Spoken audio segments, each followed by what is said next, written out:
Godshock, Michael Galliormella, Brian F. Goldberg, Jeffrey G. Goldflam, Michelle Goldstein, Monica Goldstein, Stephen Ian Goldstein, Ronald F. Galinsky, Andrew H. Golkin, Dennis James Gomes, Enrique Antonio Gomez, Jose Bienvenido Gomez, Manuel Gomez Jr., and our aunt Lucy Ann Fishman, who worked on the 105th floor of the South Tower, second building hit, first to go down. Aunt Lucy, today is the 22nd anniversary of your son's first day of preschool, and Anthony and I just had our first full day of high school. For young people like us who have only learned about this day in books as Patriot Day, a day of remembrance, it is my hope that this will change and that all people will soon be able to celebrate the lives of those who perished on September 11, 2001, as a triumph over evil, and that your life and the lives of thousands of other people lost on that day was not in vain. The terrorists did not get what they were seeking, and they did not take down America the Beautiful. What they did do was take mothers and fathers and grandparents and aunts and uncles and beautiful souls away from their families and change generations forever. Living a comfortable life, my Aunt Lucy was many things: a softball coach, a church choir member, a volunteer, a wife, a homeowner, an American dreamer. She was living the American dream, but in the end, she would simply want to be remembered as Mom, her greatest success. For my family, she is the person that lost the most on that day. She did not get to finish her life, a life that she worked so hard for. She did not get to watch her son become a college graduate, her daughter get married, or enjoy the beautiful baby boy who is now her grandchild. She would have loved to raise her own children into adulthood and definitely enjoyed the short time she had with them to the fullest. Thankfully, she lived her life out loud. And our family will forever cherish her life and all the lives that shaped what this country has become over the last 22 years. On September 11, 2001, while the terrorists aimed to cripple the American economy, show power, and rain terror on a free nation, a nation that has opened its doors and hearts to all hardworking people who seek freedom and the pursuit of a better life, including those of all races, colors, creeds, and ethnicities, America offers the freedom to pursue life, liberty, and happiness. And America has never wavered from that declaration under any circumstance, as we continue to stand one nation under God, indivisible, with liberty and justice for all. For those 2,996 souls and the more than 3,000 souls who died since then as a result of that day, those who proudly serve our country, especially in Afghanistan, may your families have peace and someday justice, for it is those people who lost the most on that day, the very most. God bless them and their families, and God bless America.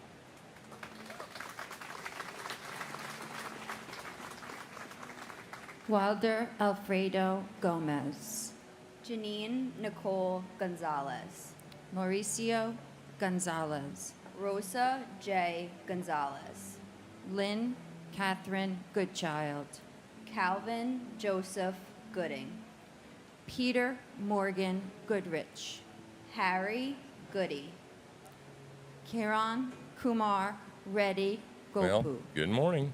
Catherine C. Gurayev, My name's Tim. Lisa I'm your truth slinger, Ben just Gordenstein, hanging out waiting for the Ken Corinne Paxton trial to Gordon. start. Should be at 10 o'clock Sebastian Eastern Gorky, Standard Time. Kieran Joseph And, Gorman, Just kind of Thomas monitoring the Edward 9/11 memorial Gorman. today. Michael Because we Edward live in weird Gould, times and O. Kristen Osterholm Anything White can happen. Gould, you know, Douglas those names Allen deserve to be Gallo, Yuji heard. Goya, John Richard 'Cause it was a terrible Grabowski, thing. Christopher Michael Grady, I was Edwin J. Graff III, David working on my computer Martin on 9/11. Graveman, Never forget that day.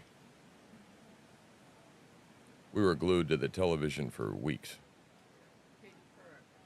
Yeah, Katie Couric and Ashley Banfield. Those red glasses, man. She was down there on the site, and I just remember the people covered in white ash and the clouds, and it was horrible.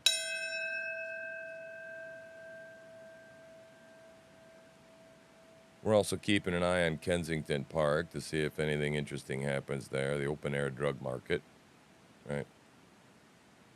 So we have some commentary on the impeachment. We might want to mix that audio in a minute. Start peeking in on that, see what's going on there.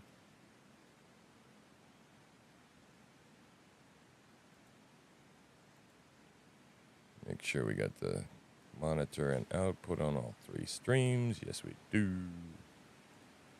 Very good, very good, very good. Lauren. Yeah, nice to have you Gilbert with us. Franco Granados. I'm gonna Lauren I have a Catuzzi lot of work Grancolas to do and her today, unborn guys. So child. I may be Elvira flying on Granito. autopilot mode for Winston Arthur Grant. Christopher much of the S. time, but Gray. Ian J. but we will Gray. keep an eye on. We don't want to miss James any Michael exciting Gray. testimony, so I'm going to monitor it. Tara If I find something McLeod really Gray. fascinating, we'll John Probably M. just have to stop working. Grazioso. cover it. right? Timothy George Grazioso. Derek Arthur Green. Wade B. Green. Wanda Anita Green. If you're watching, Elaine do me a Myra favor and Greenberg. hit the like and Donald subscribe Freeman button, Green. notify button, Gail so you know when we go R. live. Green. And the liking James helps bring other Arthur people into the Greenleaf stream. Jr. So appreciate And my that. brother, Kevin James Murphy. Kevin, we love and miss you. Beth, Connor, and Caitlin know that you are with them every day. We have all had the privilege of seeing Beth's strength and the incredible job she has done, and we know how proud you are of your family. We're lucky to cherish the time we have together, and we are grateful to be part of their lives. They are close and loving as a family can be, and your spirit lives on with them. And I would also like to thank everyone who has been part of this memorial service for the past 22 years. You have been here with us to pay tribute to our loved ones and to make sure they are remembered and honored. Over the years, you have treated us with respect and with compassion. Your actions allow us to keep our focus on our family members who are no longer with us. Thank you all for being here with us. May God bless you, and may God bless America. And my grandfather, firefighter Robert James Crawford. Being your granddaughter is something I will always be so grateful for, and a title I am blessed to have. I'm so proud to be part of you and to be able to carry you with me wherever I go. Our hero, we love you to the moon and back. Keep watching over us. We know you're always close.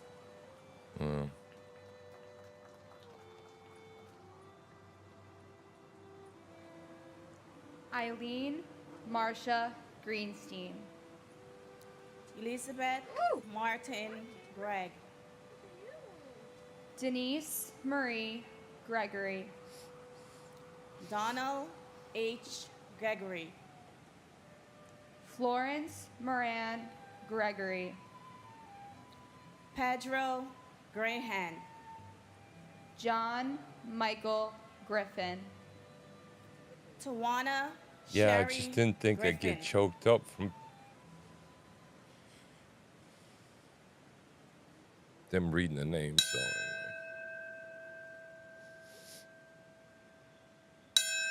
Yeah, go ahead. What's up?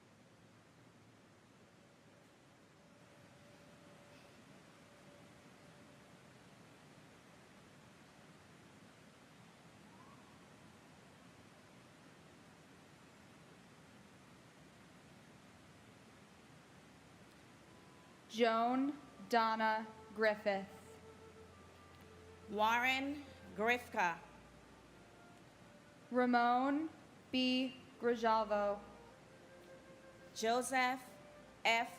Grillo, David Joseph Grimner, Francis Edward Grogan, Linda Gronland,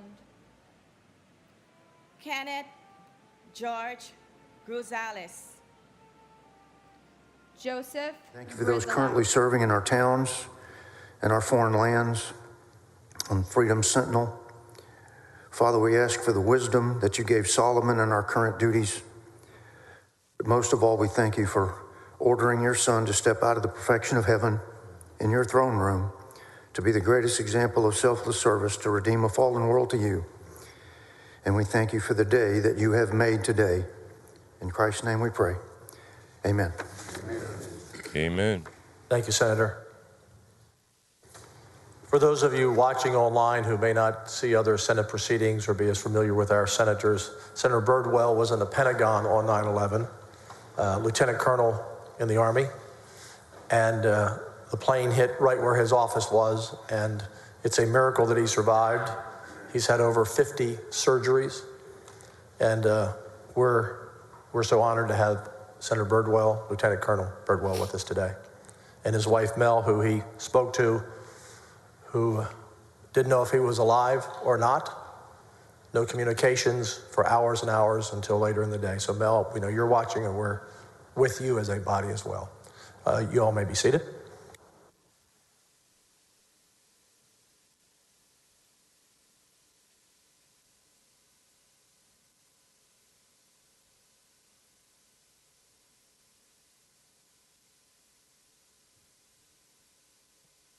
So in the beginning, they turn these mics off, and it sounds like we lose the sound, but they're still there.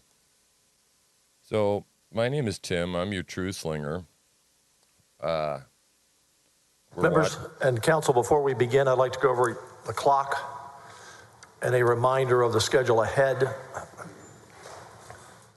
And we'll be covering the Ken Paxton trial today. The most interesting stuff really seems to be the cross-examination by Paxton's defense attorneys. Is 14 hours, 28 minutes, and 17 seconds. Very, very sharp, clever people.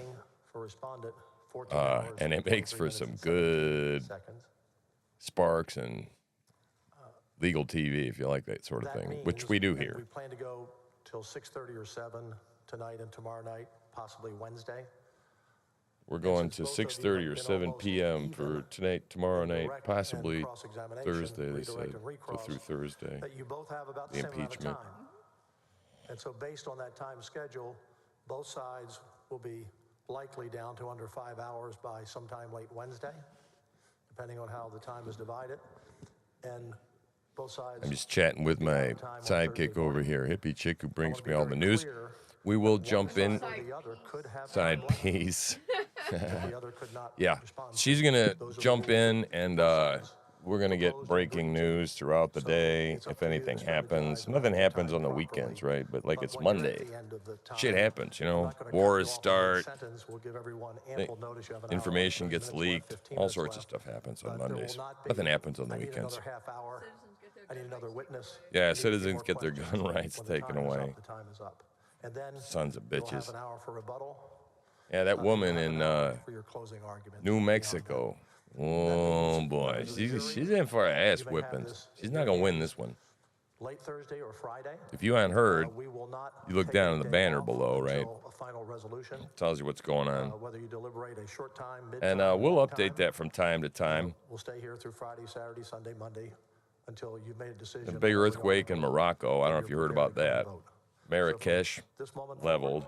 Apparently 2,000 people dead. Trial and the deliberations and the decision is given. With that, call your first witness. Here we go. Call first witness. We call Mark Penley. Bailiff, please bring in the witness. Well, we thank you for joining us. Once they start talking over there, I'm going to start talking into the mic and recording this audiobook so I can pay my bills.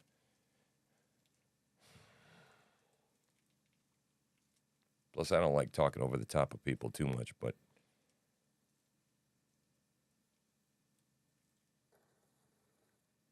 the prosecution's legal team is just awful. Like this old country lawyers acting a fool.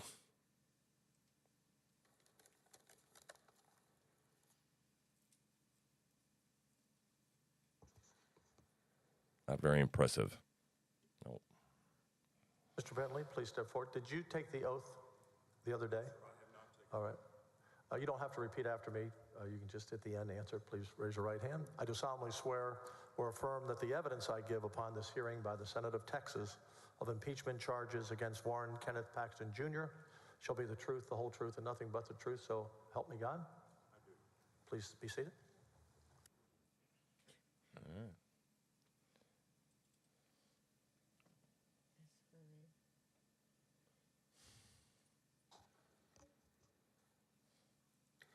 Good morning. Good morning, Mr. Hardin. I want to warn you. Oh, God. Okay, this is the each of us needs to be prosecution. a little bit closer to the microphone than you are right now. I think that bass actually does move if you want to move it towards Who's you a bringing little the bit. case If it against doesn't, Ken don't Paxton, force it.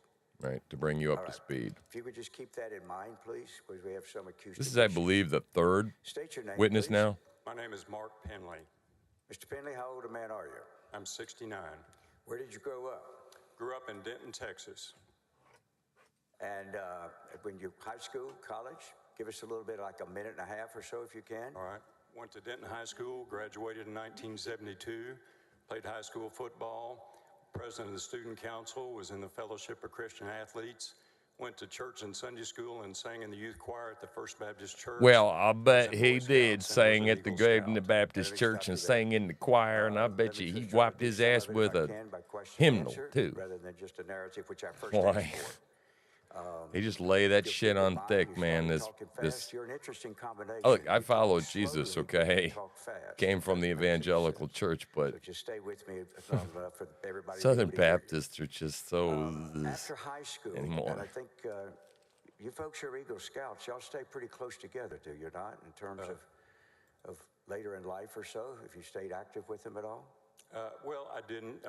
After I attained the rank of Eagle, I was busy playing football and doing other things. So, but certainly something I was very proud to attain. Mr. Penley, you mentioned religion. Would you describe for the jury in your life what role religion has played? Yes, sir. I'm a Christian. My belief in Jesus Christ is the most important thing in my life. He guides me in everything I do. He's my strength. He's the cornerstone of my life. And I try my best to honor him in every area of my life. Was there a particular moment in your life? Hey, that you D-Dog, particularly man, good to saw see the road you. ahead for yourself? I did. I grew up going to church, and I thought being a Christian meant being good. But in 1968, in the summer, I went on a school trip to San Antonio, and there was a man by the name of Billy Graham having a crusade at Alamo Stadium. And for the first time in my life, I understood the gospel. We can't save ourselves, but Jesus died to save us, and I put my faith and trust in Christ that night. Mr. Penley, those of us, like myself, that grew up in North Carolina are very familiar with Billy Graham. From then on, and I want to ask you if we can make our answers short and to the point of the question. But from then on, from the time you were 14, was your religion a very, very big, integral part of your life? Yes, sir. All right. And then what about politics? Did you at any time in your education and early careers become interested in politics? Well, I've always been interested in politics. My father was. He was active in local Republican politics in Denton County. He was the county chairman for Senator John Tower. All right. So throughout your career, this is not probably a favorable point for Democrats, but might be interesting to Republicans. Have you ever voted for a Democrat in your life? Yes or no? No, not to the best of my recollection. All right. Not on purpose? You mean you might have accidentally done it? Well, I might have voted for a judge. All right. Okay. Now, let me ask you, so high school, where did you go to college? I went to the United States Air Force Academy. Did you serve all 4 years? Yes, sir. I stayed all 4 years. And then how long were you in the Air Force? I was on active duty for 5 years in the Air Force. After Air Force, you were how old when you graduated? I'm sorry, could you say How old were you when you graduated from the Air Force Academy? I was 22. What did you do then? Well, I went on active duty and I became an aircraft maintenance officer and primarily stationed at Reese Air Force Base in Lubbock. All right. Then after the service, how many, I think you said, but how old were you when you got out of the Air Force? I was 27. What did you do then? Went to law school at the University of Texas, When did you graduate? 1984. What did you do then? I took a job at Andrews and Kurth in Houston in commercial litigation. Andrews and Kurth at that time was one of the 3 or 4 largest firms in, one of the 4 or 5 probably, largest firms in Houston, was it not? Yes, sir. And how long were you at Andrews and Kurth? I stayed there 4 years. And then what type of practice did you do? A general commercial litigation practice, a little bit of tort litigation as well. And then after your time at Andrews and Kurth, where did you go? I transferred to Strasburger and Price in Dallas. I wanted to do more trial work, and I felt like I'd get more opportunities there. How long were you at Strasburger and Price? I stayed there 13 years, I believe, from the fall of '88 till January of '03. So about 14. While you were at Strasburger and Price, did you meet Mr. Ken Paxton? I did. And how was that? How did you meet him? Well, he was a fellow associate at the law firm. He got there a year or 2 after I started, and we met each other and had some similar interests and knew each other a little bit. And so how long were you at Strasburger and Price with Mr. Paxton? I think we overlapped a year or 2, and then he left. After that time, how would you describe your relationship? Were you a friend or associate, or tell us in your own words, how would you describe your relationship at that time with Mr. We stayed friendly acquaintances. I saw him infrequently, but when I did, we always spoke. It was always pleasant. We had similar interests in politics. And so then how old were you, and where did you go from Strasburger Price? Goodness. I left Strasburger and Price of January 2003. So I guess I was 48, 49. I'm not doing the math very well, but that's late, okay. Late 40s. And was Mr. Paxton, how long was he there? Did he leave before you? Oh, he left many years before me. After he left and you no longer remember the same firm, did y'all stay in touch? Well, we had a mutual friend, and I would hear what he was doing, and I saw him infrequently, but we did see each other on a few occasions, and we went to the same church for a year or so. Which church was that? That was Stonebriar Community Church in Frisco. After you left Strasburger Price, where did you go? I spent a few months working in a small firm in Fort Worth, and then I got a job offer from the United States Attorney's Office in Dallas, which I accepted. How long were you a federal prosecutor with the U.S. Attorney's Office in the Northern District of Texas? For 16 years. And what were your jobs during that period? I want to try to do it if we can hit the high points. All right. I started out doing general crimes, counterfeiting, identity theft, things like that. And after I'd been there a couple of years, I transferred to the national security section and worked on terrorism cases and export control cases for the rest of my time there. And so the last 2 or 3 years, or 4 years even, what were your assignments as a federal prosecutor? How would you describe it? I did some violent crimes, I did some computer crimes, but mainly I did terrorism cases. I did helped out on a large mortgage fraud trial, and I worked on a very large export control matter involving a foreign company selling American technology to prohibited nations. And how is it that you then joined the Attorney General's office? How did that come about? I'd spent a year in D.C. at the Main Justice Department in the counterintelligence section in 2018, and in the summer of 2019, after I returned to Dallas, I got a phone call from First Assistant Jeff Mateer at the Office of Attorney General. He told me they had an opening for the Deputy for Criminal Justice, and he said Ken Paxton wanted me to interview for the job.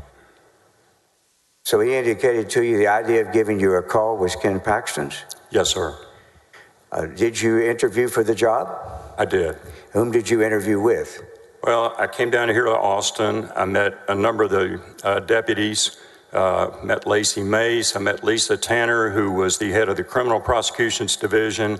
I met the Chief of Staff, Missy Carey, Ryan Bangert, several others. I can't recall everybody, but most of the people on the 8th floor.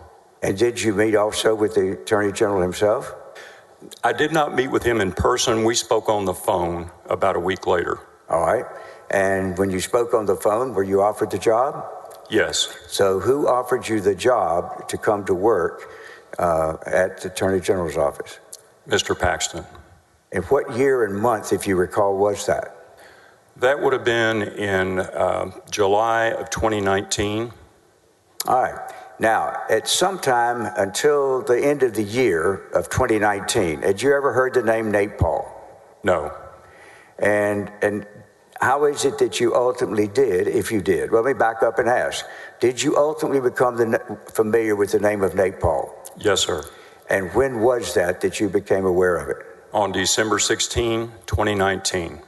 And how and what was the occasion for you to become familiar with the name of Nate Paul?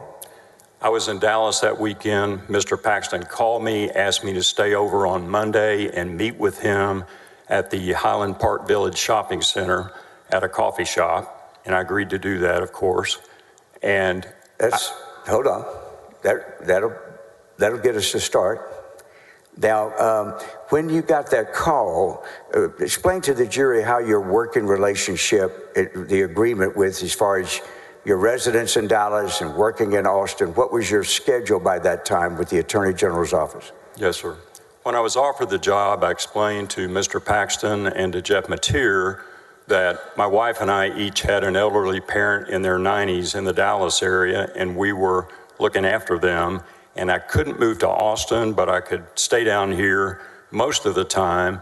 And they said, look, just be here 3 or 4 days a week. We have a civil division office in Dallas. We'll give you a desk and a computer and a phone there. You can work from there 1 or 2 days a week. Typically, I worked in Dallas 1 work day a week, either a Friday or a Monday, and then commuted to Austin for the rest of the week, generally 4 days. So that's why he asked you to stay over as opposed to come back to Austin? Yes, sir. All right. Did you meet with Mr. Paxton? I did. And the day and place that you met, you said Highland Park. The date was what? It was Monday, December 16, 2019. And where did you meet, and what was the circumstance for your meeting? Well, first I met in the coffee shop. He was finishing another conversation. And then he said, let's go out to the car. We're going to make a phone call to a friend of mine. So you went out to a car to have this phone call? Yes, sir. And I don't remember if it was my car or his, but we had the phone call on his cell phone. All right. And then I assume he put him on speaker? He did. And how did he describe, what did he say to you to describe who he wanted you to talk to? He told me this was a friend of his who'd had some search warrants executed on his home and offices. Did he say anything else before the phone call that you recall? Not much. All right. And then what happened? Then Mr. Paul came on the phone. Ken Paxton introduced us. And then I listened as Mr. Paul told his story. Objection, hearsay to anything he said. Excuse me, did you listen in the presence of the Attorney General? Excuse me, did you listen in, I'm sorry, I didn't mean to speak. Did you listen in the presence of the Attorney General? Yes, sir. He was sitting at my right elbow. And did the Attorney General also periodically make observations or discuss during a phone call? Yes, he participated in the conversation. I renew my questions, Your Honor. These are party admissions from the Attorney General himself. In fact, I wanted to go back to the original question and ask him what was said. Go ahead. Thank you. Now, can you recall what Mr. Paul said to you and the Attorney General in this car? Mr. President, objection, hearsay. I'm sorry? I didn't hear the apology. Repeat your objection so he can hear. I said it was objection, hearsay. Sustained. Your Honor, if I may, I certainly don't want to argue with the court, but this is a conversation that the Attorney General himself is participating in. And by participating and asking questions, he is really acceding to what the conversation is. And finally, the conversation in the presence of the Attorney General is not being offered for the truth of the matter. In Yeah, fact, but as it's the court hearsay. knows, we contend that what he was saying is untrue. But whether that's true or untrue, we're not offering it to prove the truth, but only that that's what this witness was being told in the presence of the Attorney General by Mr. Paul. And so we renew our offer. Mr. President, may I be heard in response?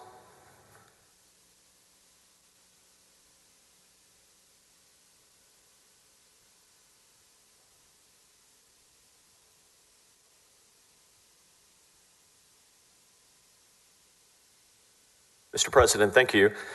Nate Paul is not a party to this case. He's not an agent of any of the parties of this case. And party admission is not an exception to the hearsay rule, and none of the stated reasons to allow this information to come in are exceptions to the hearsay rule. So we renew our objection. I have my legal counsel on some of these more sophisticated, complex issues. Former judge, of course, and will overrule this objection. Continue. Ooh. Thank you. You can answer that question. What did Mr. Paul say? That He was narrated a series of events related to search warrants that were served on his home and 2 of his business properties in August of 2019. How long did this conversation take place, would you estimate? 20 to 30 minutes.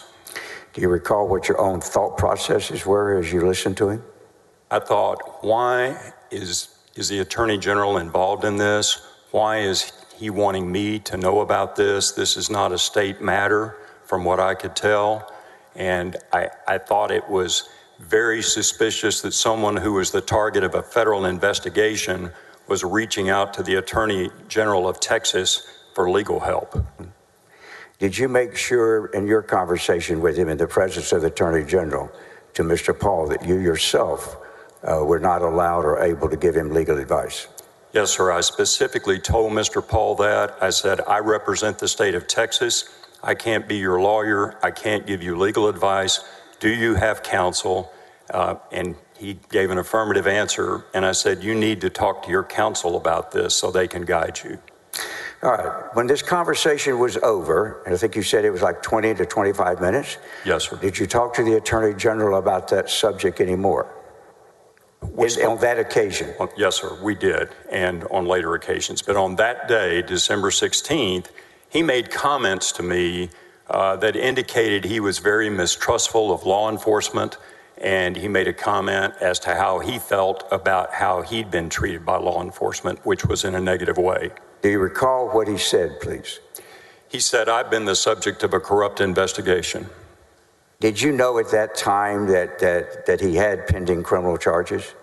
I knew about the securities fraud charges. I knew nothing about the facts of the case, and I still don't. Okay. Now, at the end of the day, on that occasion, did he say any more to you about his feelings about law enforcement in general? Not on that day. All right. Then after that occasion, when is the next time that you heard anything about Nate Paul? It was on June 16th or 18th of 2020. Let me stop you there. So is it your testimony that from that conversation in December of 19 until June of 2020, you neither heard nor had any involvement with any issues involving Nate Paul? That's correct. All right. And then what was the date in June, did you say? It was either June the 16th or the 18th, to the best of my recollection, because those were the dates of our 2 weekly staff meetings. All right.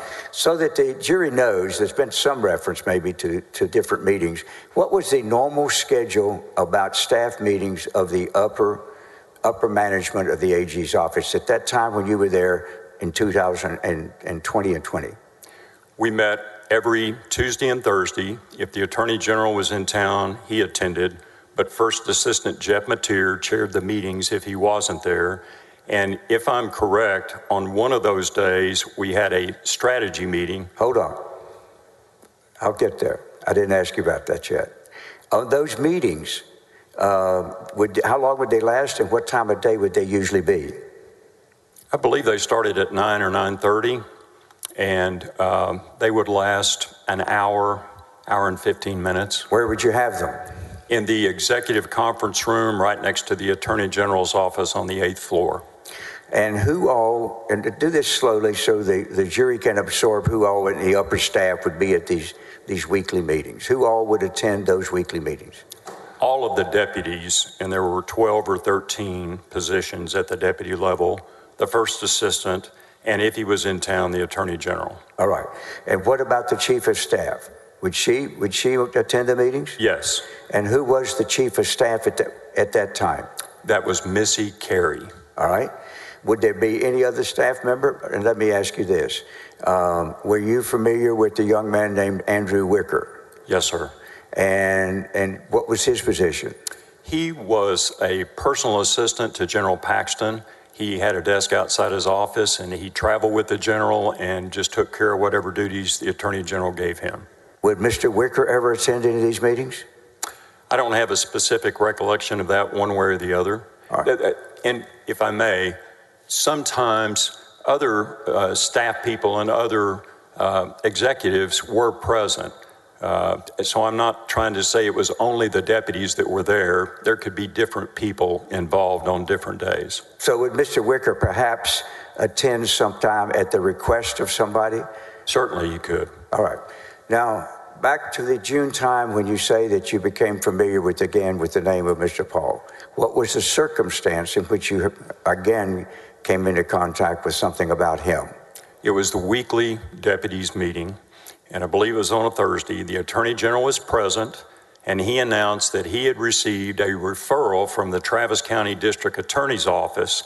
And after the meeting was over, Jeff Mateer handed that referral document to me and David Maxwell. All right. So at that meeting, was that a meeting but just between you and Mr. Maxwell and Mr. Mateer?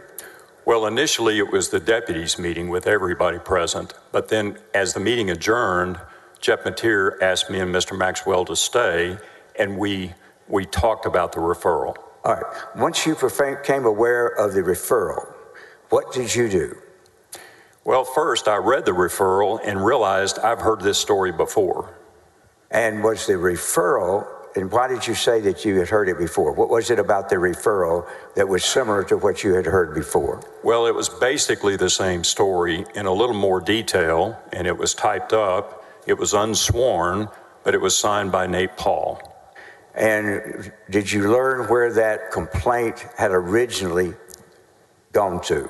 Yes, The answer, that's good enough. All right, sir. Thank you. And then, when you read the referral, did that inform you as to how it originated and with what agency? Yes, sir. And which agency was that? That had initially gone to the Travis County District Attorney's Office. Were you informed at that time by the Attorney General, one way or the other, anything about whether he had already personally met with representatives of the District Attorney's Office about this matter? Not that day, no. All right. So did you share that referral and what it said with Mr. Maxwell at that time? Well, we both read it. All right. And then did you lay out a plan of action as it applied to that referral? Yes, sir. Did you at that time, what did you do after that meeting and you had been shown the referral? Well, the first thing we did was talk about it, the three of us. And David, when you say the three of us, you mean who? Jeff Mateer, David Maxwell, and me. After you had that conversation, did you make any plans for how you would deal with it? Yes. When did you make plans? Your initial reaction, what did you do with it? Well, my initial reaction was, this is crazy. All right.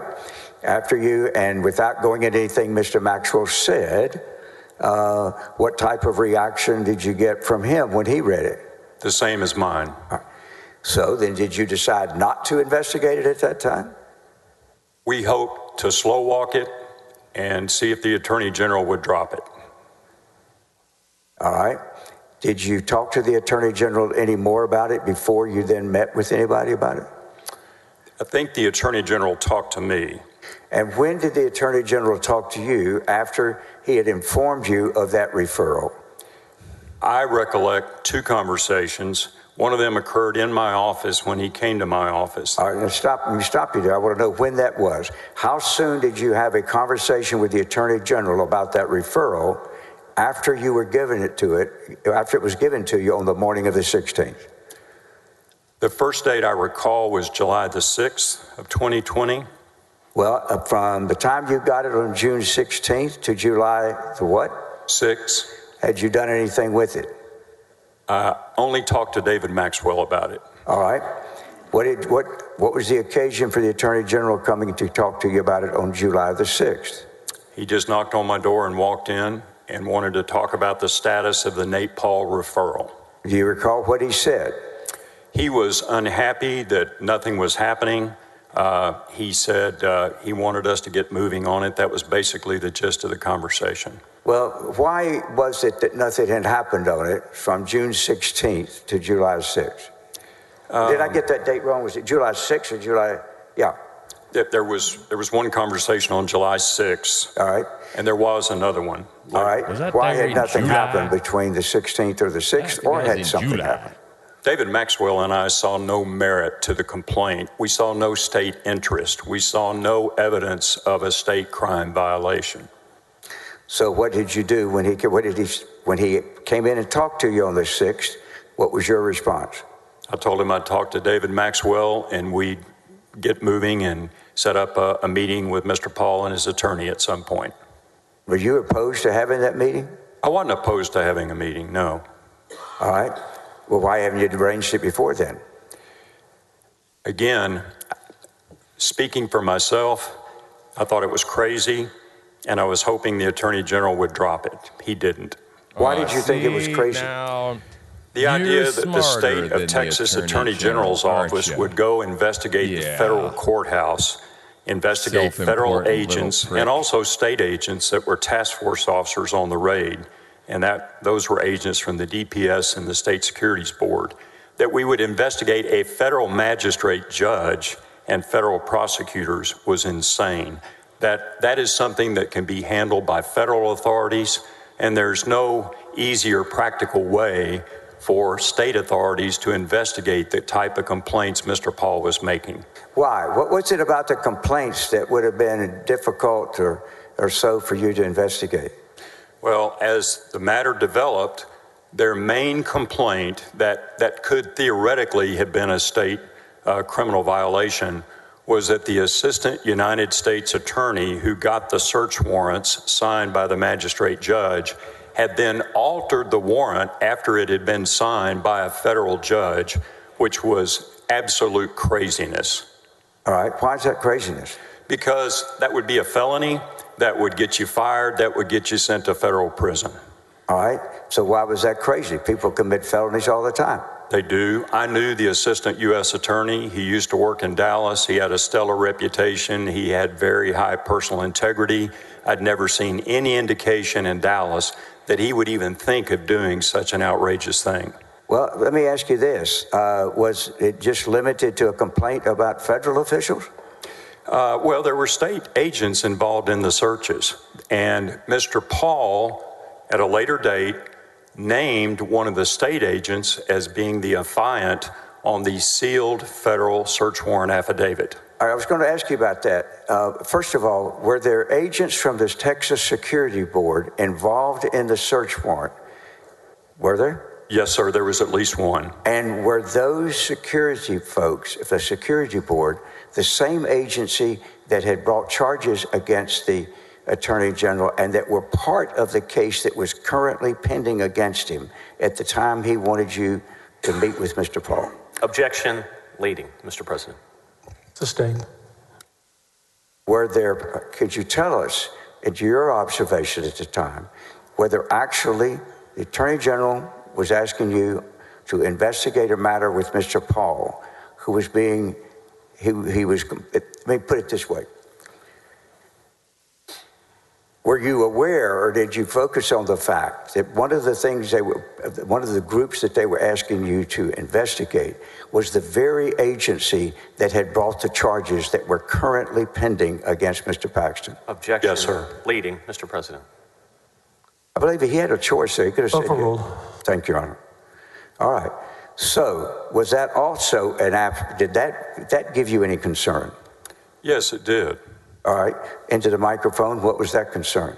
Well, my concern was not only was he asking us to investigate state agencies, including an agency that was investigating him, but he was asking us to investigate the investigators who were conducting a federal investigation of Nate Paul. All right. Now, once he asked you to do something to get moving on it, what did you do? I told him I'd talk to Mr. Maxwell and we would get moving. Did you do so? I did. I talked to Mr. Maxwell. I don't want you to tell us what you told him, but after you talked to Mr. Maxwell, what was the next course of action? Well, we had a brief delay. Mr. Maxwell was out of the office for a few days. And after that, the Attorney General spoke to me again on July 16th. But eventually, we did schedule a meeting for Mr. Maxwell to meet with Mr. Paul and his attorney, Michael Wynn. All right, hold on a second. You said you had another conversation with the Attorney General before you made your first meeting with Mr. Paul. Is that correct? That's correct. What was that conversation, and when was it? That was on July 16th, and that was in a little more detail. He told me that... Wait, stop. Let's set the stage for it. Where was it, and about what time of day? I don't remember if that was in person or by phone. All right. What did he tell you? He told me that he wanted to get things moving.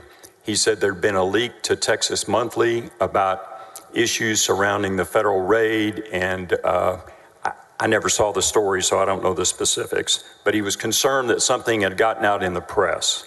And then he mentioned that Mr. Paul's sister was his personal counsel. I never spoke to her. But again, he was insisting that we get moving and do something with the referral. Mr. President, just briefly, can we have the witness clarify for the record that Nate Paul's sister is, Sheena Paul is Nate Paul's personal counsel and not the Attorney General's? Certainly, I have no objection to that. Would you clarify that, please? Yes, sir. He was saying that Sheena Paul was Nate Paul's personal counsel. Thank you, Mr. Finley. All right. Now, so then when was the meeting with Mr. Paul? The first meeting was on July 21st. And who was at that first meeting? That was conducted by David Maxwell on behalf of the OAG. Nate Paul attended along with his personal counsel, Michael Wynn. Michael Wynn is spelled, do you know how, for the court reporter? It has an E on the end, W-Y-N-N-E. Thank you. Now, were you present or watching this interview or anything? I didn't watch it live. I didn't attend it, but I watched it later. It was video and audio recorded. Do you recall about how long that lasted? It was over an hour, maybe an hour and 15, 20 minutes. Okay. May I have the exhibit number? Your Honor, may I visit the table just for a second?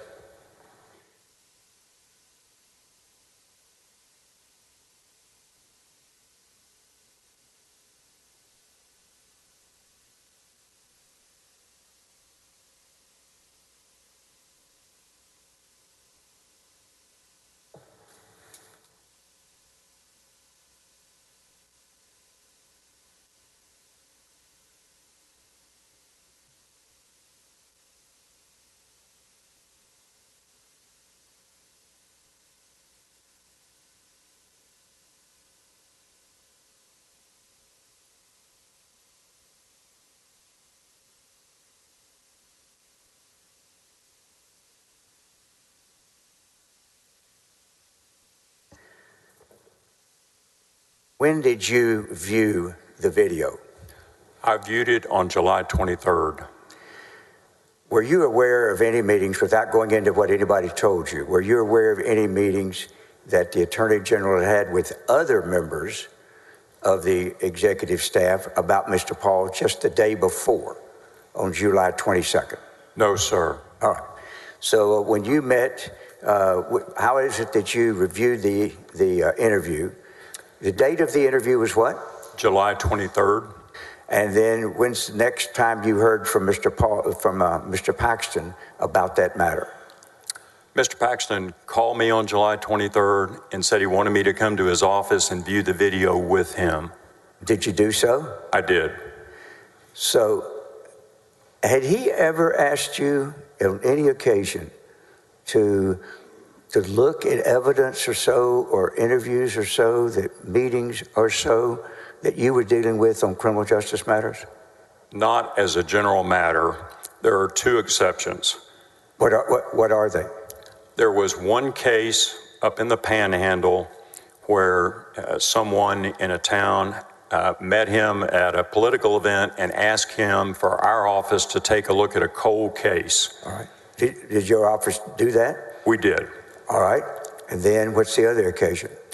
There was an occasion in July of 2020 where a former deputy at the Attorney General's office, who was in private practice in San Antonio, represented some parents in a drowning case, and he contacted the Attorney General and wanted our office to look at this drowning case down there where Bayer County was not pursuing criminal charges. Right. Now, those are two occasions that previously, excuse me, that previously during your service he had asked you to look at, correct? Yes, sir. Now, would you describe the level of involvement that he had in each of those cases compared to the involvement he had with Mr. Paul? Vastly different. How? Now, I don't want to really go into the facts of the other two cases. Right. I just want to know, I want to ask you to describe in each of those two other occasions that he had contacted you on behalf of some constituent. Describe what his behavior, what his involvement was in those cases. Yes, sir. On the Panhandle case, he asked me to look at it. Our law enforcement division had looked at it. I reviewed what they had done. I reported to him that they had done everything that could be done, and he accepted that and didn't bring it up anymore.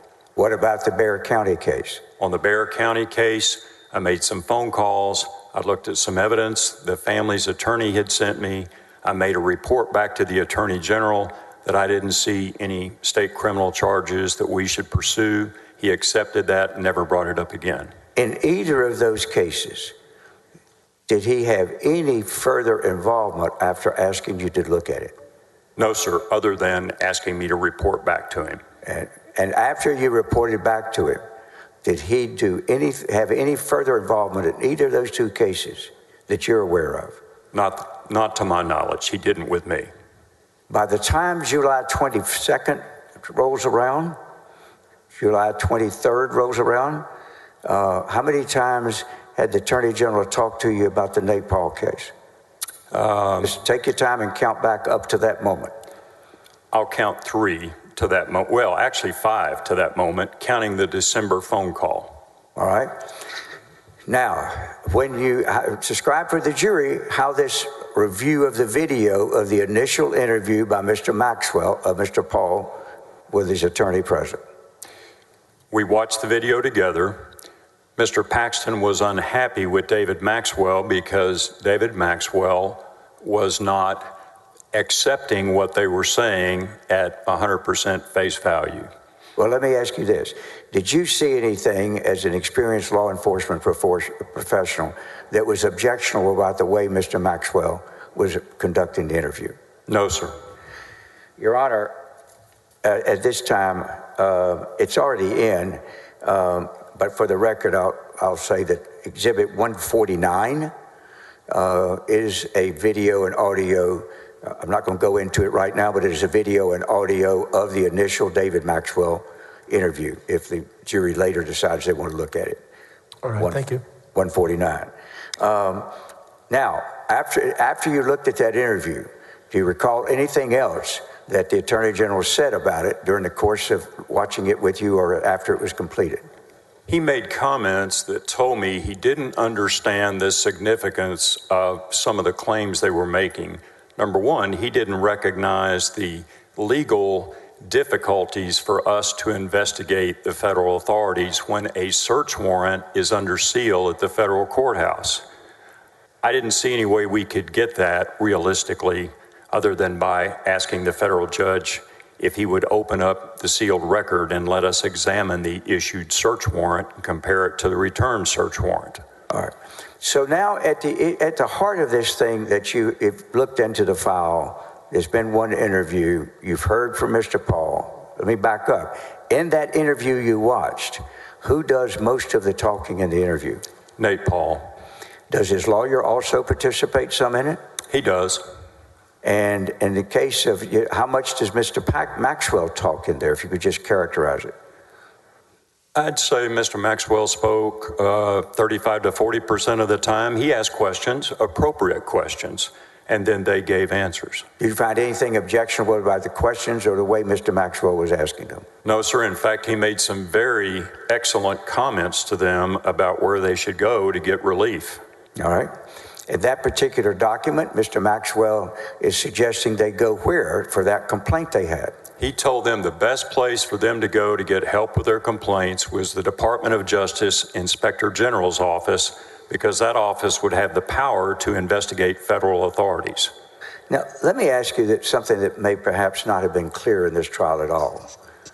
If a search warrant is run in the federal court where you were for a number of years, and ultimately a judge has signed it, the warrant is executed, evidence is gathered, and then ultimately charges are filed, and the person, something happens with them, they're indicted. If they have a pending criminal case, what is your experience as to whether the defendant that would then be given access to not just the search warrant, but the probable cause affidavit? Objection, Mr. President, leading and calls for speculation. I'm simply asking what's his experience if that's... Overruled. Thank you. Well, the way it works is the assistant U.S. attorney and the agent go see the federal magistrate judge to ask for a search warrant to be signed, to be approved.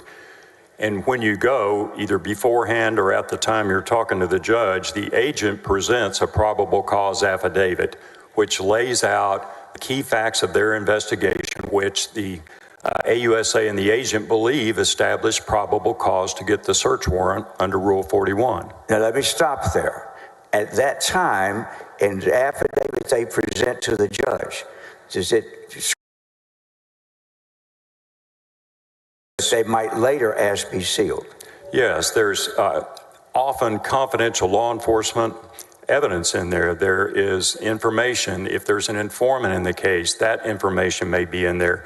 The work the agent has done to that point, the investigative steps they've taken, what they've uncovered, the facts they've developed are laid out so that the judge will see probable cause exists. And if the judge rejects it, you don't get the warrant. All right. And in addition to what you just described, is there information in there potentially of other citizens who may have talked to the government and provided information? Yes, sir. And other confidential information. So if in fact the magistrate or the judge signs the search warrant and it is executed, what happens then in terms of the warrant being given and the affidavit being given? What is the practice? Well, the original documents are given to the judge's clerk, who files them under seal in the federal district clerk's office. Now, typically there's a motion to seal filed by the assistant United States attorney. If that's granted by the judge, and they routinely are, the clerk's office keeps that under seal. So they're not going to give it to anybody except the court or the government. A target of an investigation is not entitled to see the affidavit, which lays out the facts of the investigation, until they've actually been indicted and are entitled to discovery. So if their charges are filed against them and they're indicted, then what is the law, what is the practice as to whether they then get the probable cause affidavit? At some point, that would be unsealed, and the assistant U.S. attorney would send a copy of the previously sealed search warrant affidavit to the defense attorney.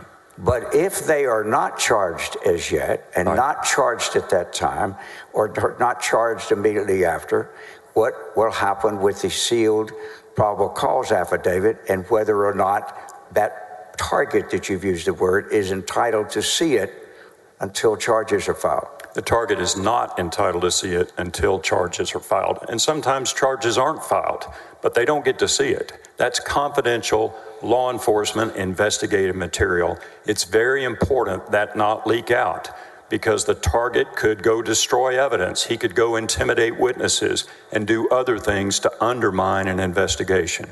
In the case, did you relay essentially the kind of information you just told the jury to the Attorney General? At various points during this entire matter, yes, I did. All right.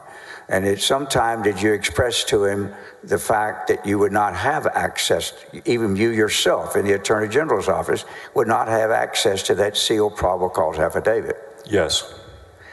Now, if in fact somebody made a public information request, would what was in the sealed affidavit be potentially provided by the law enforcement authorities for them to decide whether to release it or not? Objection, Mr. President, calls for speculation on the part of this witness. I'll ask this, if it's okay. Abstain. Thank you. Rephrase. Thank you very much. Do you have any personal knowledge of how the public information request would work for somebody who wants to see a probable cause affidavit that he has not been given by the federal judge? Yes, I have an understanding that there is a law enforcement exception in the public information request laws, and that an agency has a right, when there's a pending law enforcement investigation, to keep that private and not release it to a requester. So in order for the Attorney General's office to know what their position to be and whether the law enforcement exception applies, would the agency that is seeking to withhold the information reveal what is in the probable cause affidavit in order for the Attorney General's office to make the decision? Objection. Leave. If you know. My understanding is... Hold on, Mr. Pinley. Sustained. Thank you. All right. Now, let's move on if we can. After you had that meeting with the Attorney General, and when you two of you watched the movie, I think you said on July 23rd, what was the next thing you did that was in connection with Mr. Paul's case? On July 28th or 29th, I received a phone call from Mr. Wynn requesting a second meeting, which I agreed to. All right. Now, at this meeting, when did that meeting occur that the lawyer for Mr. Paul requested? By the way, why'd you give him another meeting? Why did we need another meeting? Yeah. Well, I hadn't attended the first one. He was asking for it. I was trying to show the Attorney General we were being accommodating and willing to listen to whatever they had. So I agreed to a second meeting, which we scheduled for August the 5th. All right. Did you do anything in connection, in preparation for that meeting on August the 5th, the second meeting on Mr. Paul? Well, I had reviewed the entire transcript from the first meeting, and I'm sure I had spoken to Director Maxwell. All right. And then what happened on the next meeting? And again, what date was it, the second meeting? August the 5th. What happened at that meeting? That meeting was also in the law enforcement interview room, so it was audio and video recorded. Mr. Paul and Mr. Wynn came. They had not brought any documents to the first meeting, which surprised me, because normally when a complainant comes in, you expect them to bring their evidence. But this time they brought documents because I had asked Mr. Wynn to do that during our phone call on the 28th or 29th. All right, Your Honor, if I may, just for the record, that interview is Exhibit 156 that is in evidence, and I'm not going to ask at this time it be played. It's a long interview, but it is available during deliberations for the jury to review if they choose to. Thank you. Now, in this second meeting, about how long do you estimate that lasted? About an hour and a half. Were there just 4 people there? Yes. And that meeting, how did that conclude? Well, it concluded that I told them... Stay back with the microphone. Thank you for coming in. We've heard your theories. They had really stressed that their proof of alteration of a federal search warrant was in the metadata of those documents. So I told them that we're going to get with our computer forensic examiners that work for Director Maxwell. We'll review this with them. We'll explain your theory, and I'll get back to you. All right, so now what was the contention that they were saying that would show that, well, let me back up. Were they talking to you in terms of warrant is presented, judge signs it, and then supposedly the law enforcement people changed to that affidavit? Yes. And what was, as you understood it, the contention as to why it was changed? Their contention was that Microphone. the magistrate judge had signed it on August the 12th, and they claimed that they had metadata from the documents that showed it had been changed on August the 14th, the day of the first searches. And they claimed that, their theory anyway, which again sounded insane to me, that initially the search warrant had been approved to search for guns and drugs and related items. But after the agents got there and started the search at 9 o'clock, by 11 o'clock, the assistant United States attorney was changing the search warrant to a white-collar crime type of search warrant, seeking documents and computer files, bank statements, financial records, things of that nature. And that was insane. All right. So did they have any reason they would not have gone back to a federal judge and said, hey, these guys changed your warrant? I asked Action, Mr. President, leading. Well, Sustained. Let me put it this way. What was the reason that they would not go back to a federal judge to complain, these guys changed your warrant? Right. Objection, Mr. President. Speculation as to what someone else thought. Your Honor, excuse me. Did they give you reasons as to why they wouldn't go back to a federal judge? They told me they had done that, and I inquired further. When did they say they'd gone back to him? They told me they actually had a hearing in late February of 2020 because I asked Mr. Wynn, who's a former assistant United States attorney in Houston and Austin and a graduate of Harvard Law School, why are you coming here? Why don't you go file a motion with the magistrate here in Austin who signed the warrant? He's got the power to deal with everything. And so instead of doing that, did they then contend the federal magistrate was in on all this? At some point they And did. Mr. President, leading. Sustained. Then why would they not go back to the federal magistrate or to the federal district judge? I think everybody in the jury may know this, but just to be sure, the search warrant was entered by a federal magistrate, correct? Correct. And that federal magistrate handled matters like that on behalf of a federal district judge, correct? Correct. Did they have any explanation as to why they hadn't gone to a federal district judge to complain about this magistrate who must be in on this whole thing? No, and in fact, that was one of the giant red flags that was raised in my mind by that Back to meeting. the microphone, please. And The microphone, please. Mr. President, I'm going to object as non-responsive to everything after no. It's a yes, no question. Sustained. All right. Now, please remember the microphone. Yes, sir. To make sure people in the back can get it, all right? Now, at the end of the day, what is it that they wanted you to do? They wanted us to agree with them on their metadata theory and agree that an assistant United States attorney had illegally, at a felony level crime, altered search warrants after they were issued by a federal judge, and that 2 assistant United States attorneys, a federal judge, and a whole bunch of state and federal agents were in on a grand conspiracy to cover this up and target Nate Paul. So did they want you to investigate all of these people that you've just elicited? That was my understanding. Yeah. Well, now, when the meeting was over, what did you do? I talked to Director Maxwell. He took the thumb drive. I said, we both discussed the fact that his computer forensic examiners needed to analyze the documents based on their contention that the metadata would show an illegal alteration. And what would you need to be able to show an illegal alteration that addressed the issue as to whether it had been illegally altered or not?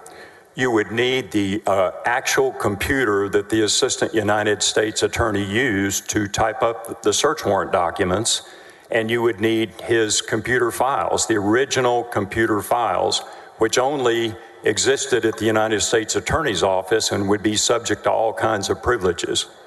Well, let me ask you this, though. If the search warrant is signed by the magistrate and is taken out and executed, right? And then ultimately, a copy of that search warrant is given to the lawyers of the target. Are you with me? Yes, sir. What documents could you potentially compare to see if the original search warrant was altered? What would you need? Objection. Calls for speculation, Mr. President. No, this is what... Overruled. Thank you. The source material, the Rosetta Stone, if you will, would be the sealed search warrant that was actually signed by the federal magistrate and on the day of signing was placed under seal at the federal district clerk's office.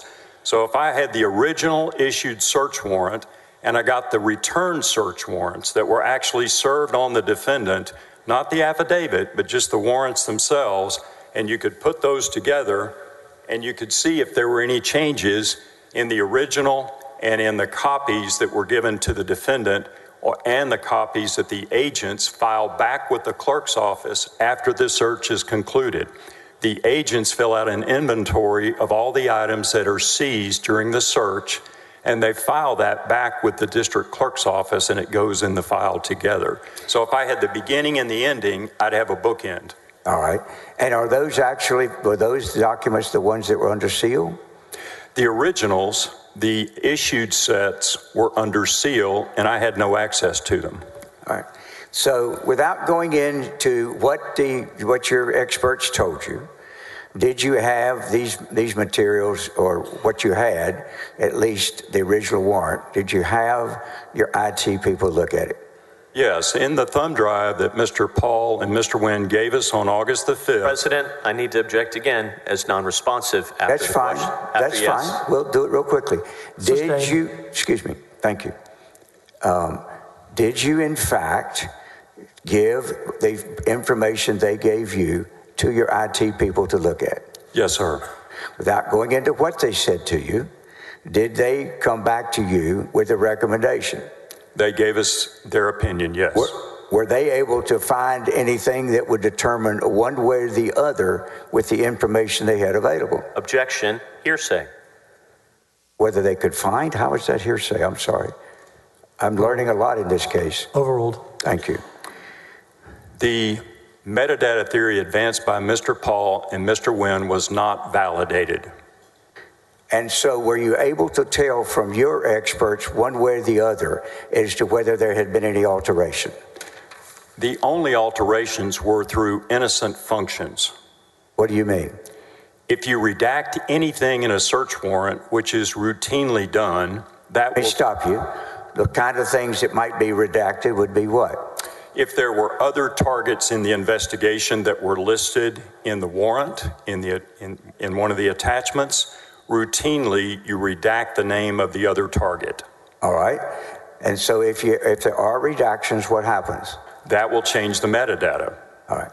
So ultimately, were the experts in your office able to answer one way or the other whether or not it had been redacted? Yes, they were able to tell it was redacted. We had copies of the warrants, and it showed redactions. All right. Were they able to offer an opinion as to whether or not that meant the document was changed for the basic things that were contended by Mr. Tall's lawyers? Well, let me explain it this way. Let's do it shortly. Let's see how you do. All right. There are innocent functions that can change metadata that are routinely done. I had evidence those innocent functions were done. Therefore, the metadata theory proved no wrongdoing. It proved no criminal conduct by the federal authorities. There was no evidence of a crime. All right. And then what did you do after you got this report back from your people? That was on August the 6th. A couple of days later, I saw the Attorney General in the hallway, and I said, Ken, there's no evidence of a crime. I recommend we close this investigation. All right. And what was his response? His response was, okay, fine. All I ask you to do is meet with them and tell them, which I agreed to do. All right. So what happened then? I scheduled a meeting. I called Mr. Michael Wynn. We set up a meeting for August the 12th, which I believe was a Wednesday, again here in Austin. And a couple of days after that, this was before the August 12th meeting, I saw the Attorney General in the break room, and I told him I'd set up the meeting as he requested. All right. Then what happened? Well, he told me he wanted to attend. So I changed the meeting location to the executive conference room so it'd be right next to his office for his convenience. Now, was this meeting either videotaped or audio taped? No, sir, there was no video or audio in the executive conference room. All right. Not for recording a meeting. Excuse me. So when did this third meeting with Nate Paul, did Nate Paul attend the third meeting? Yes, sir. So when did this third meeting with Mr. Paul and his attorney occur, and who all was there? It occurred on August the 12th in the morning. The Attorney General attended. I was there. Director David Maxwell was there. His two forensic examiners that we had met with on August the 6th were there. Drew Wicker, the Attorney General's assistant, attended, and Mr. Paul and his attorney, Michael Wynn, were there. And during this meeting, did the Attorney General stay? How much of that meeting did he stay for? He stayed for about 3/4 of it. All right. So what happened in this meeting? Well, I opened the meeting and announced to Mr. Paul and Mr. Wynn that I thanked them for coming and said, we've looked at your metadata theory, but we don't find any evidence of a state crime, and we're going to close our investigation. What was their reaction? It was very unhappy. They pushed back immediately. How about Mr. Paul? How would you describe his conduct? He was angry. So as opposed to being angry, what did he do?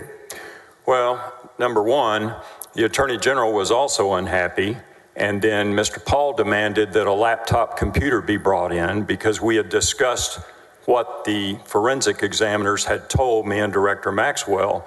He disagreed with them, demanded a laptop be brought in, so the Attorney General told Mr. Wicker, go get your laptop and bring it in and hook it up. There's a video screen at the end of the room. Did Mr. Wicker do that? He did. And then what did Mr. Paul do? He got on the keyboard, he pulled up a document, and he said, what I've just shown you here disproves what your forensic examiners are saying. Did it?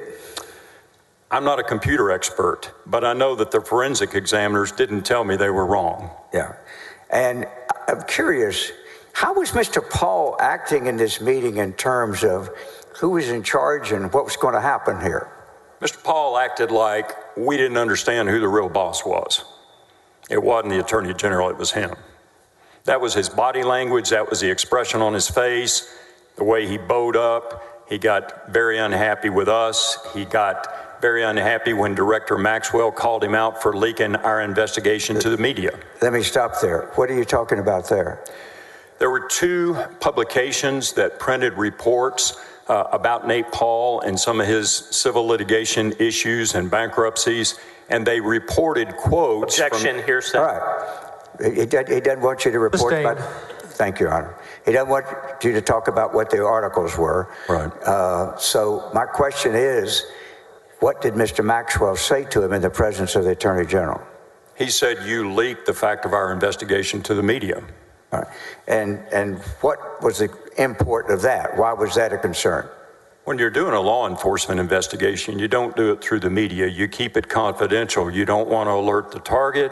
You don't want people destroying evidence or hiding evidence. You keep it quiet. And secondly, sometimes the targets of your investigation may not have done anything wrong. You don't want to smear people's reputation unnecessarily due to the fact that they've been investigated. What was Mr. Paul's reaction to that? Mr. Paul pushed back against Mr. Maxwell and said he had a First Amendment right to talk to whoever he wanted to. And he didn't deny that he'd done it, did he?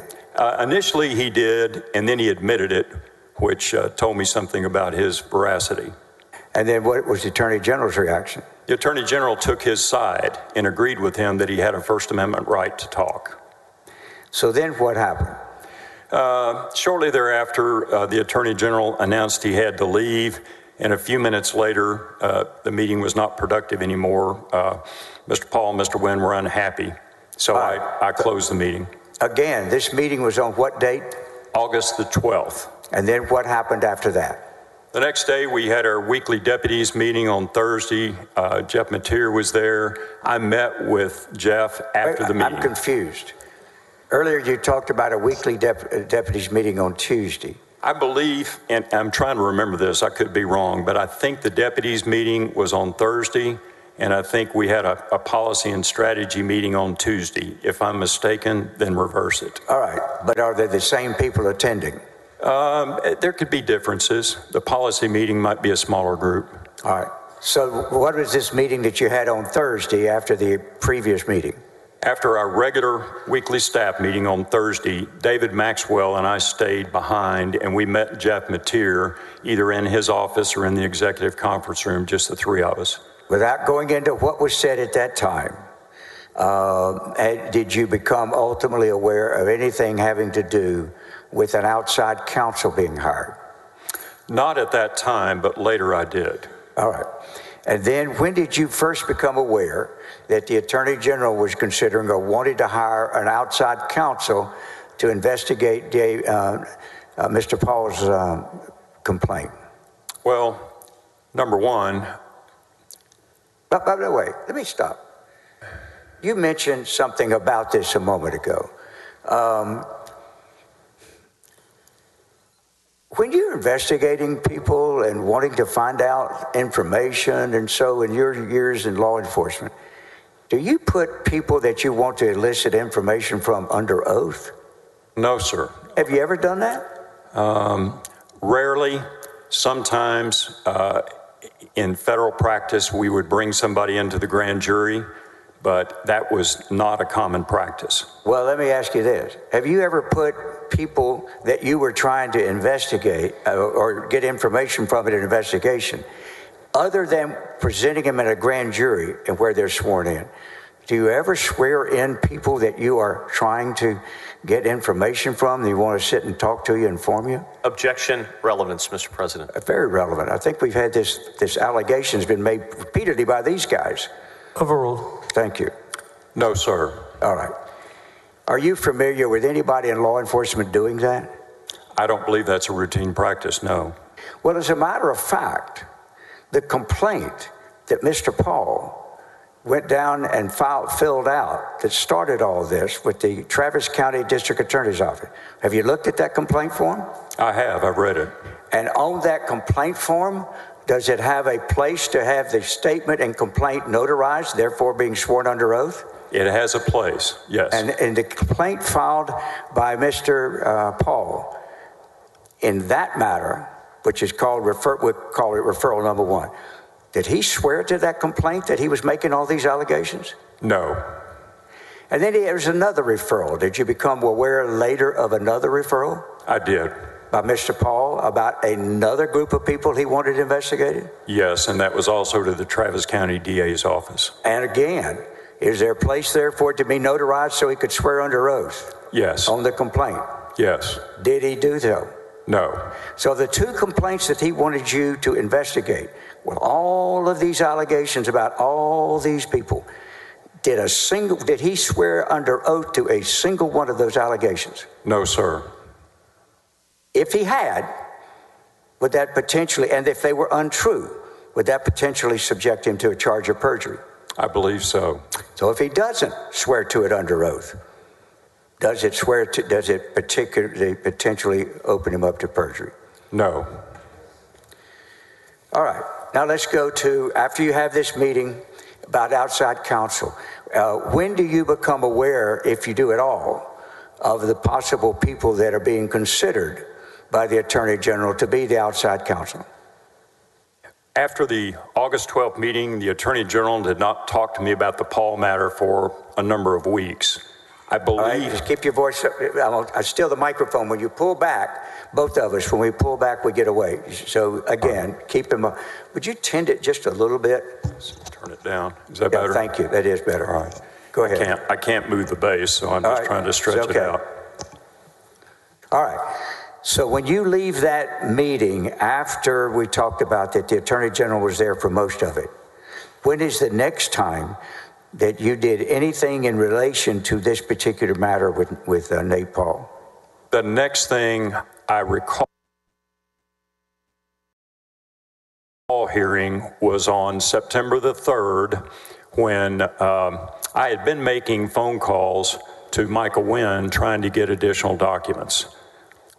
I wrote a note to the Attorney General on August 13th, the day after the meeting, and I told him I'd re-examined the copies of documents Mr. Paul and Mr. Wynn had given me, and I realized it didn't appear they'd given me all the evidence they told us they had. So I started making phone calls to Mr. Wynn, and I told the Attorney General in my August 13 note there might be further steps I could take if they'd give me all the documents. All right. So if anybody was to suggest that you had refused to investigate or do anything else on this case, would that be an accurate or inaccurate statement? Objection, Your Honor, assumes facts not in evidence. Sustained.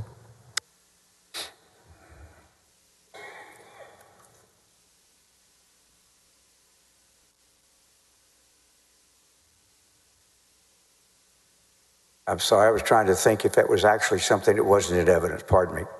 Let me ask you this.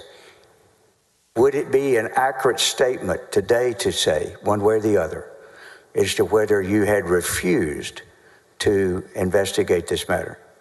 I did not refuse, and I did investigate this matter, and I continued after August the 12th to attempt to investigate it. And in attempting to investigate it, how did you go about attempting to?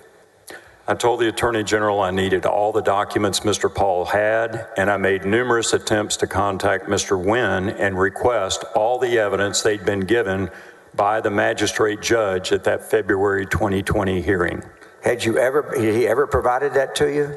No, sir. He never provided me any further documents after giving us the thumb drive on August the 5th.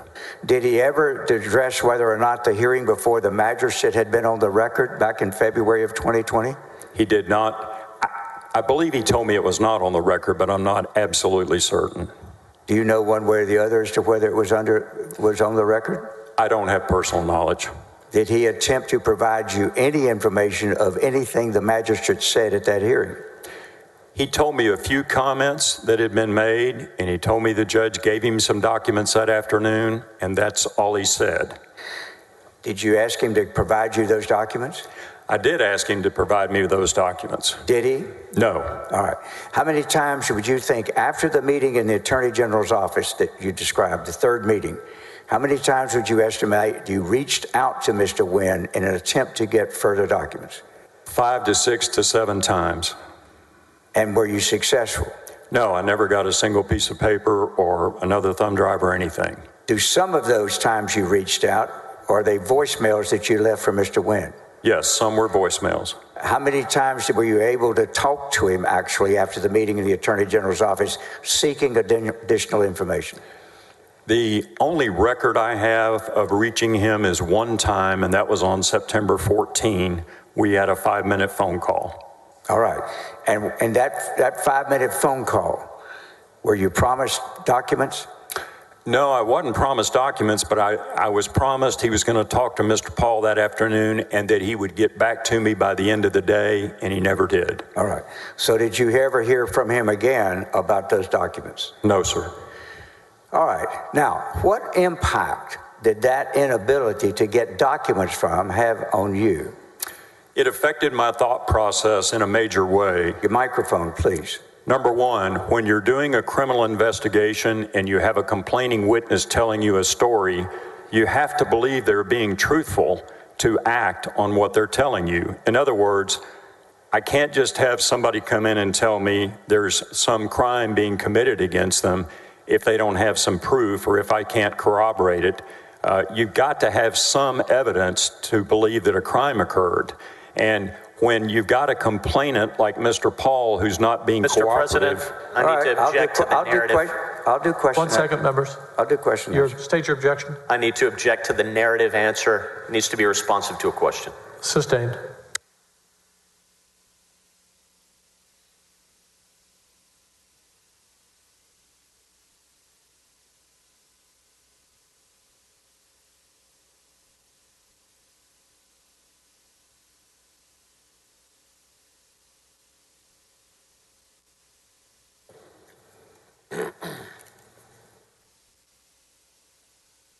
All right. In addition, oh, by the way, let me ask you something. Well, you talked about when Nate Paul first came to talked to David Maxwell. Remember that? Yes, sir. And in that interview, I believe you said that it was just Mr. Maxwell, Nate Paul, and his lawyer, correct? Correct. Now, did Mr. Nate Paul, in that interview, provide an oral recitation of what he contended happened? Yes. What is your testimony as to whether, if a person comes in and is orally talking to you about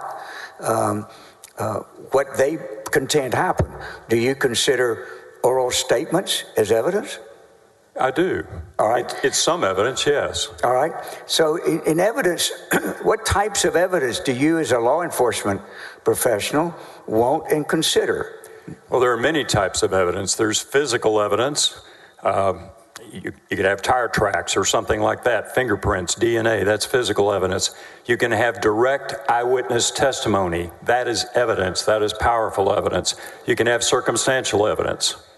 Was Mr. Paul providing you eyewitness testimony as to what happened at his search? He was, in part. And is that evidence? Yes, sir. All right. Now, when somebody comes in, are they supposed to bring you a wrapped up, beyond a reasonable doubt case? Or tell me what you expect them to be doing. No, that's not the way an investigation works. You get an initial report by a complaining witness or by a police officer who's met with a crime victim or complaining witness, and then you work from there. Do you consider that information, that initial information, as evidence? Absolutely. And then what are you supposed to do as an investigator with that? You follow leads suggested by that initial evidence, and you see if you can corroborate it, and you see where it takes you. You follow the road. You follow further evidence that you can get. So when Mr. Paul and his lawyer came to you in that initial interview, or came to Mr. Maxwell and gave their version of what happened, do you consider that evidence that's to be considered as part of your investigation? Yes, we did, and we treated it accordingly. Yeah. Now we move forward to sometime in, I believe you said, into September? Yes, sir. Now we're in early September, I believe. All right. And what was happening then in early September? Well, the first thing that happened was on September the 3rd, Ryan Vassar told me that the attorney... All right, without going into what he told you. So on September the 3rd, thank you, Your Honor, I'm sorry. On September the 3rd, did you become aware of an outstanding proposed contract? Objection, yes. Hearsay, same situation. It's derivative of the hearsay. It's some... let me ask you this. Did you see the contract at that time? No. Were you aware, did you become aware of people that the Attorney General was considering to be appointed as outside counsel? Sometime in late August or early September, yes. Did you have names of people he was considering? I got those names on September the 14th. Whom did you get those names from? Jeff Mateer. All right. The two names that you Mr. President, objection, hearsay, move to strike. This was a backdoor attempt at getting hearsay in. Your Honor, he's not testified to any statement. He's talked about information he obtained.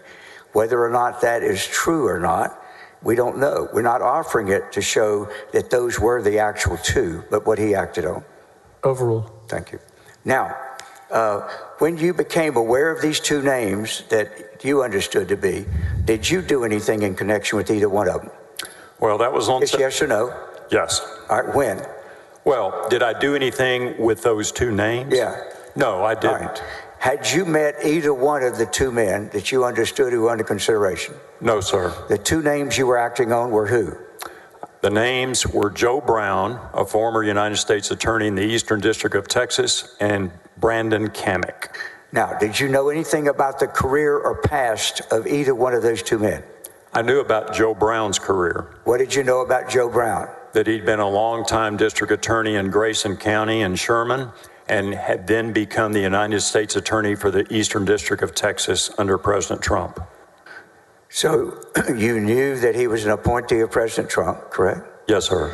And did you know what party he belonged to when he was the district attorney in Grayson County?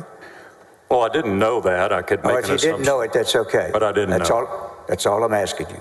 All right. Now, did you do anything as it applied to either one of those applicants? No.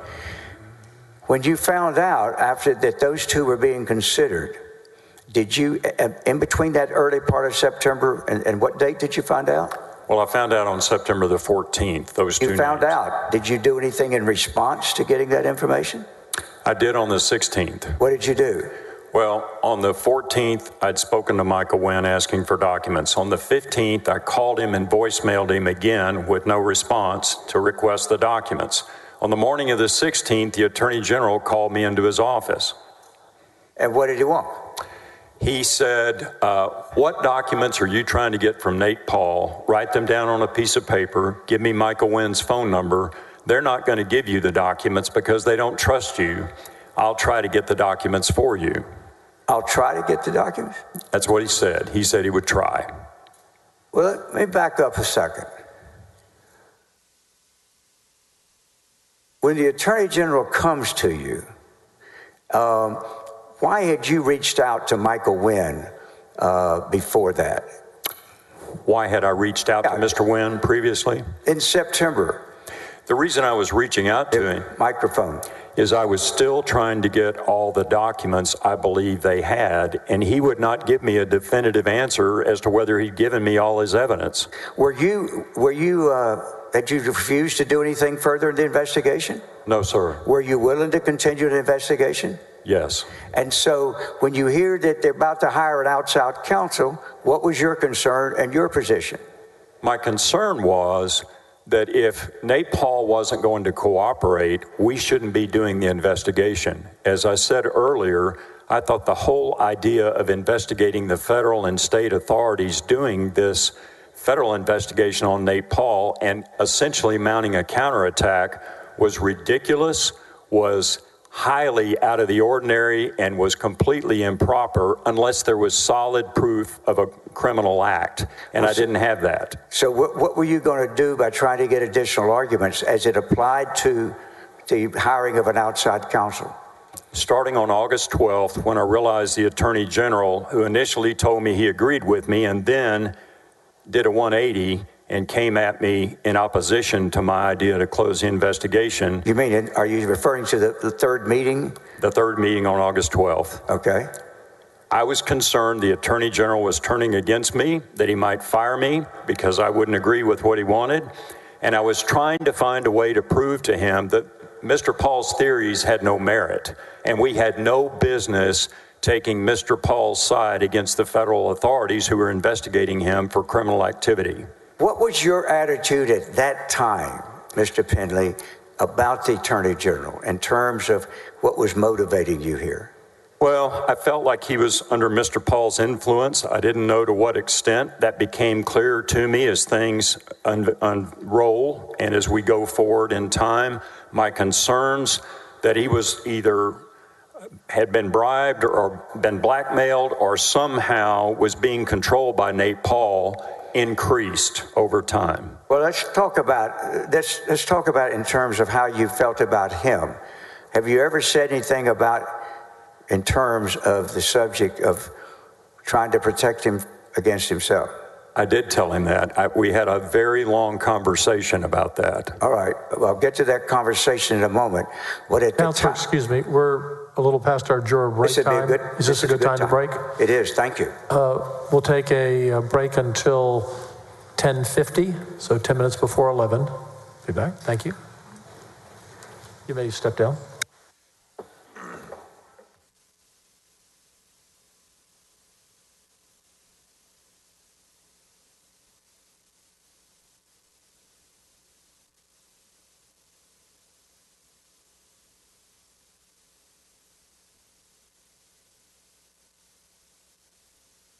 Okay, so your reactions to this testimony we just heard.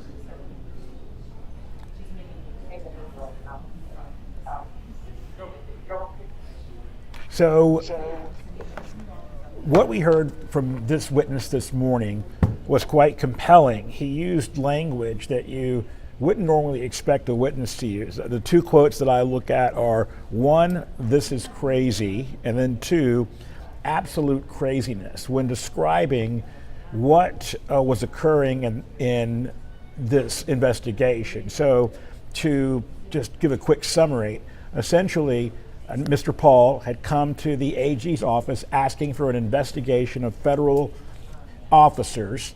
The data that he brought was metadata from a couple of files.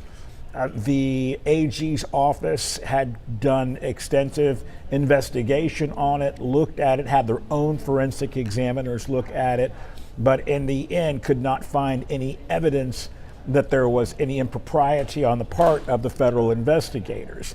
So Ken Paxton at this point says, well, I agree with you, this investigation should be closed, but apparently what happened was he went back and said, well, we're going to hire outside counsel on taxpayer money to end up doing further investigations on this, even though we haven't found anything ourselves. So I can see why Mr. Penley says that this is highly unusual, using the word "this is crazy" or the phrase "this is crazy," because it would be absolutely insane for the AG's office to continue investigation even after something like this occurred. Wouldn't you agree, Josh?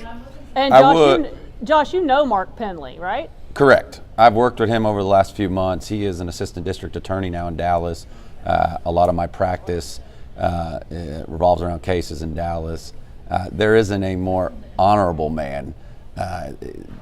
Defense is going to have a hard time making any points or any headway with him and his veracity, especially how descriptive he is on some of the situations that Attorney General Paxton was trying to have him do.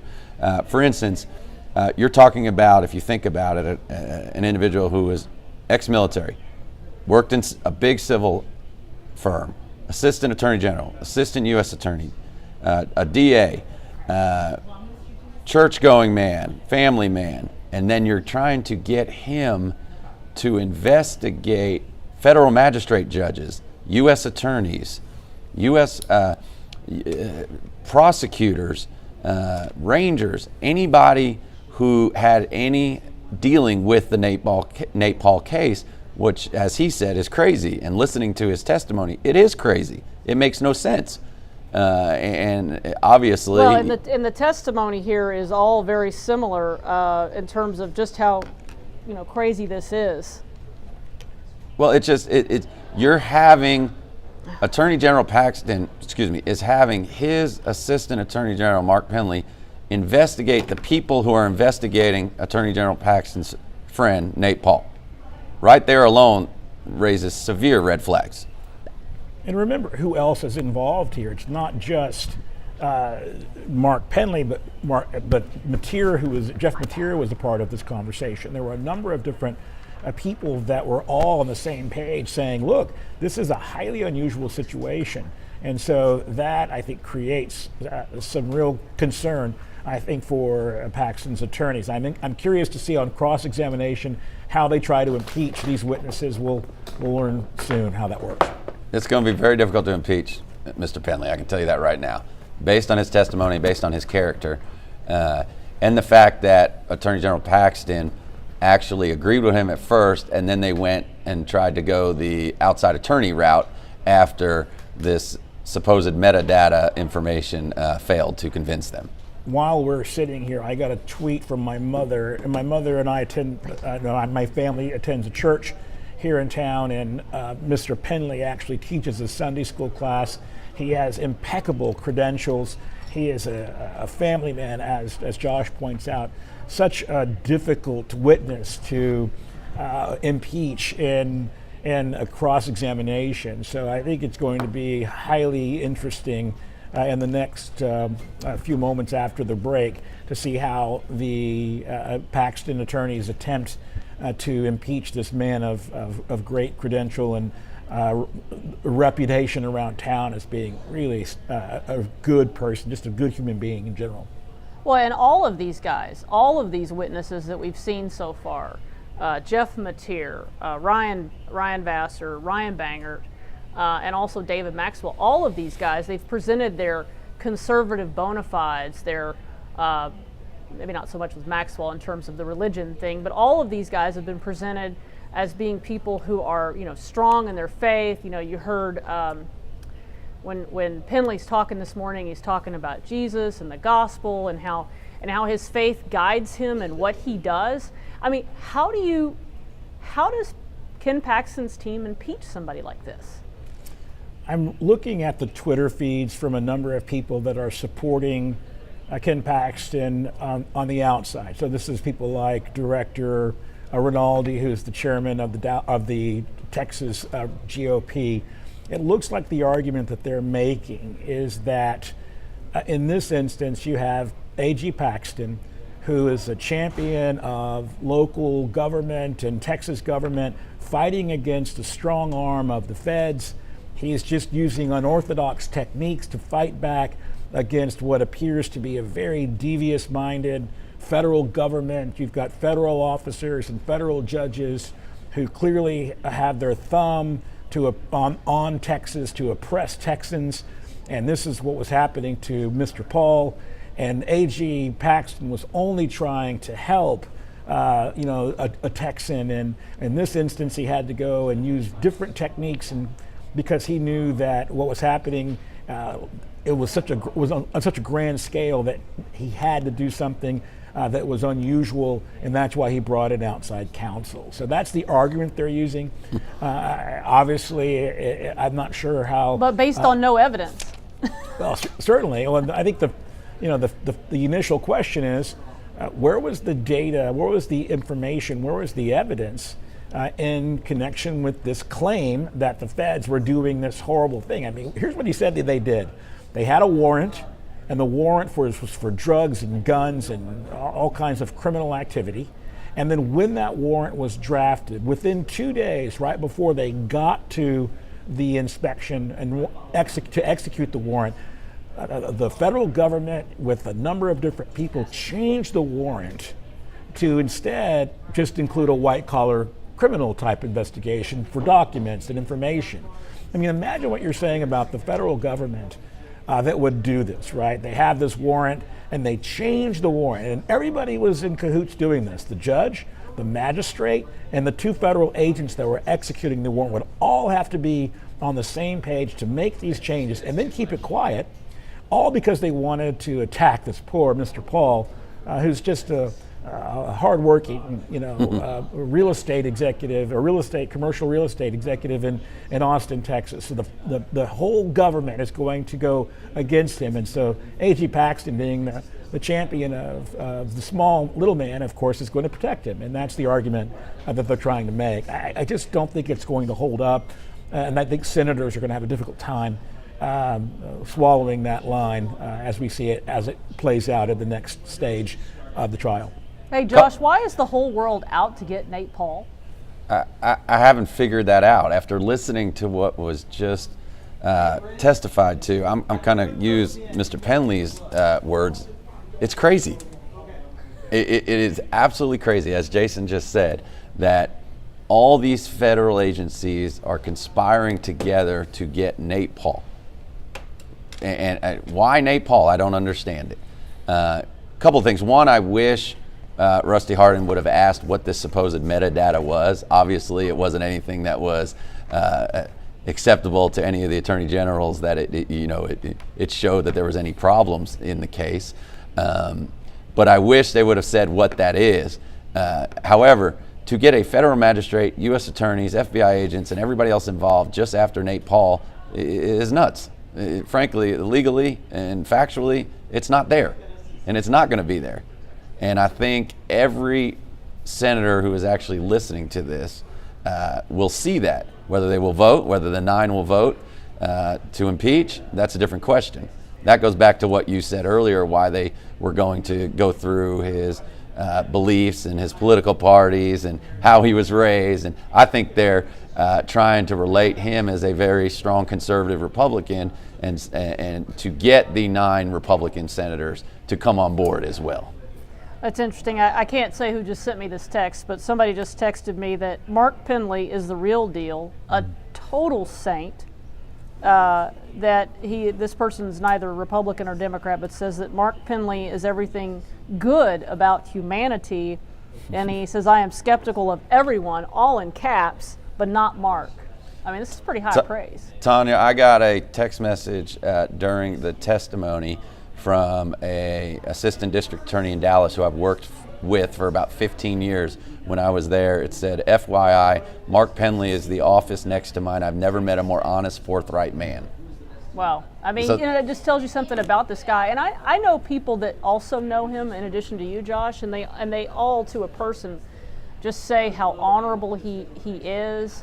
And they just, and what I don't understand is, you know, you would have to believe that that Ryan Vassar, Ryan Bangert, Jeff Mateer, David Maxwell, Mark Penley, and then a couple of the others, Blake Brickman and others, that they all got together for some unknown reason and decided to conspire against their boss and do a coup. Because that seems to be the side from Paxton's side. Is that they just didn't want to investigate these allegations, so they decided to do a coup against their boss. Can anybody explain why they would want to do that?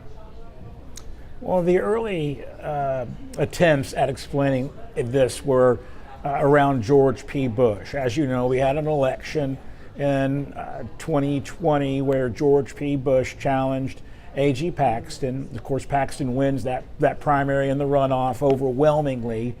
And so the belief was that this was a way for the Bush people and people who were more centrist and Chamber of Commerce Republicans were going to take back this office, and they were going to use these rogue people within the office of the Attorney General to make sure that someone who was strongly MAGA like A.G. Paxton would be taken out, and then the replacement of that individual would be someone like George P. Bush. That was the early argument that was made. It's faulty for a number of reasons. One, the Bush team and the Bush campaign, they lost that election. So that would mean that the governor of Texas would have to appoint someone who lost that election.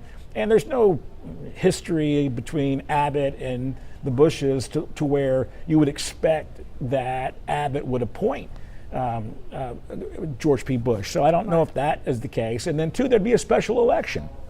So even if you had an interim AG, there would be a special election that would ultimately determine who that AG would be. So I just don't think that's a very good argument that they're making. You know, again, if you're looking at what the people on the outside looking in who support A.G. Paxton are saying, it's, this is driven by a rhino, they use the word rhino, Republican in name only, Speaker of the House over at the House.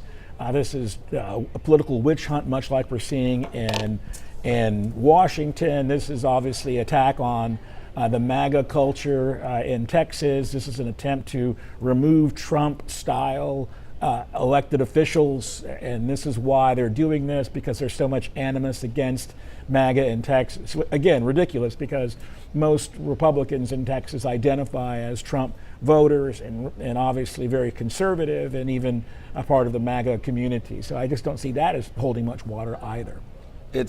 Tanya, it's any reasonable, rational person listening to these witnesses will have to come to the conclusion that Paxton did what these people said. The question is, will politics render the verdict, or will the facts of the impeachment inquiry render the verdict? And I think that's what's going to end up happening, is you're going to have these Republican senators, whether they can get 9, are they going to go based on the evidence, or are they going to go based on the politics? And that's what we're all here to see. That's the jump ball. It's a great point. It's a great point that Josh is making. Having been an elected official in the House of Representatives, I know that going back home and starting to talk to the Republican Women's Club and the executive committees of the Republican Party in my community, in my district, it would be very difficult to explain the behavior of an AG that's engaged in this kind of corruption, right? I mean, you're talking not about something as esoteric as securities laws and white-collar crime. You're talking about infidelity, and you're talking about having a political donor pay for the remodeling of your kitchen. Allegedly. Allegedly On the renovation. Allegedly allegedly on. Well, I guess the affair is open, but I mean, the people that vote in Republican Party primary votes are very strongly conservative. They're often religious, and all around Texas, they're rural religious, meaning they're going to church on Sunday morning, Sunday afternoon, and then on Wednesdays. And this kind of behavior is something that the people that go to those Republican Party primary meetings and women's clubs and groups, that really resonates with them. It's impactful for them because they're moral issues and not political issues. And you can't explain away this kind of behavior for politics. This is the kind of behavior that they just don't accept in their church or their Sunday school. And I don't think they're going to be able to accept it from their politicians, even though they might wear the bright red jersey. I think these kinds of issues are just a bridge too far for the average Republican, and so I think the senators that want to vote against impeachment or against, in this instance, having him expelled, are going to have a lot of explaining to do with those groups if they decide to choose politics over what's truly what's happening. Let's talk about that third meeting. So they have the first two meetings. The first meeting's with David Maxwell, and then you have the second meeting with Nate Paul, Penley, and of course Paul and his attorney. But then we have this third meeting, and everybody thinks, or Penley and them and Maxwell think that when they come into this meeting that Ken Paxton's going to back them up and agree that we're not going to keep investigating. Or keep looking into this because there's nothing to see here. We haven't found anything. And Penley says that when they inform Paul that they're done, at that point, he basically says that Mr. Paul acted like we didn't know who the real boss was. How stunning a statement is to you guys? Shocking. I mean, you have a citizen who's under federal investigation. And then you have an attorney general who's supposedly backing his colleagues, and then they go in the room, and everything flips, and the subject of the investigation seems to think he's in charge of the entire room. And Mark Penley, and I know him personally, I've dealt with him personally, I can only imagine what was going through his head and his heart at the time, because he's sitting there thinking his boss is going to back him, and the next minute he finds out no, and he knows that his boss flipped on him, and then he knows that this subject of the investigation is the one who thinks he's in charge of the entire meeting. Remember, 2 days before, Penley and A.G. Paxton are in the hallway. Paxton asks how the investigation is going. The forensic authorities have already gone through the data. Penley informs him, look, we just don't have the data. It's not there. The approach that Mr. Paul had asked for isn't yielding any information. We're going to close the investigation. Paxton at that point says, understood, I agree. Why don't you tell him at a meeting? That's when they call this separate meeting. So they go into the separate meeting, and as Josh points out, once Penley tells him what they found and that this is not going to continue, the investigation is stopped, Paul immediately throws a fit, right? And he, in the words that Penley used, he bows up his chest, right? He's showing who the alpha is in the room, even though A.G. Paxton is in the room.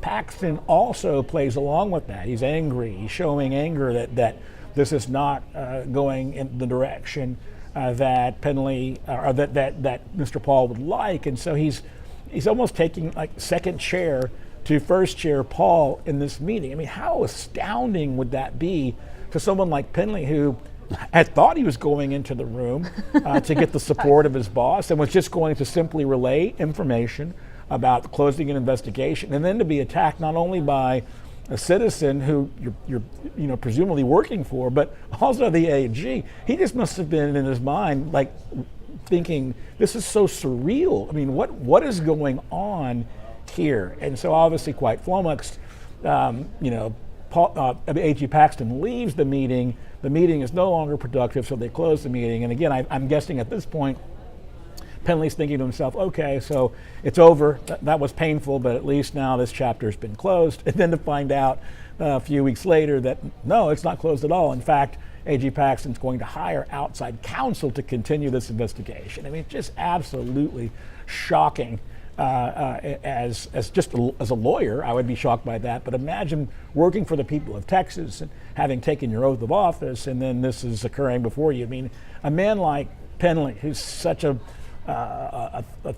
careful and thoughtful kind of a straight arrow lawyer and a straight arrow. Imagine the angst he must have felt by hearing what was happening and what he was being asked to do in the face of this clear, overwhelming evidence that this situation should have been taken care of immediately by closing the investigation, and yet it didn't.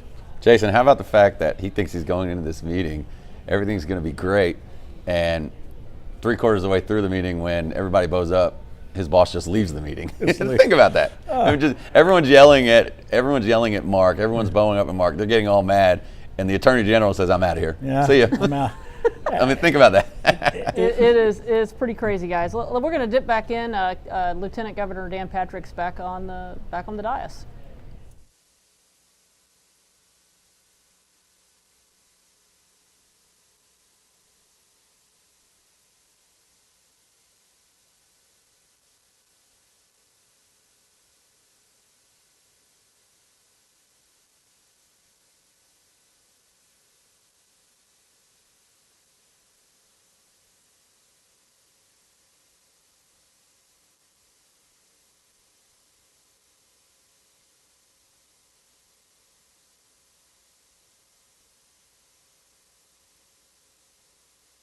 You may continue, Mr. Hardin. Not yet. Need a witness. Failed to forget the witness. I made sure all the jurors were there and you were there. I missed him.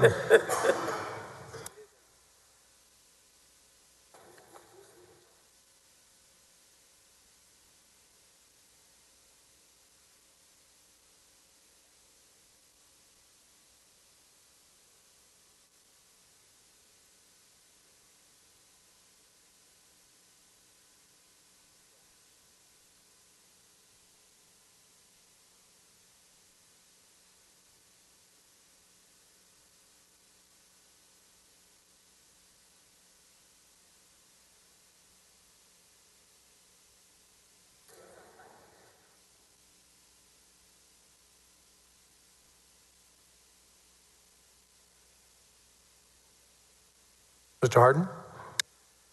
Thank you, Your Honor. Now, Mr. Penley, by the way, as we move into the things that happened in the month of September of 2020, did you yourself ever produce any real extensive notes as to what you remember about the events that occurred during that time? Oh, well. Not only turn it on, but lean up. Okay? Yes, the answer is yes. I did write notes, and I produced a 7-page memo. And have you asked, and therefore have with you, if you could have those notes available to you as we talk about the matters that go forward? Yes, sir. I have them right here. All right. Now, what I'm going to instruct you and suggest to you is, if at any time you think you need to refer them to refresh your memory, you can refer to them, but then testify from what you believe at the time. If your notes tell you something that you can't remember exactly, you certainly want to be telling the judge and the other side that, okay? Yes, sir. Now, let's go forward. I believe you were at the stage of talking in terms of trying to assure the Attorney General you were willing to continue to investigate, correct? Yes. And what was your hope that if you continued to investigate, what was your hope that would accomplish? My hope was I could dissuade him from believing that this investigation had any merit and should be continued. All right. Now, at that time, were you personally upset with the Attorney General? No, sir. What was your mindset as to what you wanted to try to do for him? I thought he was misguided. I thought he was biased against law enforcement to his detriment. I thought he was too aligned with Nate Paul, whether through friendship or as time went on, I began to believe other things. I don't want that as time went on, okay? So, having said that, we'll get to that. My point is when we're in the narrative. At the end of the day, when you reached out to the Attorney General, can you tell me, after you found out about the fact that he wanted to appoint outside counsel, did you, if we get to the middle of August, at that time, were you aware as who he had decided that he wanted to retain? Not in the middle of August, but in the middle of September, yes. All right. Approximately when did you become aware of whom he wanted to do the investigation? That would have been on the September 14th meeting with Jeff Mateer. All right. And then once you found out who it was, what was that he wanted to hire, what was the next thing you did in your involvement? Well, I found that out on the 14th. On the 14th, I also spoke to Michael Wynn and kept trying to get documents. Then the next day, the 15th, I emailed Michael Wynn and left him a voicemail, no response. On the 16th, the Attorney General called me to his office. All right. Now, when he called you to the office, were you still, had you done for 2 straight days been trying to get documents from Michael Wynn? Yes. And did you personally talk to Michael Wynn either of those 2 occasions? I spoke to him on the phone for 5 minutes on the 14th. What did you tell him? I told him I needed the rest of their documents. I said, I've realized I don't think I have everything you got from the judge. Would you please give me the documents? And then he promised to get back to me. He never did. So the next thing you heard about it was on the 16th? From the Attorney General, the next conversation was the 16th. And where did you have this conversation? Do you recall whether it was in person or the phone? It was in person in his office. And how did it come about? I mean, how was it? Did he call you? You call him? What? He called me. All right. When he called you, what did he say? He said, come to my office. I want to talk to you. When you did come to his office, what happened? He said, what are these documents you're asking Michael Wynn and Nate Paul for? I want you to write down a list of the documents on a piece of paper. Wait, stop a second. How would he know that you were still asking Michael Wynn for documents? Well, I only know of one way, and that would be Nate Paul was calls for calling. speculation. Well, let me ask you this. Do you know of, Dane. excuse me, I'm sorry, Judge. Do you know of any way else that was part of your conversation on the 16th, or really, what was it? Was it the 16th with Michael Wynn? My conversation with Wynn prior to that was the 14th. All right. Do you know of anybody else besides you and Michael Wynn that was involved in your conversation asking him for additional documents? The only other party would be Nate Paul because he told me he was going to meet with Objection. Nate Paul. Hearsay. All right. So, other than Michael Wynn... Mr. Hardin, hold on. Excuse me. Hold on. The objection was hearsay as to what Mr. Nate Paul told Mike Wynn. I sustained it. Thank you. Sorry. I think we were 3 talking over each other. Thank you. Thank you very much, Your Honor. Now, let me ask you this. When the Attorney General asked you to write down the names, did he tell you, and the documents, was it the documents he asked you to write down? Yes. Did he, go ahead with the rest of that conversation. He asked me to write down the documents. He asked me for Michael Wynn's phone number. Then the Attorney General told me that they weren't likely to give me any more documents because they didn't trust me. They didn't like the way the August 12th meeting had gone. They felt I was too aligned with Director David Maxwell. And then he said, I'll try to get the documents for you. Well, have you ever experienced a supervisor telling you that since the person who's asking you to do the investigation doesn't trust you, he wants you to get out of it, and he'll try another, and then he'll go get the documents? Objection. Leading. I believe. Let me ask you this. Have you ever had an experience like that? No, sir, never before. Well, did he say why he was going to go get the documents instead of you? He did not say. Did he offer any support for you in their allegation that they didn't trust you? No, and in fact, starting on August 12th, he had not supported me. So now you've got your attorney generals against you on this issue. Yes. And you're still, what was your policy or procedure as you were advancing, trying to to still continue to find out if you could head off the special, not the special, but head off the outside counsel? Well, number one, I was keeping Jeff Mateer informed of everything that was going on. I was sharing my views with him. He was my immediate supervisor. And so I frequently talked to Jeff in person or on the phone and updated him on everything I was thinking and doing. All right. So were you effectively taken out of the Nate Paul investigation after the call with the 14th? Yes. Later I realized the Attorney General had cut me completely out of the loop. All right. But even at the time he did, had you ever indicated in any way that you were not willing to continue to look into the matter if they would provide you the documents they claim to have? Objection. Leading. That is not leading. No, sir. Overruled. Pardon me? No, I never told the Attorney General I would refuse to investigate if they would cooperate. All right. Had you ever experienced before anything concerning continuing getting off of investigation because you, or in spite of the investigation, let me put it another way. Have you ever had an experience in which an investigation continues to try to help somebody who won't cooperate with you? No, sir. If someone won't cooperate, that's a giant stop sign. All right. Now, if I want, after the 16th, in your conversation with the Attorney General, when was the next time you had any involvement in this case? The next time was on the 23rd. 23rd of September? Actually, let me back up. I had the meeting with the Attorney General on the 16th. One other significant matter occurred on this case that day that related to me, and that was in my email, I received a DocuSign email requesting approval or declination for an executive approval memorandum for an outside counsel contract for Brandon Kamek. All right, can Your Honor, at this time, I'll move to introduce Exhibit 236. I believe it is not in evidence. It is not. I show it's not. I'm going to check with the true person. Thank you, ma'am. Can I have one?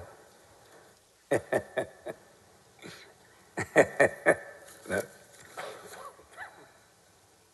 Any objection?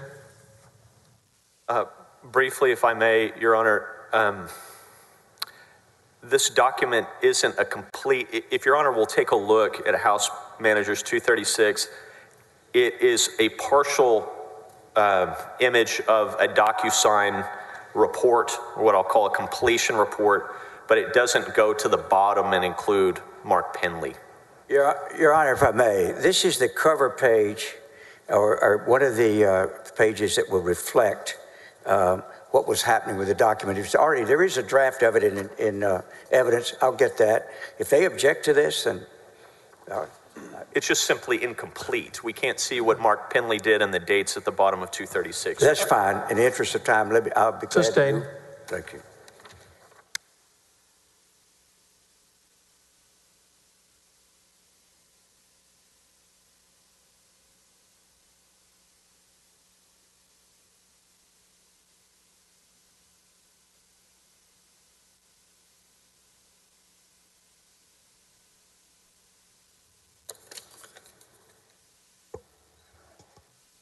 Now, in the conversation that you had with him on the 16th, the other matter you said that you didn't complete was what? The other matter on the 16th was I received the DocuSign email. Right. And what was the significance of you receiving that? The significance was it was office practice for certain contracts to be approved by a number of people in the chain of command. And since this matter involved a criminal investigation, it was routed through me, and it was to go on to other people. The last signer was to be Jeff Mateer, the first assistant. Did you sign off and agree to this contract for Mr. Kamek? I did not. And on the 16th of September, Did you do anything in relation to it? No, I saw it was there. I knew I wasn't going to approve it. I didn't touch it. And if you didn't touch it, does anything happen with the contract until you, the division involved, sign off on it? It should not have. All right. And then when's the next time you had any contact with anyone about it? The next time I had any news about the Nate Paul matter was on the 23rd. And what happened on the 23rd, and what was your contact and with whom? I had contact with Ryan Vassar. I got word that the Attorney General was asking where the... Objection hearsay? It is. You're absolutely right. Sustained. You're absolutely right. Thank you, Counselor, for that help. Thank you. Thank you, Your Honor. So did you get a talk at all to the Attorney General during this time frame? Not between the 16th and 23rd, but I did on the 24th. All right. On the 24th, where did you talk to him? He called me on the phone. He told me he was at the White House. He said he just left a meeting in the Oval Office, and he wanted me to approve the DocuSign executive approval memo for the outside counsel contract. What do you remember about that conversation? I remember we talked for about 10 minutes, and that was the day that I drew the line with the Attorney General that I would not cross, and I never did. I said I would not approve the contract. I said... Hold on. Object, non-responsive, vote to strike. Sustained. Hold on. What, just as best you can remember, tell us exactly what and how he said, what he did, and then tell me your response to it. He said, Mark, I'm at the White House. I just left a meeting in the Oval Office. I understand that the executive approval memo is with you. I need you to approve that contract. At that time, were you aware one way or the other whether the contract had been signed by the Attorney General? No, I wouldn't expect. Yes, there you go. Did you know? I didn't know. All right. And so at that time, what was your level of knowledge of the status of the contract? That it was stuck in my email inbox and it had not been approved through the normal office procedure because I wouldn't approve it. All right. What did you respond to the Attorney General? I said, Ken, I cannot approve this, and respectfully, I will not. And I told him why. All right. Would you articulate for the jury exactly what you told him as to why you were not willing to approve that contract? I told him that Nate Paul and his attorney were not being cooperative with us by giving us all the documents that I believe they had. They had gone to the media.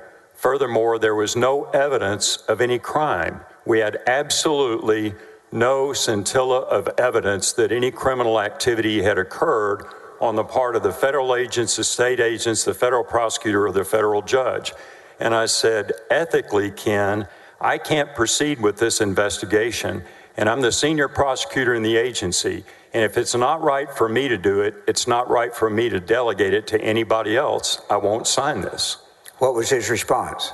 He said, well, we'll have to disagree on this. I've got to go to a press conference. We'll talk later. What was your history with the Attorney General as to how he would handle or respond to areas of disagreement with you and the staff? Well, by this time, I'd realized he was very passive-aggressive.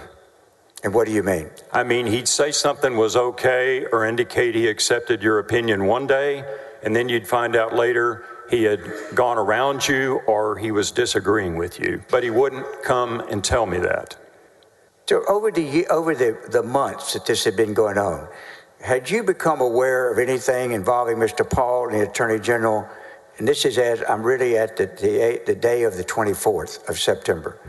Had you at that stage become aware of other incidents that were occurring, or were you pretty much just knowledgeable about the events that were affecting you? I had heard a little bit about... I don't want to hear what you heard, only that have you had heard things? Yes, I'd heard some things, not much. But as a practical matter, day by day, was your knowledge of things with the Attorney General and Mr. Paul pretty much generally restricted to the things that you've been telling the jury about that involved you? Yes, my knowledge was siloed. All right. I didn't know about these other issues until later. All right. Now, on the 24th, when you told him that, and he said, we'll just have to disagree. Yes. When was the next time you heard from him? He called me again on the next day, Friday, September 25th. And do you know where he was at that time? I don't know. And what did he say then? He said, "Are you available to meet with me tomorrow?" What did you tell him? I said, "Yes." What happened? So what happened? I said, "Can I assume it's about the matter we discussed yesterday?" And he said it was. And then we talked about scheduling. Where did he want to meet and when? He wanted me to come to McKinney. I told him I had an event to go to in Denton in the middle of the day. I said, "I'll meet you before or after." He asked me to meet with him at 2 o'clock in McKinney. He said he would text me a location, which he did later that day. All right. So then, did you meet with the Attorney General of the state of Texas regarding Nate Paul and the contract for an outside lawyer to investigate? Did you meet with him about that matter on Saturday, September the 26th? Yes, sir. What time of day and where did you meet? The meeting was scheduled to begin at 2 o'clock. I was there before 2. He arrived about 2:20 or 2:15. We met for an hour and 45 minutes. And when he got there, where did you go? Where did you meet? Well, he asked me to meet in one coffee shop, a Panera Bread, and I was there. He came inside and let's go sit outside. And he crossed the driveway. There was a Dunkin' Donuts across the driveway that had an outside table with an umbrella, and he wanted to sit there. So unlike what we're experiencing so far right now in September, was it a September day with more normal weather that was cool enough to comfortably sit outside? Yes, sir. All right. And then who began the conversation? He did. What did he say? He said he was frustrated. He said, "I felt like I did when I couldn't get Chip Roy to do what I wanted him to do. My staff's not doing what I'm telling them." Chip Roy was the previous first assistant, is that correct? That's correct. All right. Now, what did you respond to that?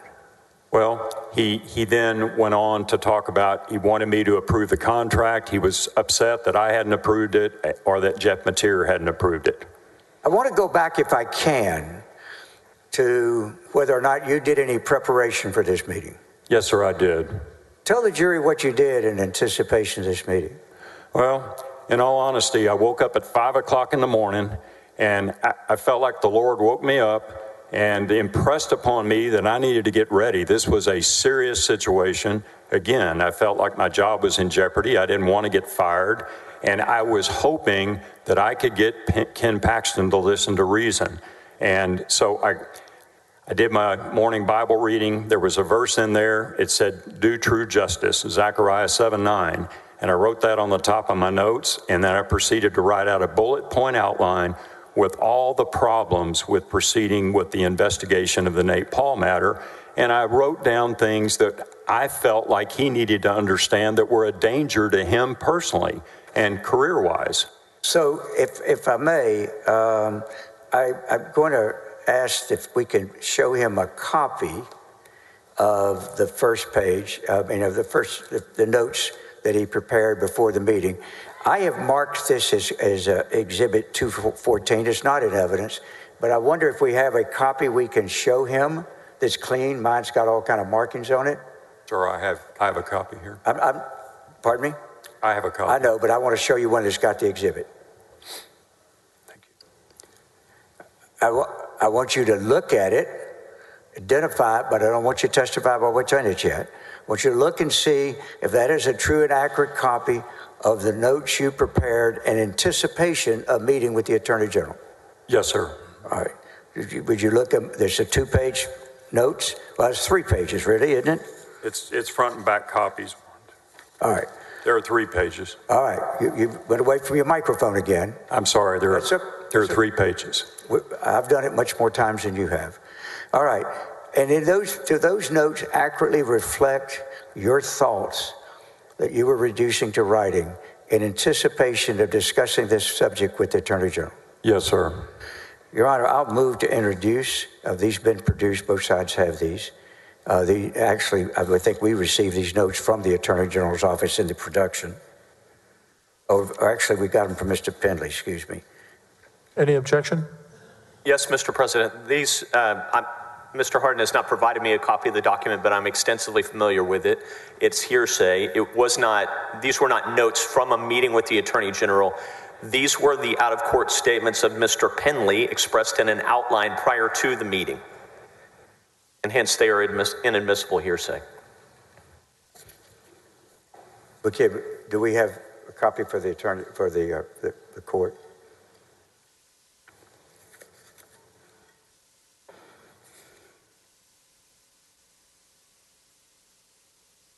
Thank you very much, ma'am. Does the court have a copy? Oh, thank you. I'm going to sustain the objection. Thank you. Now, these notes that you have, are these copy of these same notes that we've talked about, Exhibit 214. Do you have them up there with you? I do. Can you tell the jury in general, set from your own memory, all the things that you planned you were going to tell him? Yes. Hold on. I believe that Your Honor sustained my objection to hearsay, and so any testimony from this document would also be fruit of that hearsay. I didn't ask him to testify from it. In fact, I asked him the exact opposite. I said, simply put them down. Now tell us in your own mind, and if you need to refer to them to remind yourself of something, but my questions to you are directed to what you planned to tell the Attorney General, right, in both tone and content for this meeting of the 26th. Overruled. Continue. Sir, what I planned to tell the Attorney General was, number one, this was a very dangerous investigation for him to continue.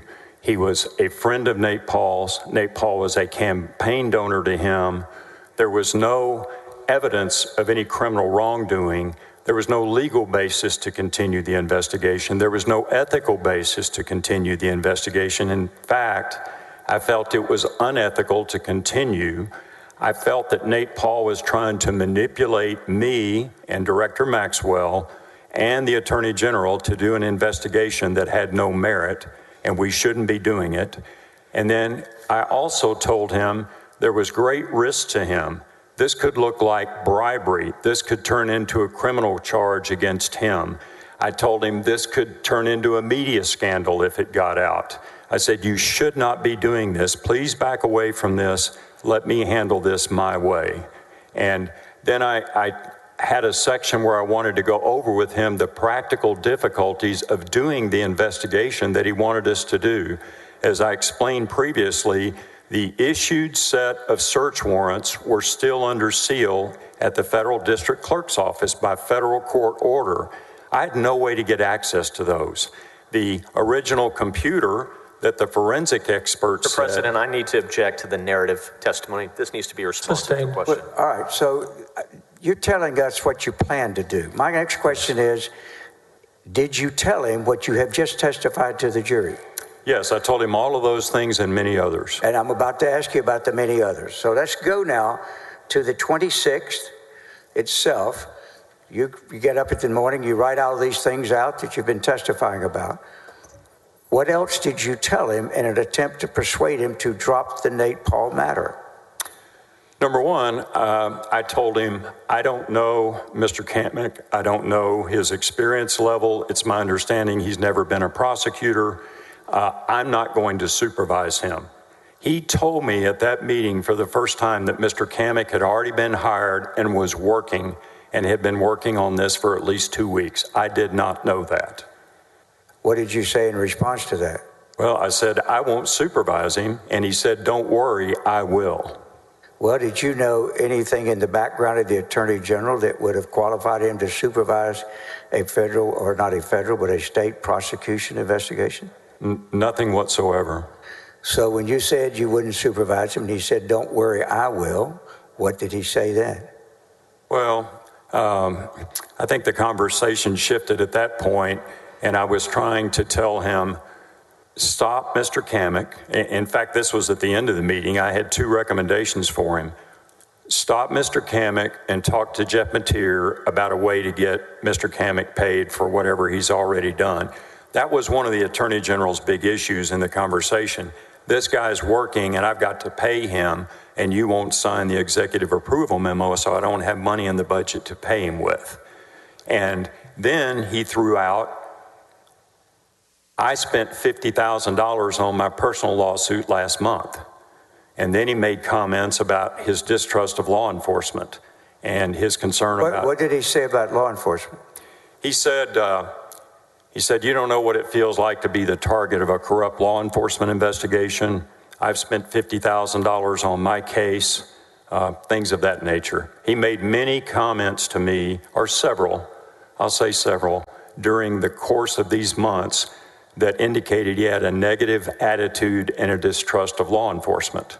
Did he particularly ever focus on DPS in his negative attitude? Yes, I've heard him make negative comments about DPS. Like what?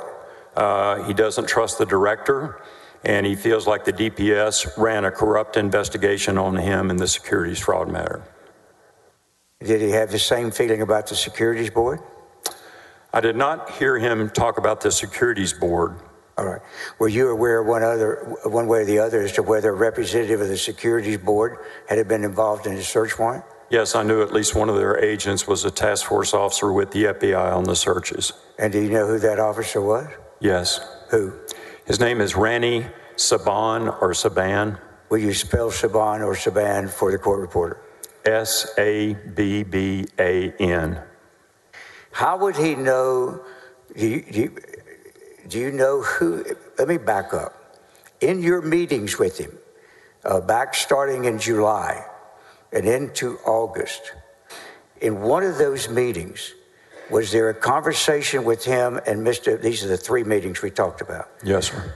In which he specifically addressed the issue as to whether Agent Saban was actually the applicant for the search warrant. Objection, leading. Did you ever hear? Sustained. Did you ever hear anything from him during those meetings with you about Agent Saban? Yes, sir. You talking about Nate Paul's comments? Yes. Yes, I did. And in the meetings, did you ever hear him say that Agent Saban was the affiant in the application for the search warrant? Objection, hearsay, as I understand this to be Mr. Paul's comments, offer for their truth. Sustained. Did you discover at any time that Mr. Wynn and Mr. Paul knew the identity of the agent that signed the application for the search warrant? Objection, hearsay. If necessary, I will take this witness on voir dire to establish that the basis for his knowledge is hearsay. Sustained. Did you ultimately discover that these folks in your meetings knew who had been the applicant in a search warrant that was sealed, application that was sealed? Same. Objection, hearsay. And I'm happy to take this witness on voir dire to establish that. I asked if he ever became aware. It's sustained. Right. Now, would anyone be able to know the identity of the agent that signed the search warrant, the application for the search warrant, if they had not had access to a sealed document? Objection assumes facts not in evidence and calls for this witness to speculate on that topic. Let me ask you this. Did you review the grand jury subpoenas that were ultimately served by Mr. Kamat? Yes. Did you see the name of Agent Sabat on there? Yes. Would Agent Sabat's identity be known to anybody that had not seen the sealed document? Objection calls for speculation again. To your knowledge. Sustained. Now,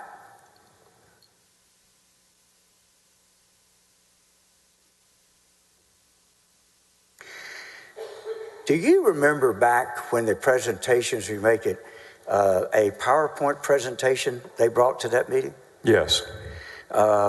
And do you recall what that PowerPoint presentation was called? Yes, sir, I do. It was called Operation Longhorn. Was that PowerPoint presented to you by Mr. Wynn and Mr. Paul? Yes, Mr. Paul specifically. All right.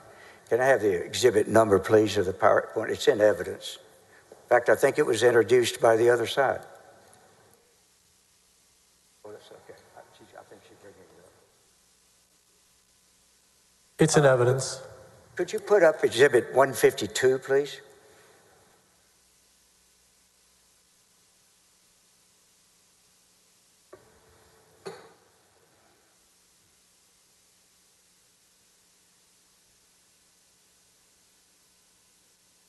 Now, go to the next page, please. Do you recognize this exhibit, please? I do. That's the document Mr. Paul gave me at the August 5th meeting. Fine. One moment, please. Can you confirm, Mr. Harden, that everything has been redacted from this was the piece of evidence that we paused to redact information? I want to make sure. I saw 2 thumbs up from Stacy. 2 thumbs up says it has been, Judge. And we've done that in light of the presentation. Thank you very much. In this search warrant, if we could,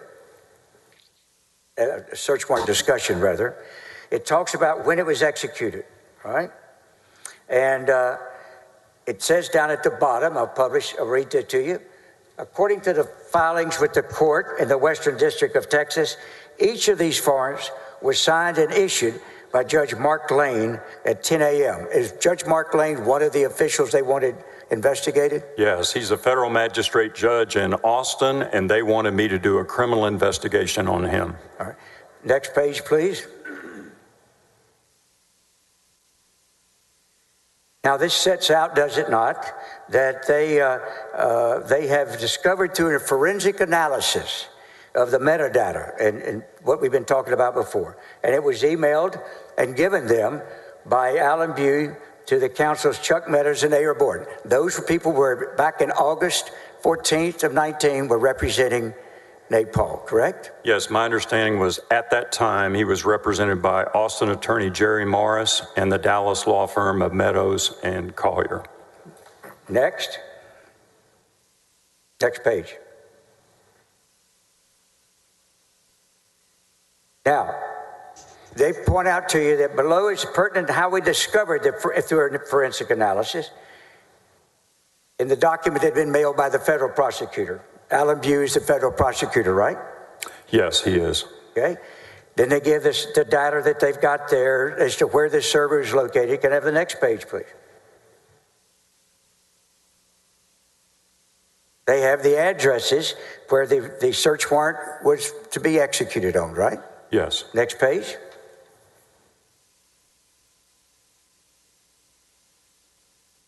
Now, do you have any idea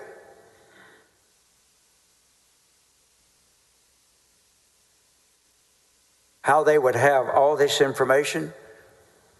Now, answer yes or no first. Objection calls for speculation. Do I have any idea? Hold on, Mr. The question was knowledge. I just have to add any knowledge of it. If you can, answer yes or no.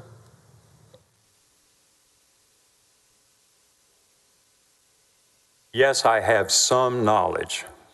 Can I have it talks, does it not, about Mr. Saban, does it not? It does. It mentions his name at the top. All right. Do you know if he appears in any of the document of the original search warrant itself?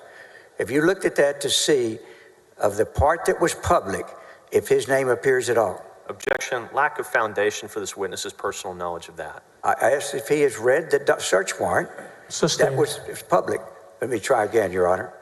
Have you looked at and reviewed the search warrant that was public information, is and was the search warrant that was ultimately given to the attorneys of Mr. Paul after the search? Yes, sir. On anywhere on that search warrant, does it mention the name of Mr. Saban? No, sir, it does not. Next page.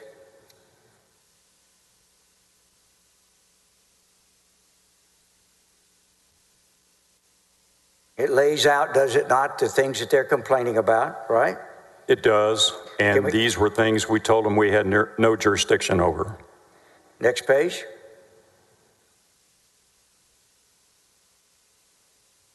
Now it has people of interest. And are these people that they wanted you to investigate? Yes, they wanted us to investigate each of these people. Would you go down the list and see why, and tell us what they told you, or what these people they were requesting to be investigated roles were? Yes. Randy Saban was on the task force. He was at the search warrant that was executed at Mr. Paul's residence. Mr. Paul stated he had personal conversations with him during that search. Agent Joy of the FBI He was mentioned. I don't know which location he searched. They represented that Ms. Sobrevilla Dent was a courtroom deputy clerk to a United States magistrate judge. Yeah, can you explain to us why in the world you were supposed to investigate a courtroom deputy clerk of a federal magistrate? I have no idea how there's a state interest in doing that. The federal authorities have full control over the federal district clerk's office, and their law enforcement and their inspector general's office has the full ability to go in and get all the documents needed to do such an investigation. We did not. All right. Now, if I have the next page real quickly, and let's move through this.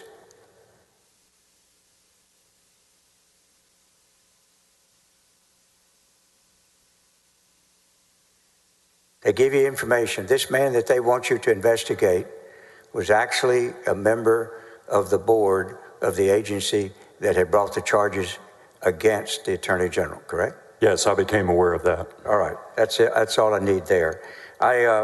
Did it have personal data about him that has been extracted from this? Could I see that page again? Yes. No. Yeah, the page.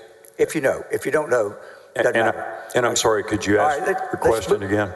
Let's move on. You can take that down, but there were code words in this thing, weren't there? Yes, there were. Well, did you have any idea what they were or what they were supposed to represent? Oh, Operation Longhorn. Hold on. We're on top of each other. Excuse me, try not to talk over each other for the court reporters. Yeah, absolutely. Thank you, Judge. Your Honor. Were there different little code names like Longhorn and other things? You remember what any of them were? Well, the only one I knew at the time was Operation Longhorn. I've learned some since this summer. All right. Now, if I can, at the end of the day, on the 26th, when you were talking to him, that Saturday, you've talked about almost 2-hour conversation. Yes. Do you recall at the end of the conversation, do you recall anything else that the Attorney General said to you in response to your urgings that you've described to the jury? May I review my handwritten notes to refresh my recollection, because there were many other things discussed? Yes, don't read from the notes, but you can look at them and see if that refreshes you. All right. To be clear, Mr. President, I do not know what notes he possesses up at the stand, and I would like to at least be able to review those. I thought we gave him 214. If we did not, could we please? 214 are not notes, Mr. Hardin. That is his outline from before the meeting. So if he's using that to refresh his recollection, he will be using a document that has been overruled as hearsay. Which, in more years than I'd like to admit, a witness regularly does. So that is not an expert witness. Excuse me. That's not a legitimate evidence. This man has brought up his notes. They're not in evidence. They've objected to him. He is certainly allowed to look at documents not in evidence to refresh his memory. He just can't read from them. Would you show counsel these notes?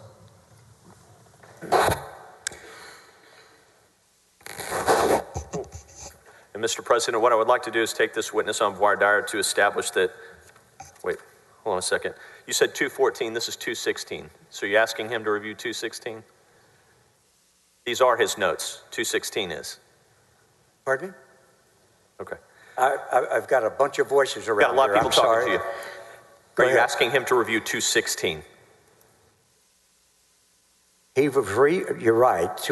You're right. These are his notes. Excuse me, just so the court knows what we're talking about. 214 is the document that he planned, of what he planned to talk about. He's right. 216 is what I'm asking him to look at and what he was about to look at. So I just gave you the wrong number. If you want 216, well, if you have 216s produced, do you have no objection to 216. I plan to introduce it as well. All right, neither one of them to answer your question earlier. Have we settled this, counselors? No objection? I believe we have. To what he's going to read from, okay. All right. Now, if you reviewed your notes from the day after, did you type up those notes, write those notes by hand before or after, during, when did you do it, the meeting? I wrote these notes when I got home that evening after the McKinney meeting, and they're handwritten. Have you reviewed them? No, sir. If I could have a minute, I wanted to be sure I had permission Go ahead. to.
Yes, sir, I've reviewed the notes. All right.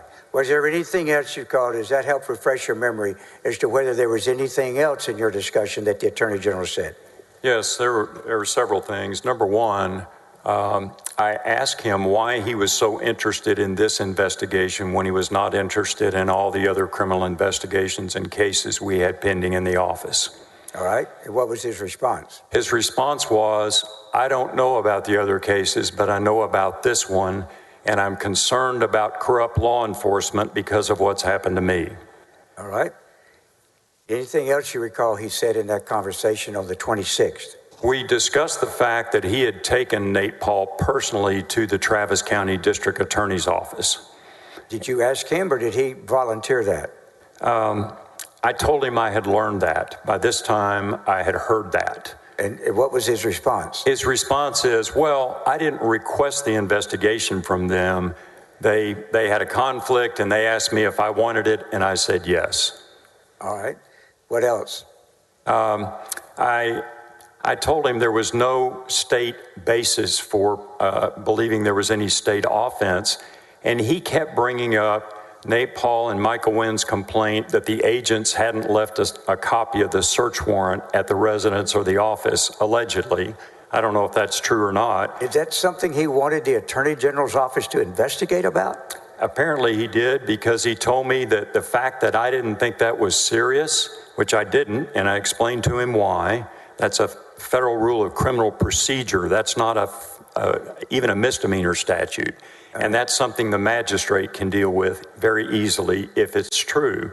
But he said that was a red flag to him that indicated I was too biased in favor of law enforcement.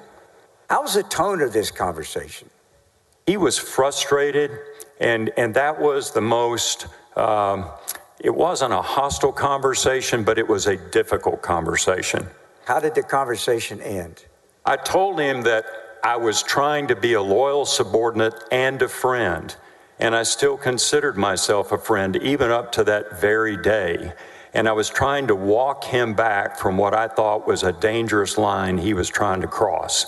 And I told him all my reasons, that he could face criminal charges, bribery, other things. It could be a media scandal. He could get himself in a lot of trouble. He needed to leave this alone, to back away from it. I explained all the practical investigation difficulties, that we shouldn't be trying to investigate the feds, and there were many things we couldn't investigate. We didn't have the power. We didn't have a way to get at those sealed search warrants. And if I'd called the U.S. Attorney's Office and said, can I see your file with the original search warrants, they'd have laughed and hung up the phone, and I would have understood why. All that was under privilege at the U.S. Attorney's Office. They had an active investigation of Mr. Paul. So how did when the conversation was over, what was said between the two of you as you parted? The way I left it was I made two recommendations, which he didn't object to and he didn't disagree with, but then I found out later he obviously didn't act on them. Number one, I said, stop Kamek from working and talk to Jeff Mateer and figure out how to pay his invoice and don't let him work anymore. Number two, let's you and I meet with Jeff Mateer. I can explain some options we've got. I don't think they're great options. You may want to pursue them, but I think they're a risk to the office.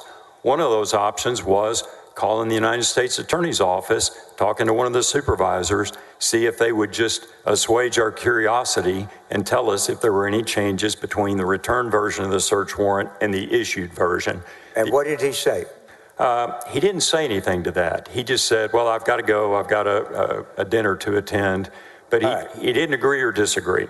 After that conversation on the 26th, without going into what you said, did you call Jeff Mateer and update him?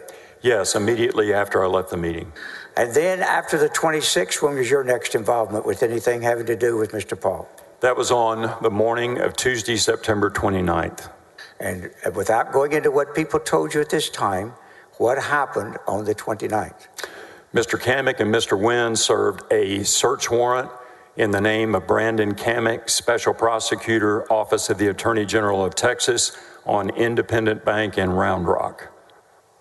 What was your reaction to that? I was apoplectic. Why? Because it appeared to me that Mr. Kamek was working on behalf of Nate Paul's civil litigation interests and serving a criminal process, a grand jury subpoena on either a bank or a party to one of his civil lawsuits. He was seeking discovery through using criminal process. Has the Attorney General ever said anything to you in his conversations that Mr. Kamek was a special prosecutor? No, at this point in time, the only thing he'd ever told me was that he was working and beginning to gather information. He never told me a title. All right. What happened on the 29th when you found out that their community bank had been served a grand jury subpoena? Well, Jeff Mateer called a meeting in his office at 3 o'clock for the deputies involved that became the whistleblowers. At the end of those conversations, did y'all make plans to go to the government? No, not that day. All right. And then what happened on the 30th? On the 30th, in the morning, we got another message that a second subpoena had been served, this time on Amplify Credit Union in Austin. And what was your reaction to that? I was even more apoplectic. I was furious that this was going on and the Attorney General was allowing it. And what was wrong with serving a grand jury subpoena on Amplify Credit Union? Because again, this looked like Nate Paul was using the power and authority granted by the people of Texas and this legislature. He had turned it over to Nate Paul for Nate Paul to go after his business opponents. I asked you what was his objection to it. Did you have, I believe, let me ask you this. When you were so concerned, what was wrong, in a very succinct way, please, what was wrong with what they were doing? Number one, these banks had nothing to do with referral number one, which was the only referral we knew about. Number two, you can't use criminal process to conduct civil discovery. And that's what it appeared was going on because Mr. Paul's attorney was with Mr. Kamek at both banks. In all your years, first of all, have you been involved where the prosecutor was the one serving the grand jury subpoena? No, sir, I haven't heard of that. Who is usually the one serving grand jury subpoenas? A deputy, a federal marshal, depending. And then, have you ever heard of the lawyer for the person bringing the complaint who's also under a federal investigation accompanying the prosecutor serving the subpoena? No, in fact, the Code of Criminal Procedure doesn't allow that. I'll get to that. Sustained. What is the law in terms as to whether or not a person representing the complainant can be involved in that circumstance? The law says you can't. An interested party cannot be involved in serving a grand jury subpoena. Now, after this, on the 30th, did you, as a group, ultimately go to the FBI? Yes. After we learned about the second grand jury subpoena being served, we were extremely concerned as a group. I was extremely concerned personally, and we decided we had to go to law enforcement.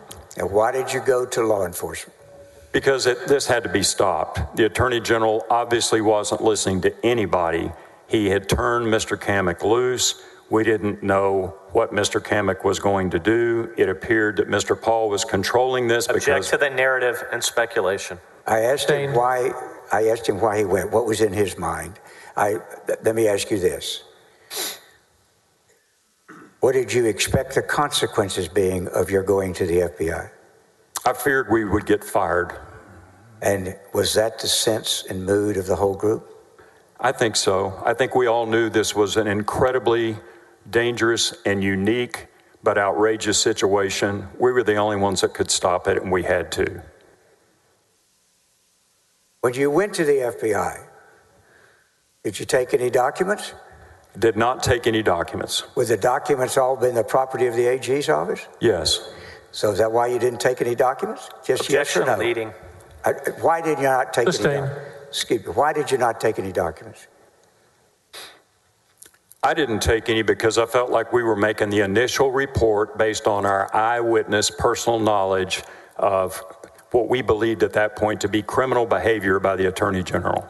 And so when you went, did you take evidence with you? I took my personal knowledge and the others took theirs. All right. Is that evidence? Absolutely. We were eyewitnesses. So if a person is the victim of an aggravated robbery and reports it to the police, would it quit being evidence if just they report it as opposed to taking documents? Objection, leading and relevance. Their personal experience. Hold on. Yeah. Sustained. What did you take with you that would first of all of y'all going? Yes. Did you take evidence in the meaning of evidence? Yes. What did you take with you that was evidence? Our personal eyewitness knowledge, our personal experiences, our personal conversations with the Attorney General, our personal experience of him pressuring us to do things that were improper, unethical, and illegal. In your experience,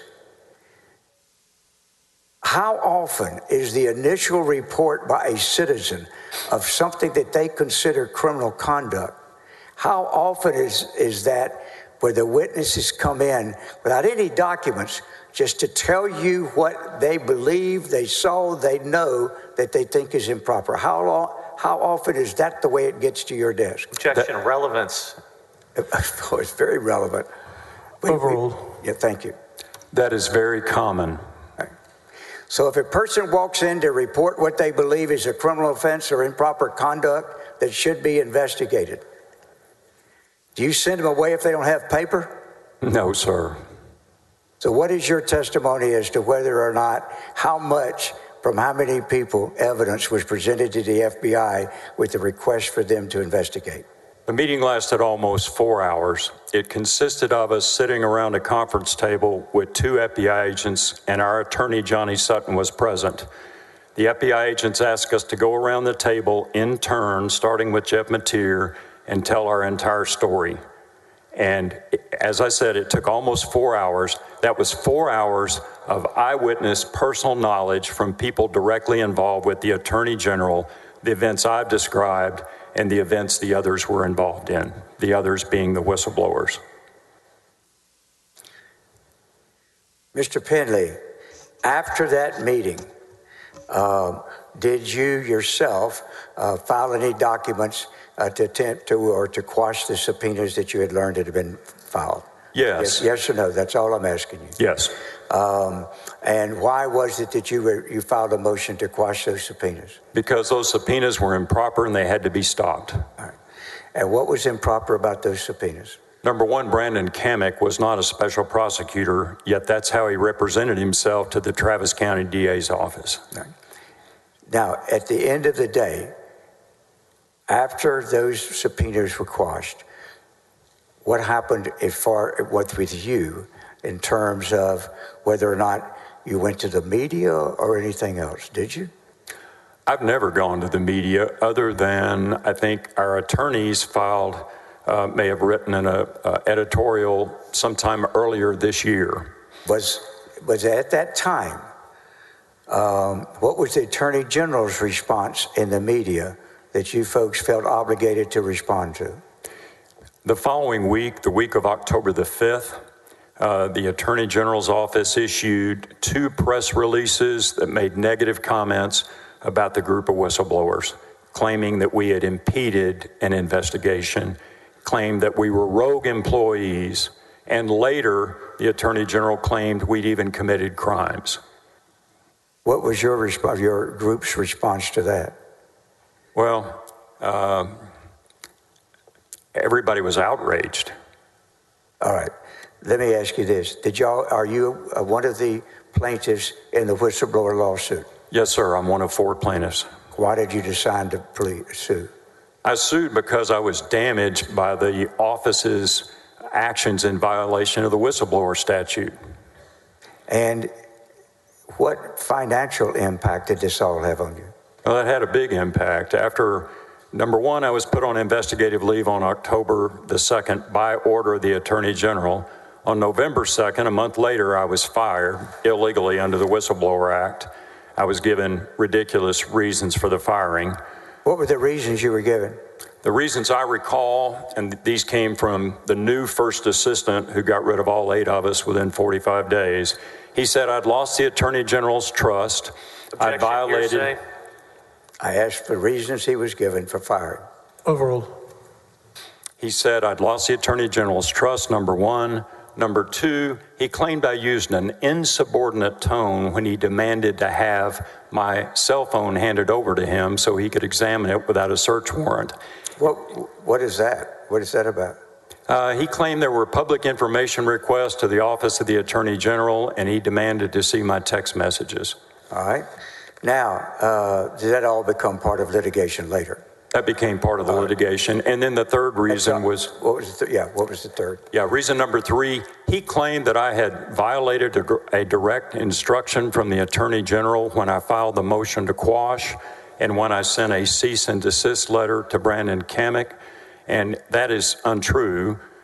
He claimed that on September 16th, when the Attorney General asked me for information about the documents I wanted from Michael Wynn and Nate Paul, at the end of that meeting, the Attorney General said, don't do any more on this. The context was, don't ask. That's okay. Hold on. Okay. I really, really want to finish up here with you to ask you this. After all you've been telling the jury about, after all you've been doing differently,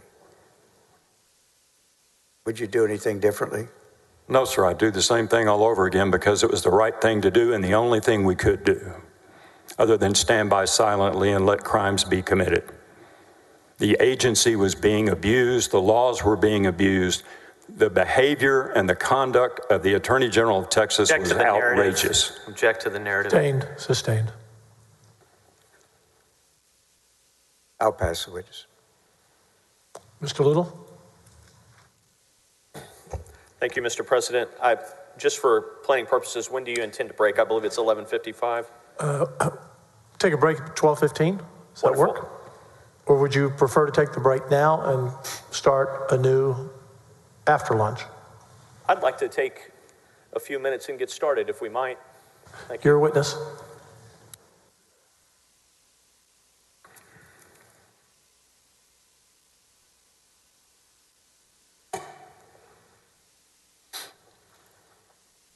Mr. Penley, I'm going to hand you some of your notes here so that you've got them. You need something, Rusty? Just get out. Left your cup of water? All right. Documents for you. Thank you. At this time, Mr. President, I'm tendering to the witness exhibits 1009 to 1021. This is a series of notes in Mr. Penley's hand. May I approach? Yes. Have they already been admitted or you're admitting them? Okay.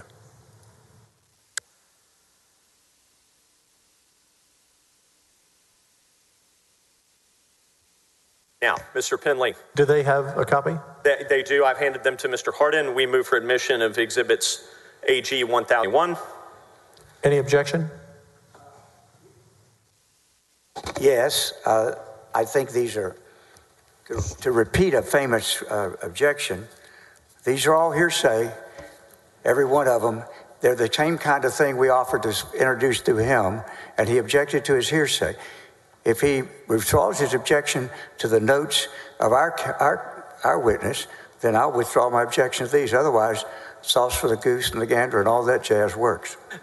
Mr. President, may I respond? Yes, you may. These notes that I've handed to Mr. Penley are notes of his present recorded recollection from the meetings with the Attorney General in various formats. Mr. Hardin has already offered House 216, which is his notes from September 26. These are all of Mr. Penley's notes, and they are extensive. I'm sorry, I don't know how this is any different than what we just talked about. I'm not sure I understood your reply. Recorded recollection is an exception to hearsay, and these are his notes, just like House 216, which was admitted and offered earlier.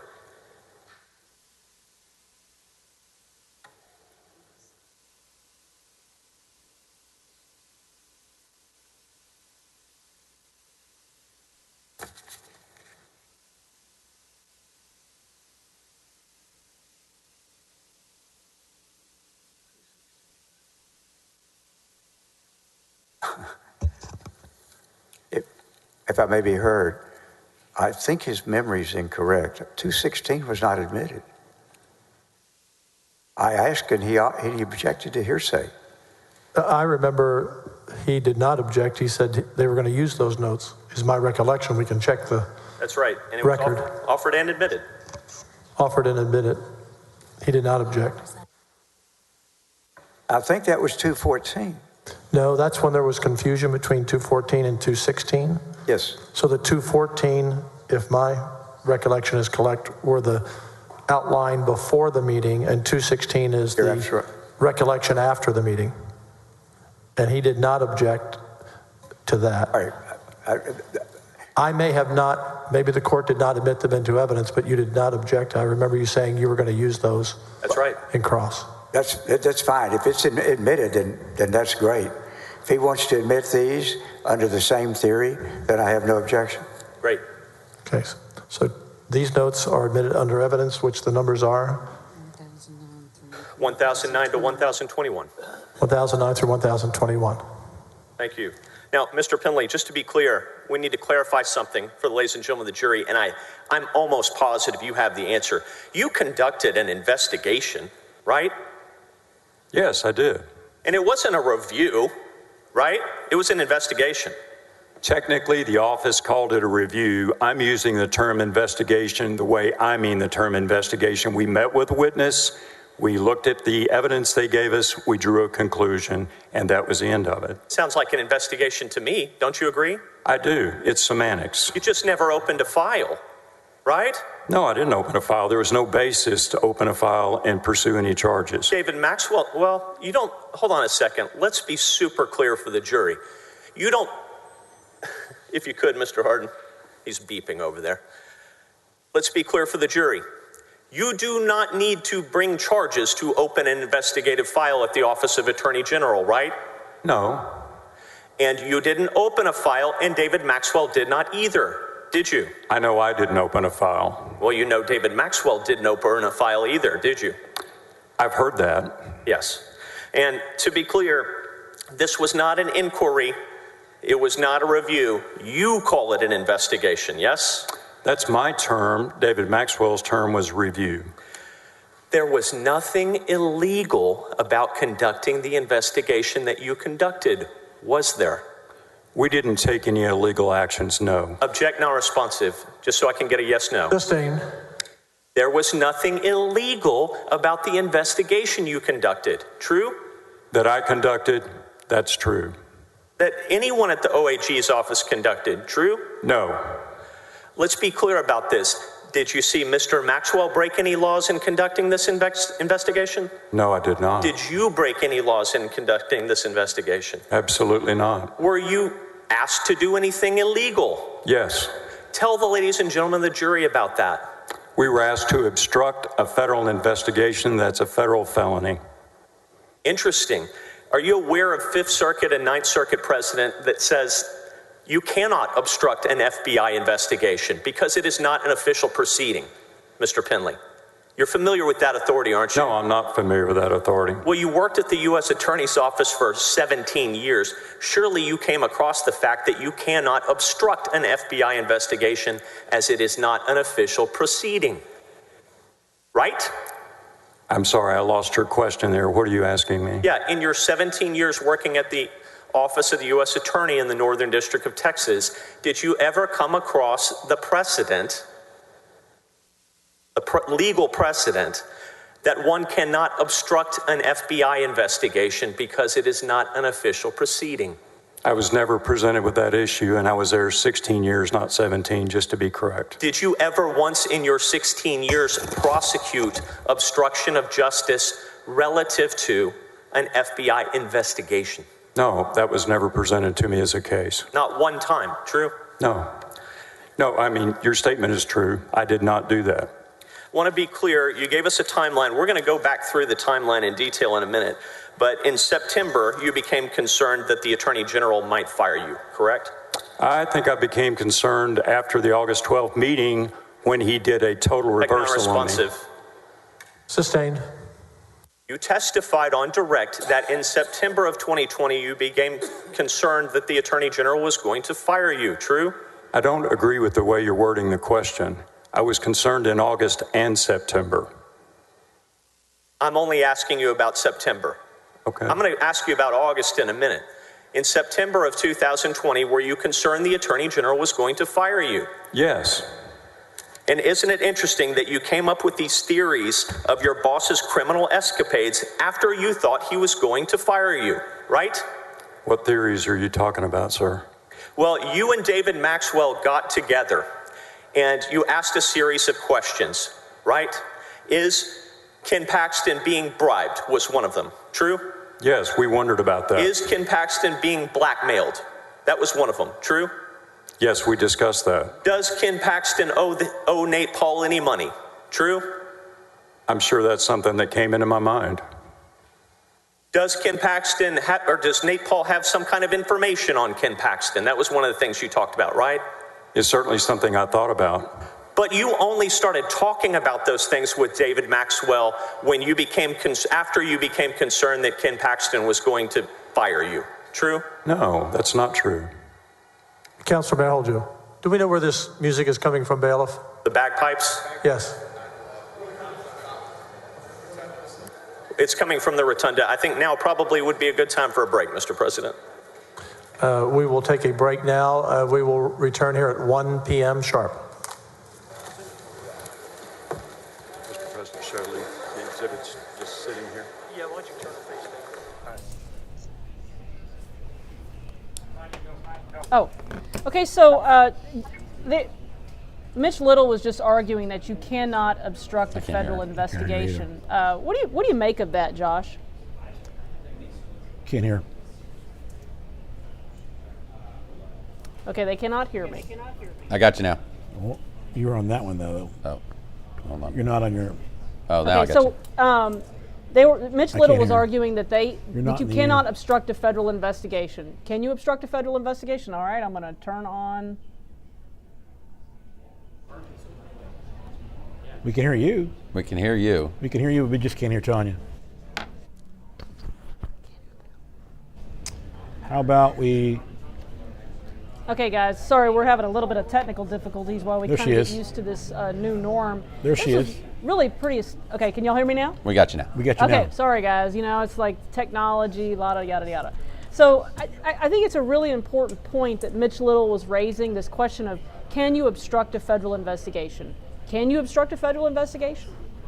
Under my legal knowledge, I've been doing this almost 24 years. Of course you can obstruct a federal investigation. There's actually a federal statute, obstruction of justice of charges, where it states when someone acts in a way to intentionally impede or interfere with the government investigation or prosecution.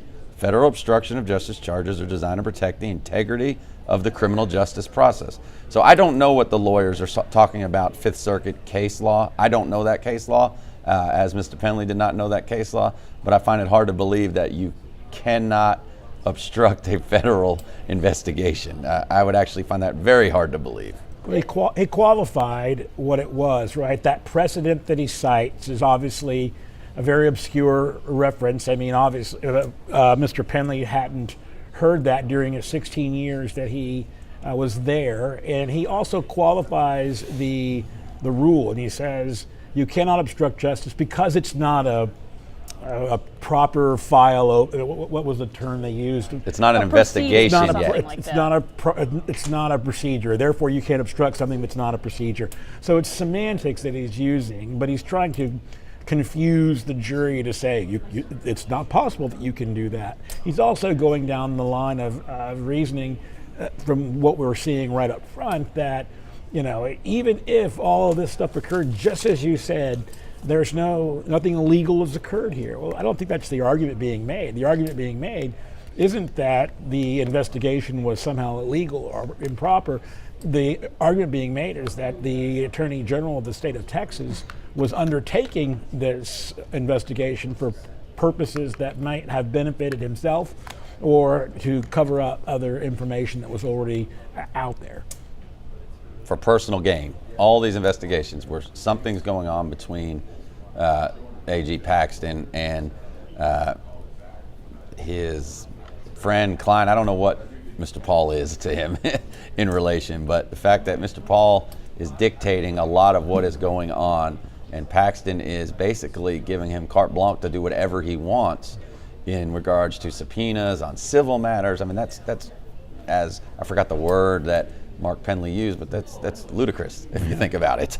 Well, it's stunning that you have a situation, and it's hard for me still, even now, to wrap my mind around the fact that Nate Paul's attorney is going with Brandon Kamek to deliver these subpoenas. And they actually recorded this. I've listened to the recordings of Nate Paul's attorney. He introduces himself, and I remember I listened to one of them, to the bank president. It's very clear who he is. How do you justify having Nate Paul's attorney along with Brandon Kamek delivering subpoenas? It's even worse than what you described, right? Because he was not only delivering this subpoena, he was doing it under the auspices that he was the government agent of the state of Texas. So his signature was that I'm a special prosecutor in this instance, and that was the justification for Kamek being able to get that information. And then the second issue was that they were saying they were using criminal investigatory power for a civil matter on a second matter that was unrelated to the first. I mean, absolutely. This is the kind of thing that you would not expect from the AG's office. And again, whether or not it's illegal, it's highly inappropriate. And certainly, I think it points to some level of culpability from whoever was instigating this in the beginning. Think of this, Tanya.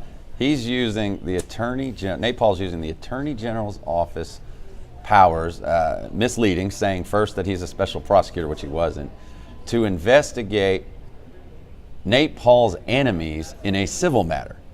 That's what Paxton is allowed to be going on, which is awful. If it's not illegal, I don't know what it is, but it's not right. And I imagine the people who listen to that testimony have to be disgusted with it. Well, and they listed off the people. Penley listed off the people that they wanted investigated, and included a clerk at the magistrate's office. I mean, it's like a bad movie. You just can't believe, because that was a new one. I didn't realize that among the people they wanted investigated was a clerk. I mean, think of just the stunning level of where we're at. You know, just it would almost be a comedy, but it's not very funny, because you're talking about the top law enforcement officer in the state of Texas that these allegations are being made about. And these descriptions from all these former top people in the office describing how the top cop in Texas doesn't trust law enforcement and is actively trying to investigate federal and state officials. It's just mind-boggling. Yeah, that's the theme we saw recurring. Whenever A.G. Paxton wanted to justify certain actions he was taking with his staff, he would say, "You have no idea what it feels like to be prosecuted by federal agents," and therefore he has this animus against the federal authorities that apparently imbues his judgment when he makes these kinds of claims. Again, whether or not you agree with his politics or do not, the mere fact that you have an animus against federal authorities does not give you the right or the privilege of taking action against those authorities that is A, highly inappropriate, and in this case, likely illegal. I mean, this is something, again, where if I'm Penley and I'm watching this occur in real time, I'm just shocked at the level of impropriety that I would be seeing from the top cop in the state of Texas. Jason, did you find it odd when Penley asked the attorney general, "Why are you interested in this one?" I wrote it down. Yeah. And he said, "Not in other cases, but why this one?" Yeah. And if you think about it and think about everything that Nate Paul and Paxton have done, Penley asking his boss, "Why this one?" And then he says, "Well, they're too biased towards law enforcement." They are law enforcement. Yeah. They are the top law enforcement in the state of Texas, but they're biased towards law enforcement. The feds, Nate Paul, and everyone's in cahoots against him. And he says, "I don't know about all of the other cases that you could be referring to. I only know about this one." Again, which speaks to his state of mind. He knows about this one because there is an interest that he has taken from Mr. Paul, right, during this time for the things we've already talked about, right? The covering up of the infidelity, and then the alleged payment for remodeling of the kitchen. Yeah, and it had to be, I'm just imagining, Penley having this conversation with Ken Paxton and probably just trying to wrap his mind around it, trying to understand, you are the state's top cop, and you are, and And bear in mind, I am not saying that there cannot be misconduct by law enforcement. Sure. I've spent my career, I mean, I've been primarily my career has been uncovering police and also prosecutorial misconduct. So it's not like I sit here as somebody who thinks that, oh, law enforcement always gets it right, there's never any corruption. Absolutely not. I believe it's certainly possible. But to believe it in this case, there's a saying that somebody said to me back when I was covering the Eric Williams case. He was the guy that killed the Kaufman County DA, his wife, and the top assistant. And when they were, this is after the first prosecutor's been killed, and somebody said to me, Occam's razor. And Occam's razor is this concept that says the most logical answer is the answer. And in that particular case, the logical answer was that Eric Williams had done these killings. He's on death row, by the way. And because this particular person that was telling me this was mad about a story I had done this story because there was a lot of theories about whether this motorcycle gangs were somehow involved because one of the prosecutors had done some prosecutions. But so I've always carried that with me, this concept of Occam's razor. So to believe Nate Paul's story defies Occam's razor. It doesn't make any sense. You'd have to believe that all these people got together to conspire, all these ethical people. I mean, it doesn't, what would they have to gain? Why is Nate Paul someone that all these people would want to throw away their careers to conspire? It doesn't make any sense. Well, let me throw something else at you, right? Because you're referring to the first referral, right? So we've got the issue where they think that the warrant has been changed.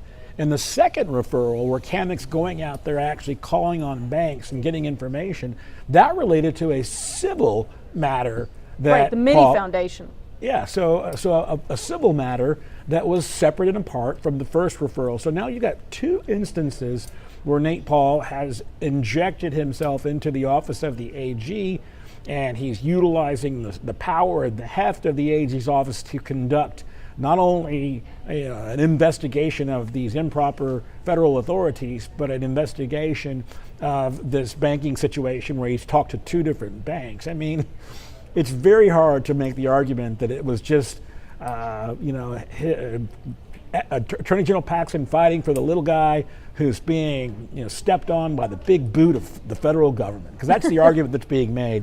But it's clear that it relates to this one individual, and it's across criminal and civil matters. Tanya, think of it like this. In trial law, whether when I was a prosecutor or as a defense attorney, you use your terminology, we use this terminology in front of juries. It's common sense. Use your common sense here.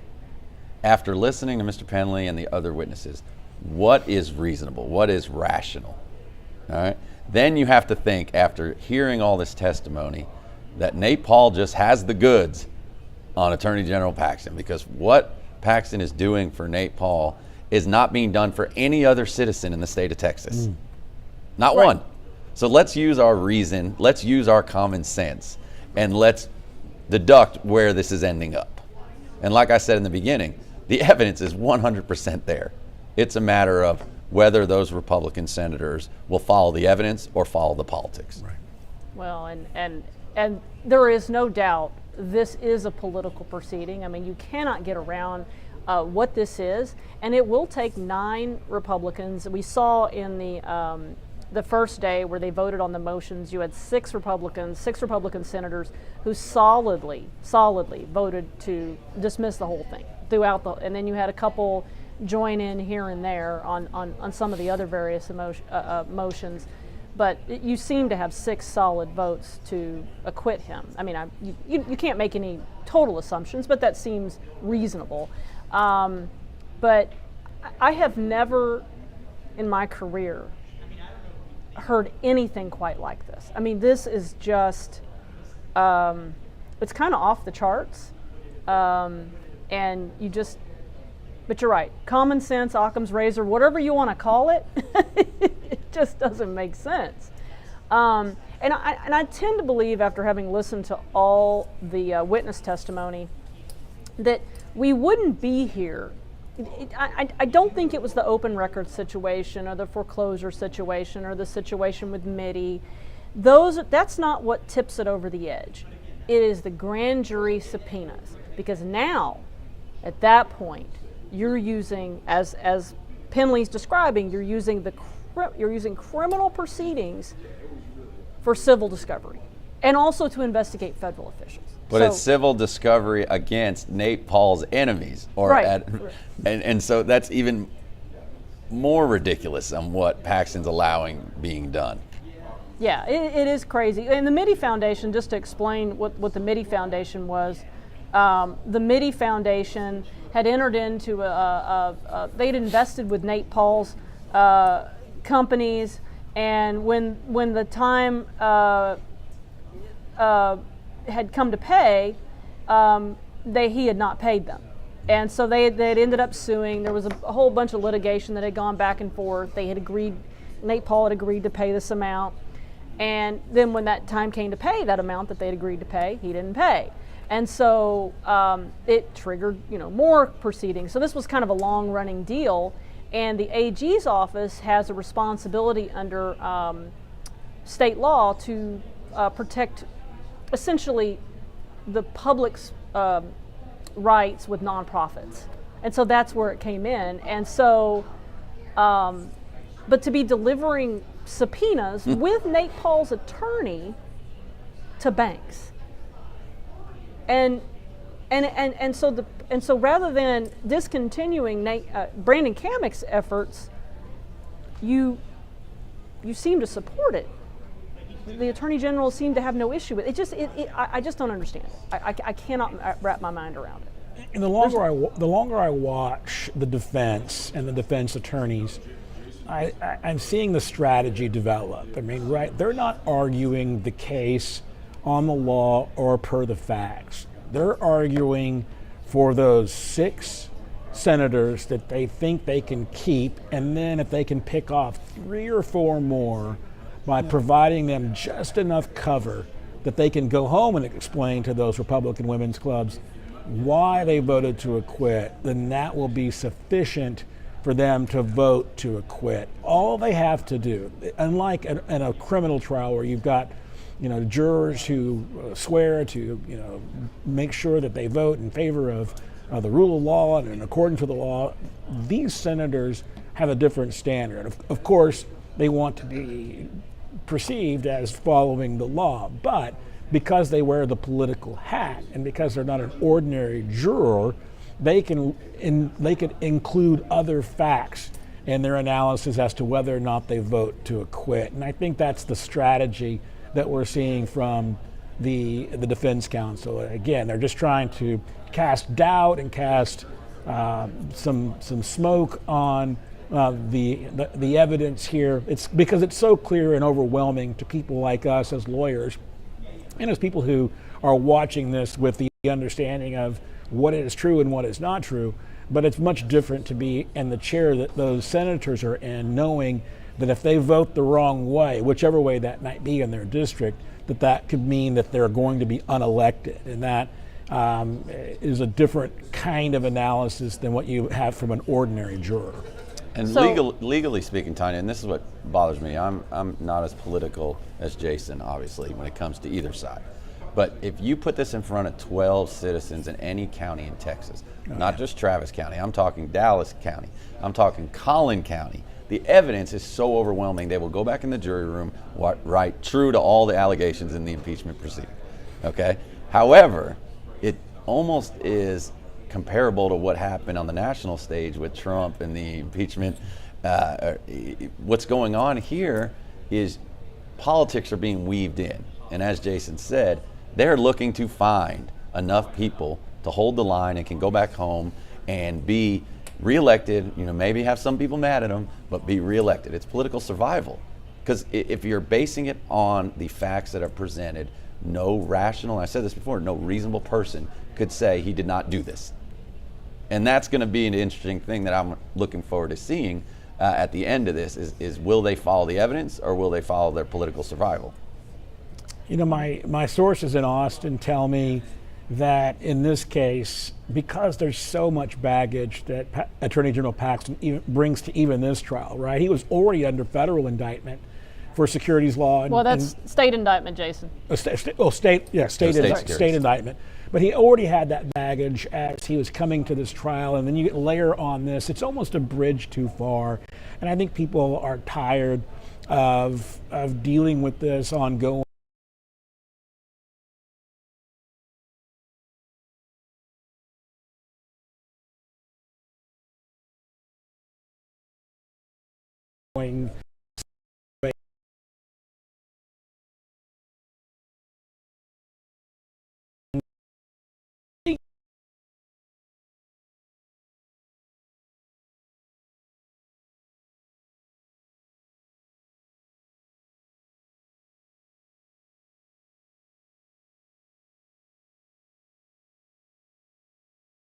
People who are in those chairs in the Senate are now thinking through the jockeying for.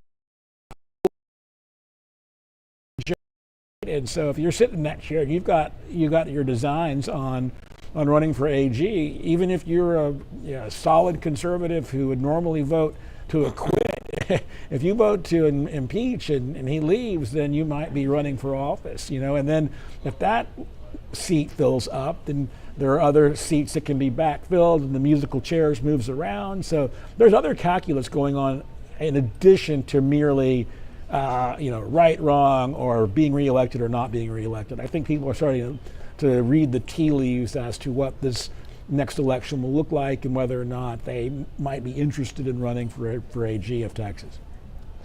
Okay, guys. Well, we're going to take a break for lunch. Jason Fialba, thank you so much for joining us today. I know you've got other things to do, and so Bernadine Steptoe, our WFA, one of our political analysts for us, is going to join us in the afternoon. And anyway, thank you so much, and Josh will be back as well, and so we will see y'all after lunch. Great, thank you.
Good afternoon. I'm Tanya Iser, an investigative reporter here at Channel 8.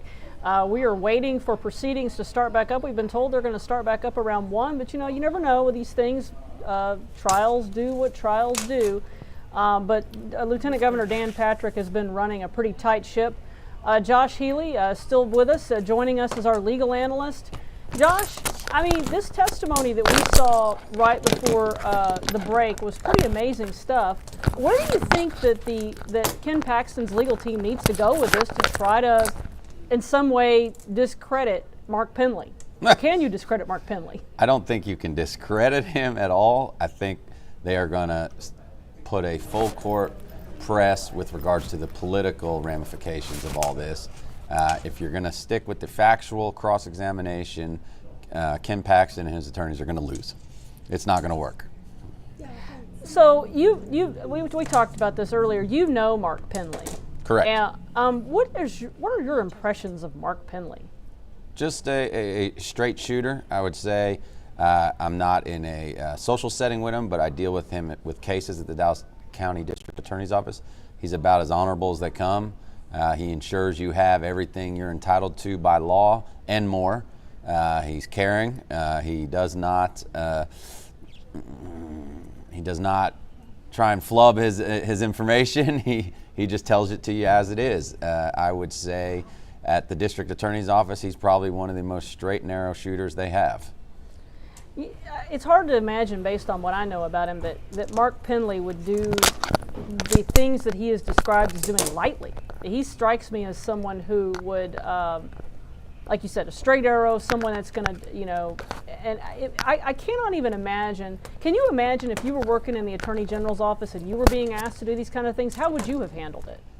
You would try and handle it exactly how Mark handled it.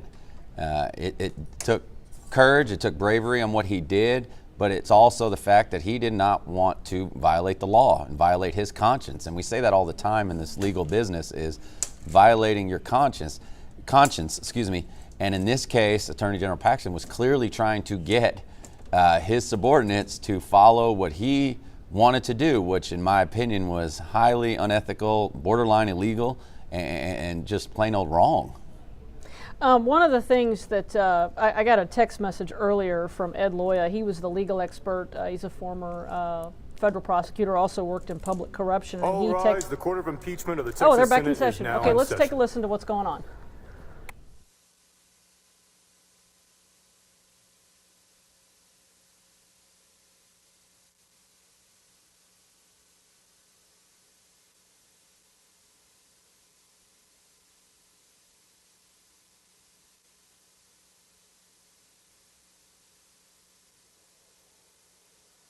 All rise. The Court of Impeachment of the Texas Senate is now in session.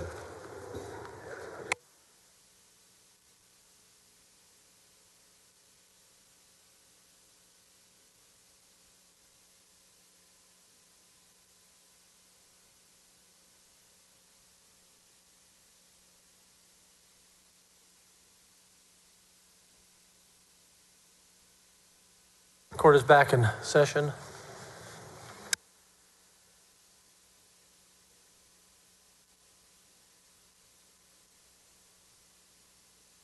Bailiff, call in the witness, please.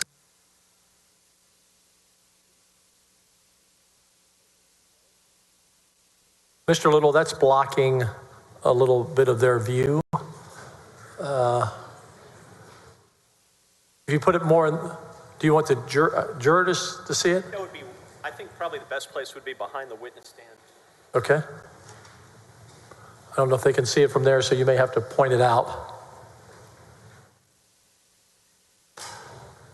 Are you going to be referring to it from the podium to here? I might write on it. Okay. Can you see from that side? They cannot see. Maybe we'll just ditch it. I think you could put it. Oh.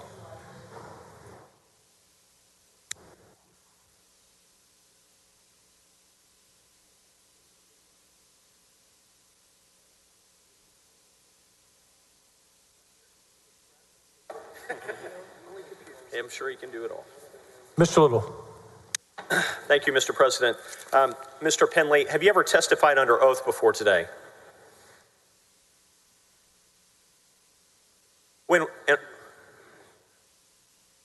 Yes, I've testified under oath. Did you testify under oath before the House Board of Managers? No. Did any of the House Board of Managers, Andrew Murr, Jeff Leach, Charlie Guerin, any of them put you under oath to provide testimony in connection with the impeachment proceedings in the House? No, I did not testify in the House. In fact, not in a proceeding in the House. I did speak with their investigators.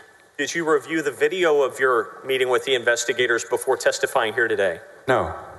And during that proceeding, isn't it true that Ms. Therese Buse, who was hired as one of the investigators, told you that there was a legislative privilege that covered your testimony in that proceeding?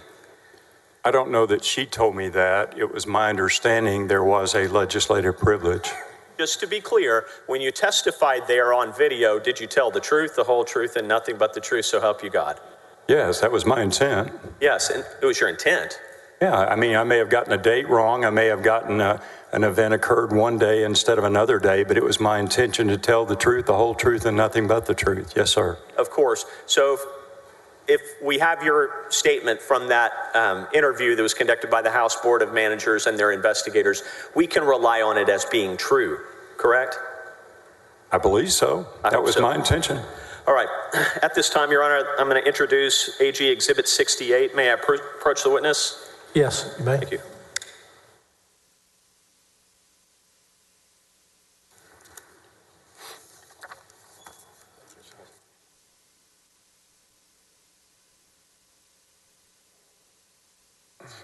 It's not on our list, so you'll have to submit it at the right time.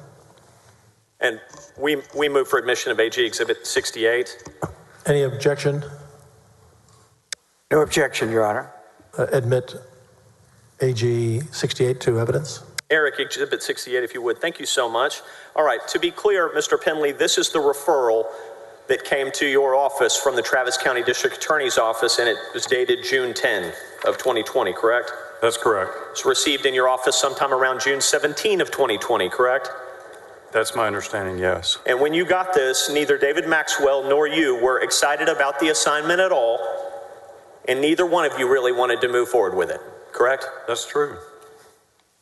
And what Nate Paul was accusing these people here, or at least complaining about, if true, it was a 20-year felony. You would agree with that, correct? An alteration of a federal or a document, yes, it would be a 20-year felony. And there's a state analog to the federal statute concerning alteration of government documents, true? Yes, I believe that's 3710. So there was a state offense that had been alleged in this referral, true?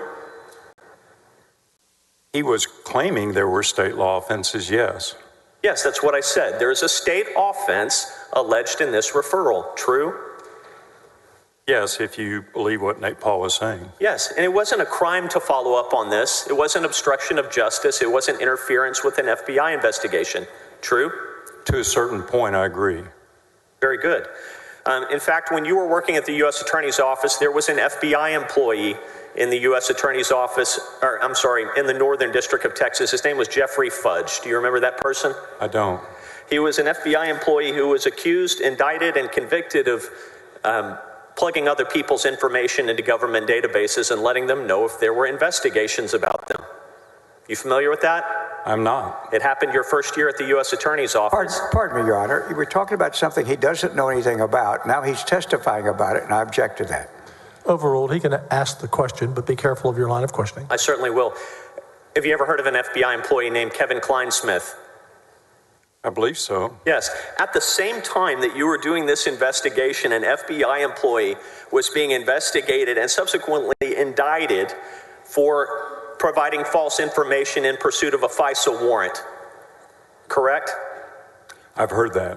Operation Crossfire Hurricane, you've heard of that before, correct? I have. Yes. And so the allegations that are being made here, it's not a crime to follow up on them, and a state offense is alleged. True? I felt it was appropriate to do an initial review. Object, not responsive. Sustained. True? Could you ask the question again, please? Yes. The state offenses that are alleged here, it wasn't a crime to follow up on them, was it? No, it wasn't a crime to follow up. No. But your testimony earlier was you hope to slow walk it. Yes. Did you tell Michael Wynn that? No. Did you tell Nate Paul that? No. Did you tell your boss Ken Paxton that? No. And in fact, between June 17 and July 6, 2020, you only talked to David Maxwell about it, right? Between what dates? June 17 and July 6 of 2020, you only talked to David Maxwell about it. That's not correct. That was your testimony on direct. Would you like to correct it? I would, if I may. Please. I'm sure I talked to Jeff Mateer as well. In fact, we talked to Jeff Mateer when he handed us the referral on June the 18th, probably. We may be talking past one another. You did no investigation between June 17 and July 6. True? We didn't do any, no. Didn't do any work. True? That's true. Okay. I'm going to show you what's been marked as AG Exhibit 88.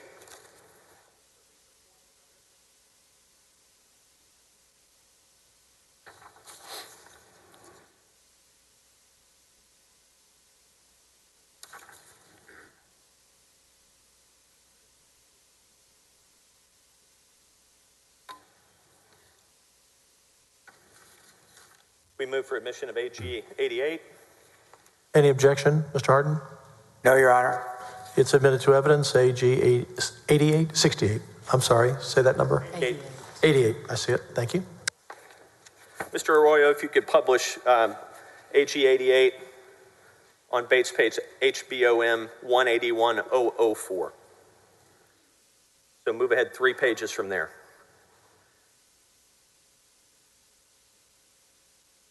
And blow up all the text and writing at the top, please.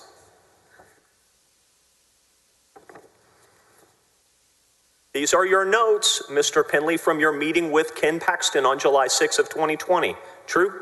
Yes. And in that meeting, at the top you write, tampering with docs is a state issue per Mindy of Travis County. Mindy Monford, the first assistant at the Travis County District Attorney's Office. Did she tell you that? No. You didn't know enough state law to know that there was a state offense alleged at this point in time, did you? That's incorrect. So you knew there was a state offense alleged. You didn't need Ken Paxton or Mindy Monford to tell you that. True? I believe I had discussed that with David Maxwell. You learned it from David Maxwell, right? I believe so. Did you look up the law yourself? I did. Good. Next line says he alleged they changed the search warrant. The next line after that, if you would read that to the ladies and gentlemen of the jury, please. Ken just wants the truth, period. Ken just wants the truth. And to be clear for the ladies and gentlemen of the jury, who is Ken? That's Attorney General Ken Paxton. He told you he just wanted the truth. True? He said he did. Yeah, and you believed him at the time. True? True? At the time I believed him, yes. Yes, at the time you believed him. That's right, but not later. And so when you made these notes, you were making notes of what Ken Paxton was saying, and he was telling you he just wanted the truth. That's right, I wrote down what he said. The truth about what? About what happened with Nate Paul. And did you tell him you would get right on it? We did. We started trying to schedule a meeting. I don't think so. Let's move on to our next sidebar. exhibit. Withdrawn. Sustain. This is another portion of Exhibit AG 88.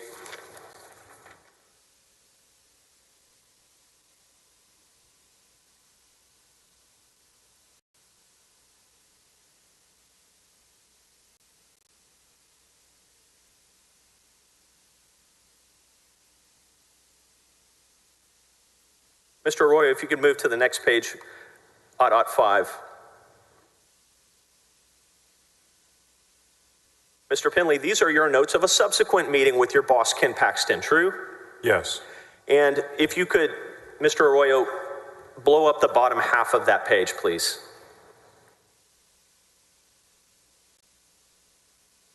The date of this meeting is on or around July 16.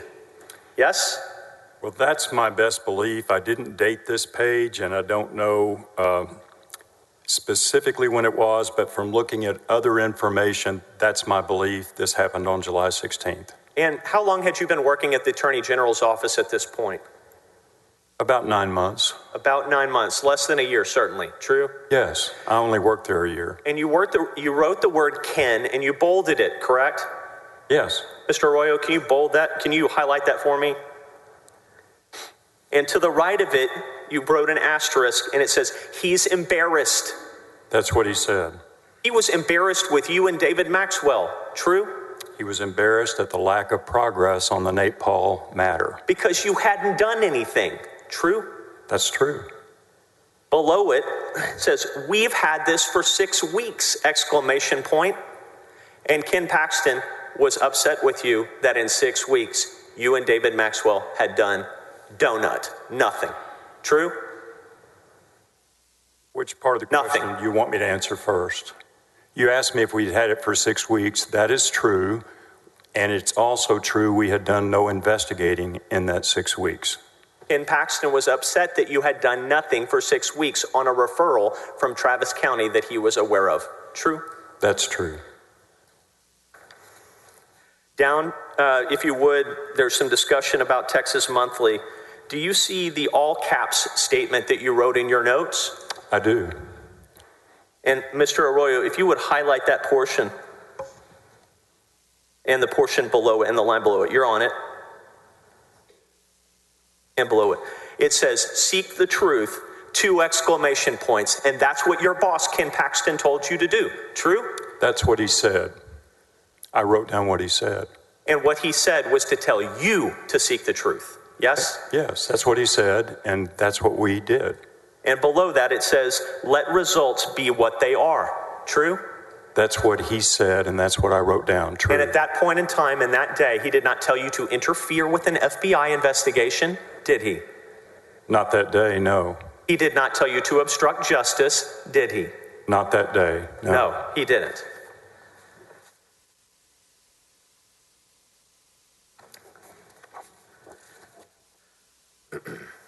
Mr. Arroyo, if you would, please bring up Exhibit 1, AG 1009. This has already been entered into evidence, Mr. President, before the break.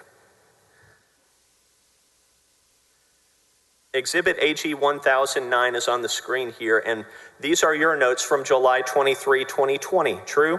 Correct. And these are notes from your review of Nate Paul's earlier meeting with David Maxwell, of which you are not a participant, true? That's true. Yes. And in the middle, Mr. Arroyo, it says the agents didn't. If you can highlight that portion.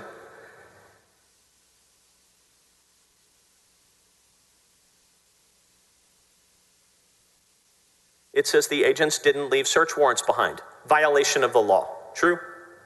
No, it's not a violation of the law. Is the Federal Code of Criminal Procedure the law or not? It's a procedural code. It's not a statute. Okay. They broke the law as expressed in the Code of Criminal Procedure. True? They broke the procedural rules of the Federal Code of Criminal Procedure, if that was true. Let's turn the page. Next page, Mr. Arroyo. In the middle of the page, there's a section that says metadata on PDF.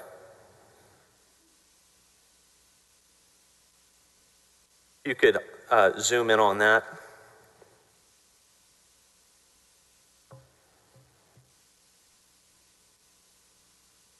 It says, actually don't zoom in on that whole thing, just get the line below that as well, was created on 9/6.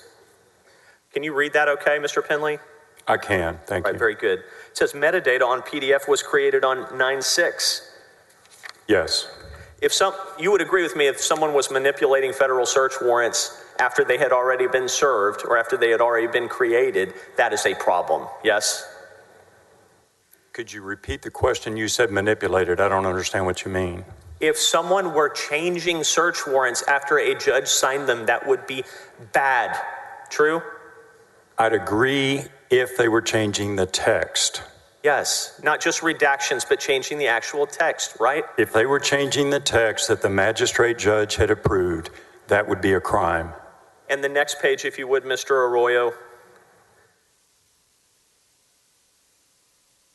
About 3/4 of the way down, there's a paragraph that says claim above an asterisk. If you could zoom in on that for us. No, above that, please. The next paragraph above.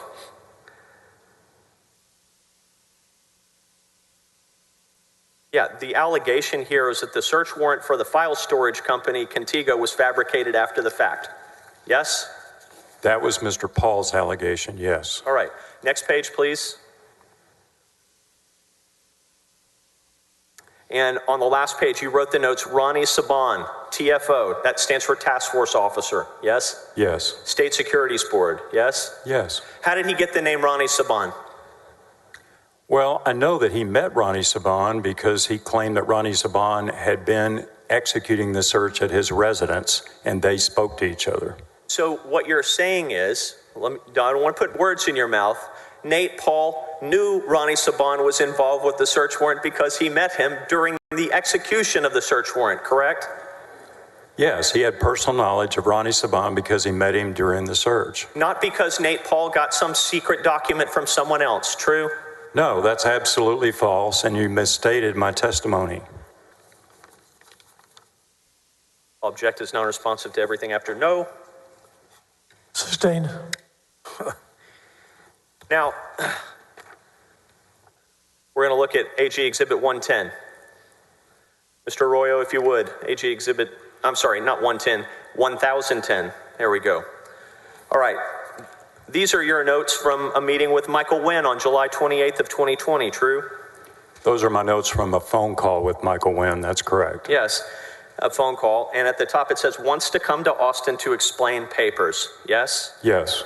And below that says the agents didn't leave copies at the premises, but you already knew that, true?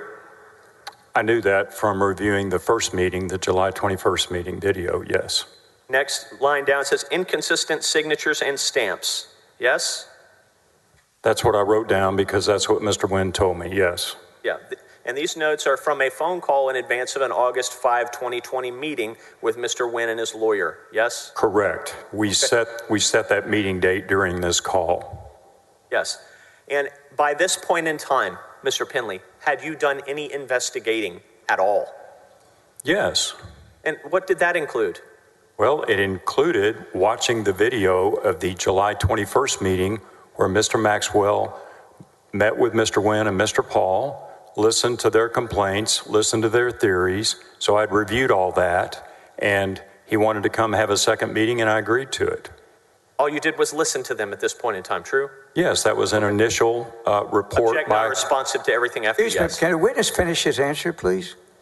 Sustain the objection. Overrule your objection. I'm going to show you what. Please let him have time to finish. I will do my best.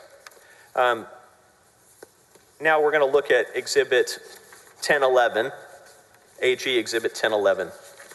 And these are your notes from a meeting with Nate Paul and Michael Wynn, true? Yes, that's the August 5th meeting. And you can see there by your first asterisk, hold on, it says thumb drive of docs produced. That's true. They gave you a thumb drive. They yes? did, yes. And I want you to scroll down. Do you see the line that says J. Lane? Yes, I see that.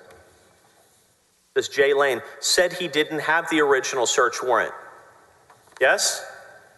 Well, I don't know if he did or he didn't. That's what Michael Wynn told me. Yes.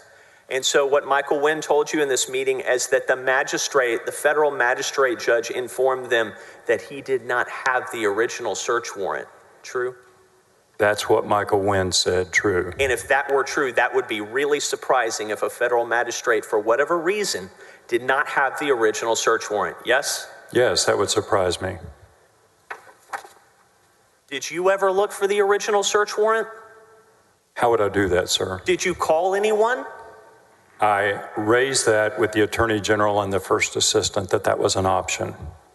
Object non-responsive. That was not my question. Sustained. Did you call anyone at the magistrate's office, a clerk, a deputy clerk, the magistrate himself? Yes or no? No, I never called the federal magistrate or his staff. Did you call Alan Bowie, perhaps? No, I did not. Did you call any of his deputies at the U.S. Attorney's office? I did not. How hard would that have been to do? It would have been problematic in my view. It would have damaged your reputation and the office's reputation potentially, true? Not my reputation. I wasn't concerned about that. I was concerned about the reputation of the office and our work with the federal authorities in the state of Texas. For you to call the feds, you would have worried that that would have harmed the reputation of the office. Not to make a phone call, but then to make why didn't you do it? Because a phone call about this seemed to be high risk to the functioning of the Office of the Attorney General when we needed to work with federal authorities or appear in federal court, which our attorneys did all the time. That would have been high risk to make a phone call? You're going to tell these senators it was high risk for the Office of the Attorney General for you to pick up the phone and make a phone call, yes? Not to make a phone call, no. But to make a phone call about this, yes. Well, why didn't you do it? The reason I didn't do it is because Nate Paul was claiming there was a grand conspiracy between a federal judge, 2 federal prosecutors, at least 2 state agencies represented as task force officers, and a number of FBI agents. Nate Paul filed a civil suit against 100 law enforcement agents in federal court in Austin over this. And I thought to call the U.S. Attorney's Office and say, we have any belief that career AUSAs would be altering search warrants is crazy, especially when they have an ongoing investigation that's privileged. In any event, you didn't make the phone call. I true? did not, for the reasons stated. Yeah. Isn't it true that in these videos, first in the meeting with David Maxwell and Nate Paul and his lawyer, and then with you also, Nate Paul's own lawyer said, we're not trying to interfere with the FBI investigation. Didn't he say that? He may have, I don't have a specific recollection. Isn't it true? I hope that clarifies it. Overruled. All right. Now, let's go back to Exhibit 8. So, just to be clear, hold on. Which exhibit? We're going to go to AG 1012, please. If you could, Mr. Arroyo.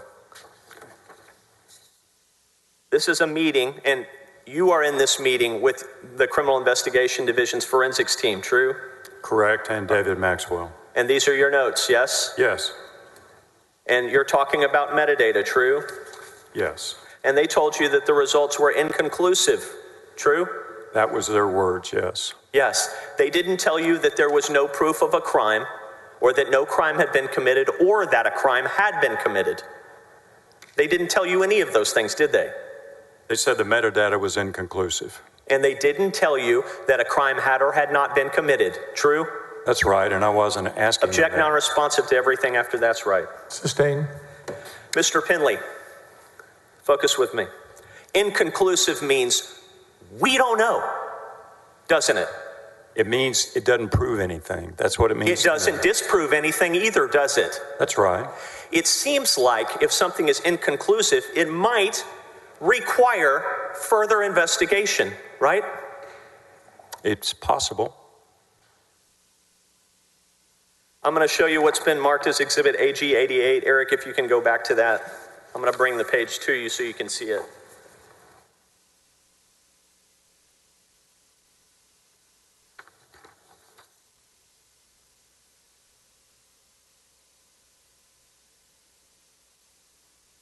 Thank you.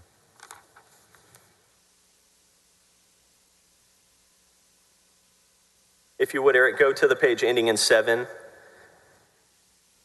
007.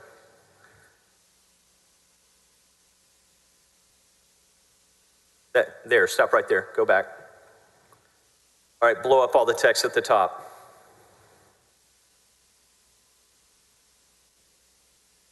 Mr. Penley, you got out of the meeting and you had Tina McLeod, who works in IT, said she sent you an email. Metadata is, quote, data that provides information about other data. Yes, she sent me this email, and because I'd sent her one. And at the bottom she said, hope this helps. Yes? That's what she wrote. You asked her to send this to you, yes? I did. Because you didn't know what the heck metadata was before you walked into that meeting, right? That's not correct. I had a general impression of what metadata was. Nate Paul was making specific allegations that he could understand the metadata, and he claimed it proved the search warrants had been altered.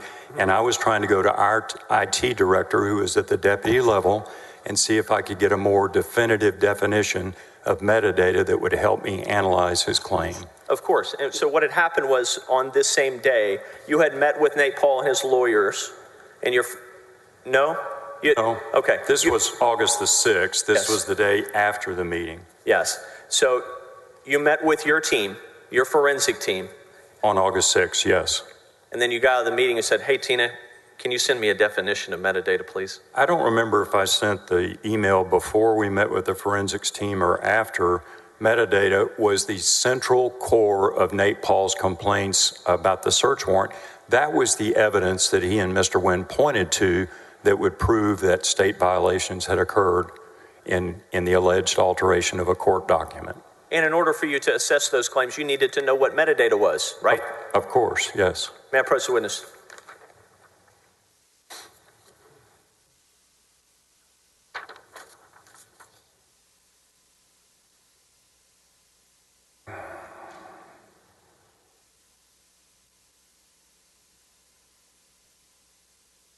Mr. Arroyo, back to Exhibit AG 88. The page ending in '03, please.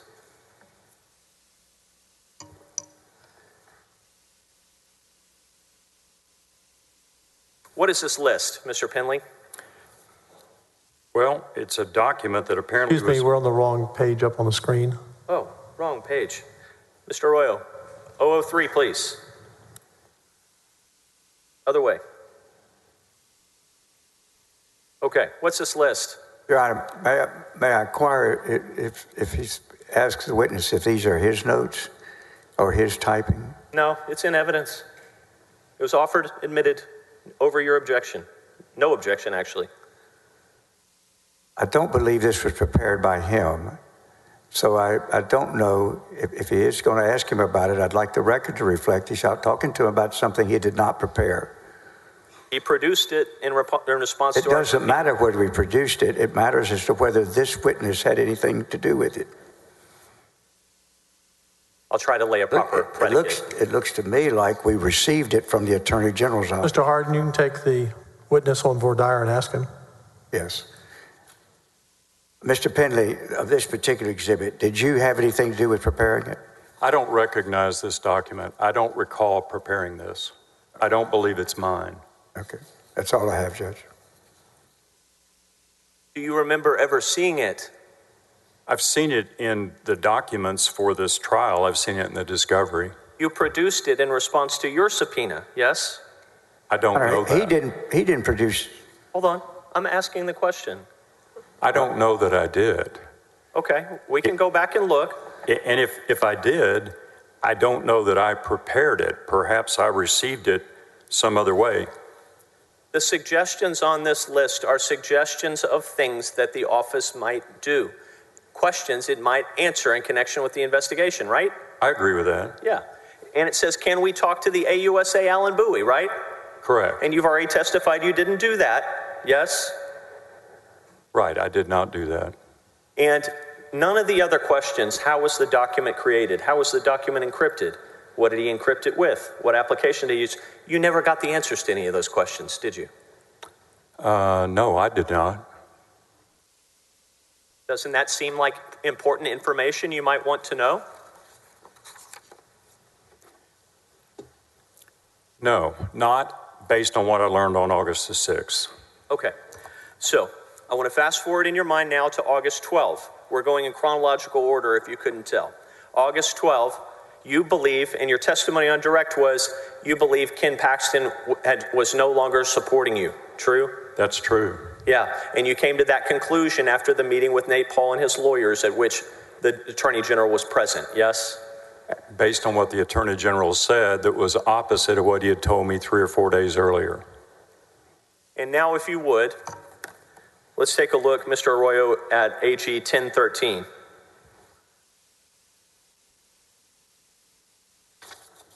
You and the deputies on August 13th, the day after you say you no longer felt supported by Ken Paxton, you got in a circle with your deputies, yes?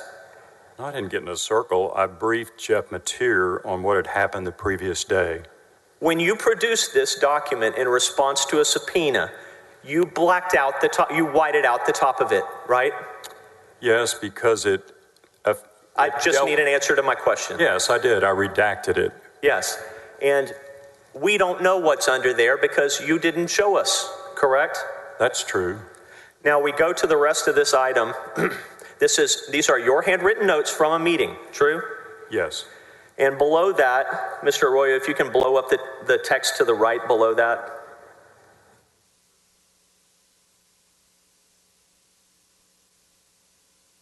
It says, call Dan Cogdill. Yes. That's what you wrote, right? Absolutely. We're talking about that guy? Yes, the guy in the good-looking sport coat over here. It says, ask him if Maxwell and I say go no further with this. Did you call Dan Cogdill? No, we did not, but we considered it. Object not responsive to anything after no. Sustained. Below that, Mr. Roy, if you could highlight that, it says possible bribery.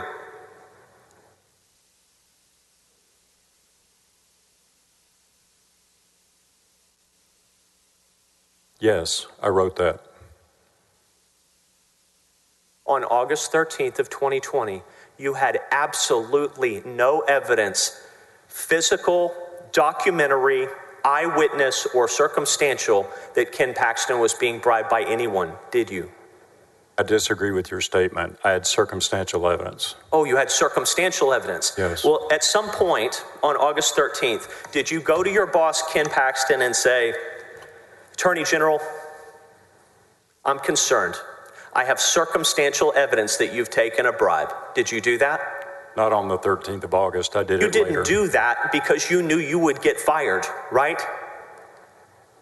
I said possible bribery. I didn't have evidence to confront him with, not at that time. Oh, but you just told the ladies and gentlemen of the jury you had circumstantial evidence. Yeah. So did you confront him with the circumstantial evidence? No, the circumstantial Object evidence. now responsive to everything Mr. after no. Please be allowed to respond. I'm just Sustained. Your objections. Thank you. Mr. Penley, below that it says, if you can zoom back out, Mr. Arroyo, he's using OAG/playing KP. Did you tell your boss you thought that Nate Paul was playing him? Not on August the 13th.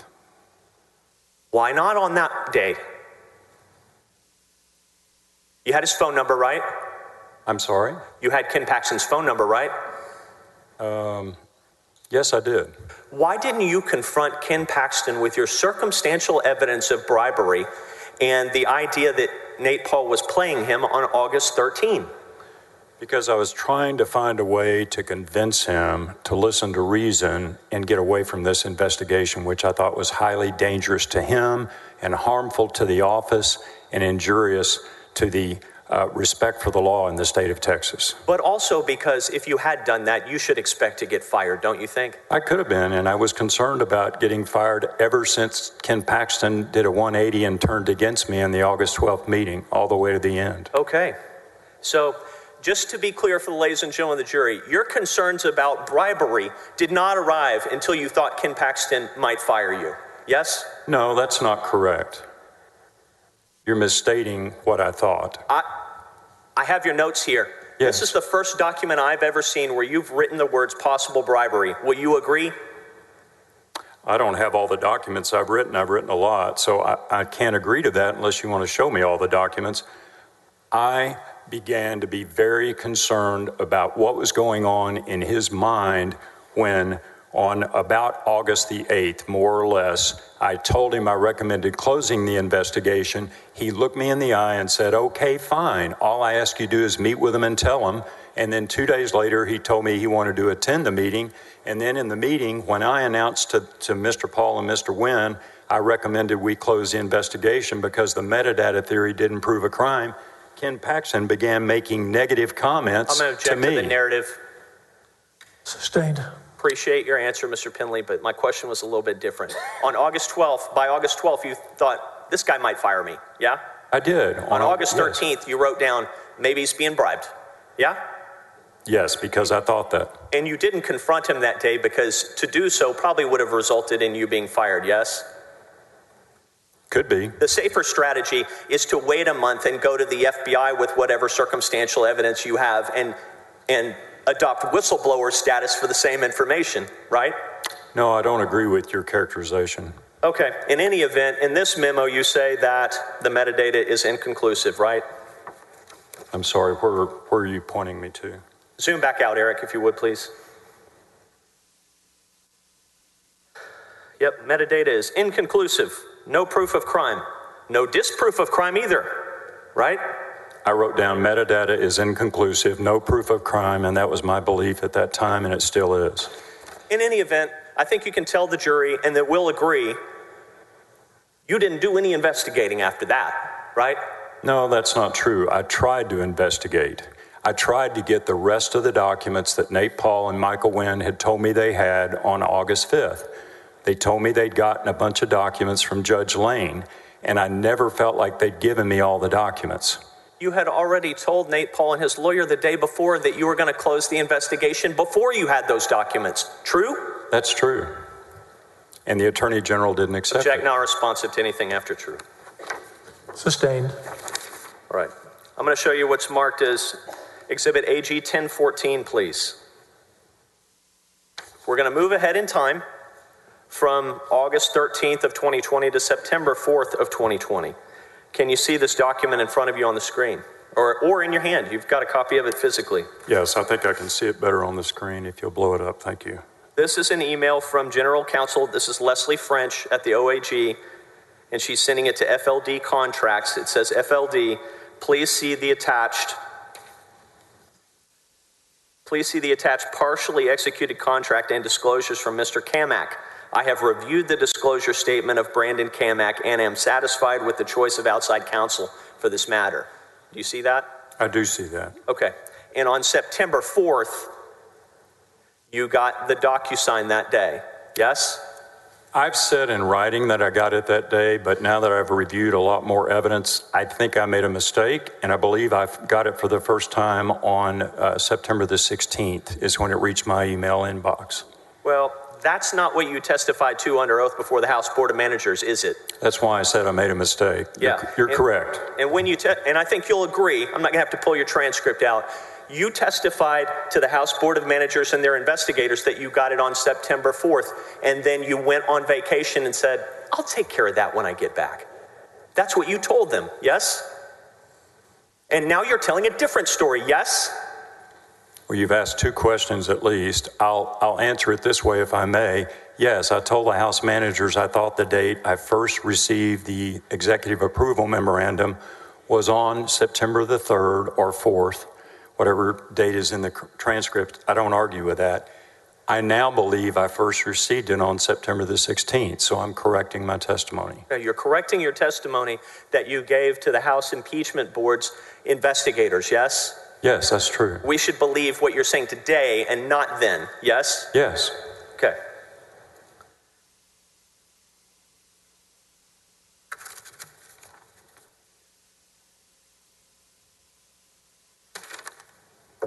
Our next exhibit in time, if you would, we're going to go back to Exhibit AG 88. I'm going to show you the next page.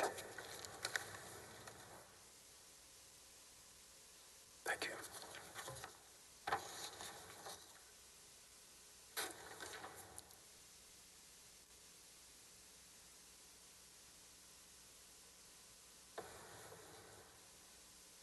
Your Honor, because it was, if I may, because this was a group offer, they're all, of course, Exhibit 88. If counsel could, on each one of these pages where he does it for us, give it some type of identifying so we can know and be able to pull back up later. Well, they're already in. I'll identify it by Bates number if that's okay. So, Mr. Arroyo, if you'll go to the Bates ending in 8. I realize they're in evidence. What I would like is a Bates number each time so I know which one to look for. Would you accommodate him, please? We'll do our best. Yes. Mr. Arroyo, go to page ending in 8.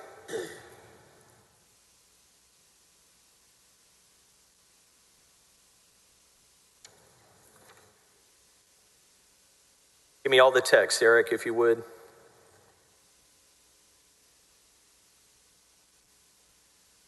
This email is sent from Mark Penley to Brittany Hornsey, copying Drew Wicker. Hi, Brittany. I received a voicemail from the general today. He is requesting that all documents I have on the Nathan Paul matter be copied and given to Elise. Did I read that correctly? You did. The Attorney General just sent you to the showers, didn't he? I'm sorry? He just came to the mound and took the ball out of your hand. Said, give me the file, I'll take it from here. Yes? He didn't say that. That's what you should have inferred from that, right? The Attorney General came and got the file from you. Yes? You're asking me to speculate. I don't know what was in his mind. I know I got a voicemail from him while I was on vacation asking me to get the file to one of the executive assistants on the executive floor, which I did. You knew that was not a good sign, right? No, I'd been given a warning that he was working up an outside counsel contract, and that was consistent with the idea that he was going around me and David Maxwell and trying to hire outside counsel. He's taking the ball out of your hands, yes? That's your phrase. I'll accept it if you want me to. Okay, I do. You gonna accept it? He took the ball out of your hands. I'll accept that he was trying to take the case out of my hands. There was no ball. Very good.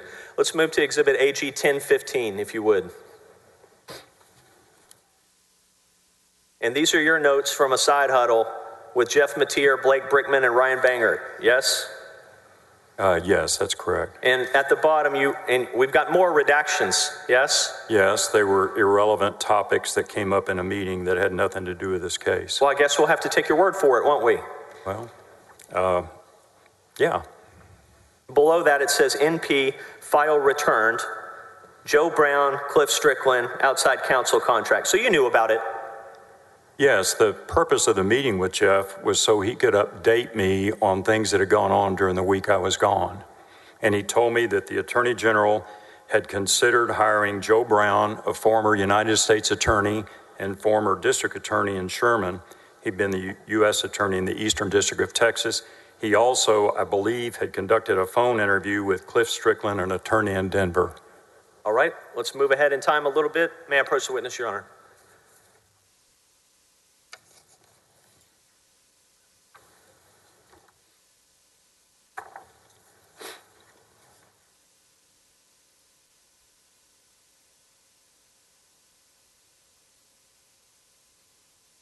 Mr. Pinley, I'm showing you what's been marked as Exhibit AG 124. Eric, would you bring that up, please? This is the second referral from the Travis County District Attorney's Office to Brandon Kamak on September 23rd of 2020, yes? Yes. And when you made your report to the FBI, you didn't know about this, true? That's true. And when you, I believe the word you used on direct was apoplectic. Yes. When you were apoplectic about the grand jury subpoenas being served by Brandon Kamak, it was because you believed they were being used for civil discovery in a criminal matter. True? That's true. But in fact, they were related to this second referral and a bid rigging investigation that had been referred to the Travis County District Attorney's Office over to Brandon Kamak. You lost me on the second question. Could you repeat that, please? Yeah, let me try again. The grand jury subpoenas Mr. Kamak was serving were relating to this referral in a bid rigging investigation that had been made from Travis County District Attorney's Office to Brandon Kamak. True? That's not completely true. It's partially true. It's a lot true, isn't it? It's partially true. I'll explain if you want me to. You can do that on redirect, I bet. We'll try. But here's what I want you to understand and I want you to appreciate and agree with me on. You didn't know about this, and the subpoenas that Mr. Kamak was serving were related to this referral. Yes? A, I didn't know about this. I agree. B, all of the 39 grand jury subpoenas he obtained from Travis County did not relate to referral number 2. Part of them referred to referral number 1. Thank you. We're going to move to Exhibit AG 92.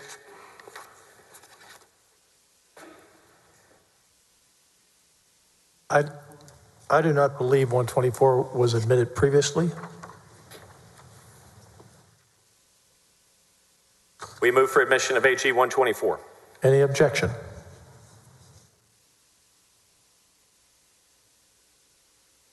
That's the document Mr. Hardin, he had been working from before that one you were just handed.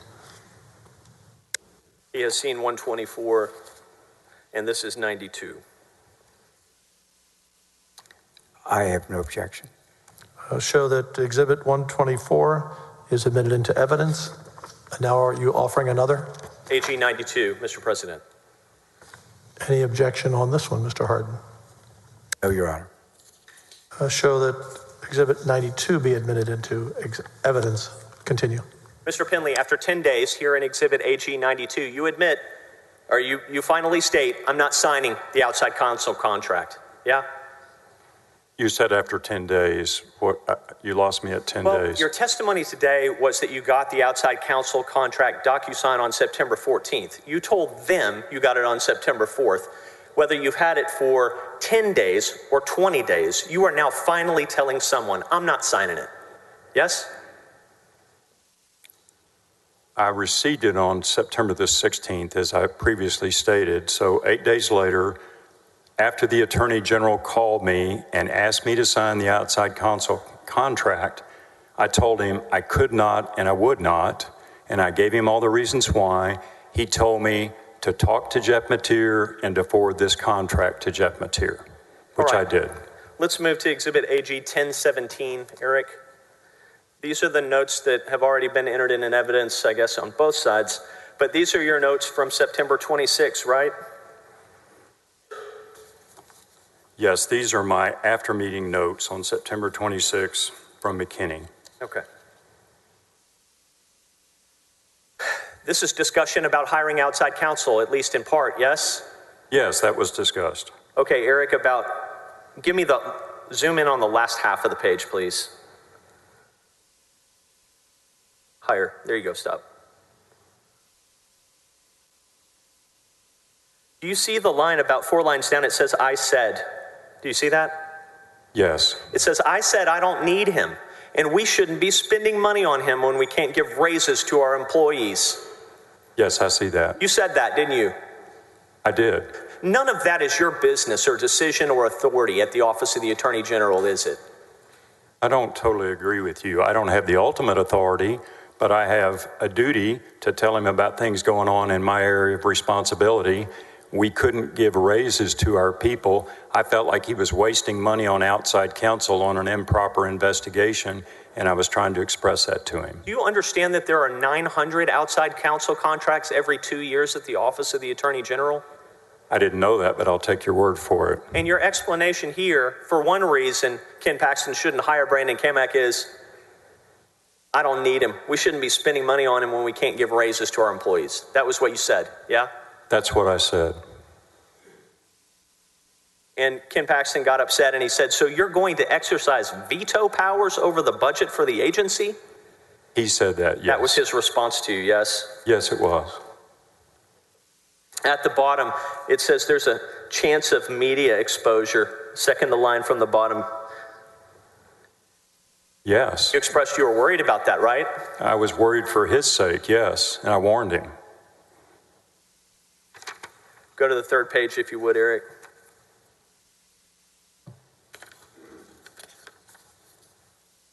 Again, we see on the third page the word inconclusive. The theory advanced by NP was inconclusive, yes? I'm sorry, could you tell me, can you direct me to the part of the page you're looking at? Yes, can you highlight that for the jurors? Yes, it's about 3/4 of the way down. You see the word inconclusive? It says theory advanced by at the beginning of the line. Lower, Eric, right there. This theory, in about a third of the way down. Yes, theory advanced by NP was inconclusive, yes? You see that? Give me, if I may have just a moment to read the paper copy. Yeah, take your time.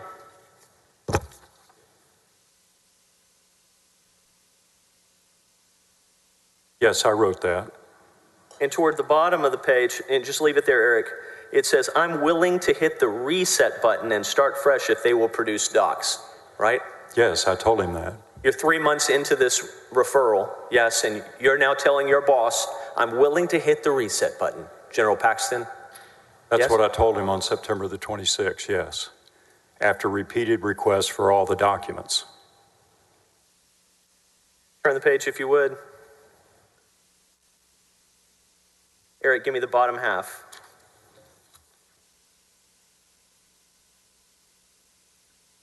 You said, I told him this is a dangerous case. A dim DA or U.S. attorney could charge him with a play-for-pay scheme if they learned about the investigation, since Nate Paul is a campaign donor. Yes? Yes, I wrote that. Okay. You don't have any evidence that Nate Paul ever paid any type of bribe to Ken Paxton, do you? I disagree with your statement. Tell the ladies and gentlemen of the jury what evidence you have that Nate Paul paid Ken Paxton any type of bribe. Go. I've read the evidence that was filed in response to the motion for summary judgment that your team filed. I've read... Hold on a second. This is legal analysis based on what you've read? Is that right? You asked me if I had any evidence. I'm trying to answer the question, sir. No, yes. You're analyzing what's evidence other people are offering in this case. On September 26, did you have any physical evidence, documentary evidence, eyewitness evidence, or circumstantial evidence that Ken Paxton had committed or been bribed by Nate Paul? I had circumstantial evidence. Anything else? I had his behavior. Anything else? The campaign donation. Anything else? His absolute refusal to listen to common sense and reasoned legal positions. He wouldn't listen to anybody on the executive staff. Anything else? There's 4,000 pages filed in response to the summary judgment. There's stuff in there. Did you have any of them? I didn't have it on September 26. I know about it today.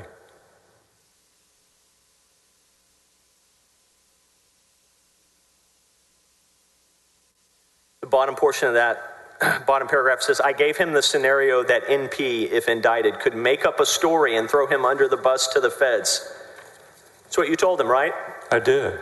You told him the risk was Nate Paul would manufacture false information that could harm Ken Paxton, yes? That's the way I phrased it, yes. That's what you said and that's what you wrote, yes? Yes.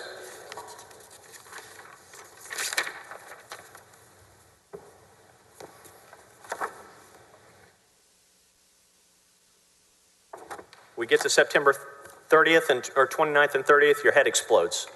Yes? That's true. Figuratively speaking, I hope.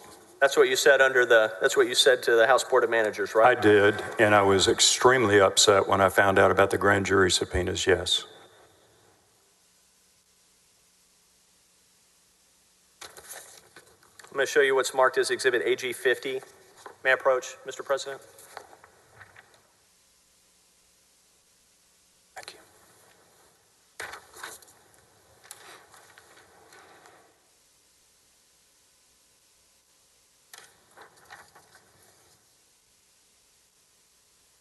Mr. President, we move for admission of AG 50. Any objection, Mr. Harden? No objection. Eric, if you would put that up for Admitted me. to evidence, please, AG 50. You signed this, yes? I did, yes. It says, we have a good faith belief that the Attorney General is violating federal and/or state law. Yes? Correct. You had a good faith belief on October 1st, 2020. Yes? Yes. Did you bring any documentary evidence or physical evidence to the FBI? No documents, no physical evidence. And just to be clear, your testimony on direct was one of the reasons you thought Nate Paul had no credibility was he didn't give you any documentary evidence. True? Based on his theory, there was nothing to back up his theory. Correct. Yeah. And so it's fair to say if you had had documentary evidence of any crimes by Ken Paxton, you would have brought them to the FBI when you visited with them prior to this letter. True? I disagree with you. Oh, so you would have sat on it? No. If you had any documentary evidence of a crime by Ken Paxton, you would have brought it to the FBI. Yes? No. No, you wouldn't have? No, this was an initial report by eyewitnesses. And it happened in a hurry. I agree with that. How much of a hurry did it happen in?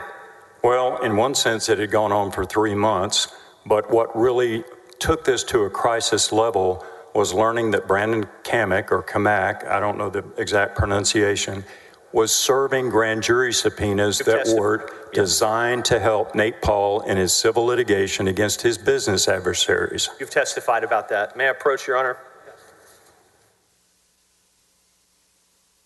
Thank you.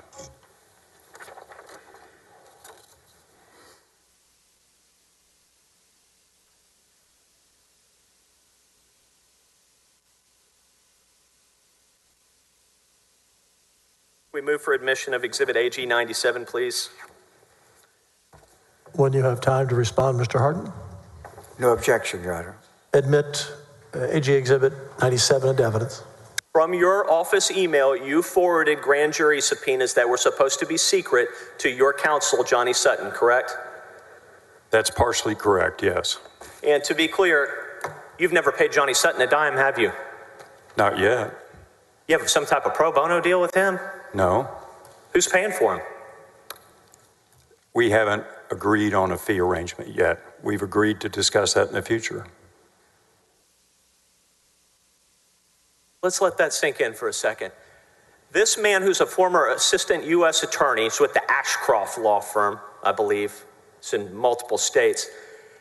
He's represented you for 3 years and you haven't agreed on a fee arrangement yet? I want to make sure I understand. That's right. Haven't paid him anything? Haven't paid him anything. He's never sent you a bill? No, sir. Sounds like a great guy. He is. And he's a former United States attorney, not an AUSA.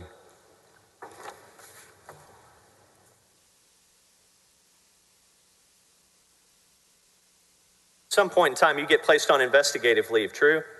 On October the 2nd, correct, by the Attorney General himself. And by that point in time, there was still no file related to your investigation at the OAG, yes? I'm sorry, I didn't hear the full question. Could you repeat? There was no file at the time that you were placed on investigative leave in the OAG system related to the Nate Paul investigation, true? I had a file with my personal notes on the case, but we had not officially opened an investigation file. If you would, Mr. Arroyo, bring up Exhibit AGU 1020, please.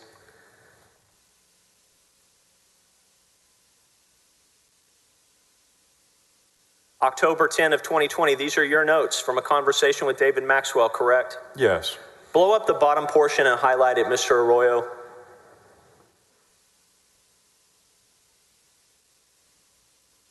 Highlight that bottom asterisk. Your plan, while you were still at the Office of the Attorney General you're on investigative leave on October 10, right? That's true. Your plan is to cook up bar complaints on Brandon Kamak, Michael Wynn, and Ken Paxton, isn't it? That was not my plan. It was David Maxwell's plan? I write down what people say. Object in my non-responsive. phone memos. I wrote that down. Pardon me, Your Honor. Let's back up. Let's slow down, let him finish his answer, then you can object. Go ahead. Times at a premium, Mr. Penley. It was David Maxwell's plan as of October 10 of 2020 to cook up bar complaints against Brandon Kamak and Mike Wynn and Ken Paxton. Yes? No, I don't agree with that. He said that. I wrote it down. That's what it means. And you wrote it down because, well, why don't you tell these people what he actually said? The best recollection, well, I have no independent recollection of these notes, so I wrote down the word cook up. We never did anything with it. We never even called the bar. But the two of you talked about it, yes? That comment was made on that date, and I wrote it down on October the 10th. Yes, I wrote that down. And toward the top, it says, look at the defense fund, may need a grand jury subpoena, right? Right. That was part of your plan, wasn't it? No, that was part of our conversation, and we were trying to find more links between Nate Paul and Ken Paxton. If you would, Mr. Arroyo, Exhibit AG 1021.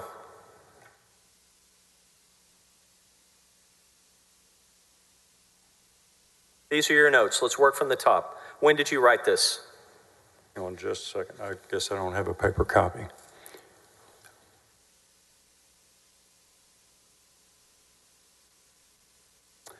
It was sometime after I was placed on investigative leave. I don't know the exact date. At the top, it says Google KP's Defense Fund. Eric, if you could zoom in on that.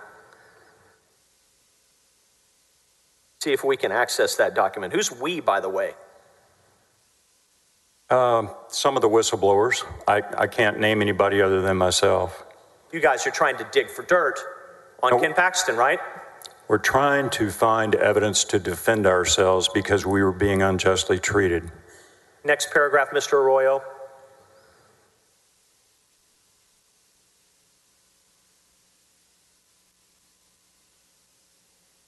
At the top, you write, Missy told him he could sign the contract and hire outside counsel. Yes? I wrote that down, yes. That's Missy Carey, the Chief of Staff of the Office of Attorney General, yes? That's correct. And your notes, your recollections from this meeting were that you were all discussing it, and the Chief of Staff said, Ken, you can sign that contract, yes? Well, I don't know this was from a meeting. I believe it was from a phone call. Let's go to the bottom 2 lines on that page, if you would, Mr. Arroyo.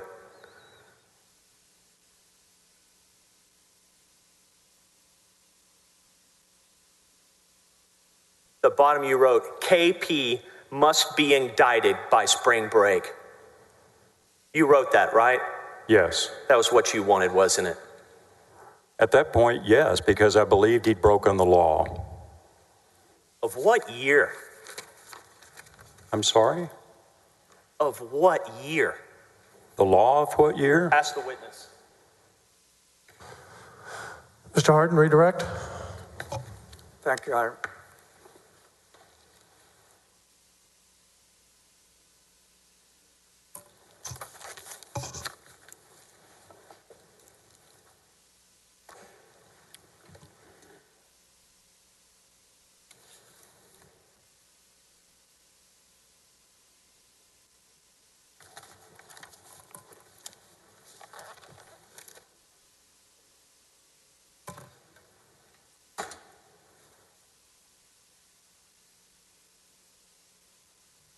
Oh, thank you. Thanks a lot.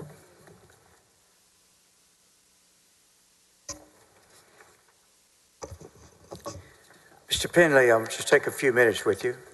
Just a few things I want to mention real quickly. But what is your testimony as to whether or not at the time all of this was happening, you had seen the referral that is called the second referral? And if we could put up the front page of AG Exhibit 124, please, Stacy.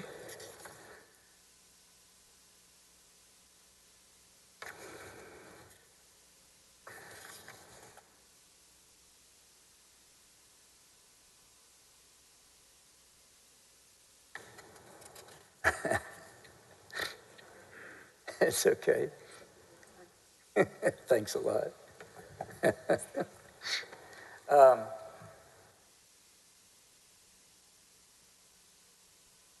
Now, Stacy, if we could put the date, isolate the date there. So September the 23rd, correct? Correct. That you're really only, everything blew up, we can all agree, can we not, on September the 30th, with y'all going to the FBI and so? I'd say September 29th, the day before, with the first grand jury subpoena being reported. Okay, but you went to the FBI on what date? On the 30th. All right. Now, this is just 1 week before that, is my point, is it not? Yes, sir. And were you ever, during any of the time this was going on, were you informed that after filing the complaint back in June on the referral, that now after things are, you've been looking at one referral? Yes. Is your testimony throughout this case, y'all were only concerned with one referral? Right. I only knew of one referral all the way to the point when I got put on investigative leave. All right. Have you since reviewed, after this was all over, after you were terminated? Well, let me back up. Had you seen this referral number 2 from this gentleman before you were terminated? I think I saw it between the time I was put on leave and terminated, which was a month. I think I saw it in between that time. And at the time, now, did that lessen your view of, or change your view of Mr. Paul, or did it increase the view you already had reached? It increased my anger at the Attorney General. All right, hold on a second. For doing all this. Hold on a second. I want to move you now to Stacey Bates Stamp.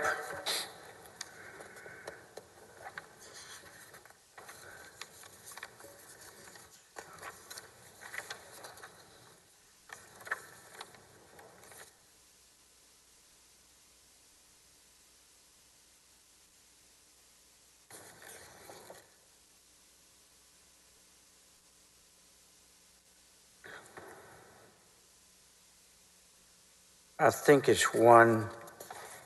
Yes, Bait Stamp 2443, please, Stacy.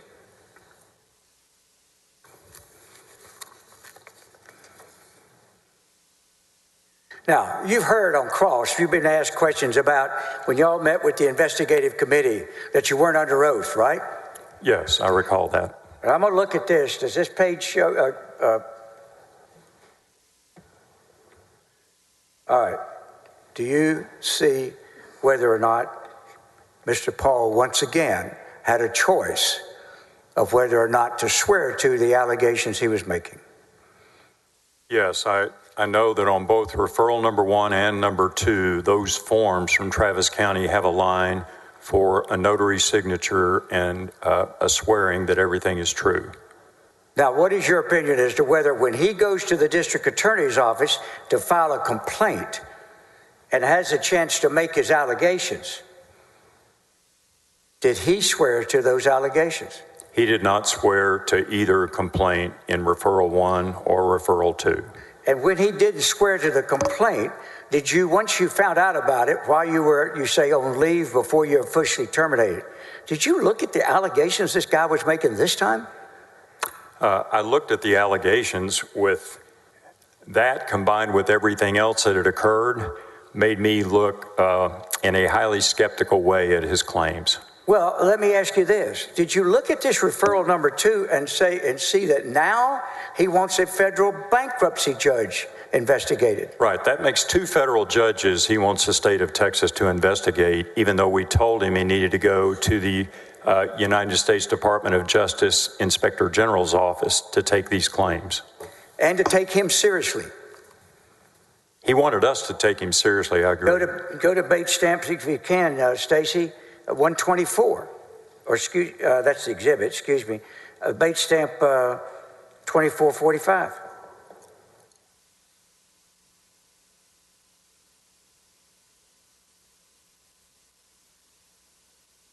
I want you to look at how many people now does he want an investigation of. For instance, look at on page 2445, let's scroll down. Will you just read out the names of the people he now wants y'all to investigate in addition to the people he wanted you to investigate in the original referral? Yes, sir. Brian Hardiman, slow down. Do you know who Brian Hardiman is, one way or the other? I do not. Next one. Will Hardiman. Do you know who he is? I've read that's Brian Hardiman's son. Do you know who Christopher Dobson is? No. Are you aware that's opposing counsel in the case that he's in litigation with? No, but I'm not surprised. Stephen Benish, do you know who that is? I do not. Do you know who Jason Cohen is? I do not. Do you know who Mark Riley is? I don't. Do you know that Mark Riley is engaged in a civil lawsuit with him? One moment, Counselor. Yes, Can sir. we take out that information, please, and address this? Pardon me? Just very briefly, Mr. Yes. President, assuming facts not in evidence. I didn't hear what you said. I'm sorry. I'm saying, assuming facts not in evidence, Mr. Hardin is saying that these people are certain things and the witness has no knowledge of it. Sustained. Do you know who Jason Bain is? I don't know him. Do you know whether Tony M. Davis is a federal bankruptcy judge? Yes, I understand that he is a United States bankruptcy judge in the Western District of Texas in Austin. And do you know who Ray Chester is? He is the trustee for the Mitty Foundation, which is involved in a lawsuit with Nate Paul. Is Ray Chester a trustee or is he opposing counsel representing the Mitty Foundation? My understanding is he's an attorney, but he's also the trustee represented by counsel. Do you know who Mr. Milligan is? Gregory Milligan. I believe he's an attorney in Austin, somehow involved in that litigation. At the end of the day, when you read this particular referral, is there any way on God's green earth you would ever want to support a criminal investigation based on this guy? Absolutely not. I have no further questions. Recross, Mr. Little. No recross, Mr. President. May I have a moment to collect all my goods from up there? You may. Are these your notes down here? Mr. Hard, Mr. Little, may this witness be excused? I would hope so, Your Honor. Subject to potential recall, of course, but yes. Yes. You may step down. Thank you. I want to take all those, leave those here for us. Thank you, Lieutenant. Thank you. Thank you, sir.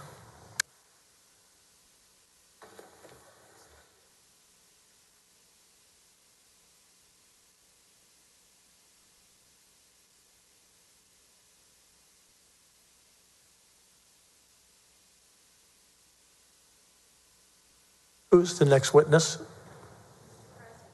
Yes. Hit that. We can't hear you. Here you go. Here we go. Mr. President, the House Board of Managers calls Catherine Missy Carey. Bailiff, will you bring in Missy Carey?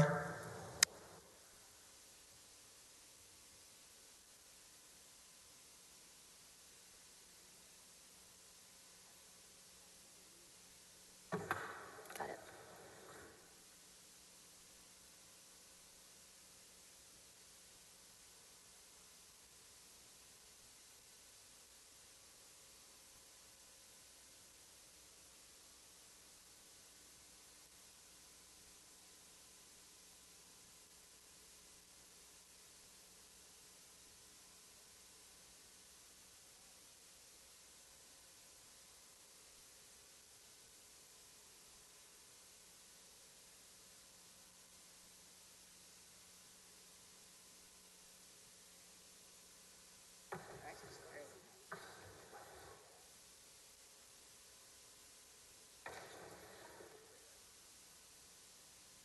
Would you raise your right hand? Take the following oath. I do solemnly swear that I or affirm that the evidence I give upon this hearing by the Senate of Texas of impeachment charges against Warren Kenneth Paxton Jr. shall be the truth, the whole truth, and nothing but the truth, so help you God. I swear. Please be seated. Counsel, will you give your name for the record? My name is Therese Boos. You may begin. Hey, Mr. President. Good afternoon. Good afternoon. Would you please state your full Hold name? on. Both of you are going to have to get much closer to the mic and speak up a little bit more. Yeah. No, it's the acoustics are not Yes, great sir. in here. Is that better? I can hear you. It's a big room. Can you hear me? Yes, ma'am. All right. Would you please state your full name? My name is Catherine Minter Carey, although I sometimes go by Missy. Is that a name your parents gave you? It's a nickname. My sister and I were Missy and Prissy growing up, and, I got the better end of that deal, so. So which name do you go by? I think everyone here would know me by Missy. All right. Okay, if I call you Missy. It is. All right, Missy. Where did you grow up? I grew up here in Austin. And what did your mom do? She was a school teacher and a stay-home mom. How about your dad? My father's an attorney. And where did he work? Actually, his first job was he was an assistant attorney general at the attorney general's office from 1965 when I was born to 1971.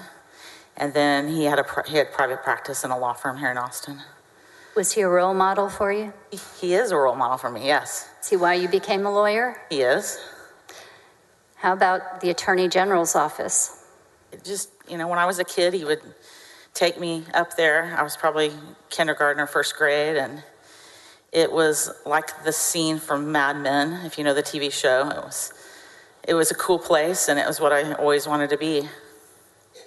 So where did you go for undergrad? I started at Hollins College, which is a girls' school in Virginia, and then I transferred to Texas A&M, where I graduated with What's your degree in? In political science. Where'd you go after that? I went to law school at St. Mary's in San Antonio. And were you licensed to practice law? I am. I'm licensed in Texas in 1990. After you got your license, where did you go to work? My first job was here at the General Land Office. I was a staff. First, I started out because I didn't have my bar results, and I learned quick that the Appropriations Act says you have to have a license to be a lawyer. So I started actually as a legal secretary or law clerk, and then when I got my results, I became a staff attorney there for 5 years. And when you got promoted to staff attorney, what kind of things were you handling? I did employment law. Wrote legislation. I worked on the Open Beaches Act, the Oil Spill Response Act. I did a little bit of collections for the Permanent School Fund. Did different things like that. At the end of your 5 years, where did you move to? I moved for the first time to the Office of the Attorney General. Okay. And which department were you assigned to work in? In the Administrative Law Division. And what kind of things did you handle? So part of the time I was a litigator in administrative law, represented the state in court. The other duties were general counsel to various state agencies that didn't have their own general counsels. I did open records, open meetings. I drafted rules, tried cases about the Administrative Procedures Act, did some employment law. Sounds like all kinds of things. Kind of a division that does a little bit of everything government-oriented. Okay.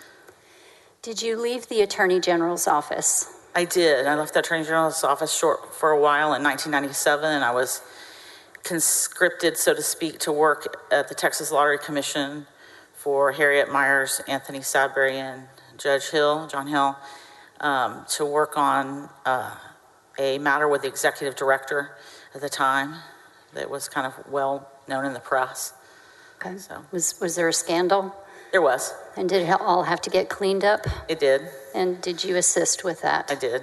All right. After that work got done, where did you go? After that work got done, I was asked by incoming Attorney General, now Senator John Cornyn, to come and be the Attorney General's office's public information coordinator. So I came back to the Attorney General's office in 1999, and I did the coordinator position for a year, and then I was given the division chief of the Open Records Division next. And I think I held that position about 6 or 7 years. And at the end of that, where did you go? I was promoted to the general counsel position for the Office of the Attorney General. I think in 2006, I was the agency's general counsel. And after that? After that, I was promoted by Governor Abbott when he was still Attorney General to be the deputy for administration for the Office of the Attorney General, and I remained in that position when General Paxton came in and did the same basic job for both of them. Tell us how many attorney generals you've worked for. As Attorney General, I've worked for 4, and then John Hill at the Lottery Commission. Okay. So 5. Tell us the names. So Dan Morales, John Cornyn, Greg Abbott, Ken Paxton, Attorney General Hill when he was on the Lottery Commission. And I also worked at the land office for Gary Morrow, who was a statewide elected official. In 2014, when Ken Paxton became the Attorney General, did you receive a promotion? I did. And what were you promoted to? I was the first female chief of staff of the Office of the Attorney General, and the first person to work their way all the way up from a line lawyer to a position that high in the agency. And who did you report to in that position? I reported to Jeff Mateer, who was the first assistant. Well, actually, probably it was Chip Roy first. I can't remember. It was the first assistant, whichever one was there first. And eventually to Jeff Mateer as first assistant? I think Jeff was their chief of staff, yes. Okay. May I have Exhibit 553, please?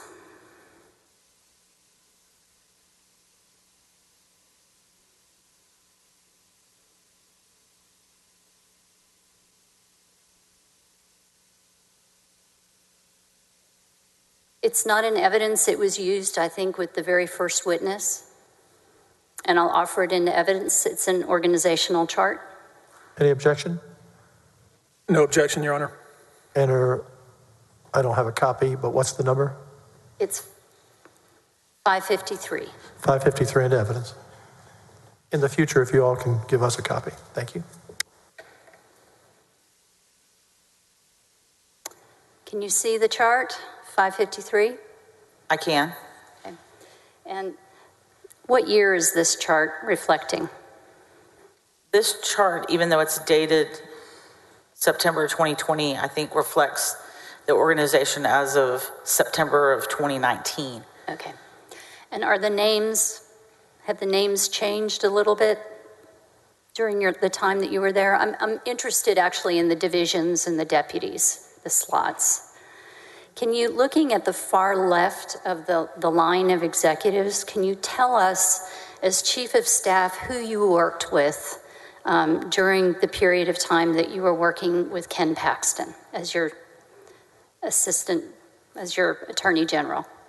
Start at the left, if you would. So there's a different org chart that's now come up on the screen. This organizational chart is the chart from 2019, before September 1st of 2019. And I'm happy to answer the question. I'm just not sure which chart you want me to answer the question for.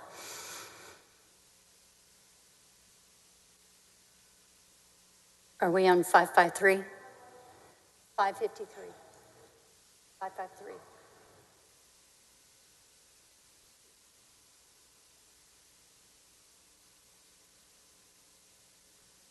I'm interested in the divisions. Can you, I understand. Can you which chart are you interested in the divisions on? There's two organizational charts, and it's different, actually. How about the one that we're looking at right now? Does that help? That helps. Yes? Yes. All right. Let's start at the far left of the chart. Okay. And can you tell us which divisions you supervised and spent the most time with? The first assistant supervised all the deputies. However, Mr. Starr and I sort of split the deputies by areas of our expertise to assist Jeff in his management of the deputies. So for me, I was most involved with the Deputy Attorney General for Child Support and the 40 Director, the Chief Information Officer, which is the IT department, the Deputy for Administration, the Deputy Attorney General for Criminal Justice, the Director of Law Enforcement, and if you could shift it over a little bit. And that would be all there. And then if you look above, directly reporting to me was the agency's Public Information Coordinator, who I oversaw. And then I also helped the first assistant with the ombudsperson and the internal auditor. When you retired, how many years had you spent with the Attorney General's office? Just the Attorney General's office, somewhere over 20. Okay. 25, probably. 20, well, probably 20. And during the time that you were there, would you say you developed certain areas of expertise? I did over my career develop certain areas of expertise, yes. And those particular areas, do you actually teach? You teach other people about them? I have taught other people in the past, yes, about my areas of expertise. What kind of places have you taught at? I mean, I've taught at CLEs, I've taught at the National Association of Attorneys General. I was one of their instructor faculty. I've taught about how to run an Attorney General's office, how to fund an Attorney General's office, what do Attorney Generals do. I've consulted with other Attorney Generals across the country about their Attorney General's offices. I've taught ethics. I've taught contracting. I've taught administrative law. I've taught open records many times, open meetings, administrative law in general. And how about writing? Have you published any publications? I have. I've published law review articles and other writings, both about employment law, procurement law, administrative law. I'm board certified in administrative law. I'd like to go forward to 2018, if you would. All right. Okay. What building were you officing in at that time? My office in 2018 was in the Price Daniel building, which is attached to the Supreme Court on this side of the street. What floor? The 8th floor. And who officed around you? My office was directly next to the first assistants with his assistant in between us. And on the other side was the conference room and then the Attorney General. So would it be fair to say that the people around you were the executive team? Correct. Was it all of the executive team or part of them? It was part of the executive team. For example, the Child Support Division has its own building out on Old Wharf, and the Child Support 40 Director always had an office in each place. The Director of Law Enforcement and the head prosecutor also had 2 offices, as did the Director of IT. But it was intended to be the executive staff on the 8th floor. So in 2018, can you tell us a little bit about the quality of the executives that were around you? Who were they and what did you think of them? Well, I mean, Your Honor, objection relevance. It doesn't matter what she thinks of them. It has nothing to do with this.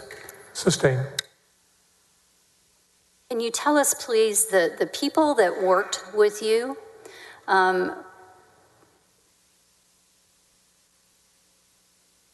did they mirror the policy choices of Attorney General Paxton? Your Honor, again, relevance. Object. Would overrule this time. they did. The executive team was created in order to further General Paxton or any Attorney General's agenda and desires of where they want the office to go, and they did so. And during the period from 2018 up to 2020, were you aware of how they were perceived by people outside of the office, other professionals? Objection, Your Honor. That calls for speculation. How can she know what people outside the office thought about these people? I can qualify. Sustained. Are you familiar with how the executive group within your office was perceived by people outside of the office? For example, other professionals in Texas and even outside of Texas? Objection, Your Honor. Personal knowledge, she doesn't have it, and to the extent she has any, it would be hearsay. Sustained. Do you know what the general opinion was of the office from 2018 to 2020? Objection again, Your Honor. The general opinion of who? There's almost 30 million Texans. There could be 30 million opinions. Sustained. Did the executive team meet regularly with Jim Mateer? With Jeff Mateer, yes. Sorry. And at those meetings, would you all catch up on what was going on with each other's departments? We had a Thursday executive meeting that included, at times, General Paxton and Mr. Mateer and the deputies, and we caught each other up on what was going on, yes.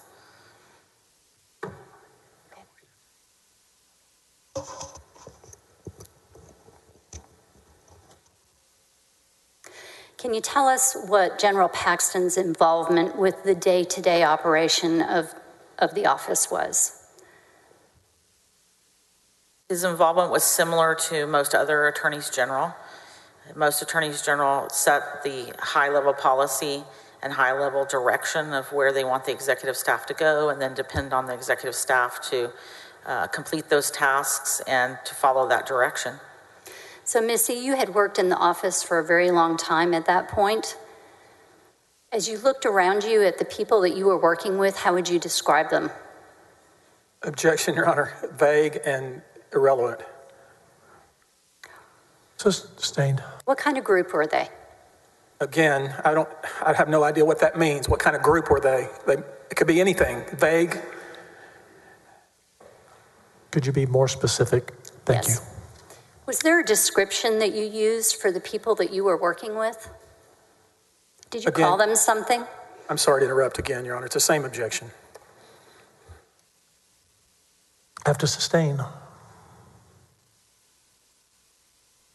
Of all of the people that you worked with at the Attorney General's office, and again, I know they're like children, right? We don't like to say which ones are our favorite, but as a group, can you quantify them for us from 2018 to 2020?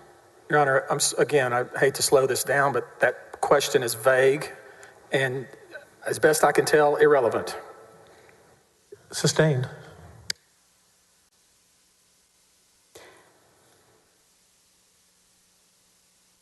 Describe your office for us in 2018. Is she, again, vague? Is she talking about the building? I'm not sure what she's talking about, vague. Yes, Counselor, can you be very specific? Yes. Can you tell me a little bit about the people who worked around you from 2018 to 2020, your executive team? It's a compound question. Objection.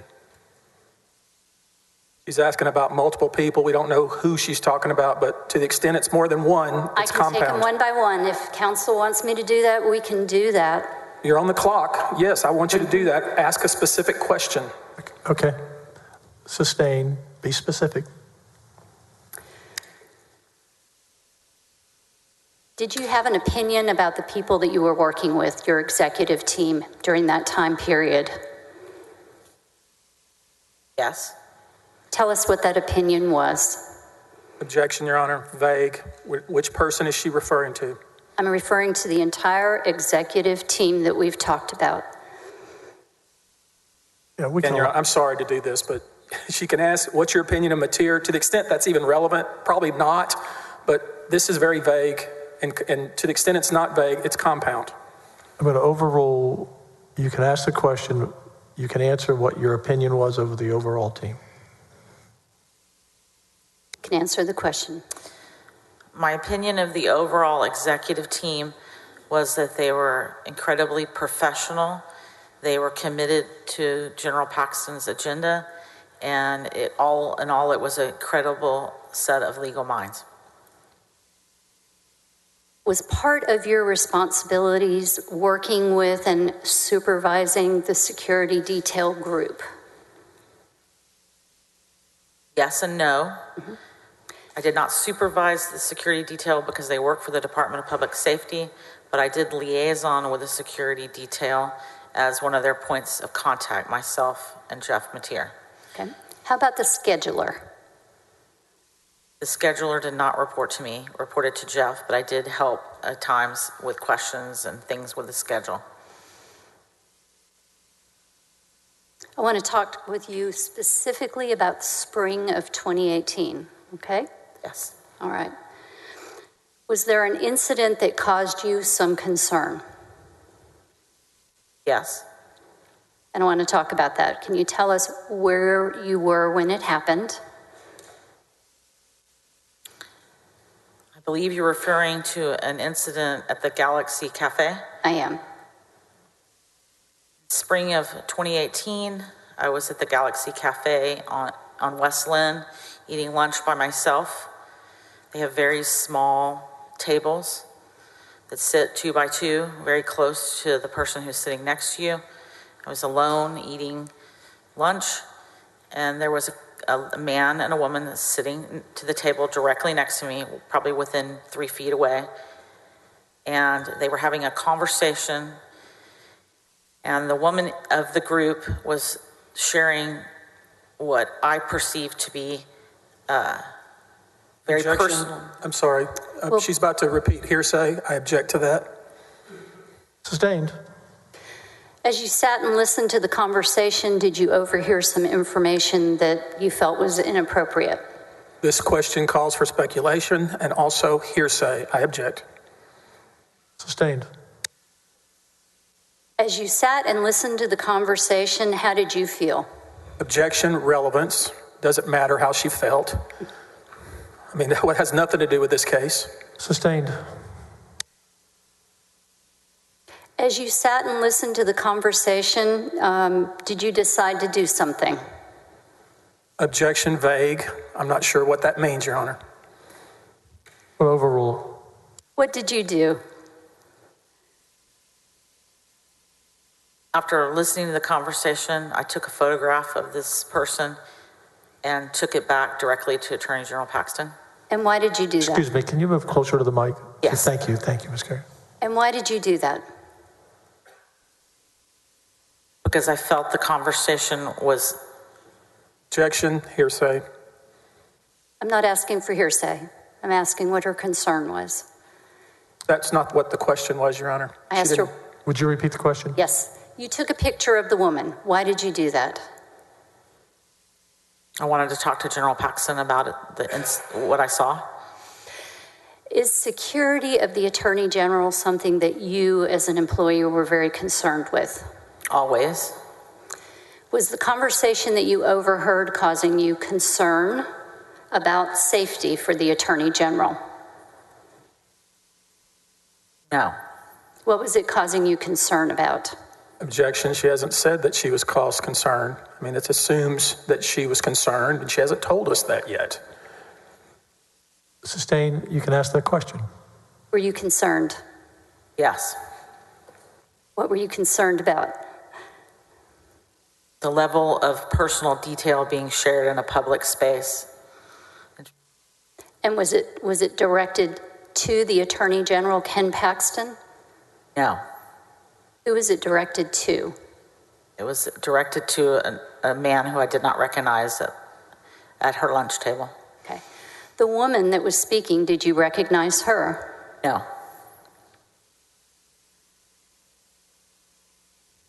Did you do anything further before you left the restaurant? No.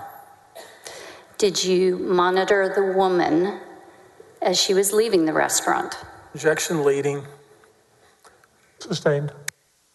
What did you do? She's already said she did nothing else, Your Honor. Asked and answered.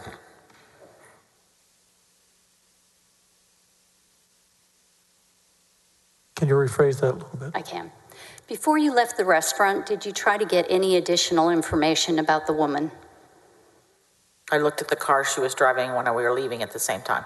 And what kind of information did you get about the car? I noticed the kind of car it was, the color, and that it was a car purchased in San Antonio. Okay. You had the picture in your phone, you had the car information. What did you do with that? I waited for a time when I could talk to General Paxton privately, and I talked to him privately about what I'd witnessed. Okay. Tell us what you told him. Objection, hearsay. It's not offered for the truth of the matter asserted, Mr. President. It's to show the effect on this witness and the actions that she took as a result of it. Overruled. What did you tell General Paxton about what you heard? Basically what I just told the court, and I asked him if he knew who she was. What information did you relay to him about what you had heard? I relayed to him that I was sitting at lunch alone in the Galaxy Cafe, and I overheard loudly a conversation between two people, and that the details that were provided by this person were surprising to me and of concern, and I wanted him to know about it. Specifically, what details were you concerned about? This is hearsay, Your Honor. You've already ruled on that. Sustained. And I'm not offering it for the truth of the matter asserted. I'm trying to show why she's doing what she's doing. If it's not offered for the truth, then it's irrelevant. Sustained. When you talked with General Paxton, how did he respond? He told me that I had taken a picture of his realtor who was trying to sell his condo on Enfield, and that he would talk to her. Did you believe that? Absolutely. Was he concerned that someone was talking about his personal business in a restaurant out loud? No. Did you believe him when he said it was his realtor? Yes. Objection asked and answered. Overruled. Did he provide a name for that person? No, he did not. All right. Let's come forward now to May of 2018. Did you have an occasion to go to an official function in San Antonio? Yes. And did you see someone there that you recognized? Yes. And who was it that you recognized? Same lady I'd seen in Galaxy Cafe. Okay. A realtor at an official function? What kind of function were you at? Was at a National Association of Attorney General's reception, a happy hour, cocktail hour. Okay. Did you get the name of that person?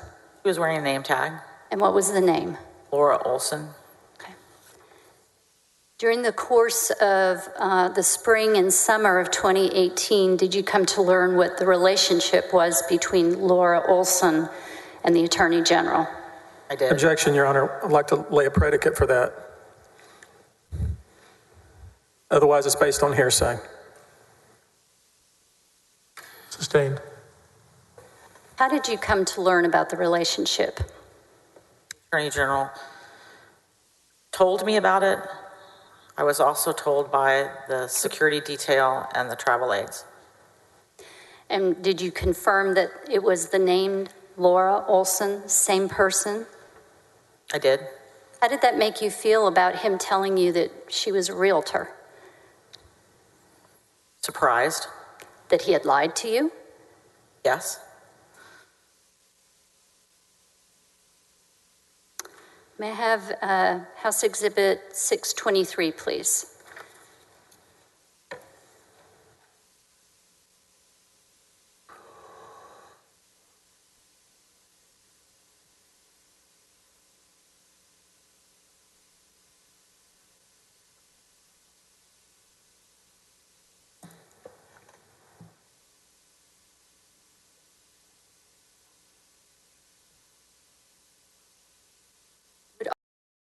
Nor counsel.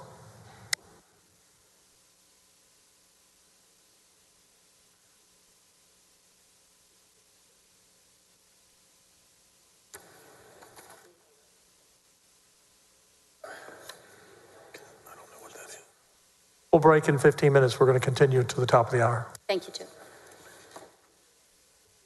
I'm sorry, we're not. I said we're going to break in 15 minutes at the top of the hour. You may stretch your legs if you like, senators, but we're going till the top of the hour.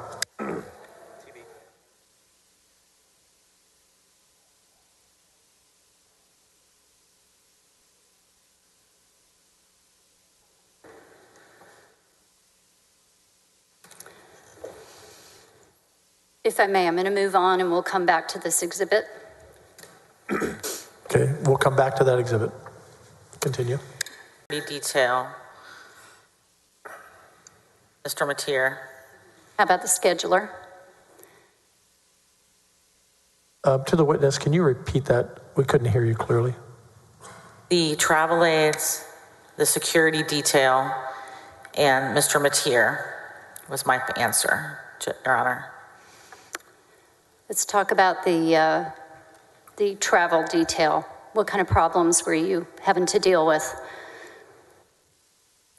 The travel detail was calling about the hours they were working, the places they were being required to go, and they were concerned about the general's behavior. Okay. How about the bag man? What is a bag man? It's a travel aid, and the travel aid is the employee at the Office of the Attorney General that's generally assigned to the Attorney General, does things like make sure they're on time, has their speeches, make sure you get to the venue on time, keeps time, sort of time management, holds on to those. It's a close aid, personal aid. Were there problems with the bag man as well? Yes. What kind of problems? Complaining about the hours worked that weren't state business, expressing those concerns to me because I approved their leave or required them to take particular kinds of leave for non-state business events. What kind of complaints were coming about the hours? Too long hours, no vacation, odd hours. Were there complaints about security concerns? Your Honor, I'm sorry to interrupt. We're talking about 2018. We are? Some complaints in the office from 2018 that has nothing to do with any of the articles of impeachment, I would object to be irrelevant.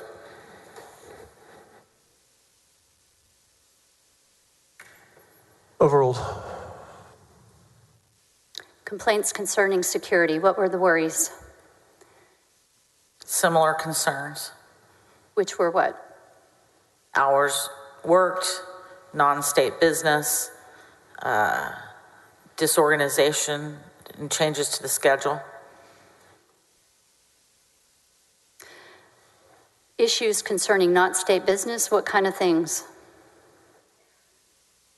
I mean, I think the affair was one of the concerns that was not state business. So were some of the different switches in the schedule between campaign events and state business. Who is J.B. Skis? He was General Paxton's travel aide at that time. And for the court reporter, it's S-K-E-E-S. Is that correct? That's correct. All right. And what kind of problems did you have with him, if any?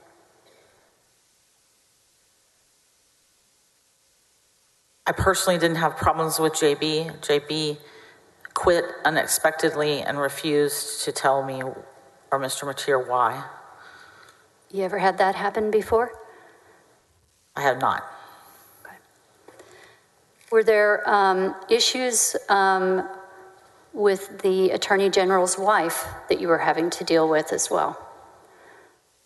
Some point in time, Mrs. Paxton was calling the office, asking about the schedule or asking where he was, and the staff was uncomfortable sometimes answering those questions, and they were complaining about that.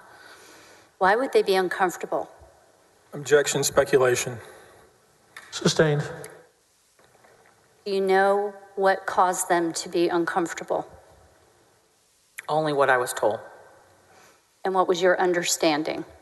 This question is going to be relating hearsay, which you just set it up as hearsay, so I object to hearsay. Sustained.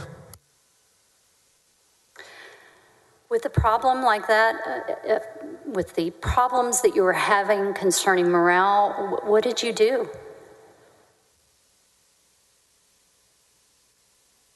In 2018, Yes. I talked to Mr. Mateer. He and I talked about it. I also had a conversation with General Paxton directly by myself about it. Okay. Let's stop and talk about that. Do you recall when that was? I cannot be precise, no.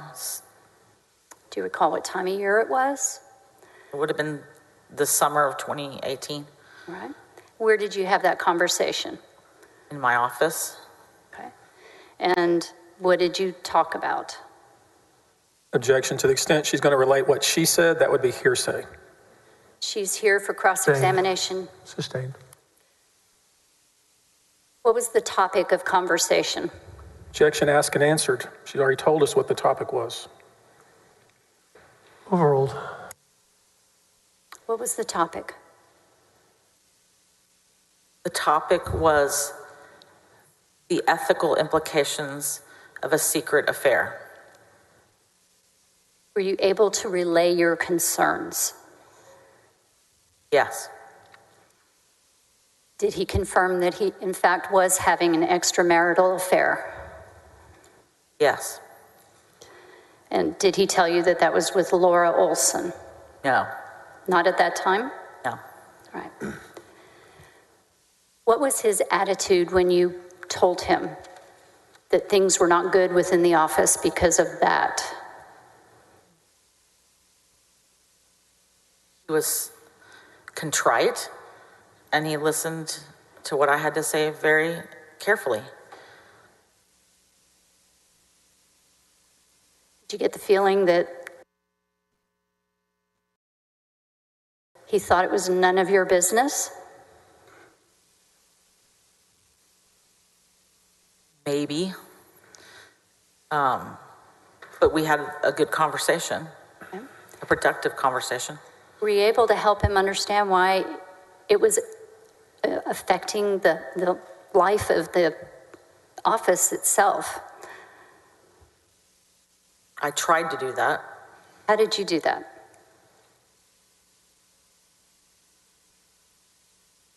We talked about what had happened to previous public officials that I had counseled in similar situations. We talked about previous public officials and what happened to them in similar situations.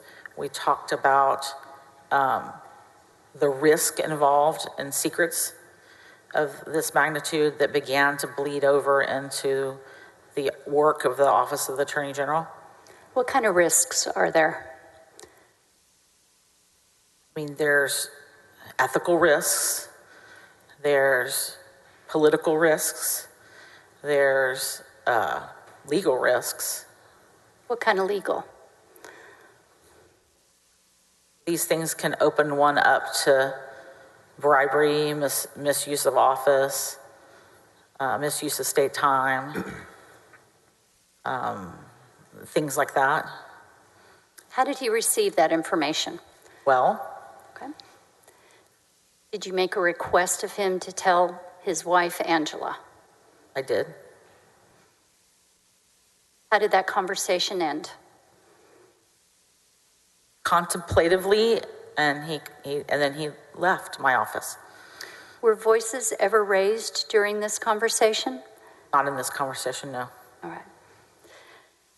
Based on what you know of him and your experience working with him, how does Attorney General Paxton react to confrontation? He's generally very patient, and he listens well, and he takes in information. So I would say he reacts well to confrontation. Let's come forward to October of 2018. Was there an occasion that you went to the campaign headquarters? I did. Right. I think that was actually September of 2018. Okay. And who is present at that time?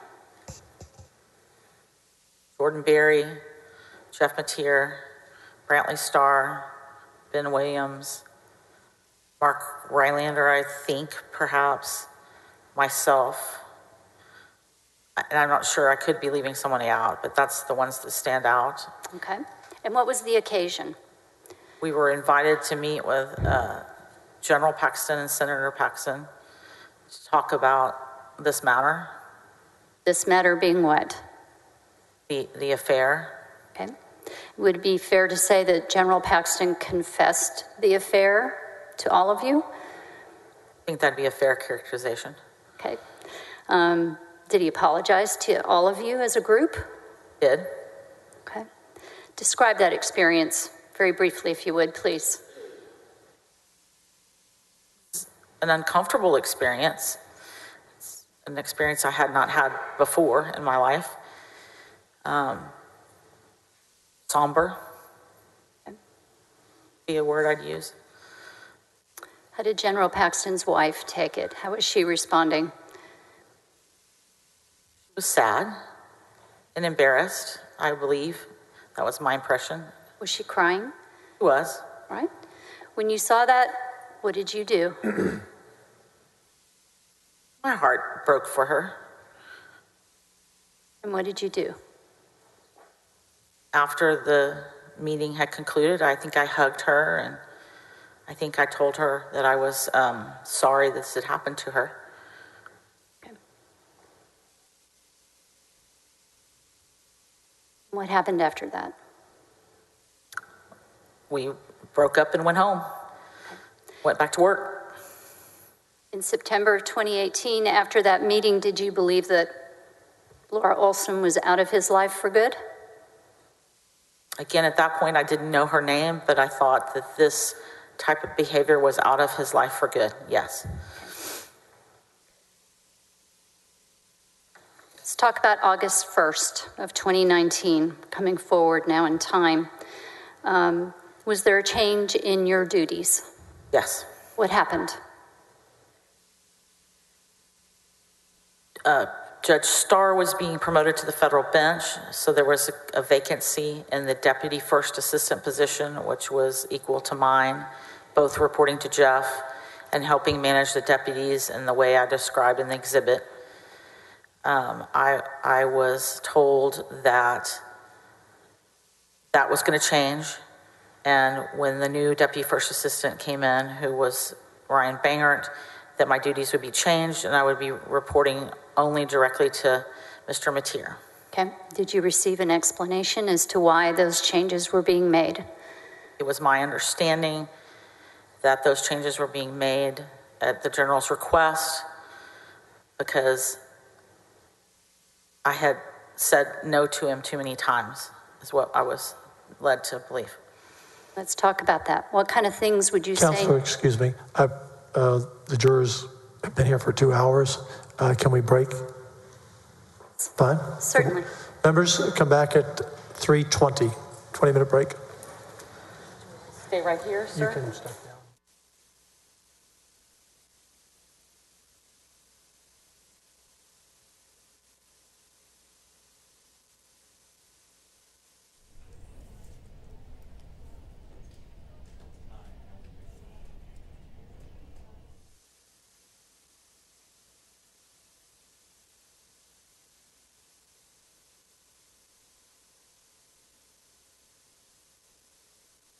So, Josh, I want to technology, the vagaries of technology. So, I want to talk a little bit about before we talk about what her testimony, I really want to go back to Penley.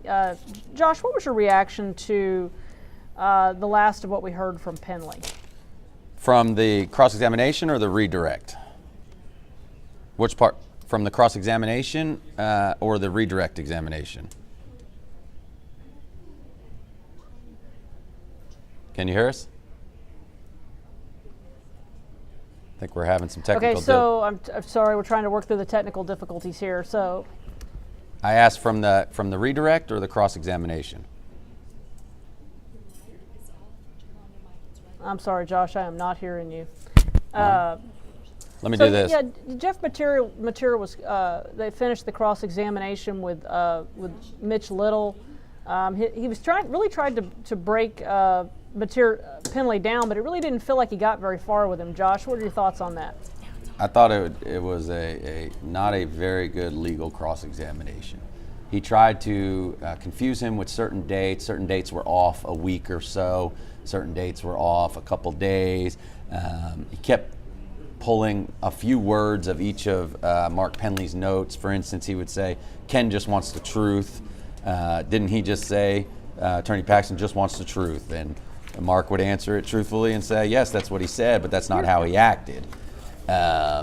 Things like that. The big issue, and I started in the questioning, is that Mark asked repeatedly for any evidence or documents besides the metadata, and they would never give him the documents proving that there was some type of law or some type of investigation that was warranted. He kept asking for the evidence, and there was still no evidence of the investigation. And then finally, my biggest point that was kind of crazy when you hear it is that during the cross-examination before the redirect started, they talked about how there were two federal judges now that they wanted investigated.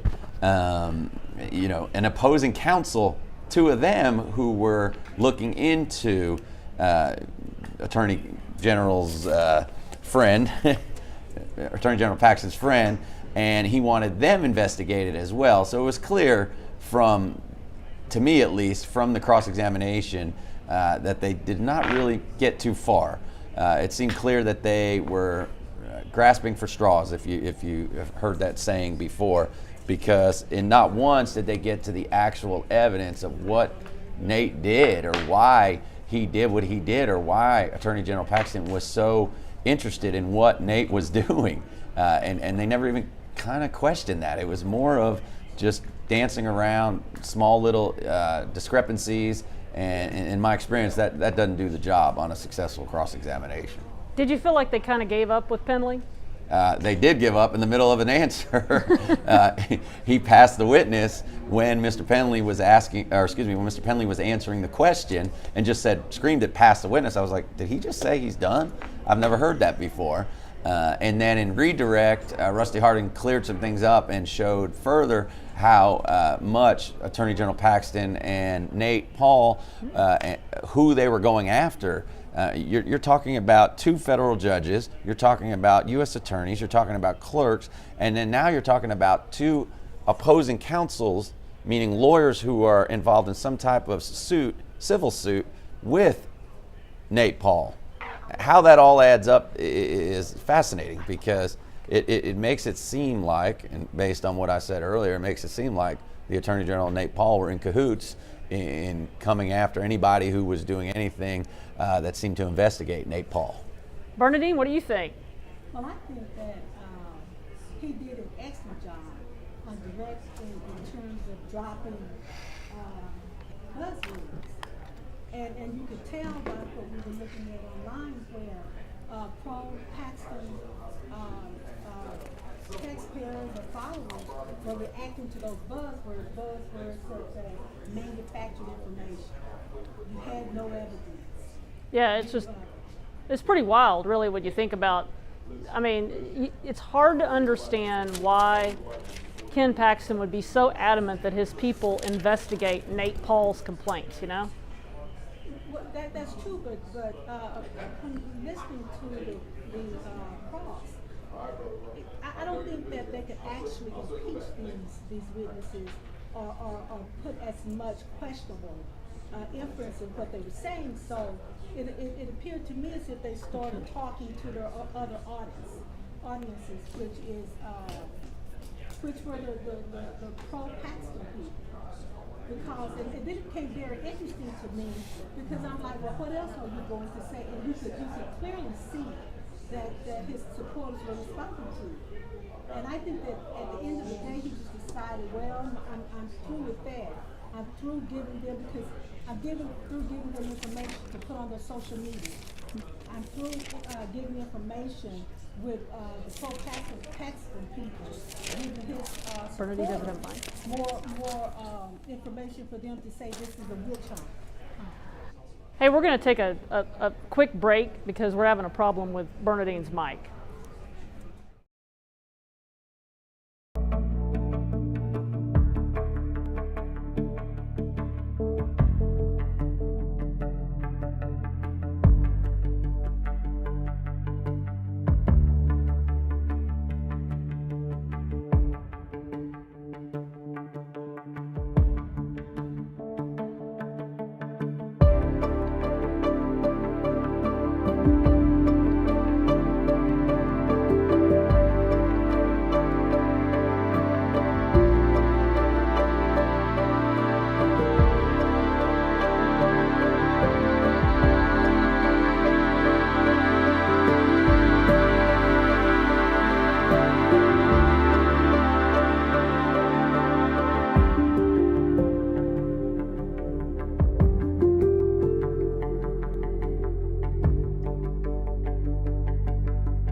Hey guys, I have to say sometimes technology is the bane of my existence. It is both a wonderful thing and the bane all at the same time, and so we've been adjusting here. So Josh, let's talk about this last testimony we've been listening to with Missy Carr, I believe is her name. These liberal libtards What's the over purpose here, of all this? They don't like. I don't know if it's. I'm struggling with this witness. I'm struggling with the attorney asking questions. I'm struggling with the witness. It seems to me what they're trying to do is paint a picture of the affair, and just to give some descriptors to the jury, the senators, about the affair, about when she found out, maybe about how the office, the demeanor in the office, how the office reacted to certain situations, how his wife reacted to the affair. That's about what I can get out of this witness. It's very choppy based on the questions being asked and what's becoming into evidence at this point. I did finish this chapter. Yeah, it seems just, I'm sure there's a reason we're building up to something, we just haven't built up to it yet. Bernadine, what are your thoughts? Well, I think that towards the end, you could tell where she was going. It just took her so long to get there. And then I also, during that process, I was wondering if the witness was a willing witness, or if she's just someone who was trained in how to respond or how not to respond. But to me, it became clear that the prosecutor was getting to the trial, and then you know what was so interesting, because the affair is going to be very, very sensitive and political, very sensitive. Right. And I think that she was being very careful on how she brought it in, how she dealt with Senator Paxton. But I wondered what were they going to do with it, because they started making Senator Paxton look as if she was a victim. You know, and getting some synonym for her. So it took a long time to get to where we think they're going with this testimony. One point she did bring up, Tanya, and I wrote it down, and maybe that's where they're going to continue on with, is how she advised the Attorney General about the ethical implications of the secret affair. It could open them up to some type of bribery, some type of legal lawsuits, even potentially some type of criminal lawsuits. Which, and I don't know if they're going to use that, and which I imagine they will, to show that he was on notice that these things could happen, and that's what they're trying to prove in this case. Yeah, because she actually said that the topic of the meeting was the ethical implications of a secret affair. Correct. I mean, this Missy Carr doesn't strike me as somebody who would take that kind of action lightly. That she would, want to. I mean, she strikes me as, kind of a bureaucrat who rose through the ranks. I mean, she's not a very matter of fact, not someone that wants to talk to her boss about his secret affair. Well, and then also you use the words ethical. Actually, what happened to moral? Right. Because the ethical is there, but an extramarital affair could almost boil down to the moral aspect until you get into possibly blackmail or something like that. But that was very interesting to me that they did approach it on that level instead of a moral level. Right, and I think that I'm assuming what they're going to do, and this is a bit of conjecture, is she left that office because I was looking back. She left that office right around the time that the other staffers left. Although she's not part of the whistleblower lawsuit, so she's not one of the whistleblowers. But it's all around that same time period. So she is going to be there during the time that all these people start either being, they go to the FBI, they resign, they're fired, whatever.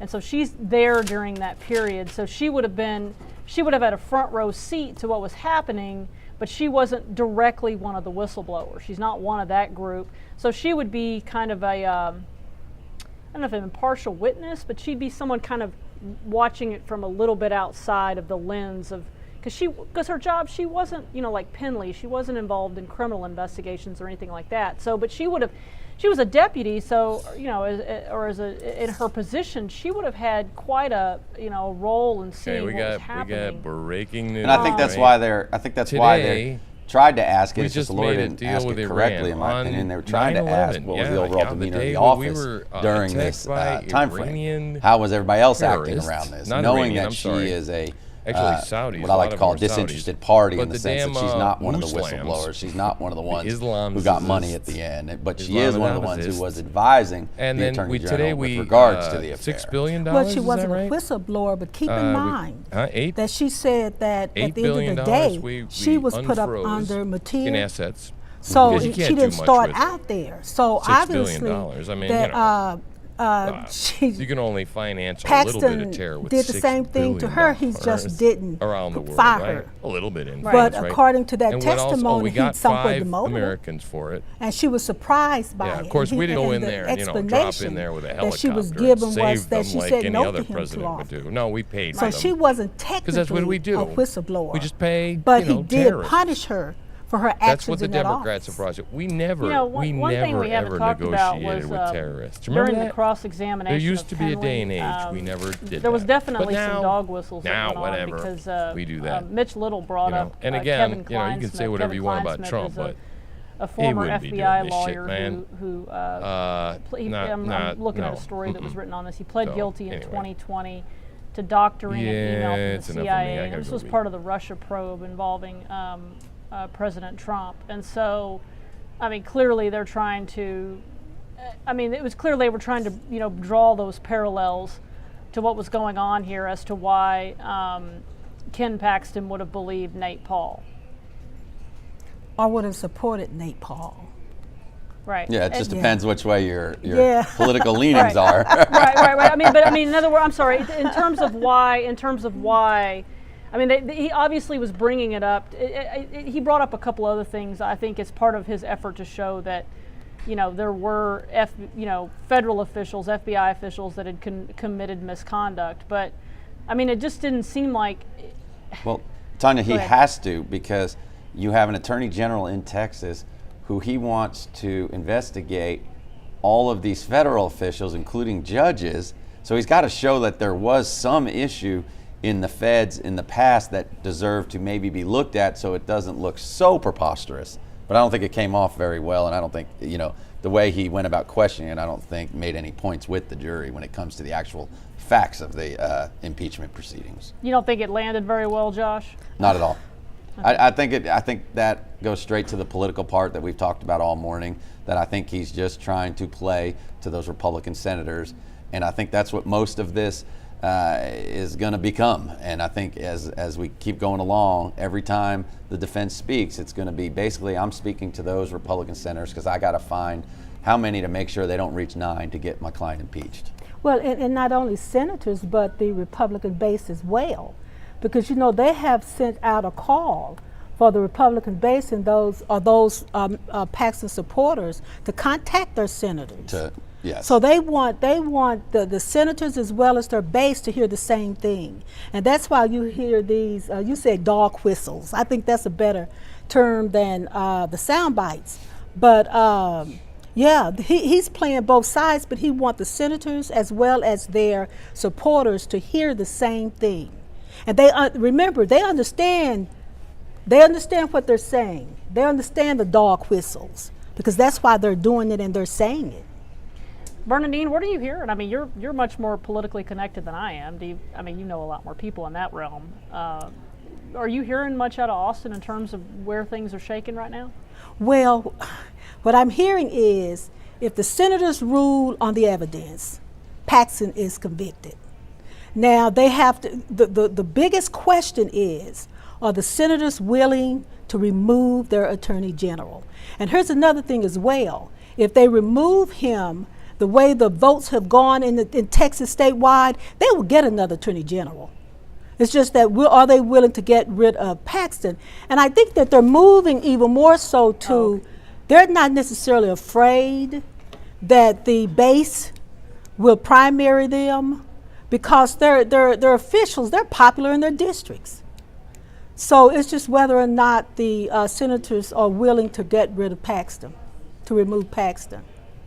Yeah, we'll have to see how it shakes out. Well, we're going to take a quick break here. I think the Senate's going to start back up, and Josh has to go.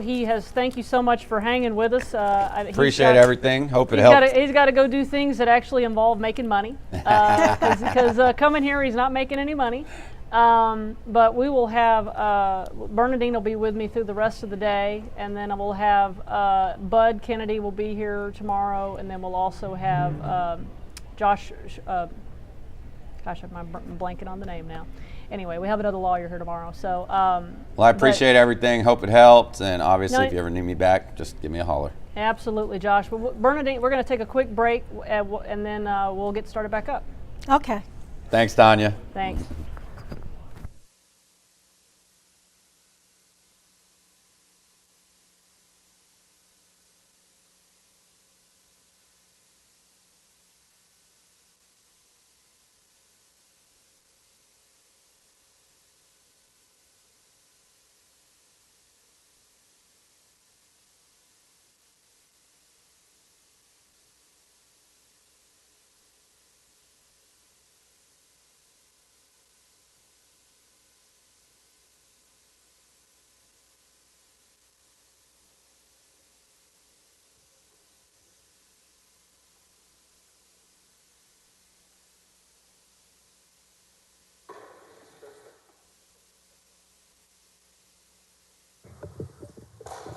You have the witness?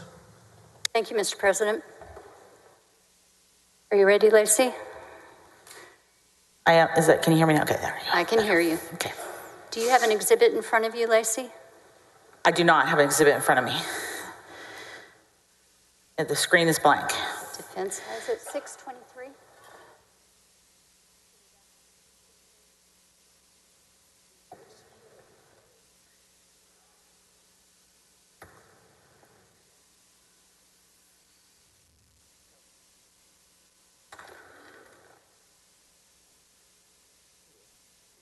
You did. I ignored you.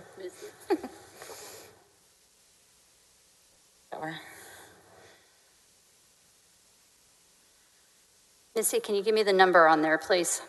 Exhibit number 623. Do you recognize the person on there? I recognize the name, yes. Do you recognize the photograph that's on that exhibit? I recognize the photograph to be Ms. Laura Olson, yes. Is that the person you saw at the Galaxy Cafe? To the best of my belief, yes. Is that the person that you know to have been having an affair with Ken Paxton? Yes. All right. Your Honor, this time I would offer an evidence number 623. I don't have a copy of the redacted one, or do we now?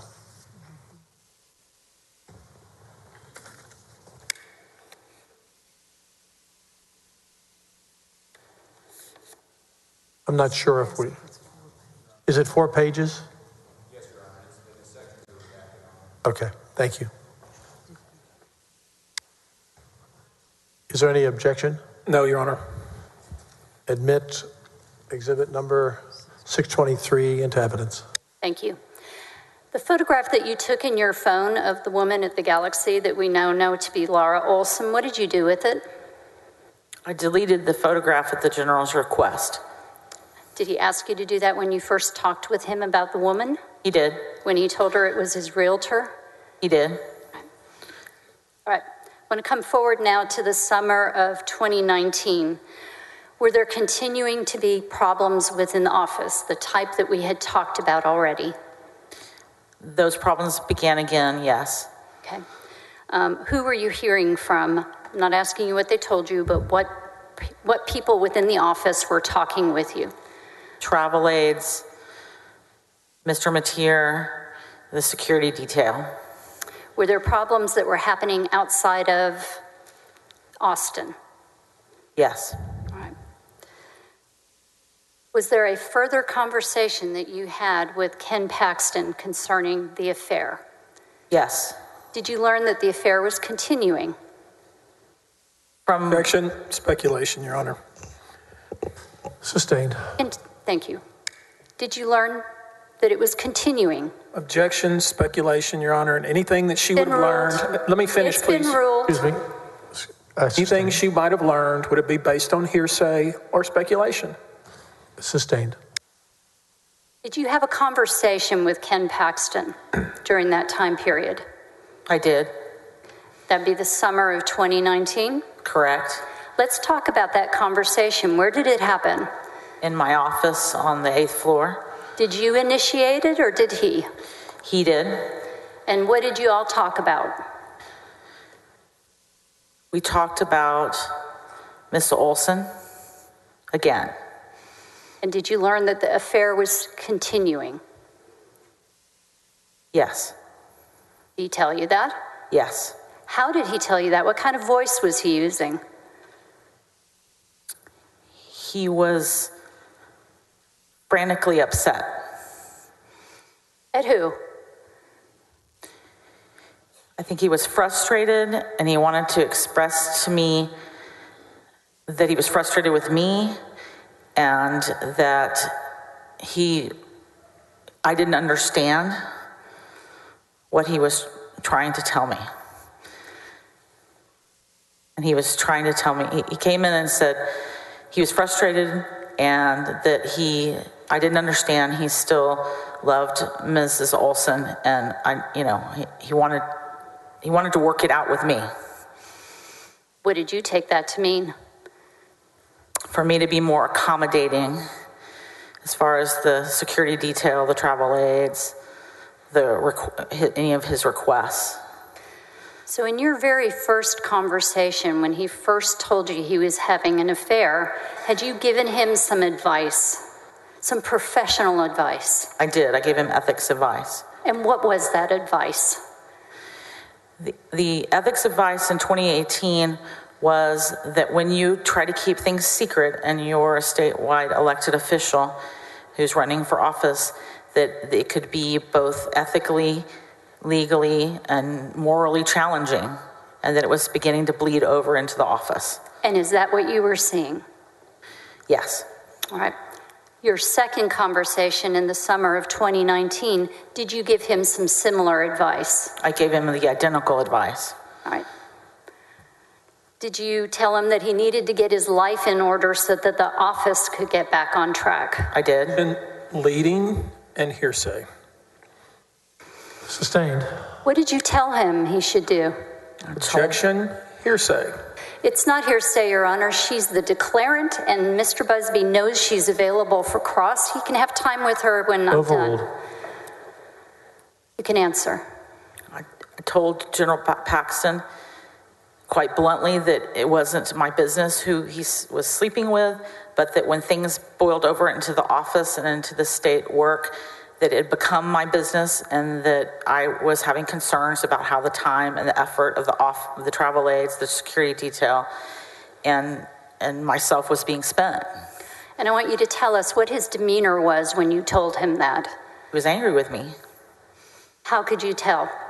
He raised his voice loud enough that it was heard outside of my office, even though the door was shut. He was, his hands were waving. He was red in the face. He was upset with me. How did that conversation end? He stormed off out of my office. He ended the conversation. Okay. Now you mentioned that your duties had changed. Were you still managing all those different departments? I was until September 1st of 2019. So at that time of the conversation was still helping manage those departments. Okay. I want to talk a little bit now about outside counsel contracts. Is that an area of your expertise? It is. When I was the general counsel of the Office of the Attorney General, it was my duty to process those, read them, approve them. I wrote the administrative rules regarding those contracts. I wrote the contract form, so I'm very familiar with the outside counsel contract process. In your time at the Attorney General's office, have you approved and actually evaluated a few or many of those contracts? Thousands of those contracts. All right. So you're very familiar with them? I am. Do people come and talk to you and ask questions about outside counsel contracts? They do. In fact, they ask you about a lot of things in that office, don't they? They do. All right. All right. I want to talk a little bit about the rules, because there are rules within the Office of Attorney General, are there not, for approving those contracts? There's a procedure that's published on the agency's website, and there's also the Administrative Code, Texas Administrative Code 1 TAC, Chapter 57. It's related to outside counsel. Let's talk just a minute about the procedure. Within the Office of Attorney General, when one of those contracts is being drafted up, what's the approval process? Very quickly. for a contract for the Office of Attorney General. Yes. Those contracts are generally initiated by the deputy that's interested in having the contract. It's routed through a sort of an audit procedure, which is called the Executive Approval Memo. Down in the General Counsel Division, the form is filled out with the pertinent information. There's a contract number that's established. It's put into a computer system, and it's reviewed for the requirements of the Appropriations Act and the rules. Is there a requirement that there's some kind of finding concerning the best interest of the state? I think what you're referring to is in the Appropriations Act, Article 9, Section 1601A. There's a requirement before you can spend appropriated funds on an outside counsel for the state. A determination needs to be sent in writing to the controller that the contract is in the best interest of the state and that can be paid. Is there also a requirement that the attorney who's being hired be qualified? There is. For the particular job at hand? There is. And do you have to have money allotted for the contract? Yes, it helps. That part of the helps to have procedure? money allotted for the contract, yes. All right. So unless the attorney's working for free, but... The forms that were used within the Attorney General's office during this time period, are they the forms that you designed? They are. And the procedure where everyone has to sign off, all the different levels, was that something that you worked up? Something I was involved in working up, yes. Okay. And it's computerized now. Was it always that way? It was not. It used to be in paper with a routing sheet on top. All right. Are applications for those types of contracts given identifying numbers when they're going through the process? They are. And is that important? It's an important tracking mechanism to track the contract and that it's in the system and that it's approved, and it also allows the accounting division and the budget division to know which funds to pay that contract, which funds to direct the controller to pay the contract out of. Missy, can you tell us when you first heard the name Nate Paul? Not with precision. The first ballpark. Probably 2019, and I heard that name come up in the weekly updates from David Maxwell and Mark Penley. Were those at the meetings of all the deputy chiefs? At times, and there were also private meetings at a regularly scheduled time with Mr. Mateer and myself and that particular deputy. And what was the context of hearing that name? What was going on? I was aware that at Objection. I'm sorry, Your Honor, to interrupt. This is based on hearsay. Objection, hearsay. Not offering it for the truth of the... Missy, when you heard the name Nate Paul, what was it in context to? Your what Honor, was it related to? Can I finish, please? It's the same question, hearsay. Objection.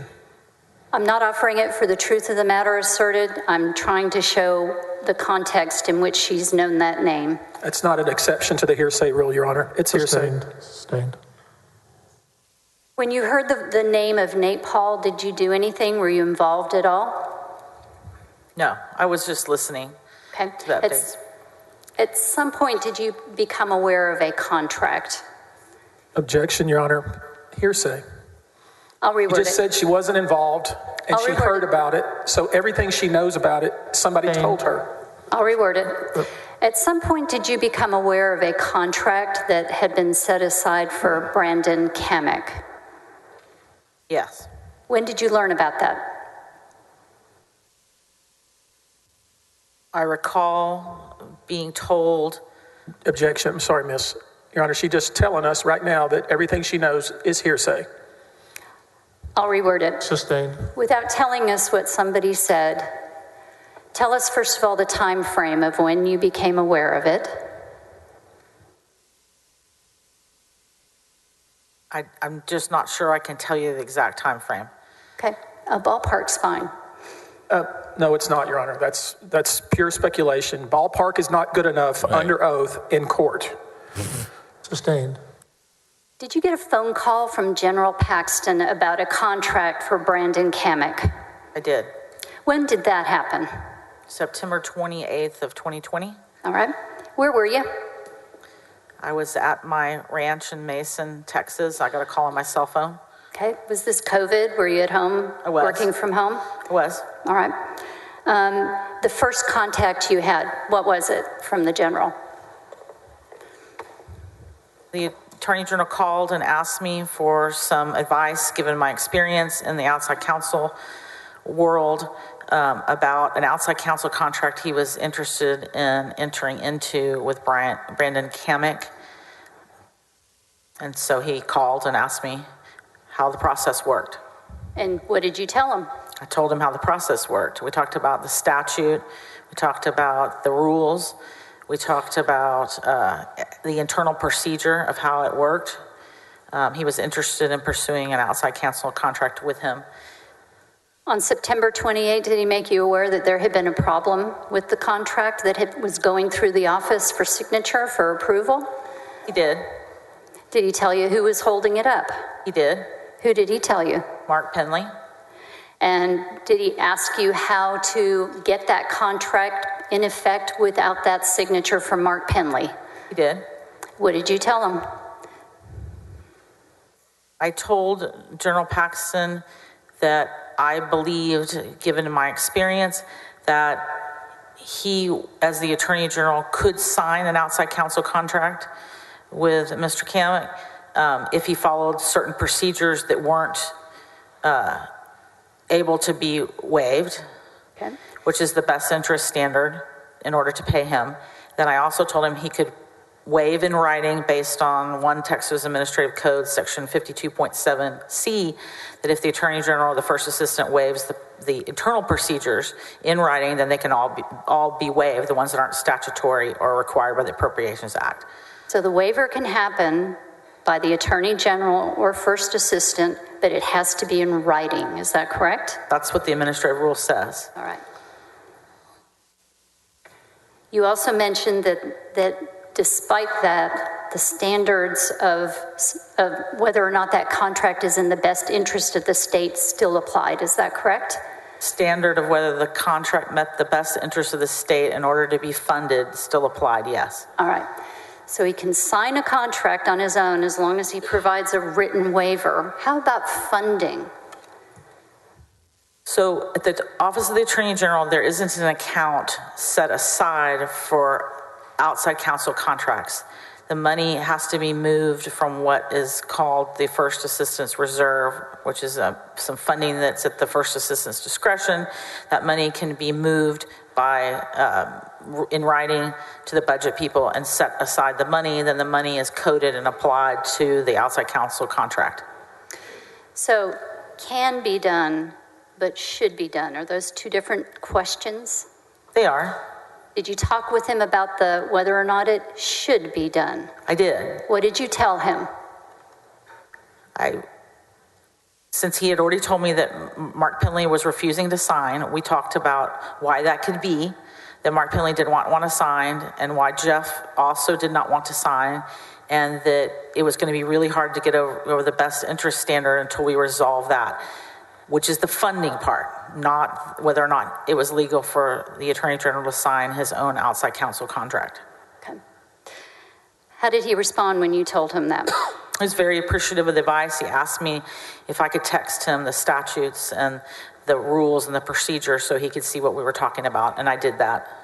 Before you hung up with him, did you tell him this was ill-advised? I did. Objection. Leading. Sustained. What did you mean by ill-advised? In your opinion, what does that mean? Your Honor, if I could, I mean, obviously you sustained the objection and now she's going right back at it and now testifying herself. Would you sustain and would you I'll reword it. reword it? When you advise someone that a contract shouldn't be done, can be done, but shouldn't be done, how did you tell them? I would have used the word ill-advised. That's just kind of a word I use. And did you tell him why it was ill-advised? I did. What did you tell him? I told him that his senior staff felt like that this contract was a problem and they didn't want him to do it, and that we needed to resolve that and be on the same page. Okay. Were there continued was there continued contact from Ken Paxton concerning this contract? He emailed me back the next morning after I sent him the stuff in writing and said he appreciated it. He did call me back again the next day, a couple hours later, and we had the conversation again. We talked about all these same things again, then I think he might have reached out to me on October the 1st, but I did not return that call. Okay. That last phone call you had with him, what was the content of it? It was very similar to the content of the first conversation. So he wanted to know how he could do it? Follow-up questions about, now, didn't you say that I could do it this way or that way? And we went through that again, and how the funding worked again, and how to make it happen. That last phone call that you had with him about how to make it happen, did you talk with him again about why he shouldn't make it happen? My recollection is I was much firmer on how strongly the executive team felt that it was ill-advised. Okay. I wanted to talk about his demeanor on the telephone during that particular phone call. Would you describe it? The second phone call? Yes. His demeanor, it was like I was on speakerphone and somebody else was listening, which concerned me. Why did you think that?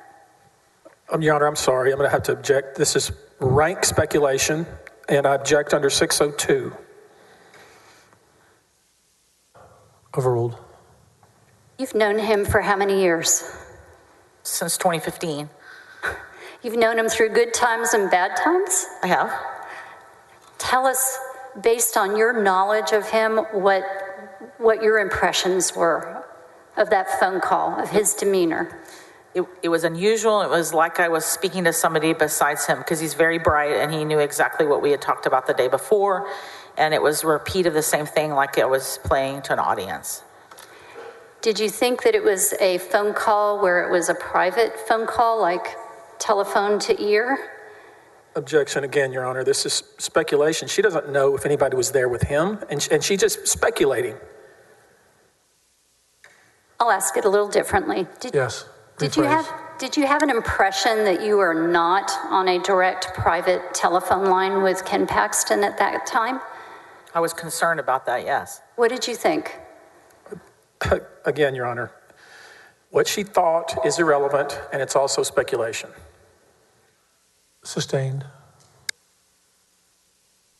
That phone call obviously made you very uncomfortable. You've said that. What about it made you uncomfortable?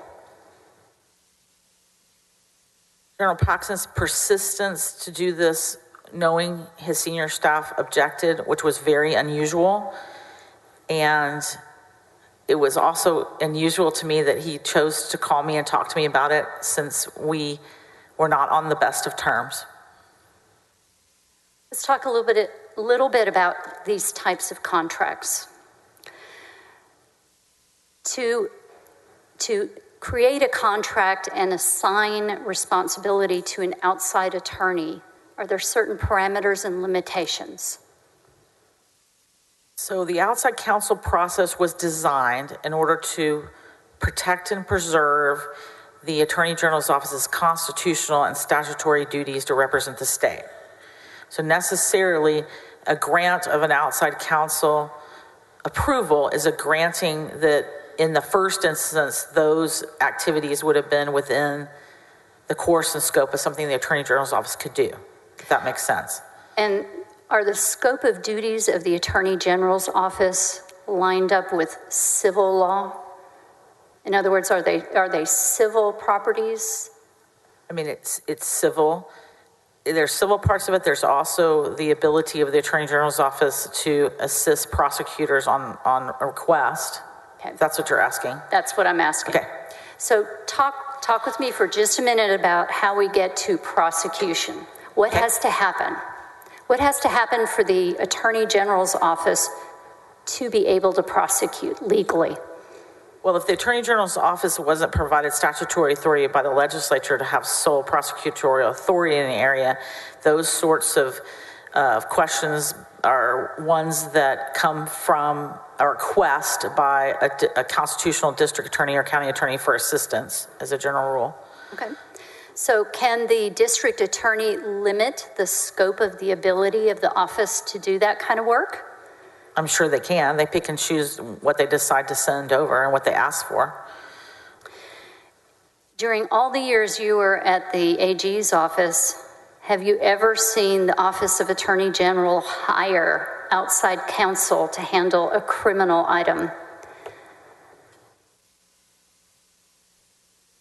I don't recall hiring outside counsel to handle a criminal item. Are those large divisions within the office? Some of them are larger than others, but we have prosecutors on staff. We have peace officers on staff. So they're qualified people within the Attorney General's office to handle those types of things? Yes. Okay. I want to talk about the contract, in particular, the CAMIC contract. Have you seen it? Have you been able to look at it? I have seen it. All right. I want to talk about the contents of that. The limitations were provided on that contract, were they not? Was there an addendum A? Addendum A is generally the scope of work that the outside counsel is being requested. That's how it's set up in the form. Okay. And based on your research, what did that addendum A track? What language was that? Can you show it to me, please, ma'am? See, 227, please.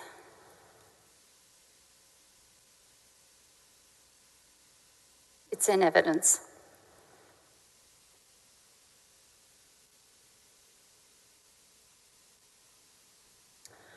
If I could see addendum A, please, ma'am. We need addendum A, please. I have it. Whoops. Thank you. Yeah. Do you recall looking at that language? I have read this language before, yes, ma'am. And was that language tracked from the Travis County District Attorney's Office referral letter? Did you take a look at that? It appears to be very similar. Okay. And is it a limiting type of language? I mean, I think by its nature, all scope of services are limiting in their language. This particular contract, though, does it give... Your Honor, I have to object. Can we get some foundation here? She was not involved in this other than the phone call she just talked about. And we heard Ryan Vassar, who drafted this. So this is all something she learned later, and she shouldn't be up there testifying about it. Missy, do you have a lot of experience in these contracts? I'm talking about this particular contract, Your Honor. She just asked it again. This witness was not involved in the drafting of this contract. This witness does not have to be involved in the drafting of the contract to give an opinion concerning it or to talk about it. That's not required under the law. Moreover, and thank you for that. Moreover, Your Honor, now she's asking her to give some sort of legal opinion, which certainly she's not been proffered as an expert. They don't have any experts in this case. She's a person who teaches. This is an area of her expertise. She's talked about the thousands of contracts that she's looked at and approved. Settle this. I'm going to overrule. Continue. Thank you, Mr. President. Can you repeat the question? Take a look at addendum A, and there's a limitation in there concerning the ability to do what? What is it authorizing Brandon Kamick to do? Let me take a second to reread it, please. Certainly.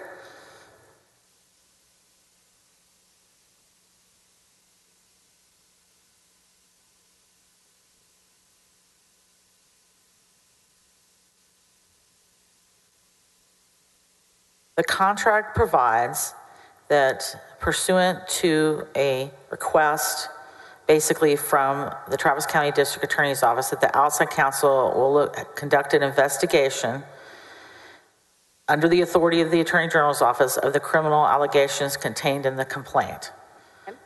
It says to conduct a review, does it not, in the very first paragraph? It does, a review and of the allegations. A review of the allegations, and then the third paragraph, conduct an investigation.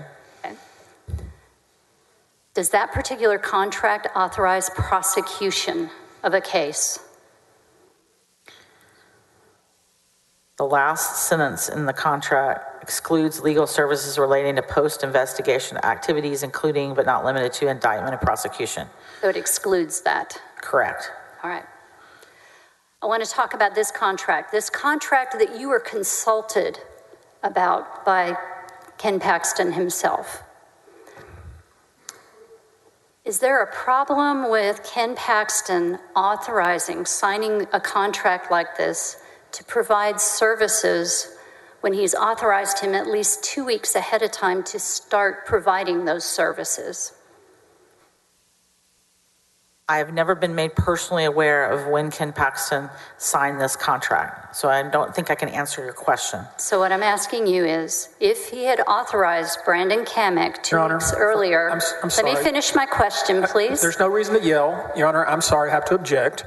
That counsel is putting facts that are not in evidence. The witness has already told us she has no personal knowledge. This is completely improper, and I object. She is an employee who's familiar with the procedures and whether or not things are proper or not. In fact, she's being consulted about it, so I think I'm entitled to ask her. Overruled. Thank you. Can you repeat the question, please? Is there a problem if the contract was signed by Ken Paxton and he had authorized the services to be performed weeks ahead of time, before that date of signature? The contract should have, in the first pages, an effective date of the contract. Dates need to line up. It's not the time of signature, it's the effective date of the contract. But there's still the problem of the funding. It's unresolved. What if there's no date at all because it's not been put on there? Then I would be speculating as to whether or not the contract was signed before the date of the effective date of the work. Okay. Assuming that your advice to General Paxton about his ability to sign it under that little provision, would it be properly done if he did not provide a written waiver? If he did not provide the written waiver required by the rules, then the procedure should have been followed. Okay, so you either follow the procedures or you have to sign it and give a written waiver as the Attorney General. Is that correct? That's the process. All right, so without that written waiver, where are we? It's merely a violation of the process. It doesn't make it illegal, it just makes it a violation of the process. How about funding it? What does it do to that? Without the proper written indicators to the controller, they're not going to pay the invoices, even if the money's there. The Addendum A talks about a referral from the Travis County District Attorney's Office. If General Paxton had added a second referral and told Brandon Kamek just do the whole job, is there a problem with that, with a contract that's not authorizing the work to be done? I don't know that I'm comfortable speculating to that. Then I object, Your Honor. The witness has admitted, thank you, that this would be all speculation. Sustained. What are your thoughts on that?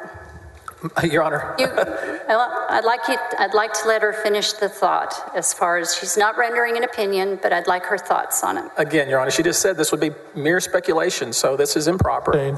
Sustained. Are you familiar with the attorney applicants who applied for this particular contract? I'm familiar with their names. Okay. I do not know them. Was Brandon Kamek the qualified candidate? I don't think I was ever asked to weigh into that question. Not asking you that. Having looked at all these contracts, and you've said you have to have a qualified candidate for the job, looking at those two, was Brandon Kamek the qualified applicant for it? Was he the best choice? It was not my decision to make who the best choice was. Not asking that, I'm asking your opinion as you sit here today. Ask and answered, I think.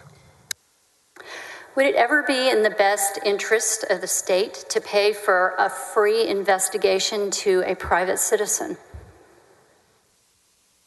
when there's no state interest involved?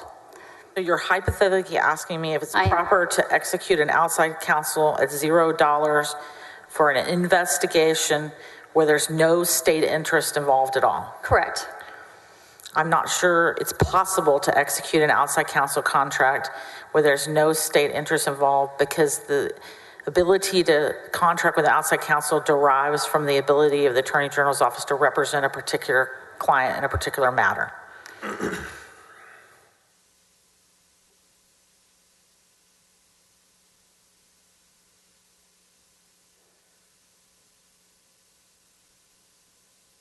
We're talking about a cost, right? We're paying somebody other than an in-house attorney from the OAG to do the work requested, correct? Statute, the government code in 402-0212 that describes outside counsel talks about the full-time employees of an agency don't count against as being outside counsel. Right. It's when you hire a counsel that's not employed by the state. So my question is, when you're paying someone like Brandon Kamek outside of the state to provide services that benefit only one individual for a job that is not in the best interest of the state, do we have a good contract? I'm sorry, Your Honor, objection vague. Question's completely vague. Sustained. You said that in order for a contract to be approved and signed from the Office of Attorney General for an outside counsel, the whole contract has to be in the best interest of the state, right? Yes, I mean, that would be ideal. It's not because that comes from the Appropriations Act, but the state should not perform acts with taxpayer dollars that are not in the best interest of the state, in my opinion. Right. And so if it's a job that's only going to benefit a citizen and has nothing grounded within a state interest, that's not a contract that should be approved, is it? Objection leading. Sustained. Is that the type of contract that we want? Objection. That we should be approving? I'm sorry, I don't know who we is, but objection vague. Sustained.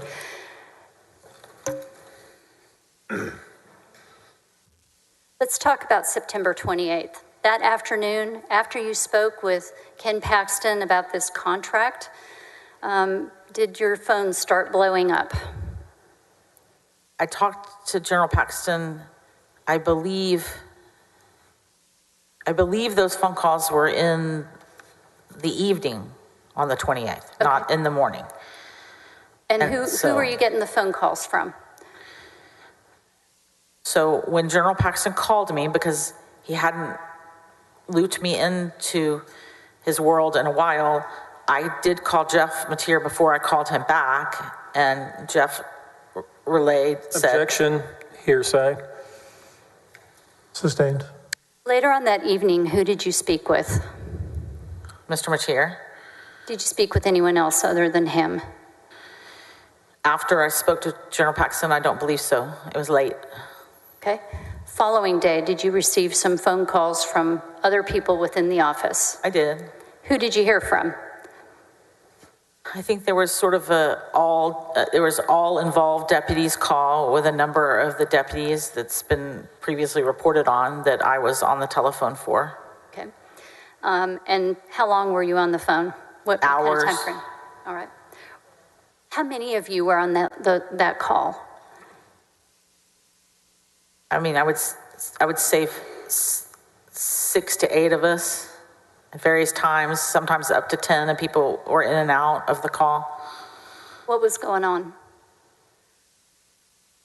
There had been some subpoenas issued by Mr. Kamek that some of the staff had known about and reported, and the deputies were getting together with Mr. Mateer to discuss those facts and the circumstances around what was happening at the time with him. Was Nate Paul at the center of that conversation? Objection, hearsay. Topic, I'm not asking her to repeat what was said. Overruled. Was Nate Paul the topic? Yes.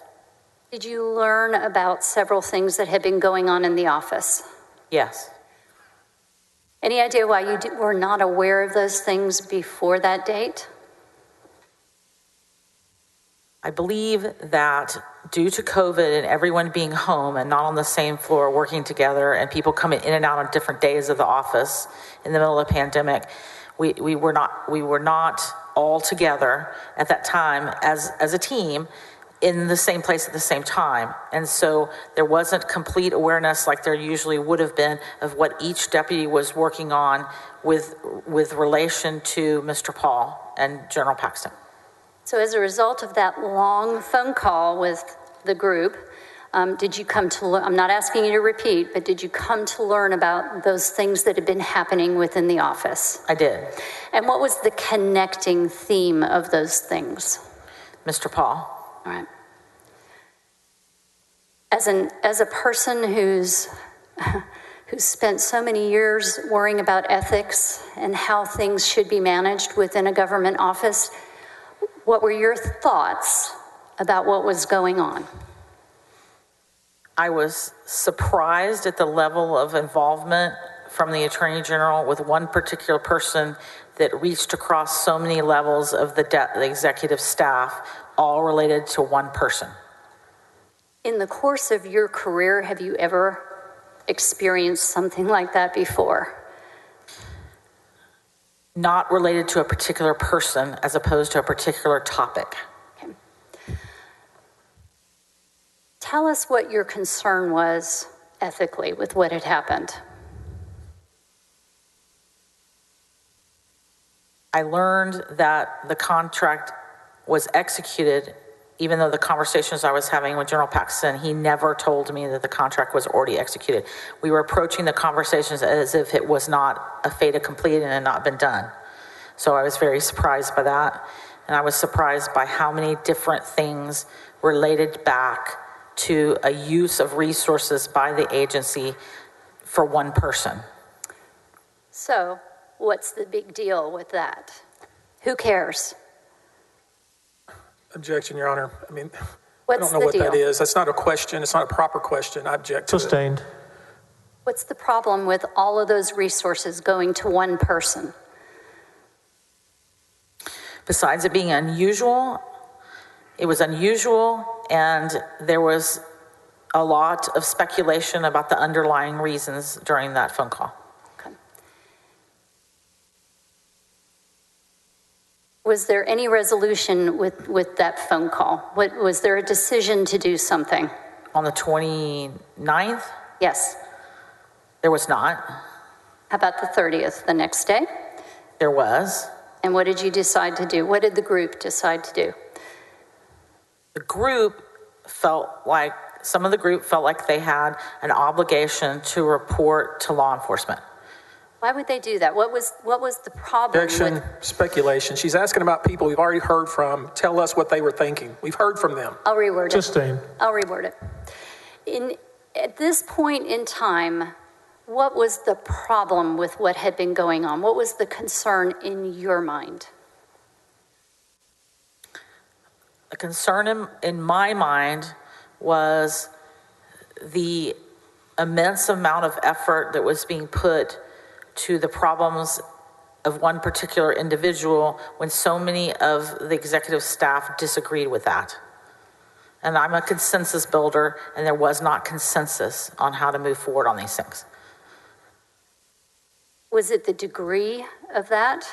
Objection, amount? leading. Sustained. When you looked at all of the events that you learned about, and you looked at the people that had been involved with it, did you, in your mind, figure out how much of the office had actually been dedicated to doing work for Nate Paul's benefit? I did. What kind of number did you come up with? How did you describe it? I think at the time I mentally came up, it was more than 50% of the deputies' time of our entire executive staff. You ever seen anything like that in your career? I had not. All for the benefit of who?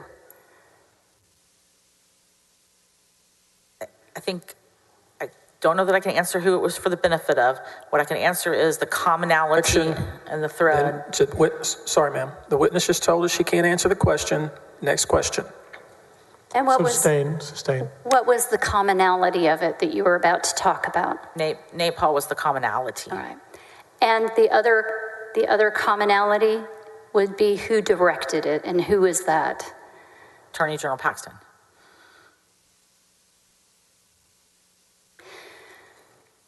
When the Attorney General's office does something that totally violates its long-time policy, for example, something like open records and not disclosing information for pending law enforcement, honoring the law enforcement exception, and not releasing documents that have to do with ongoing criminal investigations, what's the effect? What kind of things happen to the office and to the public? Your Honor, that is a completely improper question. This person is not even involved in public information at the office. Moreover, the question is 3 or 4 different questions. Sustained. It's improper. Do you have experience in open records? I do. I was the public information coordinator for the Office of Attorney General. I was the division chief of the division, and at the time that you're asking about, I was the supervisor of the public information officer for the Office of the Attorney General, who had briefed that particular ruling to the Open Records Division. So when you violate the policy, the long-standing policy to protect that type of information, what does it do? Your Honor, that assumes, she just said she approved this, and now the lawyer is saying that she violated some policy. That's improper. That's incorrect. I've not said anything like that. What's the long-term effect? What happens? What's the concern? When the Open Records Division changes long-standing precedent in their rulings, it can create confusion, and it is a proactive statement of precedent on other rulings in that area. And when it's broken, what does that mean? That precedent's gone.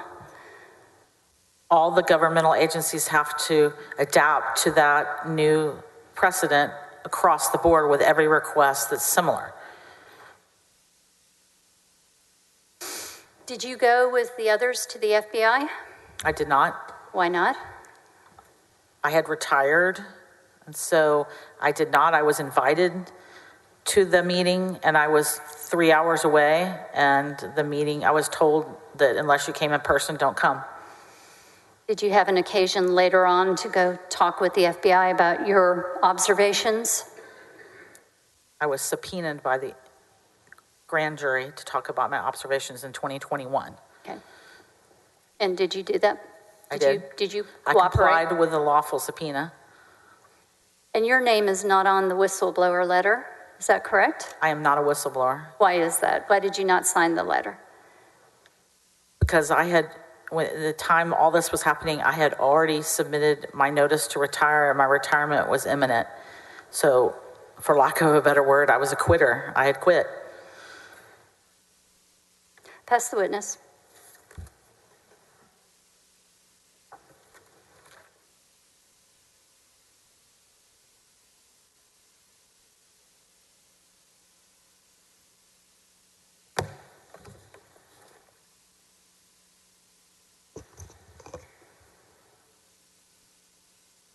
Mr. Busby, your witness. Yes, Your Honor. Thank you. Hello, ma'am. Mr. Busby? You look like you're a little nervous. I'm not nervous. Feeling good? I don't think anybody particularly wants to be here, Mr. Busby. Let me ask you something. You said you appeared in front of the grand jury? I was subpoenaed to appear at the grand jury. And that was in 2021?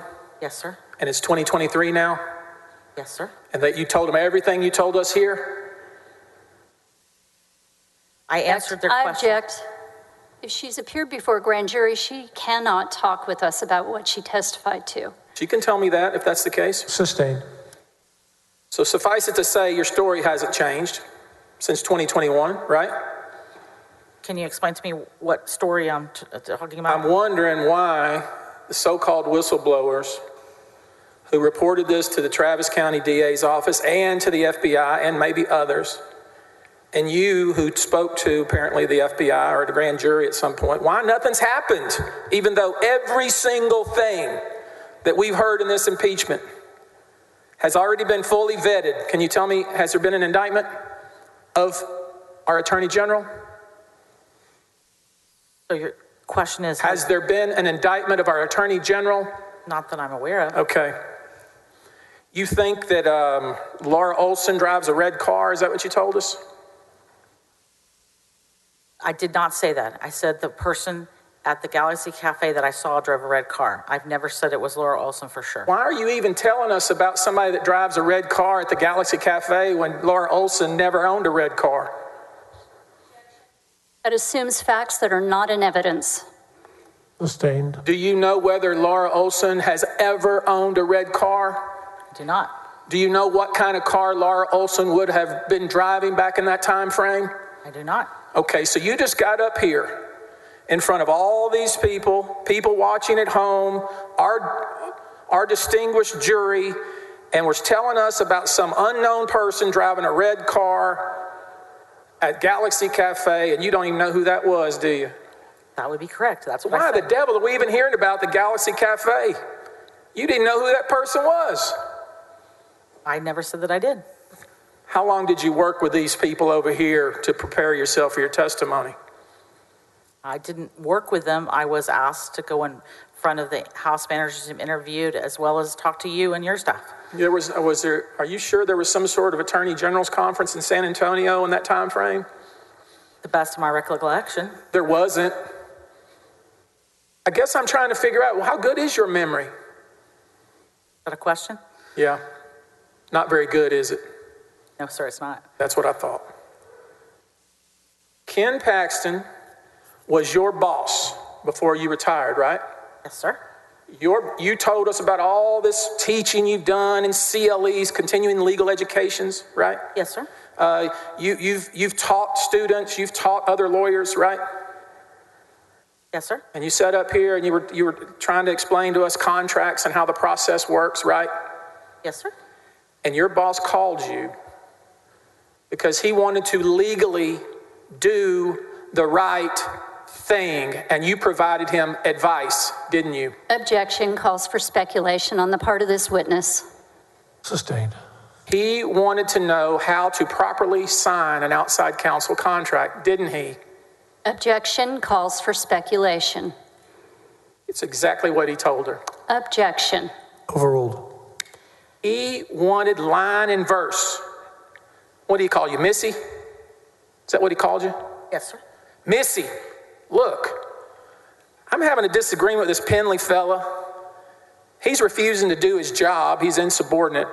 I need to know, under the statutes, if I have the authority, the legal authority, to sign a contract. And you gave him advice, didn't you?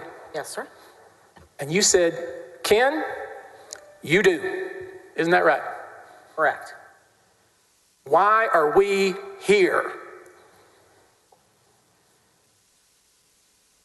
The guy did everything he was supposed to. He had some insubordinate people in his outfit. I object. So Counsel's testifying, not asking questions. That is a question. I'm not finished. Sustained. You knew that Penley refused to follow the procedure and sign off on the contract, right? You knew Penley said, I ain't going to sign it, right? I knew Penley said he did not want to sign it. Correct. The only person in the office who has authority to sign the contract himself, unless designated, is Ken Paxton. Isn't that right? That is correct. Let's make sure we're all clear on that. This bureaucratic process that this person signs and this person signs and this person signs, all of their power and authority to sign a contract comes from the elected Attorney General, Ken Paxton. Isn't that true? Subject to the Appropriations Act, the statutes and the rules that we adopted. Correct. Right. Yes, sir. So, we saw Mr. Penley's notes. If he said in his notes, Missy told Ken he had the authority to sign the contract. That violates the rule. Sorry. You can keep objecting. This is a document that's in evidence, Your Honor. We all looked at it. Overruled. When we looked at Mr. Penley's notes. I object. You can object again, but it's in the evidence, Your Honor. You saw it. We all saw it.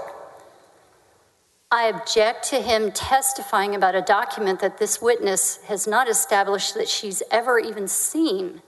That's improper. That's not right, Your Honor. When I ask her if Penley's notes are correct, that is, Missy told Ken he I'm had asking for a the ruling, authority Judge. to sign a contract. That's an incredibly appropriate question.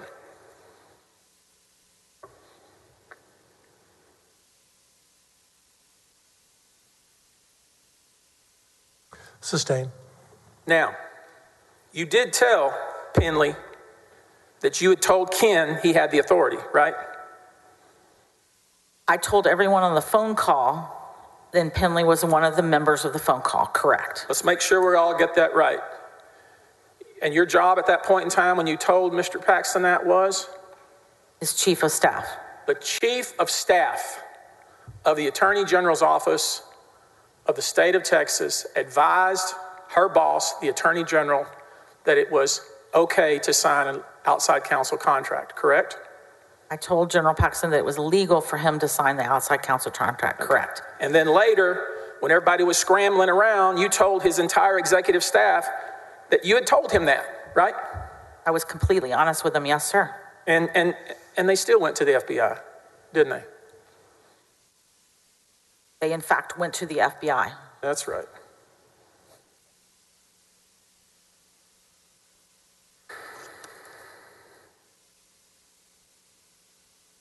Are you somebody that goes to church? I'm not sure that's an appropriate question, is it? My personal beliefs? Well, it is when you're telling us about the ethical, legal, and moral implications of an affair. Remember telling us all that? Remember saying that? Maybe, I think you said political, ethical, legal implications of an affair. Remember saying that?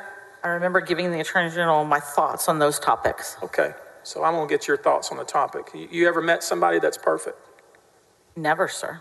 Okay, was there only one person that was perfect? In my belief system, there's only one entity that's perfect. All have sinned and fallen short of the grace of God, right? I would agree with that, sir. Yeah. Sometimes people make stupid mistakes, correct? Yes, sir. Sometimes, I mean, imagine if we impeached everybody here in Austin that had an affair. We'd be impeaching for the next 100 years, wouldn't we? I don't think I should answer that question in this chamber, particularly. I've been around a long time, Mr. Busby. I'm not going to go there with you. I'm quite sure you've seen a lot, have you not? Indeed. Yeah, just because somebody has an affair doesn't mean that they're a, quote, criminal, does it? I would not associate that directly. Yeah. I mean, that would be incredibly hypocritical, would it not? If somebody said, this guy is a criminal because he had a marital indiscretion. That would be really hypocritical, would it not? I would not say that. Yeah. You would never say something like that, would you? I would not.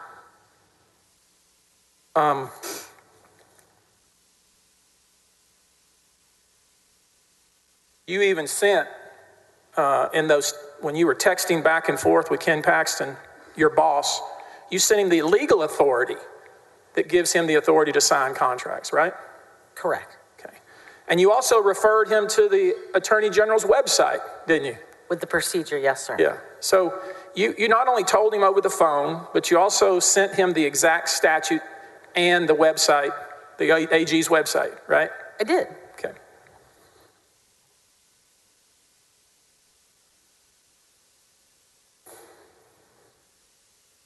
Did you ever figure out how the grand jury subpoenas were actually obtained by Mr. Kamek? I did not. Okay. You know, of course, he didn't have to appear in front of any grand jury, right? If you tell me that, then, I'll take your word for it. I didn't dive into that. Again, I had told General Paxton that the contract was legal to sign, but couldn't be funded. He had a funding issue. Well, okay, we'll talk about the funding issue. The funding issue is something of course, Kamek didn't get any money. I do not know that. Okay. Are you telling me Kamek didn't get any money? Young man did a lot of work, didn't get paid. I object to defense counsel testifying. I'm asking if you knew that. I object. Sustained. Did you know that he never got paid? I did not know that until you just told me. Okay. Let me ask you, would it be an appropriate process for the Attorney General, before you even try to go through the executive approval memorandum process, that's a bureaucratic process, is it not? Correct. Okay. It's a bunch of procedural rules that have no force in law, right? It's a documentation that is not the legal document. Right. You know, oh, gotcha, you didn't follow the procedure in the office. The AG can decide what the procedure in the office is, can he not? He could waive the procedure in writing, yes, sir. He can waive it in verbal. He can do what he wants as long as he believes he's serving the people of Texas. Isn't that right? Well, he agreed to the rules that said it would be in writing. And he can change the rules. If he goes through the Texas Administrative Code process in this instance, he could change the rules, yes. Let me just ask this, though, so we're all clear. Can the AG of our state send an email to the controller? Is there a controller in the office? Somebody in charge of the money? There's a controller in the office, and then there's a Texas controller. Yeah, I'm talking about the internal one. Who was the internal controller in the AG's office? Michelle Price. Can the AG send an email to the controller within the office and say, set aside $50K or $25K for a contract I'm going to sign? He can. Okay. Is that something that he has the authority to do? Yes. Okay. Does anybody else have that authority? The Appropriations Act in Article 9, Section 16 says the communication needs to go to the controller. So that communication would need to be forwarded to the controller to prove that the Attorney General felt it was in the best interest of the state. The Attorney General. No one else. The Appropriations Act uses the words Attorney General, and as you correctly stated, those kind of things he can delegate, but if he didn't delegate, it says Attorney General. Yes, sir. If he did not delegate, it would be illegal. True? I don't understand the question. Let's say that one day Mr. Penley decides that he wants to set aside $50K to sign an outside counsel contract. That would be illegal, wouldn't it? I don't think it would be illegal. I don't think anyone would do it for him. The controller would be following the procedures. You think so? I do. Okay. I have Let's faith look in the at staff. let's look at an evidence we've already seen. Exhibit 361. Can we put it on the screen for the witness? Eric, can you help me out here, Eric? Everybody likes Eric, Your Honor. And Stacy. And Stacy. And Stacy. If you don't mind, Eric, go to page 4 of AG Exhibit 361. Do you see that there in front of you? Jeff Mateer is authorizing $50,000 to be set aside for a guy named Johnny Sutton. Do you see that? I do see this. Did you know that was going on? No, sir. Did they tell you they were doing that? No, sir. Do you think that the first assistant has the authority to hire outside counsel with an email? I do. You do. But Ken Paxton doesn't. I believe that Ken Paxton could have sent a very similar email if he did about the funding, and he would have achieved the same result. If he did, you may show me that documentation if you'd like. I'm not aware of it. I thought we had this real strict bureaucratic procedure to hire outside counsel. Remember you telling us about all that? We do. Okay. And in that procedure, the first assistant has been delegated that authority. No. Ken Paxton did not delegate any authority to hire Johnny Sutton. No, you know that's true. I object. That's a misstatement of what she said. Do you know whether Ken Paxton... Object. I'm going to rephrase the question. Sustain, rephrase. Do you know whether Ken Paxton, the boss, authorized Jeff Mateer, the subordinate, to set aside $50,000 for Johnny Sutton? I have no personal knowledge of Johnny Sutton. Okay.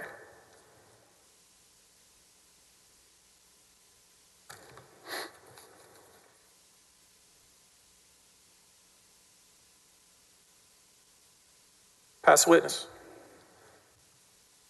Redirect? No, sir. Are both sides can excuse the witness? We are finished Yes. with this witness. Yes. You may step down. Thank you. Am I excused? Yes. You are excused. Thank you, sir. She asked, is she subject to recall?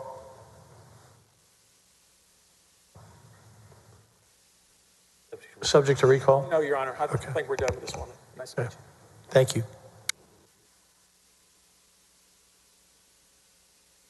Who's your next witness? Your Honor, the House calls Greg Cox. Bailiff will bring in Greg Cox.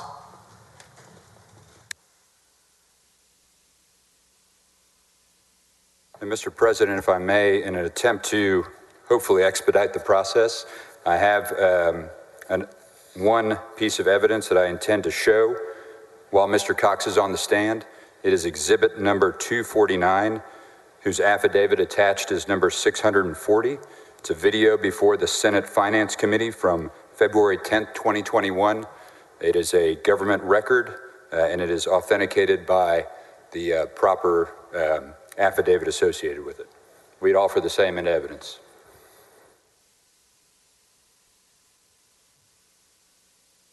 You're going to submit that, right? I'm offering it as evidence, Your Honor, because I intend to play it with the witness. Do you have to expedite, I was hoping to get any objections taken care of beforehand. Do you have any objections? No, Your Honor. Okay. Cox, please. Mr. Cox, raise your right hand. I do solemnly swear or affirm that the evidence I give upon this hearing by the Senate of Texas impeachment charges against Warren Kenneth Paxton Jr. shall be the truth, the whole truth, and nothing but the truth, so help me God. Please take your seat.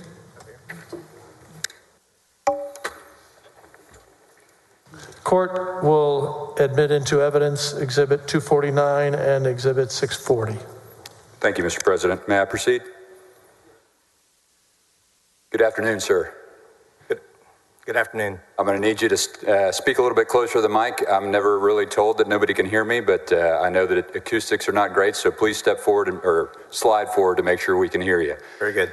Would you please introduce yourself to the honorable senators? My name is Greg Cox. And tell us, sir, how you're currently employed. I am currently the first assistant with the Hays County District Attorney's Office in San Marcos. Could you give us, please, a quick briefing of your history, professional and perhaps even law school, that led you up to this point? Yes, I attended law school at the University of Texas, and actually during my first year of law school, I worked here at the Texas Senate. Took a year off from law school, worked for an accounting firm, and then when I went back during my second year, I got a job as a law clerk at the Travis County District Attorney's Office in the Public Integrity Unit. Upon graduation and passing the bar, I was offered a position as an assistant district attorney, and I ended up staying with the Travis County District Attorney's Office for 30 full years.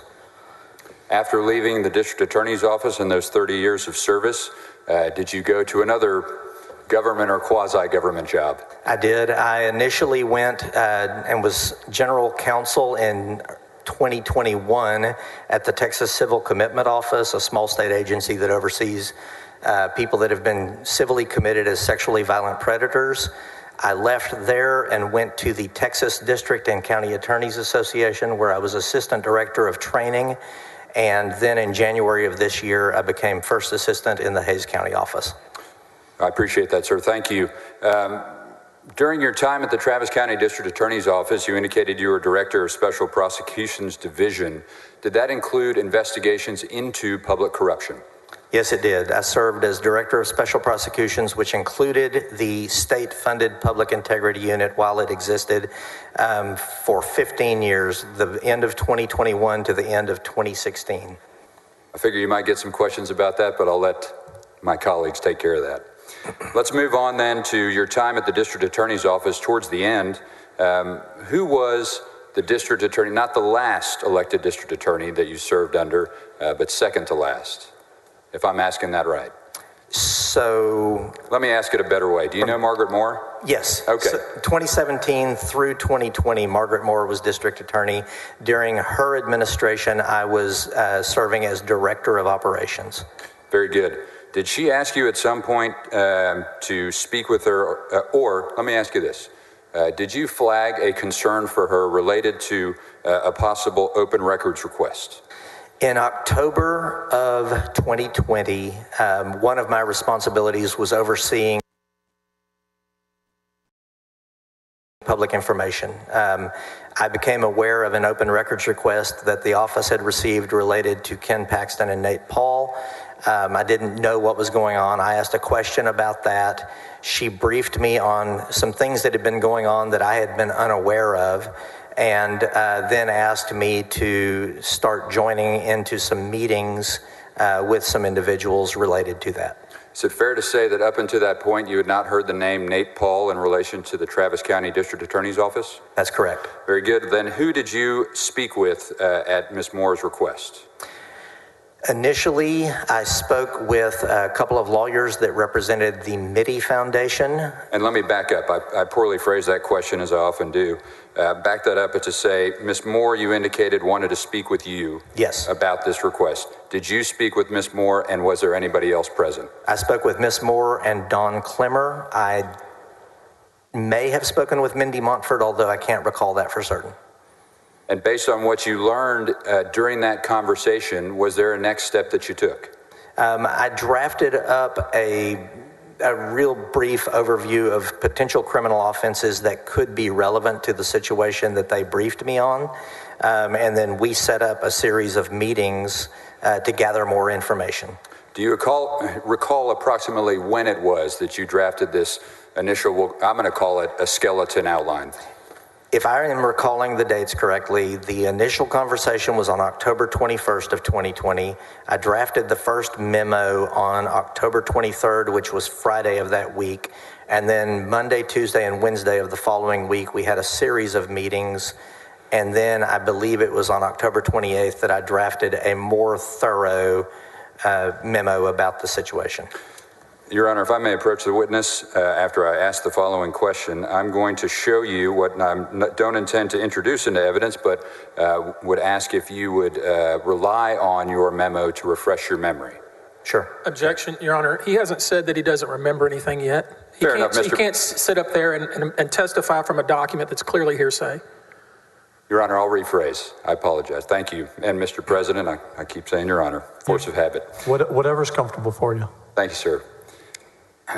Do you have a full recollection of each and every item that you outlined in your October 28, 2020 memo?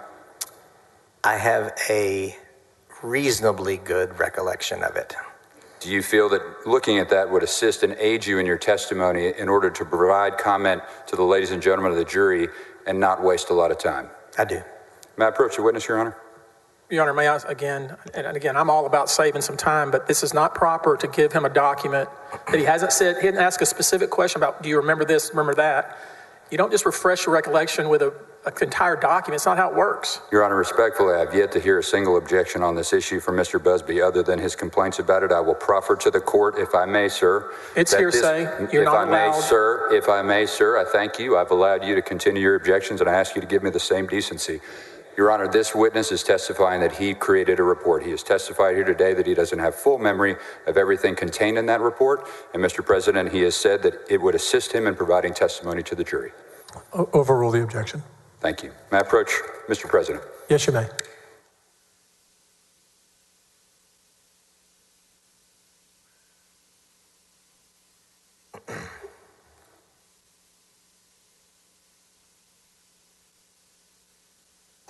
I hope I'm not the only one that's ever happened to, because my wife will take care of me later on. Sir, tell me, after your initial meeting with Margaret Moore and Mr. Clemmer, what steps did you take, if any? So the initial conversation, I was provided a briefing of some facts that they knew at that point. I then went and looked at some basic open source information to gather some additional facts, and I drafted an earlier version of this memo that did not include any fact summary. It only included an outline of potential criminal offenses that might be avenues of investigation.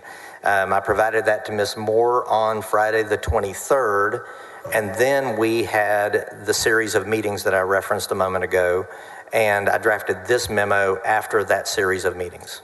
Do you recall the individuals who you spoke with? And I'm not asking you what they said, just the identity of those individuals. Yes, as I started mentioning a little bit ago, two attorneys from the Mitty Foundation, however you say that. Then we had a meeting that Monday afternoon, a video meeting over Zoom with Mr. Mateer. The following day, we had a telephone conference call with Mr. Maxwell. And then the next day, Wednesday of that week, we had a rather lengthy conference call with Mr. Penley. And then did you summarize those facts as you knew them within this report that I provided to you, which you had drafted around October 28th? Yes, I took detailed notes, and then I wrote this fact summary and the rest of the memo after that. Very good. And again, I'm not going to go into you about the specifics in your report. You're here to testify about your memory. So let me ask you, as a result of your conversations, let me back that up. Would you call what you did an investigation? I would call it a preliminary investigation. Would it be fair to describe it as a limited investigation? Yes. So in this preliminary limited investigation, you spoke with multiple individuals, and were you able to identify in your mind possible criminal offenses? Yes, I was. And who would have been the subject of the possible criminal offenses? Primarily Ken Paxton, but there were other individuals that were also identified as potential suspects. Very good. I'd like to ask you which offenses you identified, and I'm going to ask you one by one to just go slowly. Could you tell me, please, what you believe the first potential offense you identified was? Potentially bribery. Bribery. What else did you identify? Accepting a gift to a public servant. Very good. Next. Abuse of official capacity under 3902 of the Penal Code, which has two different ways of committing the offense. One is misusing something of value belonging to government for an improper purpose. Second part is violating a law relating to your office or employment, and I believed that there were potential offenses under both of those sections. Ms. Bonella, could I please ask you to bring up on the screen the three potential criminal offenses that have been identified? Objection, Your Honor. We all know that Ken Paxton has not been charged with anything. This is completely improper. Possible criminal violations. This is completely improper. Your Honor, this information goes directly to rebut inferences provided by the defense team concerning any possible investigation that may have occurred. Additionally, it goes specifically to articles of impeachment regarding potential abuse of power, potential bribery. Many of the other ones we're about to elicit from this witness, Your Honor. May I be heard one further time, Your Honor? Imagine that it would be proper in a court for somebody to come here and say, he's possibly did this, possibly did that, possibly did this. Incredibly improper. That's pure speculation. He hasn't been charged with anything, and even if he were charged, he'd still be innocent. So this is completely improper, and I object to it because it's speculation. Mr. Busby, I apologize for interrupting. If I may, Your Honor, just briefly, this witness is here to testify to his perceptions, his opinions. They are opinions that can be challenged. He is a lay witness under Rule 701, and he is using his information and rationally based on his perception is providing opinions which would be helpful to the jury to understand a fact and issue. He is available to be cross-examined by Mr. Busby, who I'm sure will take him on cross-examination and test his credibility. He hasn't responded to the objection, which is this is all speculation. I mean, he could say that about everybody here. Possible this, possible that. That's why, as the gatekeeper, the court can't allow it. And Your Honor, again, I've responded directly to it as a Rule 701 lay testimony. Just hold it. I apologize. I got it.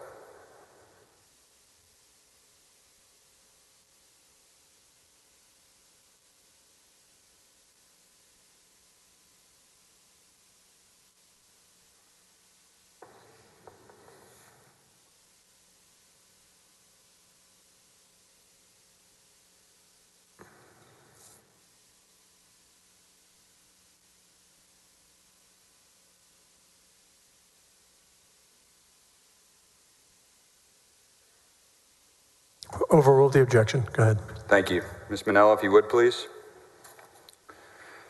Sir, as I bring up on the screen, I just want to make sure these are three that you have identified here in court. Is this an accurate and correct summary of the testimony you've provided up to this point? It is. Please, sir, the next potential offense that you've identified. We were also concerned about some election code violations if certain factors came into play about how money may have been transmitted or handed over. And along those same lines, money laundering under 3402 of the Penal Code. Money laundering is listed now on here. Is that accurate and an accurate summary of what you've stated? That is. Very good. What is the next offense that you identified?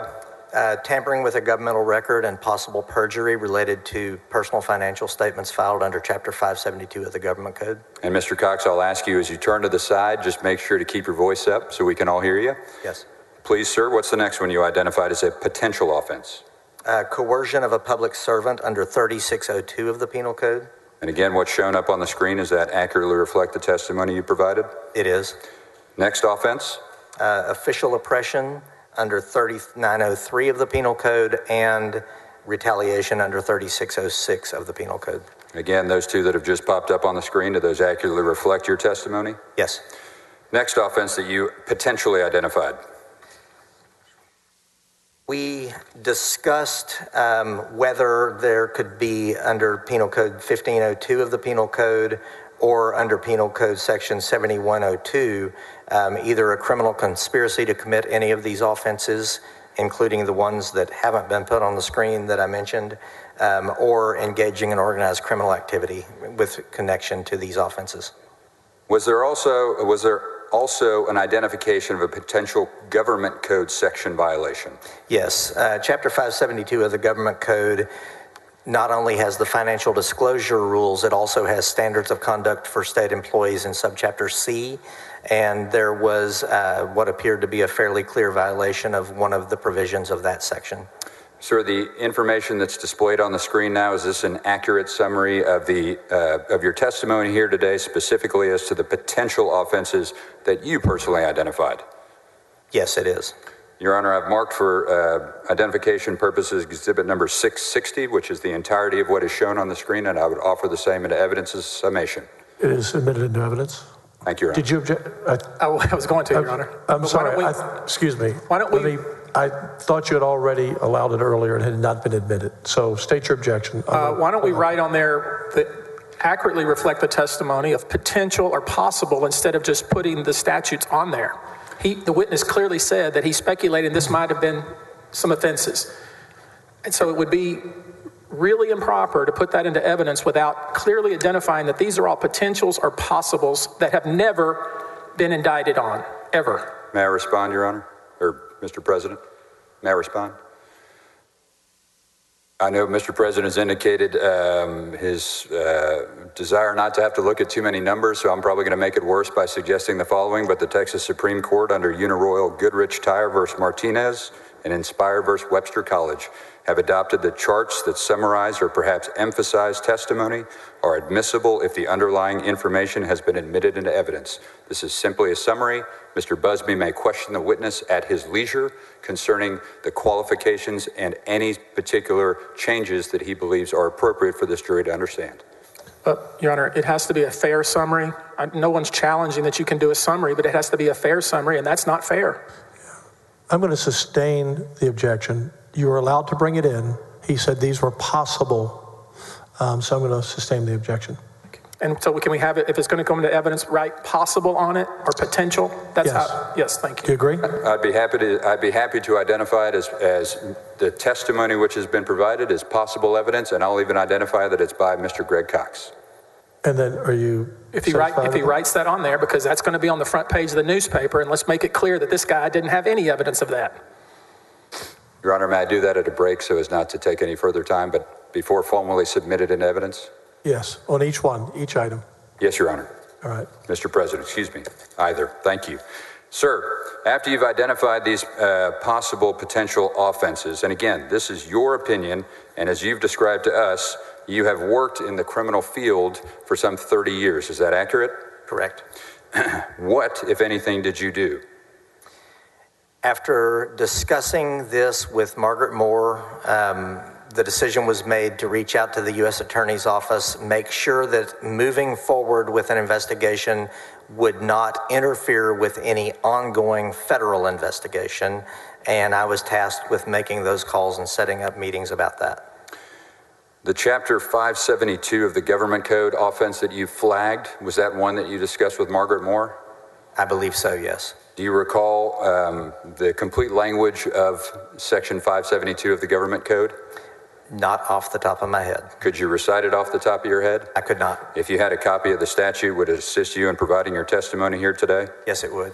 Your Honor, for identification purposes only and not for admission, I'd offer 661 of the House Board of Managers exhibit to the witness and to counsel so they may review as the witness testifies. Are you bringing it forward? Yes, Your Honor, but again, not offered in evidence, but merely for purposes of reliance during his testimony. Okay. May I have a copy? Yes.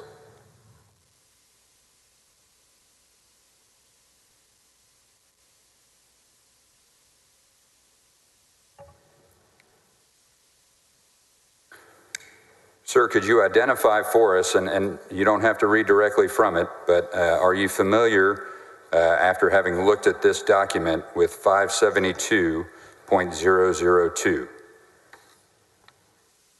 Yes, I am. And does it provide, tell us what your thought process was, and if you need to refer to the document, please do, but what your thought process was as to why this would be a potential violation? Well, actually, 572.002 sets out who the various officers are that are subject to this. 572.051 sets out the standards of conduct. And what I referenced earlier in my testimony about the violating a law related to his office or employment under 3902 of the Penal Code, this would constitute a law relating to someone's office or employment. And the subsection A says that a state officer should not accept or solicit any gift, favor, or service that might reasonably tend to influence the officer or employee in the discharge of his official duties, or that the officer or employee knows or should know is being offered with the intent to influence the officer or employee's official conduct. So after flagging these potential violations for your elected district attorney Moore, what actions did you take?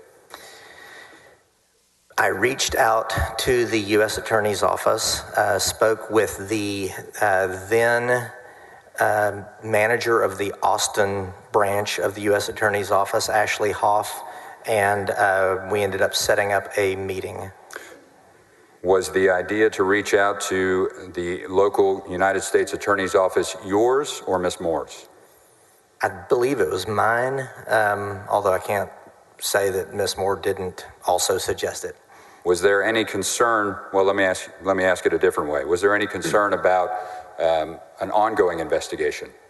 So much of what we were talking about related to Nate Paul, and we knew that Nate Paul was the subject of a federal investigation. We were concerned that if we jumped into this and opened an investigation, we were going to interfere with an ongoing federal investigation. So we just wanted to basically deconflict with the feds before we took any action. Is that common, that deconfliction, is that common? That is common. Don't want to run into each other on the investigation? Correct. Want to make sure the witnesses know that there are potentially two tracks going? Exactly. Fair enough. Do you recall who all well, let me ask you this. You set up a meeting, correct? Set up a couple of different meetings. Initially, we had a conference call, Margaret Moore, Don Clemmer, and myself from the district attorney's office, Greg Sofer, Ashley Hoff, and Christina Playton from the U.S. Attorney's Office. And we talked through a lot of the facts, and then we agreed to have an in-person meeting the following week. In between those two meetings, I was advised that because Mr. Clemmer and Ms. Moore... Objection, hearsay. Sustained.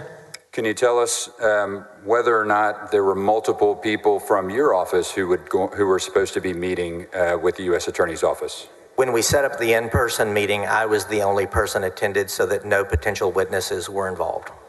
And did those potential witnesses include individuals from your office? Correct. Fair enough. Without getting into the content of what was discussed at that meeting, did you believe you had a path forward to continue your investigation? That's what we were trying to determine, was whether there was a path forward that did not interfere with a significant federal investigation that was going on. Did you believe that you, after that meeting, had a path forward? After that meeting, I was still unclear. The the in-person meeting we had included people from Washington, D.C. that came down for the meeting. And then shortly after that meeting, I had a telephone call with someone from the U.S. Attorney's Office, and at that point, we stood down. You stood down. Was that your desire to stand down? I was frustrated by that. Is it fair to say that you had additional investigation that you wanted to achieve? Yes. And I should phrase that differently. Was it something that you wanted to achieve, or you felt the evidence would lead you to follow? It was something I felt was worthy of investigation. It involved important issues involving the state of Texas, and I was concerned that, as I had seen happen too often, the federal government would sit on it for a long time, and then we might not see anything happen. Does that appear to have been the case thus far? It does.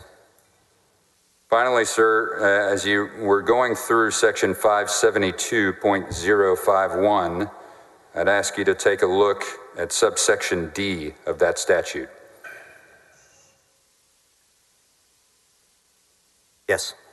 As it relates to the testimony that you previously provided, that an officer, an employee, a state officer or employee should not solicit gifts, favors, services, or bribes, does it indicate who is responsible for drafting the policies that would go throughout the entire state? Subsection C of that statute says that each state agency shall adopt a policy, and it places the burden of drafting a model policy of these standards of conduct and making sure that ethical policies are in place on the Attorney General. I'll pass the witness, Your Honor. Mr. Busby, we were going to break in 5 minutes. We can go 10 or 15 if you want to start, and then we'll break, or do you want to break now? Okay. Members, we'll break now. This is your late afternoon break. We'll come back at 5:15, and then we'll go to about 7.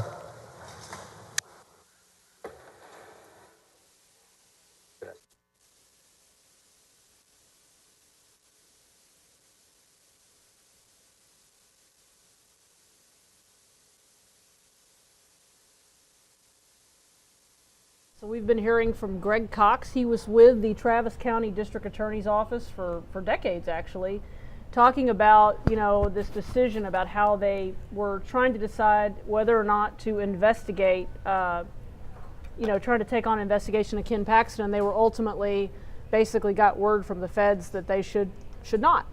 And so, as far as we know, and even based on the testimony we heard from Missy Carr, there's been a federal grand jury investigation into these matters. Your thoughts, Bernadine? Well, and also answers why it has taken so long and we have not seen the federal government or the feds indict suspended AG Paxton. But you know what also, if you're listening to the evidence and you're listening to it in more of an objective way, you can understand why the House impeached him. And you can understand why the whistleblowers went to the law enforcement, because it's clear from this evidence that AG Paxton was involved in a lot of things. Now, potentially illegal, because remember, he has to have his day in court, and then also unethically, well, I don't want to talk about the moral because that's subjective. But it's clear. It's clear why that we're here today. Well, and it's, I think that a lot of the testimony we've heard has just been really troubling in terms of just how the office was, and just systematically. I don't think I've ever heard descriptions of how an office has been this systematically used on behalf of one individual. And it was interesting because Missy Carr, she was clearly kind of devastated by this. I mean, it really looked like she really took it hard. What happened? She was not, she was his chief of staff.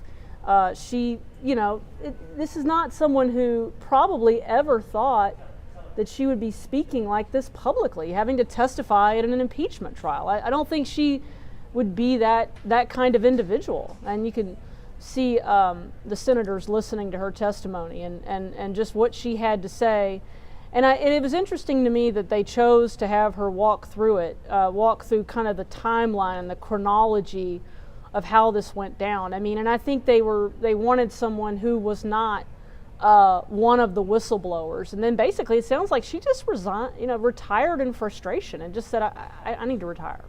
Well, and that's why she was not technically a whistleblower. You know what, I think that what was so impactful was when she said, I just gave up. She just got tired. And I think that watching and listening and seeing some of the things that Ken Paxton did, she just became frustrated and saddened.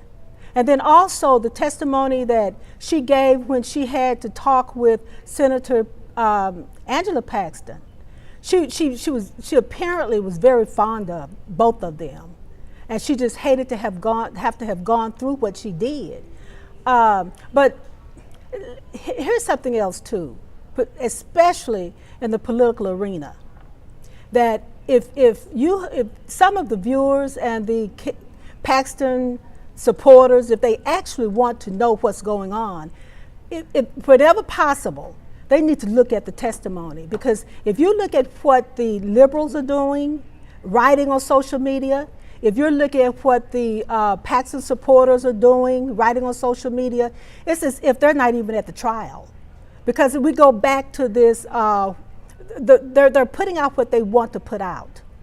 And it's just really interesting, but as we've said all along, it's a political trial.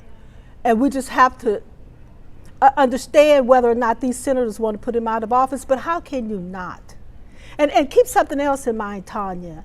A great number of these senators are attorneys. They understand this evidence. Right. They understand it. Now, whether we go back to whether or not how are they going to justify it? Because my understanding of what I have been watching, these whistleblowers, these witnesses have not been impeached. Their credibility has not been put online where they cannot believe what they're saying. Well, it's hard to understand why all these people who are appointed, chosen and hand-selected by Ken Paxton, why do they all suddenly decide we want to blow up our careers to do this? It doesn't make any sense. And that's why I always just keep kind of going back to the whole Occam's razor thing. I mean, it was just such a term that I heard a few years, about, 10, 15 years ago. And just, there's no reason, it doesn't make sense why these people, because these were people that had reached, the pinnacle of their positions at the AG's office. In a number of cases, they had left other jobs to go work at the AG's office. They have nothing to gain by this. They have absolutely nothing to gain. I'm sorry, I thought you had finished. You go ahead. You know who's mind-boggling to me? Maxwell. Why would he fire him? Why would he fire someone who's so very much respected that it smacks of someone who's just out of control, or someone who just wants to get this done in such a way that he was willing to fire someone who was so well respected? Right. It all boils down now, and you know also they wanted to, this is one of the first times that they brought up or either talked about how they recognized and pinpointed the mistress. But it's just, and also, let me tell you something else. Sure, Bernadine. Missy, when she talked about the money, see, remember when earlier testimony talked about, or cross-examination or whatever talked about how you're going to pay this outside counsel. Right. She said he'd have the authority to do it. As long as it didn't go through that process, he couldn't use the money. And I think that was very telling as well. Today had very good testimony in the sense that we heard things that we have not heard. Well, and Busby confirming for a fact that Brandon Kamek, in fact, never got paid. Yes. I mean, if the contract is lawful, if everything is on the up and up, why doesn't he get paid? I mean, if everything's good to go, why? I mean, the guy did work, so why didn't the AG's office pay him? I'd like to hear that explanation. Well, according to Missy, he legally or according to policy, he couldn't. Right, and I'm certainly not an expert in that arena, but I would like to know a bit more about the reason why. Because again, if everything is on the up and up, as Ken Paxton side is saying, and that he had the authority to do it, and everything was done as it should have been, then why wasn't Brandon Kammack paid? I'd like to hear that explanation. I mean, and nobody's explained that to me yet. Very good question. It is, and now one spot where they did kind of get messy was this question of where was this conference. I mean, I don't know if she misspoke about the location. I mean, because Busby did get her a bit on whether or not it was in San Antonio, but I didn't get the sense that it wasn't that it didn't happen. It was just maybe she was mistaken. I mean, I don't know about you, but my memory for something that happened 3 or 4 years ago is going to be, I might misremember a location, but she very clearly remembered that she had seen her at this conference and that she saw the name tag. And that's what stood out to me, not necessarily where it was. We do know it was out of Austin. It wasn't inside Austin, and it was at, he did bring out when he said that, well, it wasn't there. That wasn't the conference. But by then, we had heard the other testimony that the location didn't necessarily matter. But again, we go back to that dog whistling. See, he says things that they can put on social media, that they can say she wasn't even factual as to where it happened. But that does not take away the substance of the testimony. Well, the substance of what we've seen that they've testified to has largely held up. I mean, all of these witnesses have largely testified to the same chronology, to the same facts, and you just cannot say it too many times. These were Ken Paxton's people. These are all conservative people. These are people that he hired, he chose, and of course, in the case of Mateer and one of the other guys, they're both working for very conservative organizations that push for conservative causes, and that certainly that's So it's not to this. These are not rhinos. These are not. Nobody has come up with a reasonable explanation why they would blow up their careers to do this. The only explanation seems to be, at this point, what they say it was, that they believed that Ken Paxton had stepped over the ethical, moral lines. I mean, the descriptions that Penley gave about, what he thought here, that this was not, that this was, I'm going back into my notes, he called it insane. And he called it, this guy, absolute. His words were the idea that the Attorney General would want them to do this was absolute craziness. And then you have the Attorney General, who is the state's top law officer, expressing over and over his distrust of law enforcement. And I get back to it. It's not to say that I would think that law enforcement is perfect, but there's nothing that was given that explains a reasonable explanation why you would want to launch this huge investigation that Nate Paul wants. I mean, investigations of multiple federal judges, a bankruptcy judge, a federal magistrate, a clerk in the magistrate's office, prosecutors, investigators, a board member of the Texas State Securities Board. I mean, apparently everybody apparently was out to get Nate Paul, and Ken Paxton was going to make sure it didn't happen. I mean, it's just hard to grasp. Well, and then it really doesn't make sense. It appears as if you have this out of control, desperate AG wanting to save a potential alleged criminal. The only explanation that I think Mateer said is that it goes back to this affair. And you have to wonder, though, why would Paxton put himself in this position? Is it because he's gotten away with so much so long? Remember, he hasn't gone to trial yet. No. So, you just have to wonder what frame of mind this AG is in. And then which begs another consideration that these senators have to come to or have to consider. Do we want to keep this politician in office? And you have these career attorneys who he hired who are saying that he's out of, in essence, out of control. He's desperate. He has his own agenda. And his agenda is not to take care of the business of taxpayers. So that's something that these senators, they just have to weigh. Do we want to keep him in office, or do we want to take this opportunity, which is what the state representatives have tasked them to do, is to make a decision as to whether or not you want to keep this attorney general. And if you look at the evidence, he's no longer qualified, not mentally, not legally, because he's sort of ignoring the legal process. So do they want to keep him? And also, Tanya, do his supporters have the power to influence these senators?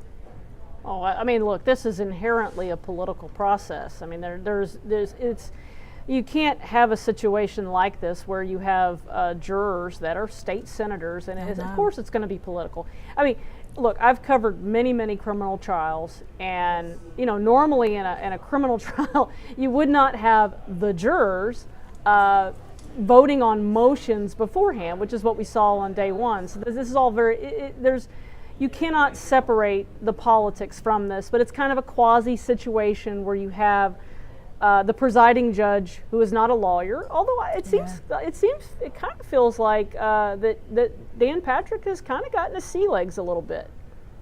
And he's trying. But if you look at the evidence and you believe the evidence, and there is no conviction, you can only say it's because it's the politics. That's why I say, if you believe the evidence and you're watching and listening to the trial, the only explanation that you come to is they wanted to keep their elected official in office. Which comes to another point, Tanya. How long do you want? Because there's no evidence to show that Paxton is going to stop doing what he's doing. There's no evidence to show that he backed off from it. Matter of fact, he told different stories and continued to do what he wanted to do. So do they want to keep that type of elected official in office? Well, I don't know. I think we're going to probably find out this week, probably just based on what Dan Patrick said this morning. It's looking like testimony will probably wrap Wednesday. I mean, this morning, I wrote this down this morning, as of 9 a.m. this morning, the House impeachment managers had 14 hours and 28 minutes and 17 seconds. They had it down to the second. And Paxton's team had 14 hours, 23 minutes, and 17 seconds. So, I don't know. So they, at the end of the day, if they go to 6:30 or 7 with breaks and everything, I mean, we're probably down to 7 hours each left. I mean, I'm just ballparking it. I mean, so I don't see how you go much more. It feels like tomorrow you would be at the end of evidence, right? I mean, I can't see how it goes much more than tomorrow. And then probably closings on Wednesday. I mean, I'm looking at a timeline. I mean, this is not a traditional trial. In most trials I've actually covered, I mean, there can be limitations put, but not like this. I mean, in a traditional trial, pretty much you get to keep going as long as necessary. I mean, I've heard judges tell attorneys to, pick it up a bit, move it along, that kind of thing, if the attorneys are getting out of hand.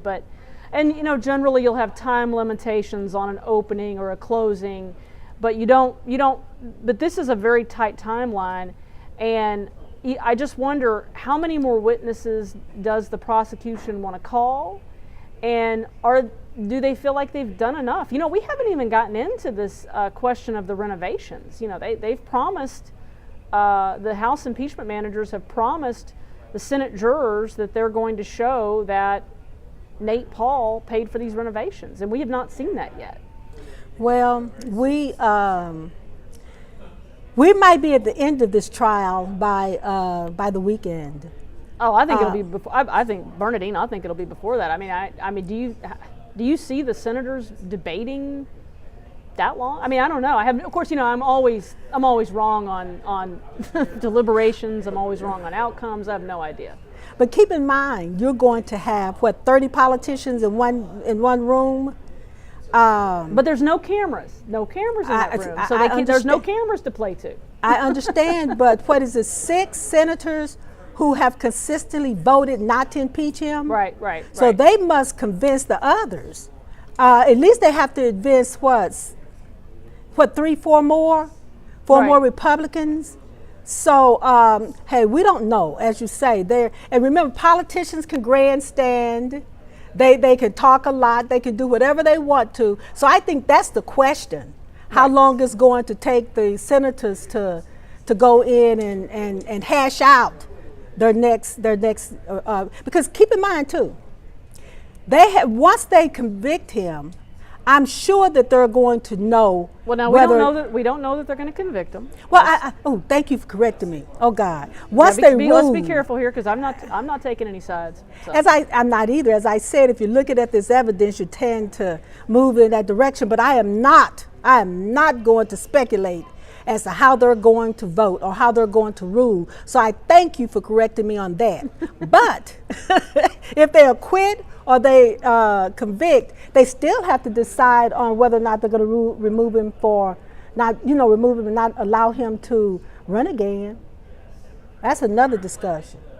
The other thing I want to know, I think that would be very interesting is if I was a senator, I would want to watch those interviews with Nate Paul because I've seen all of the first one and a good bit of the second one. They were pretty lengthy, and Nate Paul in those interviews with David Maxwell and Mark Penley could not explain. It was just a series of non sequiturs. He couldn't really explain why his belief that all these law enforcement officials are going to ruin their careers to go do this. I mean, his claim that the affidavit had been altered, and of course they looked at the metadata and couldn't find any evidence of it. Now, of course, Penley said they would have had to go and get the U.S. Attorney's computer, and anybody that knows anything about law enforcement knows that's not going to happen. But the idea that a federal magistrate judge, a bankruptcy judge, that all these people are going to be involved in some sort of misconduct related to Nate Paul doesn't make sense. But I think the senators, they need to watch those interviews, because if you watch those interviews, you will understand why David Maxwell and Mark Penley didn't put much stock in anything that Nate Paul had to say.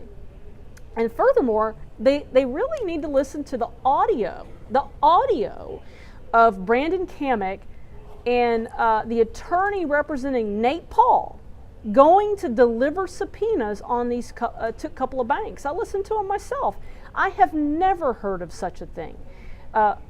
First of all, like Penley said, no, that wasn't. Was it Penley or was it? One of them. One of them said, I can't remember which one. There's been a lot of testimony.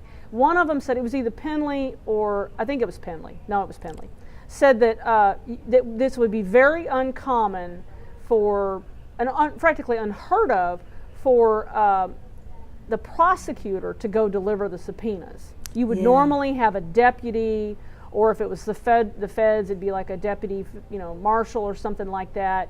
It would not be the prosecutor themselves, and you most certainly would not have an attorney representing a party involved in a civil matter related to this person along with you to deliver the subpoenas. Like, that just wouldn't happen. So that shows a level of cooperation between Brandon Kamek and Nate Paul's attorney that doesn't make any sense.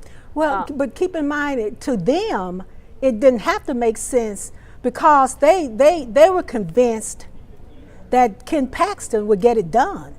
So why do you have to have evidence? Why do you have to show your case when you have the Attorney General supporting what you're saying, and that he's probably convincing them and telling them, hey, we'll get this done. We don't need to do this. And if you believe the testimony, he was actively trying to get done what Nate Paul thought he could do. So I'm sure that they didn't even think about, okay, we need to do this, because one of the whistleblowers said that, was it Finley? Well, one of them said that we consistently tried to get evidence. We consistently kept trying to get. Right, Penley was talking about how they tried, he kept calling Wynn, I can't remember the guy's first name, but kept calling Wynn and saying, hey, provide us this evidence. And they did give them the thumb drive with this metadata, and they had their forensic people look at it and determined that it didn't prove what Nate Paul claimed it proved. And then he kept calling him. He described over and over and over, leaving voicemail messages and trying to get Wynn to give him this evidence or whatever, some additional documentation that he had gotten, and he never gave it.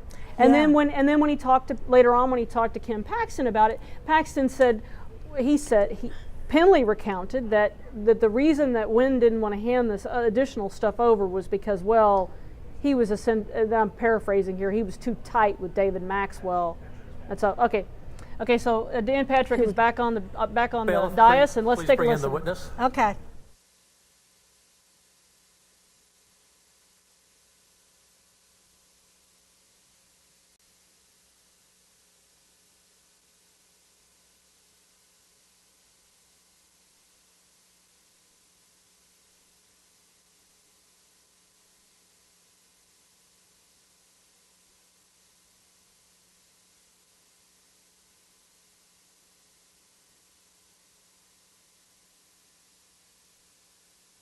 Bailiff, please bring in the witness.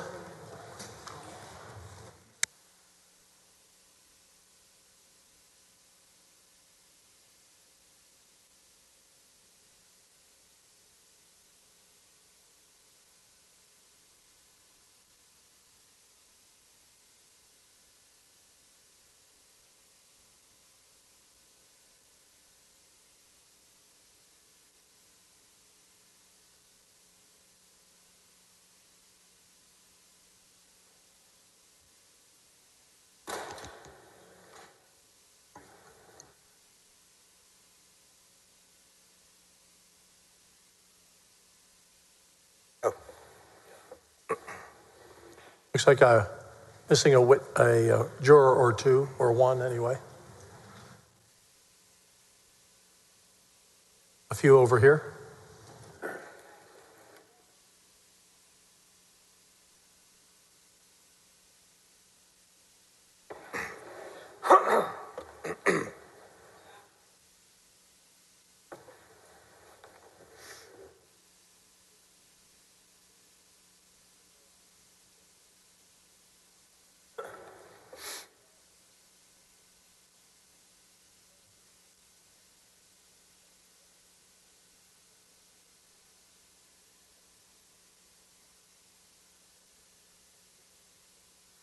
I believe we have everyone. Mr. Busby, your witness.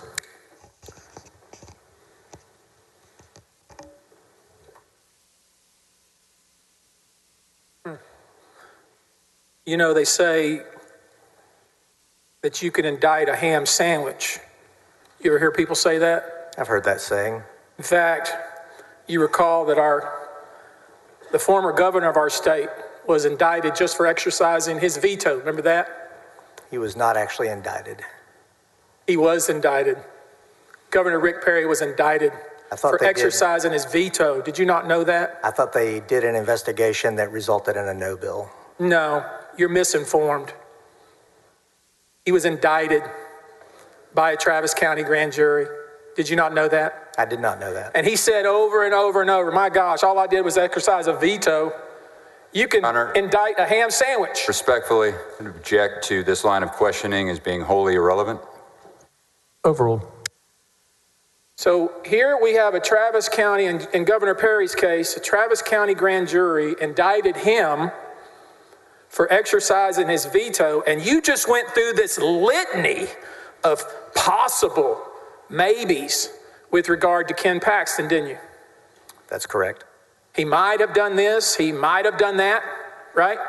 Correct. I guess what you were saying is that, hey, I'm analyzing the law. If any of this foolishness is true, this might be the criminal violations, right? That would be accurate. And you know for a fact that you're not supposed to come into a court like this and testify about what somebody might or may have done. Isn't that right? I was answering the questions that were asked. You would have never, have you ever been in court before as a prosecutor? I have. So you know for a fact that that is not proper, don't you? This is not a criminal trial. Right.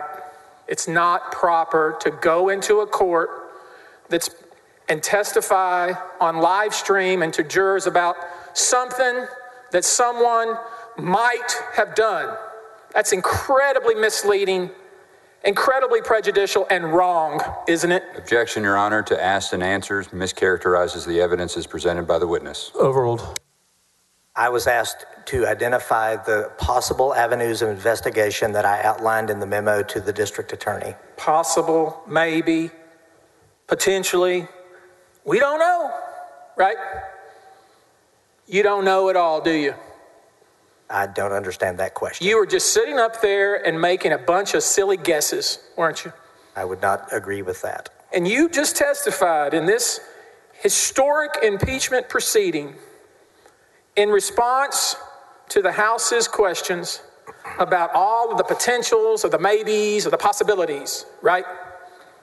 I was talking about the memo that I wrote for the district attorney outlining the avenues of investigation had the feds not waved us off and we had moved forward. The feds waved you off, you say? Yes. Y'all were excited about this. We got a chance to get Ken Paxton, isn't that true? That's not accurate. Let's look at Eric, AG Exhibit 170, Brickman 202. You tell me if this is right. It's in evidence. Bring that right there on 10/27/2020, Eric.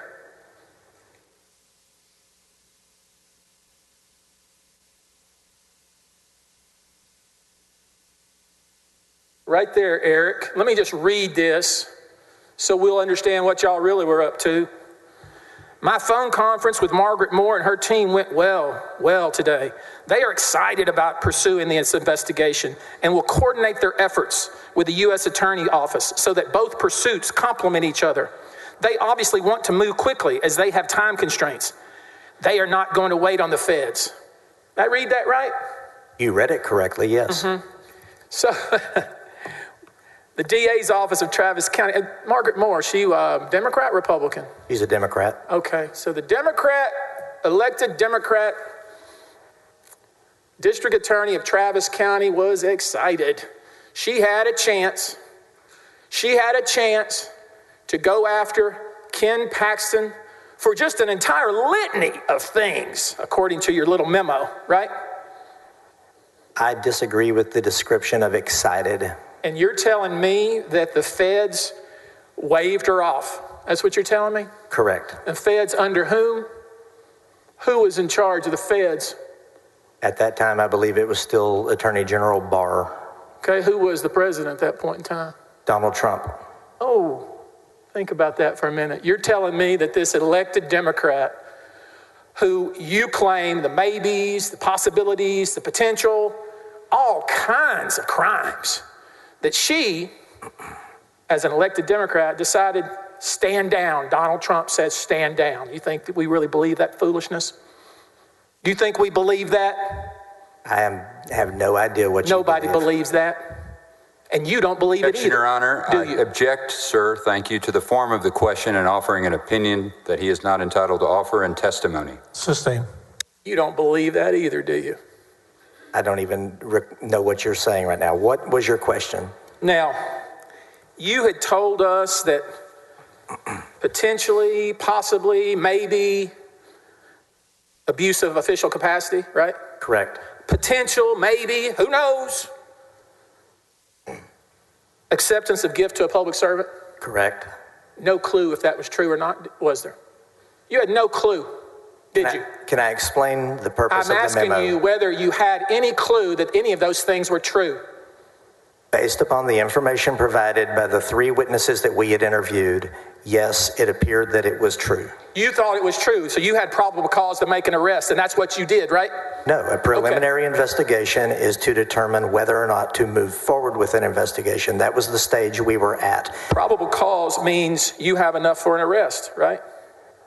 Probable cause would give rise to justification for an arrest. You didn't have justification for an arrest, did you? We were at the point of making a determination of whether to move forward with an investigation. There was no indictment, right? Correct. There was no arrest, right? Correct. And yet, you came here in front of all these fine people and told us a bunch of maybes. Isn't that right? I came here and answered questions about the memo. Mm-hmm. And looking at this litany that the lawyer wanted to put into evidence, one of those was possibly, maybe, who knows, engaging in organized criminal activity, right? That is something I outlined in the memo. That sounds bad, doesn't it? It's an offense under the penal code. That sounds like there's something really going on bad at the AG's office, right?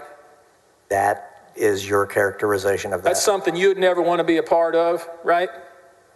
I don't understand your question. I'm just trying to figure out. I mean, if that's what's going on at the AG's office, if you really believe that, you certainly wouldn't ever want to be a part of it, right? I'm not an employee of the Attorney General's office. I mean, my point is you would never engage in such activity, would you? This maybe activity you talked about? The activity that was being alleged on the part of Mr. Paxton? You would never engage in any of these so-called potential crimes yourself, would you? Correct, I would not. You would never want to be a part of anything like that, would you? That is correct. You wouldn't want to be associated with something like that, would you? That is correct. You have dedicated your life, you claim, to the rule of law, right? Correct. And so there is no way you would ever want to be associated or affiliated with that kind of criminal conduct. Isn't that right? I'm not following your line of questioning. You're talking about the conduct described in the memo about Mr. Paxton after the interview of the 3 witnesses? I'm talking about organized criminal activity. You'd never want to be a part of that. Correct.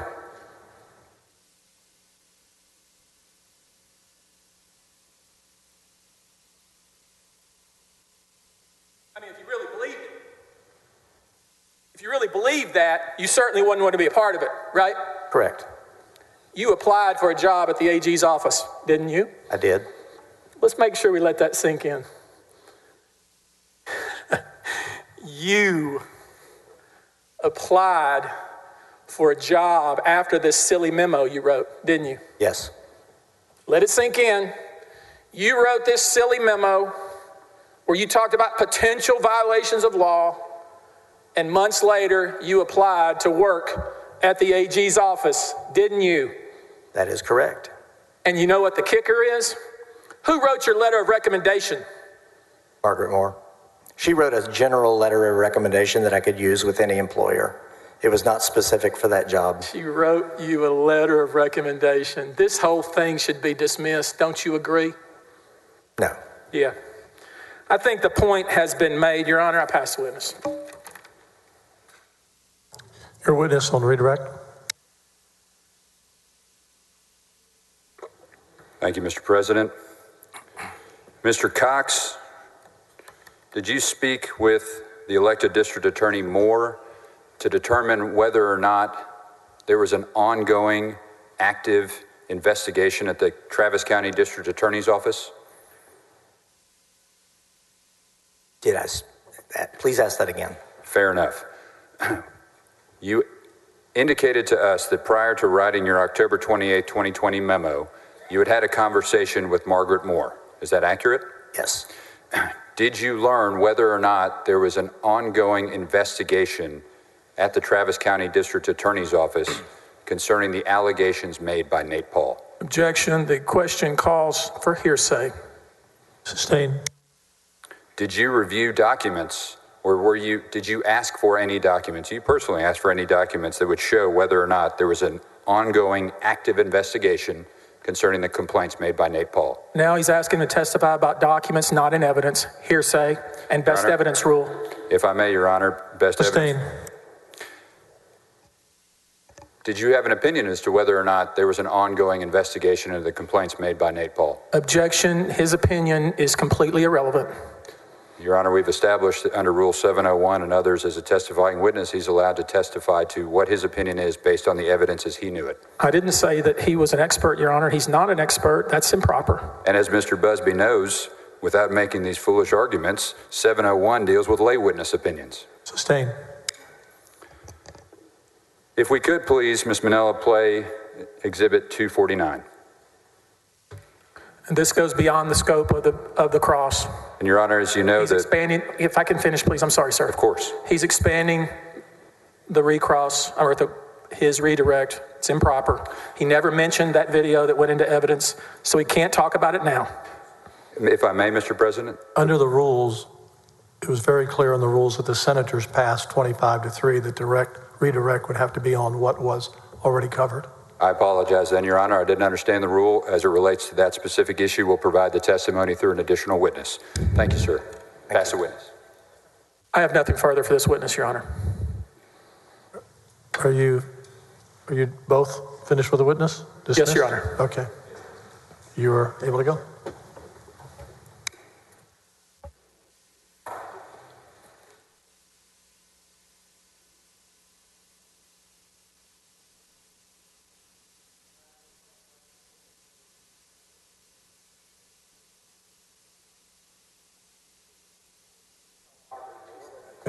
Before we call on the witness, I want to be correct. Not in the rules, being on direct to direct was what we discussed when we all met now 2 weeks ago, that redirect would be on what was brought into testimony on direct. That's what we discussed. You may bring in the witness.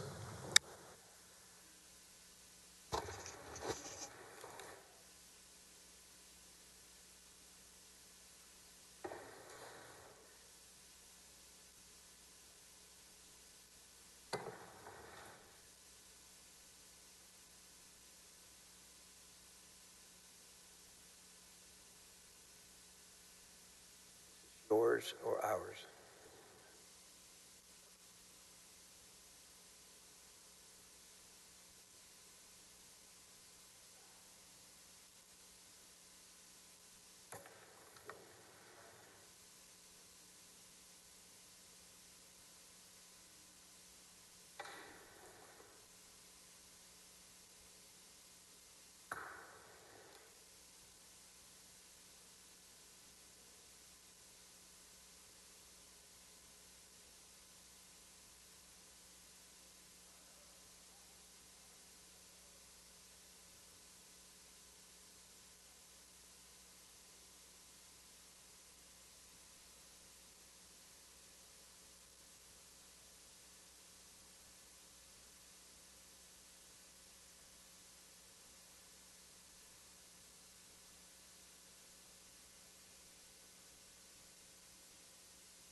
Or would you please raise your right hand?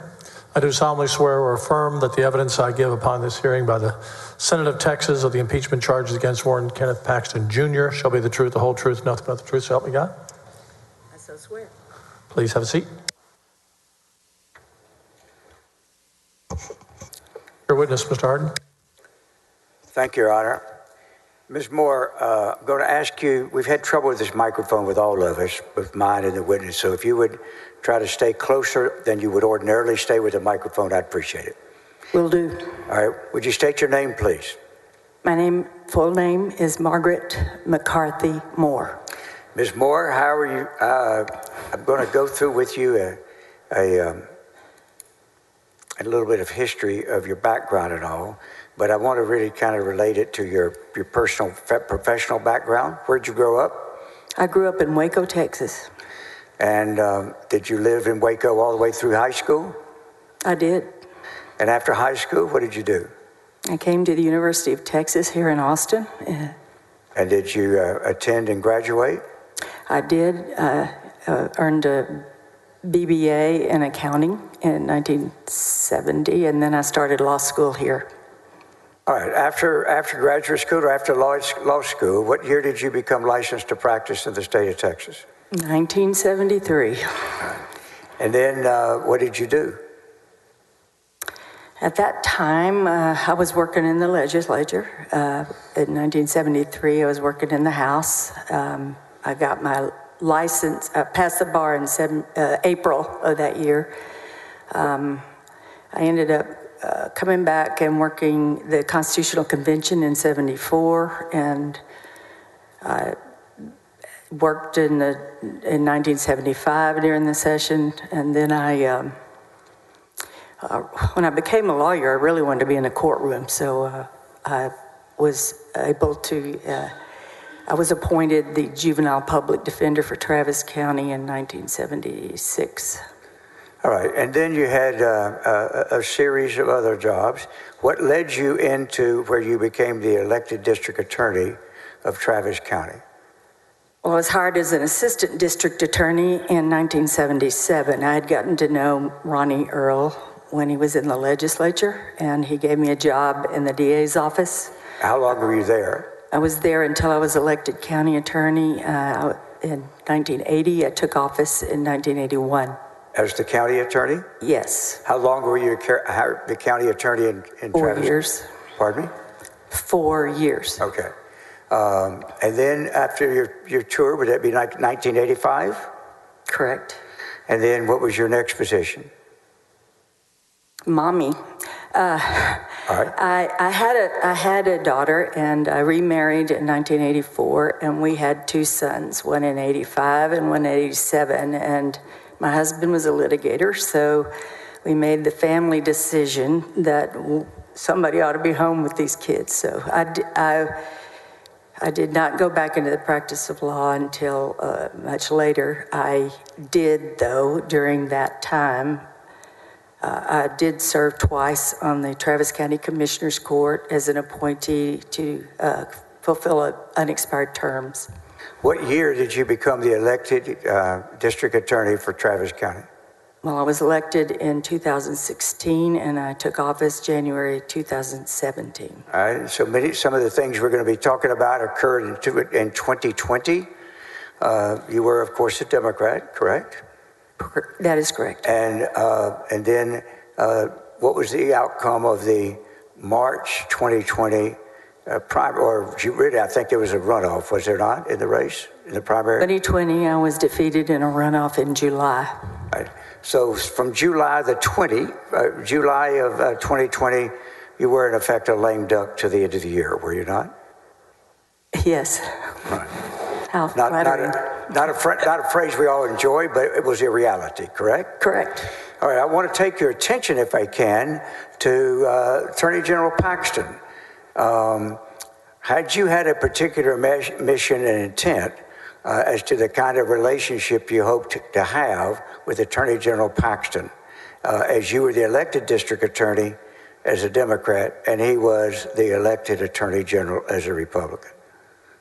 Well, and in general, my aim as district attorney was to establish good relationships between the Travis County District Attorney's Office and all of the law enforcement agencies and that included the Attorney General's Office. I did work there under General Abbott for 9.5 years, so that was an office that I had a particular fondness for. Well, I appreciate that.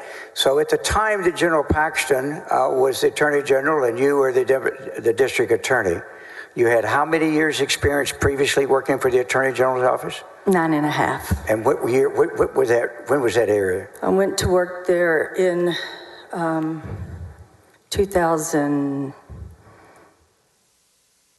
sorry. That's okay. 2005 to 2014. And was Governor Abbott at that time the Attorney General? He was.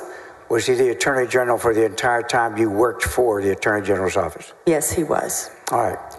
Now, how would you describe into the period of May, June, or whatever of 2020, how would you describe your relationship and dealings with the Attorney General?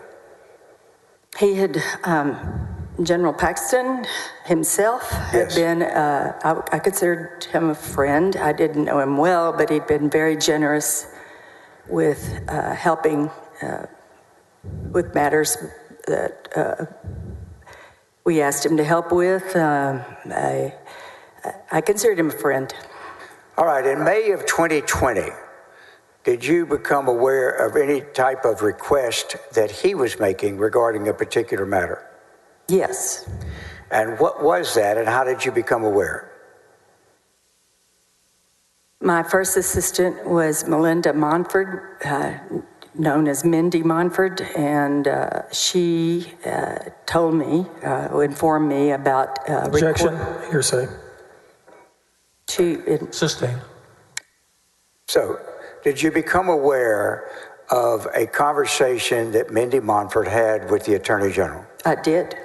And as a result of that conversation, did you authorize or agree to any type of meeting with the Attorney General on behalf of members of your staff? Of course. All right. And when you say of course, what do you mean? I did consider him a friend, and I'd considered the relationship between the DA's office and the Attorney General's office to be a very important working relationship. So an elected official, the highest legal officer in the land, wants to have a meeting with me or my folks, it's going to be yes. And who attended this meeting? And what type of meeting was it? Were you informed as to where it was and all? It was a lunch meeting to discuss a case that the Attorney General felt should be investigated by the DA's office. So was the original contact then with a proposal for by the Attorney General for the District Attorney's Office to investigate a particular case?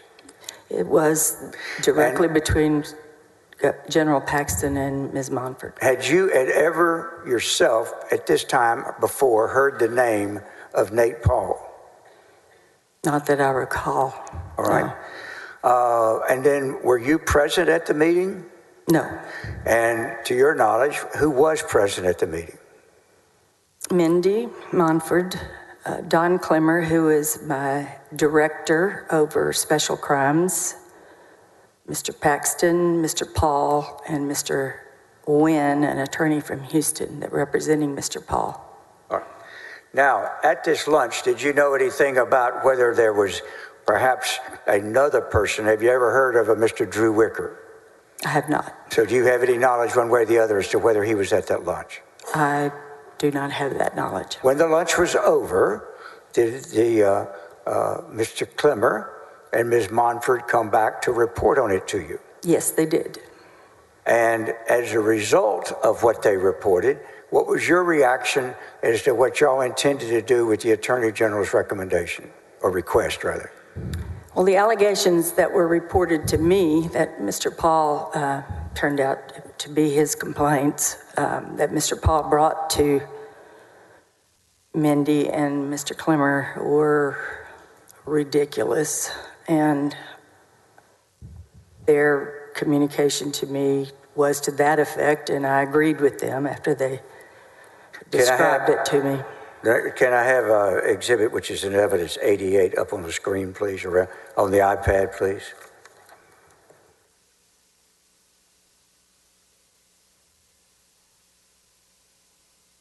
Is that 68 instead? Do I have the wrong number? I'm trying to read handwriting on here. Are you talking about the first referral? That's the right exhibit. 68. Do I have the right number? Yes.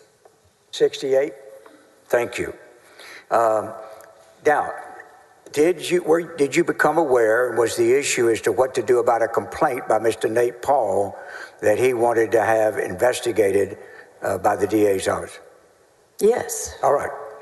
And once you found out enough about it, did you actually read the complaint that is before you, as on the screen rather, as 68?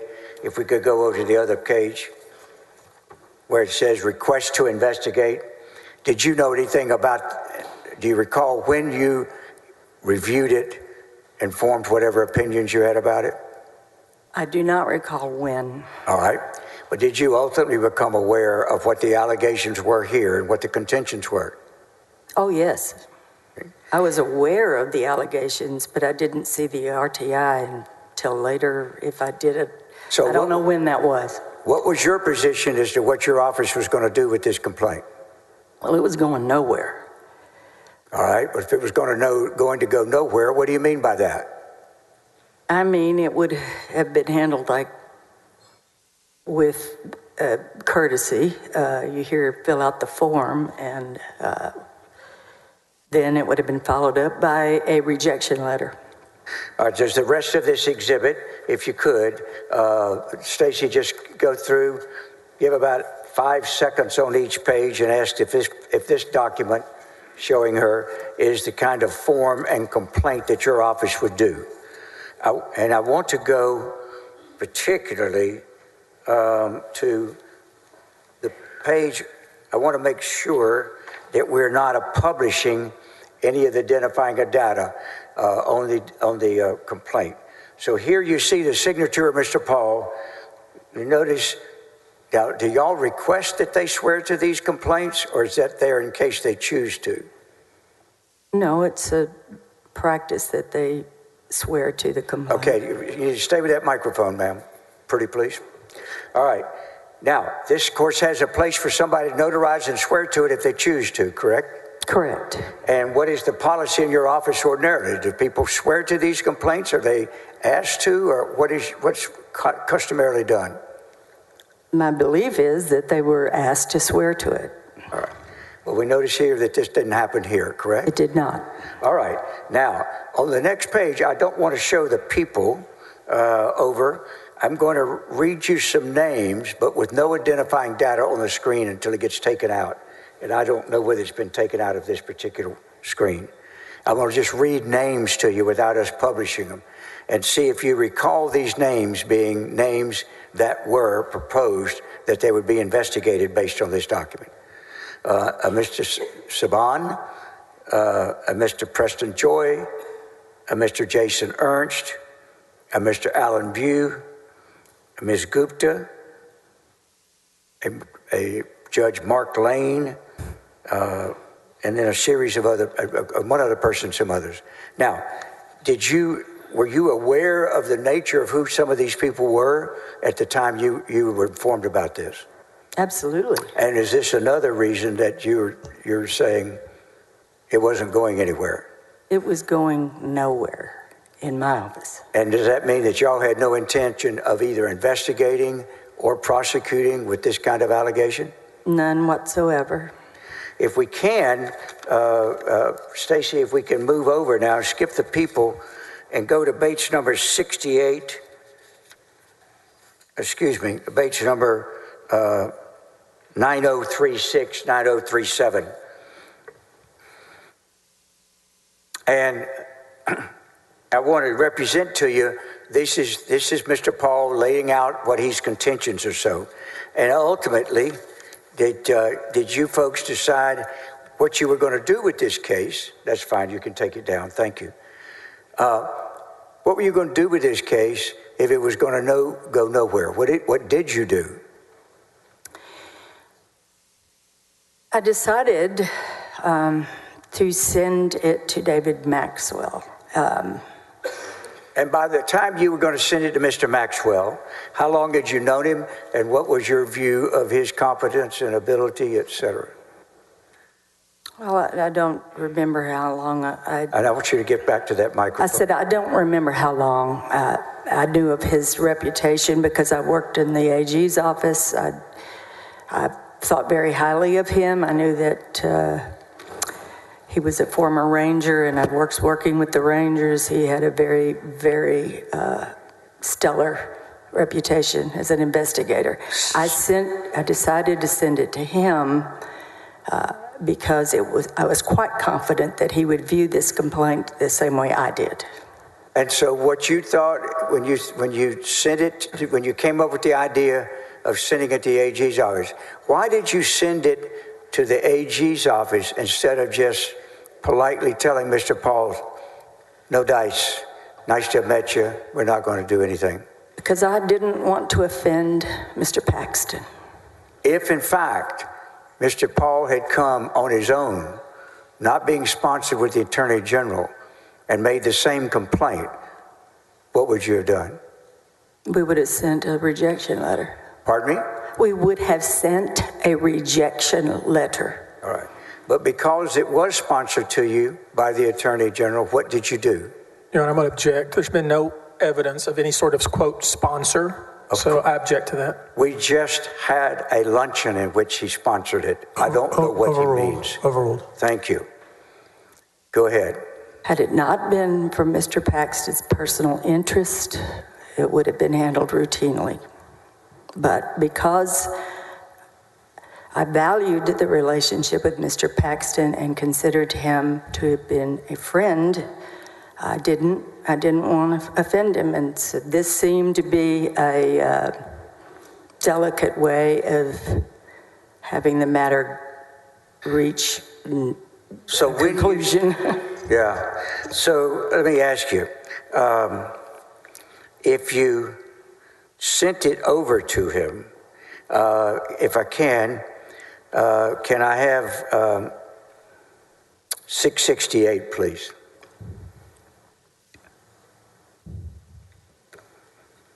This is in evidence, Your Honor.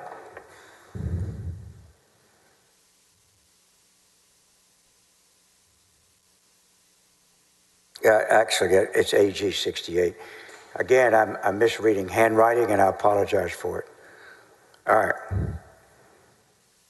No, I'm sorry. Let's go to 124. Now, can you read this? Mm-hmm. All right. Yes, I can. And can you identify what it is, please? This is a letter from Don Clemmer to Brandon Kamek, sending a second complaint that Mr. Paul filed with our office. I'm sorry. This is a second referral. Yes. I wanted to go to the first referral. I apologize. I'm probably giving you the wrong number. Stacy, I want the first referral, please. Thank you. Now, if you would look at this, this letter is signed by whom? Signed by whom? There, you can see below. By Don Clemmer. All right. Was this letter written at your suggestion? Yes, it was written after we discussed what I wanted it to say. Did you instruct or discuss with Mr. Clemmer the language he would use in describing to Mr. Maxwell while he was sending it? Yes. All right. I want to particularly to look at the last sentence where it says, or the next to last sentence, the last two sentences. However, since an employee of the Department of Public Safety is one of the subjects of the complaint, referral to the Rangers would appear inappropriate. I'm therefore requesting that your agency conduct the review. Did you consider this an official recusal from you? Absolutely not. All right. And then why did you got that sentence in there saying that since he was the Department of Public Safety is one of the subjects, it would be inappropriate to send to him? Why is that in there? Well, matters of public integrity we're required to involve the Texas Rangers. One of the named the people in the complaint, it was a Ranger. But this letter was written to send it over, but not to in any way endorse it as needing to be investigated. Had y'all done any investigation of this complaint? I think the one thing we ascertained is that there was indeed an active federal investigation, and other than that, no. All right. And did you at any time intend and expect the Attorney General's office to conduct an investigation? No. And in fact, this letter doesn't ask for an investigation, does it? No. This letter says for them to do what with it? Review it. And by that language, knowing and with Mr. Clemmer, having worked with David Maxwell, what did you want to make sure that Mr. Maxwell understood that language meant when you sent it to him? Objection, Your Honor. This witness did not send this letter. Mr. Clemmer would be the one to answer that question. What she Can I finish my objection, please? Mr. Clemmer how long? Not if you keep using my time. Stop. Court reporter can't report. I understand. Record. I am going to request, though, that this man learn to object the way it's supposed to be. Otherwise, he's using up our time unnecessarily. He's been speaking through the objections all day, and I respectfully ask that the court to keep that in mind. Just state your objections. Thank you. I sustain the objection. Continue. All right. Now, what did you expect is what I'm asking. Not somebody else, but what did you expect when you sent that kind of language over there? Objection, speculation. No, I asked what she expected. I'm not asking her what she expected. Let me put it this way. What did you expect and want to happen? Overruled. Go ahead. I expected David Maxwell and any of the criminal lawyers in the AG's office would view this matter as absolutely baseless and not worthy of investigation. I expected it to be a dead issue on arrival. And in fact, did you give Mr. Clemmer instructions to call Mr. Paxton ahead of time and warn him it's coming? Mr. Maxwell, not Mr. Patton. Yes, I did. And I did not want David Maxwell to think that I didn't have the good enough sense to know this was ridiculous. All right. Now, during that time, when it happened, did you ever authorize a Mr. Kamek or anyone else associated with the Attorney General's office? Did you yourself authorize them to conduct any kind of criminal investigation? No. Did you appoint anyone as a special prosecutor? No. Did you appoint anyone as a pro tem prosecutor? No. Tell the jury the distinction in your mind of what a special prosecutor is, if such a position exists, what a pro tem and prosecutor is, and what you did or did not do as a result. A pro tem district attorney is appointed when the district attorney recuses, and that's a formal process. It requires the district attorney to ask the court's permission to recuse, and when the court does recuse, a pro tem is appointed to take the place of the district attorney. And what is the process that happens? I mean, is there as you mentioned, formal process? Let's say that the attorney, your office concludes it's wrong, appropriate for you to conduct a lawsuit as a matter of ethics or public policy, and decide that you're going to recuse yourself and ask an attorney pro tem, would it be, to be Yes. appointed? And that would be like a DA in an adjoining county? That is the law now. Or it could be the Attorney General's office. All right. We had And then an instance of that. If you decide to do that, though, what would the process be? A motion would be made in court. A written motion? Correct. All right. A written motion is made to a judge, and what would that written motion say? It would say that the district attorney, because of a conflict or for whatever other reason, it's usually a conflict, is asking the court's permission to recuse, and the court then please appoint a district attorney pro tem to handle, and it's always a specific matter. All right. And did any of that, and then does the judge ultimately, for it to be effective, enter an order?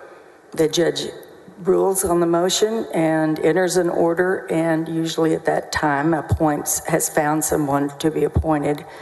It is, not uncommon to assist the judge in finding someone, but I've also had a judge say who she wanted. Right.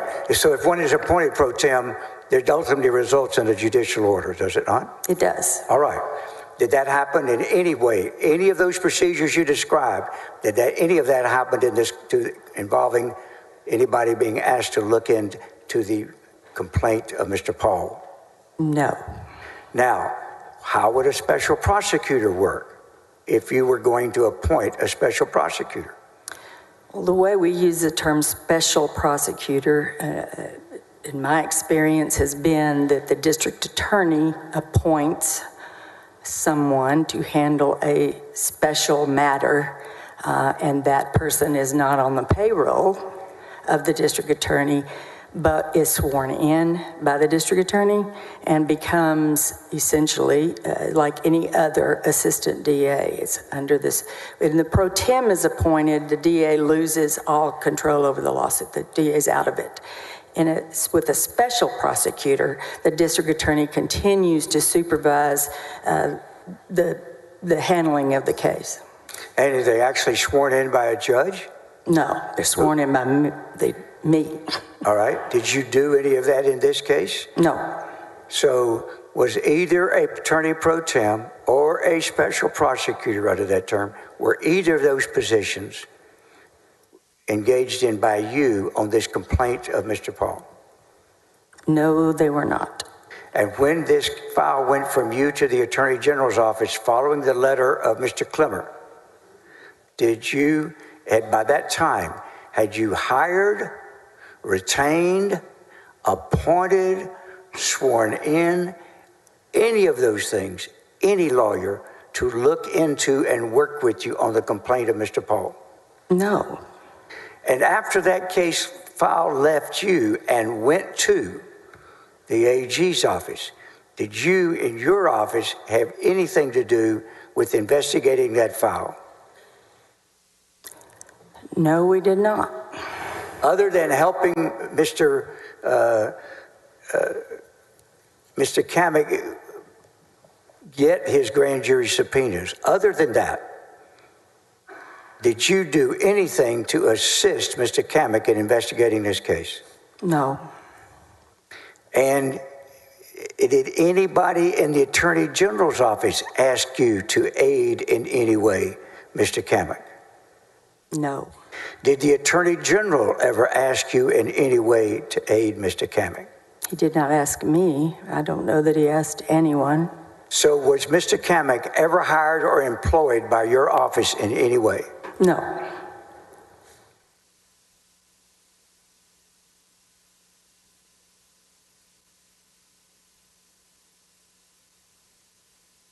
I believe I have the right number. I just want to make, if I could check.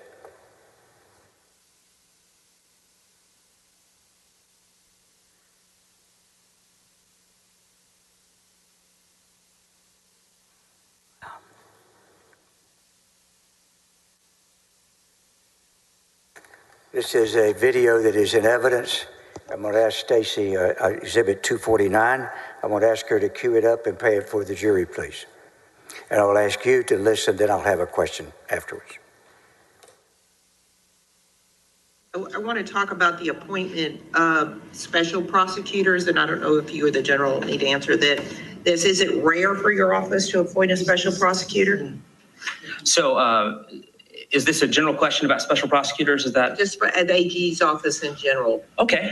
Yeah, I'm happy to address that. So I would actually rather if General Paxton would address it, but if he knows this like backwards and forwards, he was a prosecutor, so he knows this issue very well. Well, I'm wondering who hired Brandon Kamak. Was that you? So if I can address that. Sure. So our office entered into a contract for Brandon Kamak to be outside counsel. And so he was serving as outside counsel for the AG's office. Now, I have, through the process of, I started, as you know, in October after this happened, I have interviewed ADAs from Travis County, and I've seen documents from Travis County that prove the fact that the Travis County DA's office made Brandon Kamek a special prosecutor. We did not make Brandon Kamek a special prosecutor. That was within the purview of the Travis County DA's office. So the special prosecutor word gets confusing at times because there's two types. One type of what is your testimony is a pro tem prosecutor, and a pro tem prosecutor can only be put in place when a DA's office recuses themselves from a case. And that's not what happened with the Brandon Kamek situation. We hired him to be outside counsel. That contract was signed by the general.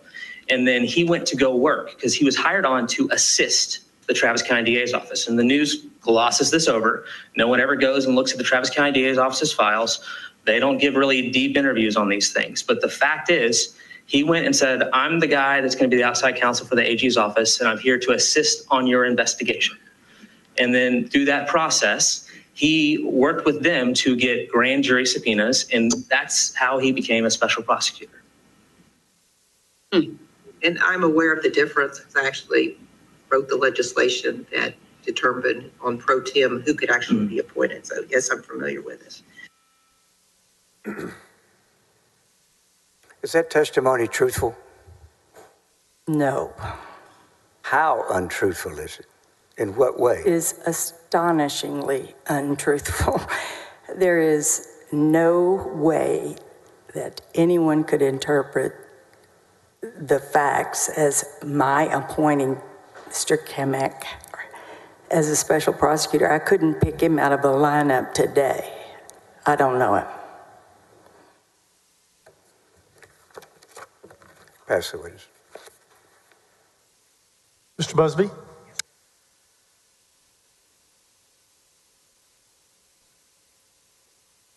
Hey, Ms. Moore. Hello. How are you doing? I'm doing well, thank you. Good.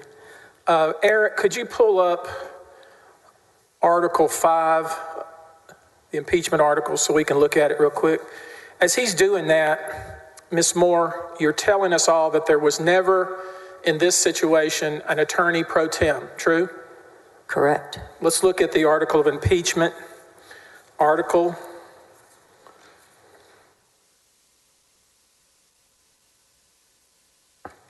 You see the language, it says, Attorney General Warren Kenneth Paxton misused his official powers by violating the laws governing the appointment of prosecuting attorneys pro tem. See that? I do. There was never a prosecutor pro tem with relation to Mr. Kamek. Isn't that true? There was not one appointed. Okay.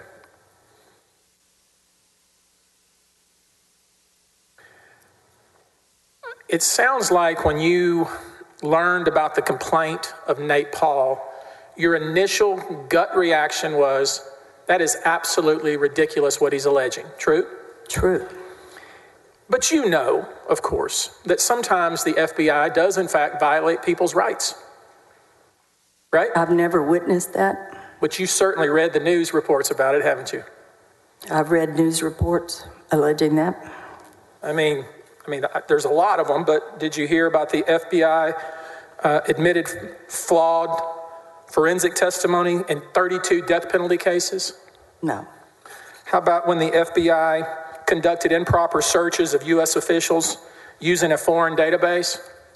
I don't know about that. How about when the FBI improperly spied on activists? I don't recall reading about that either. How about when the FBI misused an intelligence database and performed 278,000 searches? I didn't hear about that. And the reason I keep asking you about these repeated alleged FBI abuses is because when you first heard about this alleged FBI abuse, the first thing you thought was ridiculous, correct? No, that's not correct. That's not what I said. You knew that a federal judge had ruled that FBI agents had conducted illegal searches of businesses? I don't know what you're alluding to. How the FBI violated the privacy rights of tens of thousands of Americans? Mr. Busby, I'm not aware of that article. It seems to me that might be something you make yourself aware of before you decide. Excuse me, this is all irrelevant. Using it to attack one agency or another is irrelevant to what the Attorney General did in this case, and I object to being extremely irrelevant. Your Honor. Overruled. Thank you. But Judge, the second thing is he's testifying. I'm asking. Cross does not give him a right to simply sit up there in an unsworn way and make these kind of allegations. He's testifying and not asking a question. Not making any allegation. Please. My question to the witness. Properly. Yes, Your Honor. My question to this witness who claimed or who said in her statement that she gave the Board of Managers that her initial reaction was this entire claim against the FBI was ridiculous. I'm just asking her whether she had heard very similar claims and had seen very similar claims reported all over the United States with regard to the FBI. It does not allow him to be talking about irrelevant other circumstances, Your Honor, to make Okay, his well, point. he stopped. He stopped. You put a stop to that, right? We've asked him to go straight, ask the questions properly. Go ahead. Thank you. May I answer? I don't know. The lawyer's objecting. I don't know. I'll move on. No, I'd like to answer because you misstated what I saw and why I responded that way. It wasn't just against the FBI. It was a whole range of agencies. It was a conspiracy that I felt was absolutely incredible and without basis. That's not just the FBI, the Texas Rangers, the U.S. Marshal, the U.S. Magistrate, the U.S. Attorney's Office, all of those together, the Securities Board. That's why I considered it incredible.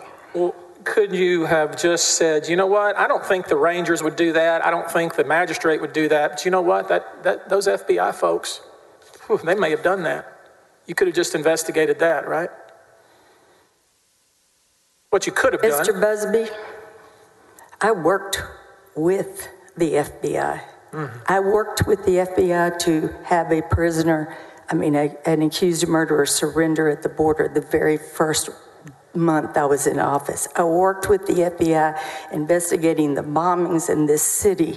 I stood next to the U.S. Attorney himself, watching assistant U.S. attorneys and FBI agents and other law enforcement officials drawing up search warrants to submit to a magistrate. I did not find this allegation of a broad conspiracy among all these agencies to have any merit. Based on no investigation, true? Correct. Yep. So what you decided to do, rather than investigate it, you decided to refer it back to the AG's office, right? I decided to send it to David Maxwell. Yeah, you said part of the allegation was against the Texas Rangers, right? Yes. So you sent it to the Hall of Fame Texas Ranger, didn't you? Well, he was the chief investigator in the AG's office. Trying to get this right. You thought it would be inappropriate to send the allegation to the Texas Rangers, so you instead sent it to the Texas Ranger, right? What I'd really I think would be truthful here is that I wasn't concerned about sending it to the Texas Rangers because it wasn't worth sending. I did think that the chief investigator in the Attorney General's office would view it the same way. So I'm just trying to remember who it was sent to. So one of the allegations was against the U.S. Attorney's office? Yes. And the referral was to a former U.S. attorney, right? I don't know to whom you... Mr. Penley, a former U.S. attorney? Been so busy reading. Mr. Penley was not named in that letter. It was specifically sent to David Maxwell. Well, we all know now, and I know you weren't here, and you wouldn't know this, but... I got to finish reading this chapter, but... Just so we're clear, the allegation, among others, was against Texas Rangers and U.S. Attorney's office, and you sent it to the AG's office, where the head of both of the divisions that would have looked at this would have been a Ranger and a U.S. Attorney. Did you realize that? I didn't know, Mr. Penley. Let's look at the referral letter, AG 68.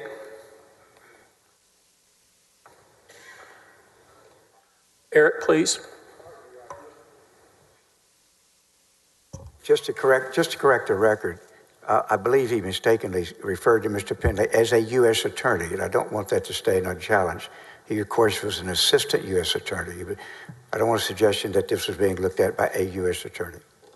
A former assistant U.S. attorney. I think we all know who he is. He testified. Thank you. Now, let's look at the referral. Clemmer at the time worked for you in the office, right? Yes. Okay. He had the authority to send this letter, true? Yes. And he sent the letter to Mr. Maxwell. You've told us that, right? Correct.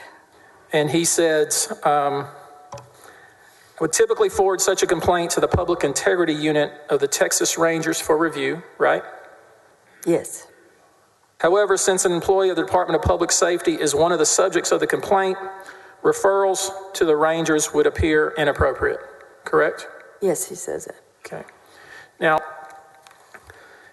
you also made a comment with Mr. Harden about, you typically would require someone making a criminal complaint to swear to the complaint. Is that right?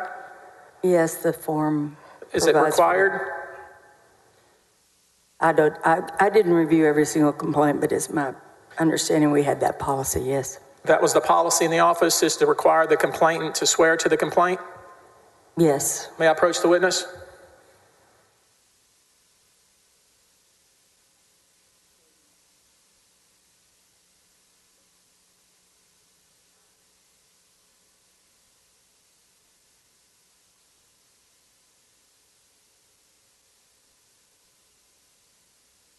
Do you see the document I've just handed you, ma'am?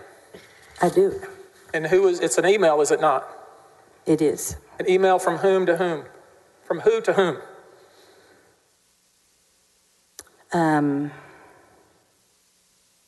There's two, it appears.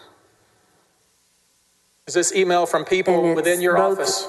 Both of the emails on this piece of paper are from Todd Bircher to Don Clemmer, and then the next one is Todd Bircher to M. Wynn. How do we move for admission of this piece of evidence? Any objection?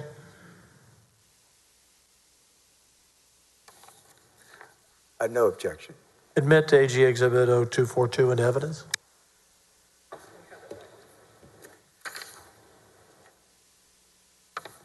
Now we'll put on the screen Exhibit 242, which I think His Honor put in evidence, allowed into evidence.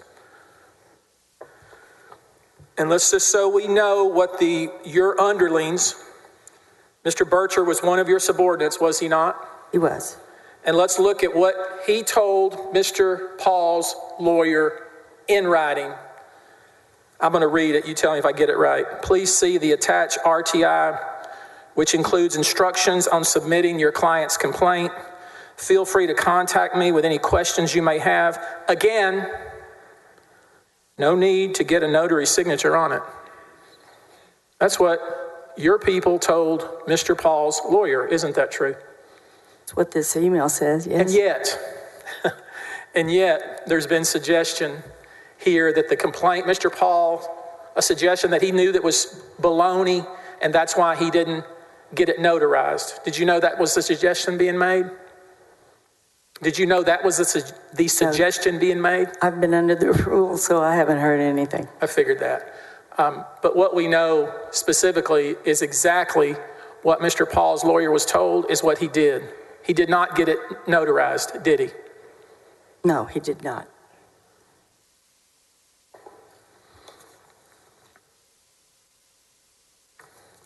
Now, I want to focus with you, if you would, on the second referral. It's in evidence, AG Exhibit 124. Let's take a look at that one. Were you aware that your subordinate, Mr. Clemmer, was sending a second referral?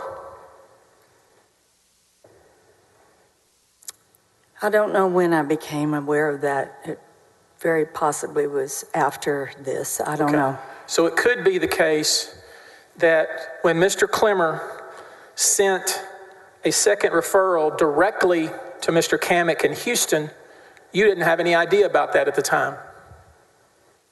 That could well be the case. I just don't recall. Now, certainly Mr. Clemmer, common sense would dictate Mr. Clemmer knew who Mr. Kamek was, right?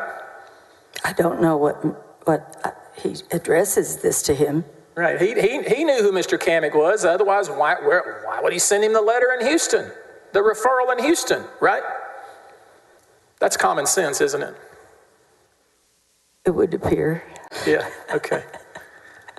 Is it typical? Let me ask it this way. If a if a special prosecutor is appointed and an additional matter comes up within the office and they want to continue to use the special prosecutor, is that sometimes done? That did not occur in my administration. Mm-hmm. Now, I want to look at some things that were happening. Maybe you didn't know about them. Did you not realize that the people within your office were assisting Mr. Kamek in obtaining grand jury subpoenas? I didn't know it until recently. Okay. You had no idea that there were multiple people in your office who were guiding Mr. Kamek in obtaining grand jury subpoenas? I did not. But you will admit now that you know it now, right? I do know it now. So let's be clear. Even though you didn't know it, you admit that there were multiple people in your office who were assisting Mr. Kamek in obtaining grand jury subpoenas related to both the first and second referral. Isn't that right? That's what I believe to be the case, yes. Yeah.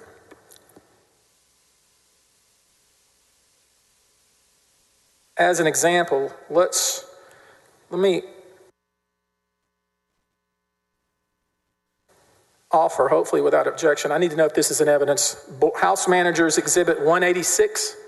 We offer House Managers Exhibit 186. It's their exhibit. Copies? It's not in We offer evidence yet. Any objection? House Managers 186. Mr. Harden, any objection?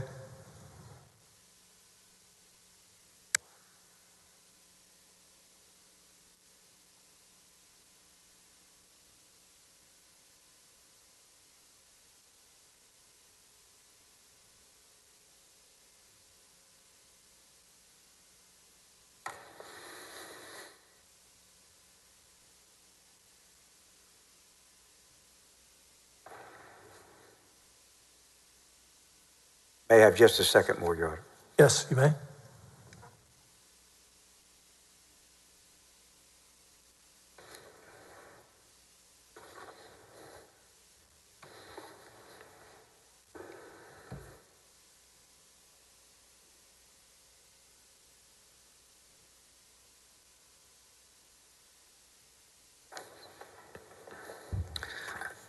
I have no objection.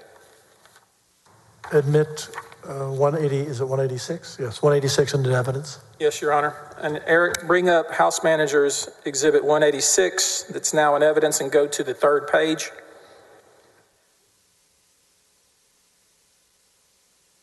Make it the fourth page, Eric, please. Here we go. Now there's some email traffic between Brandon Kamek and someone named Gayla Schwab. Do you know that person? Yes. Who is she? Her position was bailiff of the grand jury. Okay. And let's go to the next page, Eric. And notice here that Gayla Schwab, who's the legal secretary at the grand jury unit, is sending an email to Brandon Kamek. Do you see that there at the bottom?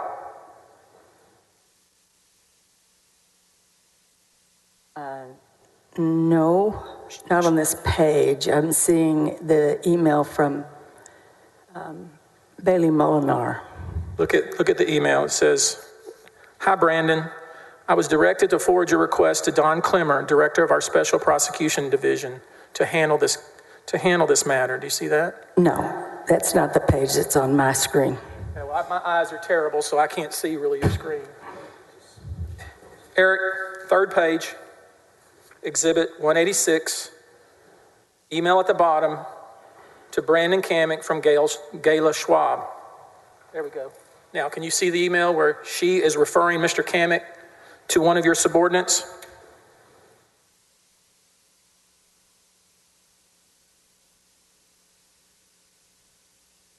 Yes, I see that. And do you see enlarging it? I know it's hard. We're going to try to roll through this quickly. And do you see that your subordinate, Mr. Clemmer's response to Mr. Kamek? Right above it?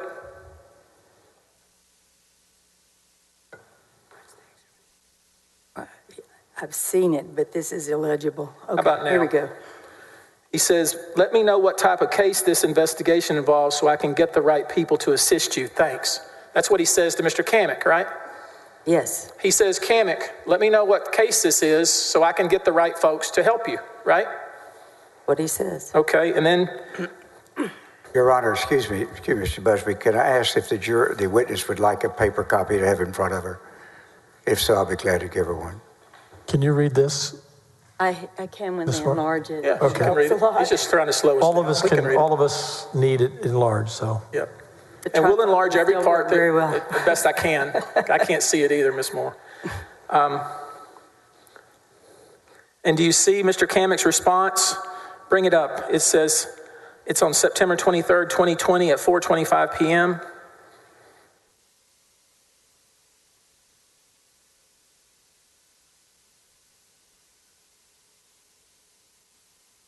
You see? He says, I've been appointed on a referral from your office to the AG's office regarding a matter involving public corruption. I am trying to get grand jury subpoenas issued. Do you see that? I do. He explained in detail what he was up to, didn't he? I'm not sure about the detail part, but he does say. I mean, it's in writing what he was telling your subordinate what he was doing, right? He's getting grand jury subpoenas for a corruption investigation, right? Yeah, he just doesn't mention that it was the Nate Paul case, but he does say it's a matter involving public corruption. I'm reading this. The first time I saw it was last week. Right, and that was the first referral. Let's look at the first page of this exhibit, and we can see at the top another email to Mr. Kamek from your subordinate, Don Clemmer. Pull it up, please.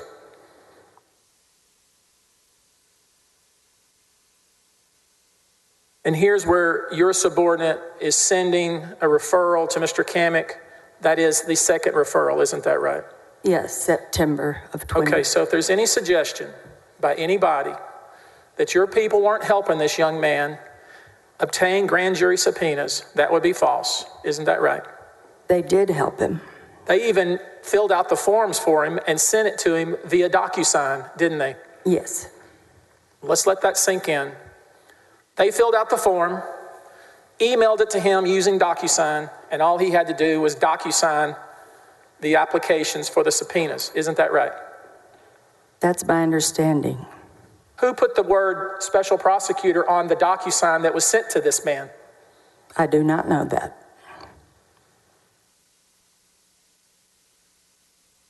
So, according to you, it could be possible that your subordinates in the office put that language in the DocuSign that this young man signed electronically. Isn't that right?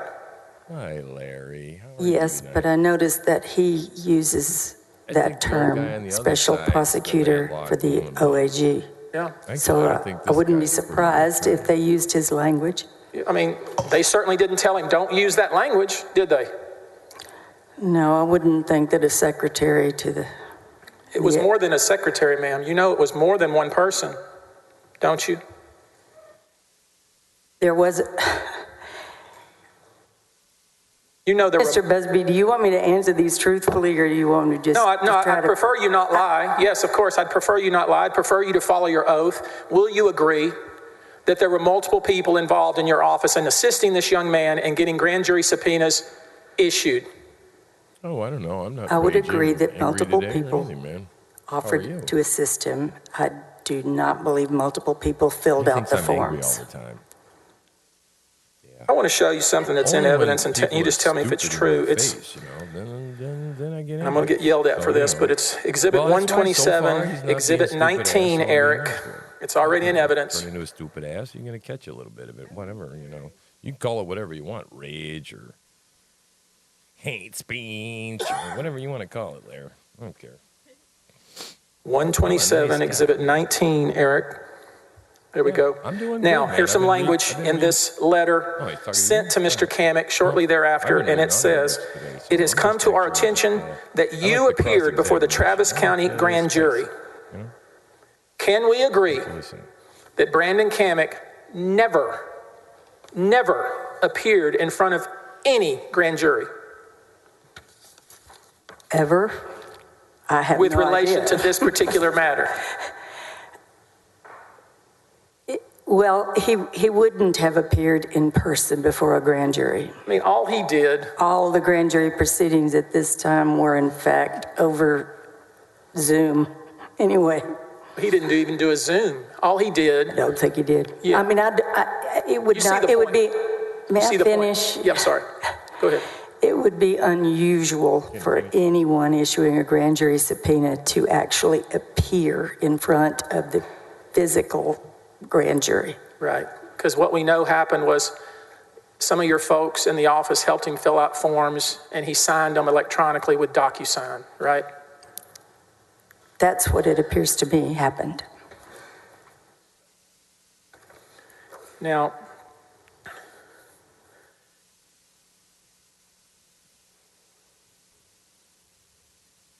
is it true that your office was excited about pursuing an investigation against Ken Paxton? I can't speak for the entire office, but I was not excited about any of this. Okay. Yeah, excited. Ooh. Your Honor, I pass the witness. They're going to... Redirect, Mr. Harden. Yes, Your Honor. I thought he was going to come up with some piece of paper and approach a witness. He didn't do nothing with it.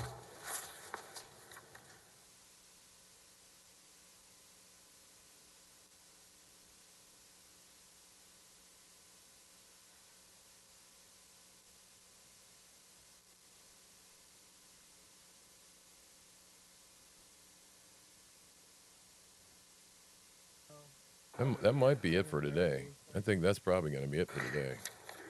You might Your Honor, I move to introduce Exhibit 243. Ooh. I swallowed really hard. What? I swallowed too hard. It made quite the noise. Yeah. Sorry about that. Thank you.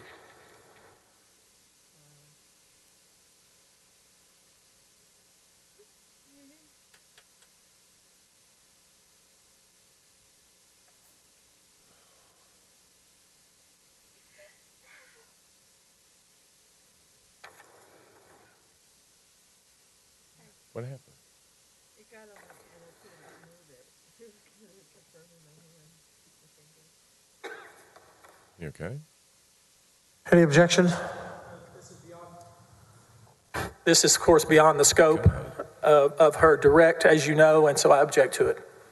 And as I said earlier, and I corrected myself, it was not within the rules, but we had discussed redirect would be on what was discussed in direct. I understand.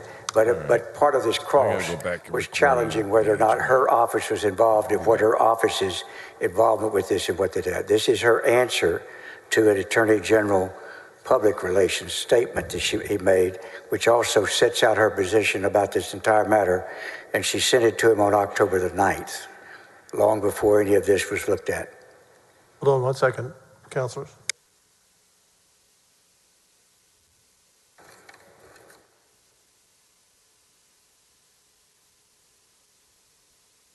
I'm going to overrule the objection because it does go to the cross testimony.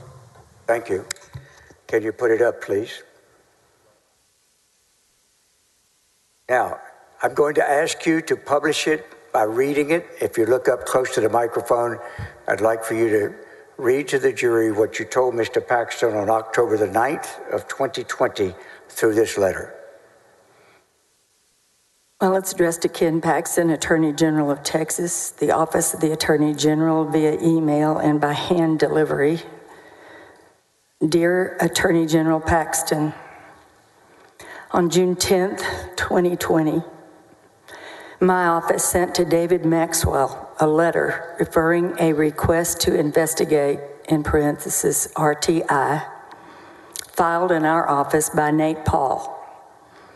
The RTI was received by us after you asked my office to hear his complaints. The referral to the OAG was made with your approval We did not conduct any investigation into the merits of the matters complained of. In referring the matter to the OAG, we concluded that ours was not the appropriate office to either address the matters raised in the complaint or to conduct an investigation into them. The referral cannot and should not be used as any indication of a need for investigation, a desire on the Travis County DA's part for an investigation to take place, or an endorsement of your acceptance of the referral. My office has closed this file and will take no further action. Furthermore, I have instructed my employees to have no further contact with you or your office regarding this matter. Any action you have already taken or will take pursuing this investigation is done solely on your own authority as provided by Texas law. The newly surfaced information raises serious concerns about the integrity of your investigation and the propriety of your conducting it. Sincerely, Margaret Moore. Now, Ms. Moore, are you aware that if one is a special prosecutor, that they are to be supervised by the authority appointing them a special prosecutor? Yes, especially and a properly appointed special prosecutor is supervised by the prosecuting authority. And if somebody is appointed as a special prosecutor, or let me strike that another way, do you consider when a person that says that they are a special prosecutor for the Attorney General, when that person contacts your office and asks for help in getting out subpoenas, tells you he doesn't really have experience in doing that, and your people assisting him, do you consider that in any form, in any way, supervising his later investigation? Objection, leading. Sustained. You can tell me either way. What is your opinion as to whether that is some type of supervision? Number one, I don't know that there's any such thing as a special prosecutor for the Office of the Attorney General. A prosecution is, the authority to prosecute is limited to the elected district and county attorneys of the state. So I don't even know what a special prosecutor for the OAG is, but this person was not appointed by me and was not supervised by me. And was he authorized? Would he be authorized to do any prosecution in the state of in Travis County without your approval? No. And is that built into the statutes that say only the elected attorney of a county has the authority to approve and conduct prosecutions? That is the law.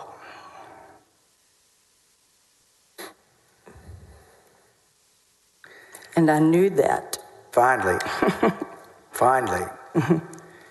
the video that we saw, did you notice that the Attorney General made no attempt to correct that untruthful testimony given before the Finance Committee? Not in the clip that I saw. That's all I have. Thank you.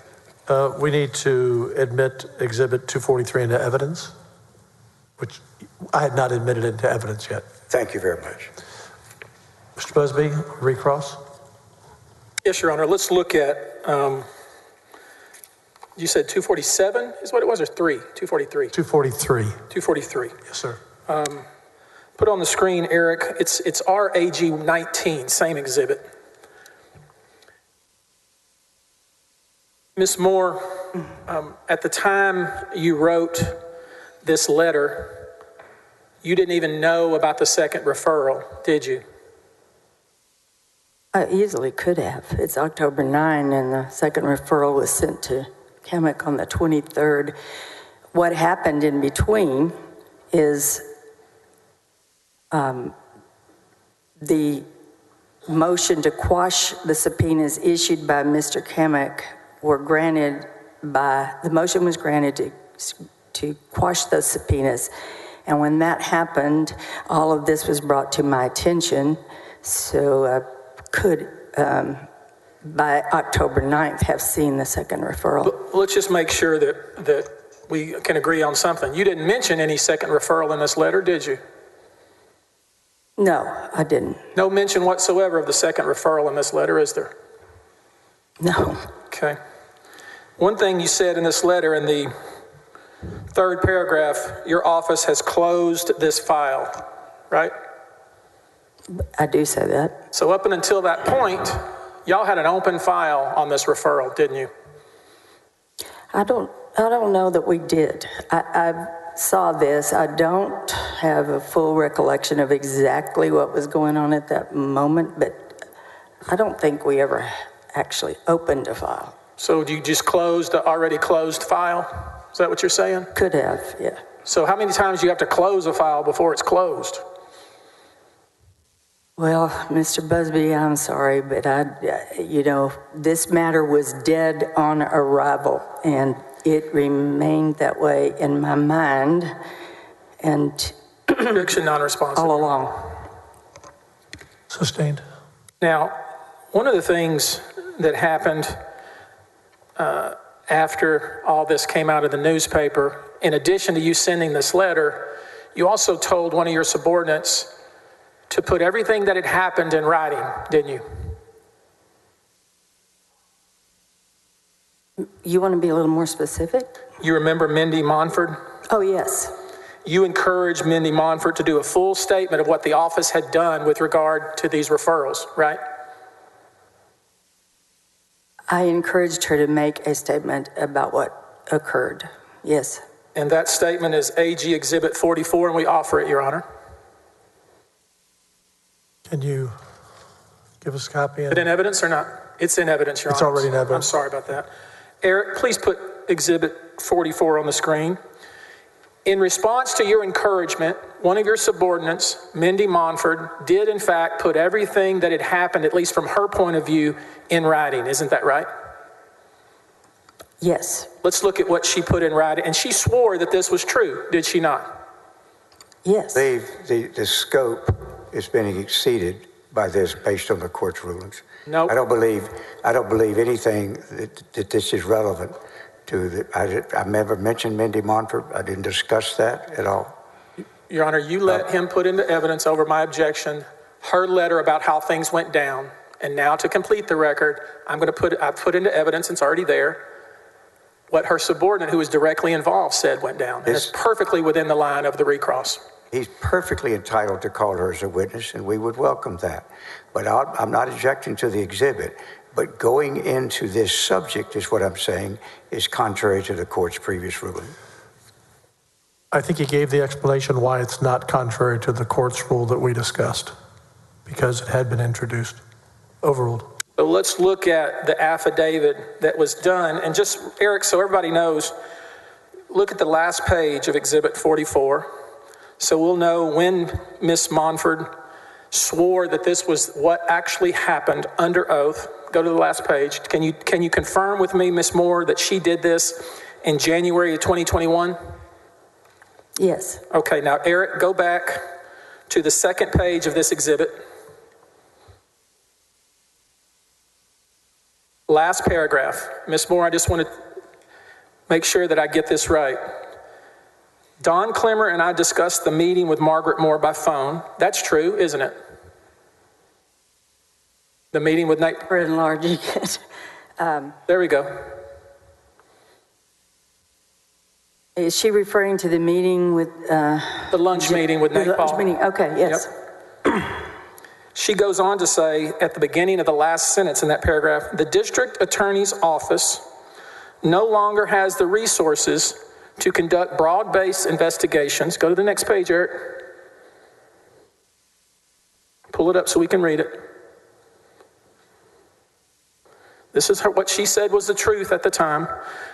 To conduct broad-based investigations on its own, so we knew we were not capable of thoroughly looking into the allegations. Am I right so far? Yes.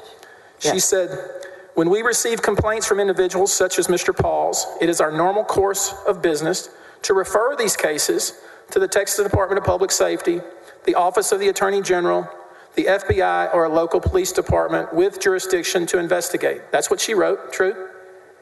True. That's what she swore was the truth, right? Yes. Then she goes on to say, skipping a sentence, it was decided that we should refer the matter to the OAG for review. See that? Yes. She goes on to say, it was our intention to have the OAG review the matter and determine whether or not it rose to the level of a formal criminal investigation. Do you see that language? I do. Okay. Let's go to the bottom, Eric. The sentence, pull up the last half of the last paragraph. The sentence starts, I also told General Paxton, that sentence. She says, I did inform General Paxton at that time that the district attorney's office did not have sufficient resources to look into Mr. Paul's claims, and that we believe the only agency that could properly review the matter would be the OAG. That's what she swore was true, correct? It's written here, yes. She then says, it should be noted that at no time prior to this conversation did General Paxton ask that we refer this matter to his office. To my knowledge, the idea to refer the Nate Paul matter to the Office of Attorney General... Pardon me. My problem, Mr. Busby, excuse me. I'm having trouble following it. Can he point us to which page he's on and just tell me so I can... Does the witness know where I am? Miss Moore, do you know where I am? I'm reading it here. Sure you do. We all know where I am. Let me keep going. Excuse me. Give him the courtesy of catching up. Fourth line from the bottom of the second page. Thank you. Third page. It should be noted that at no time prior to this conversation did General Paxton ask that we refer the matter to his office. To my knowledge, the idea to refer the Nate Paul matter to the OAG came from our office. Did I get that right? Yes. General Paxton was not certain his office could even review the matter. You see that? I do. Your Honor, I pass the witness.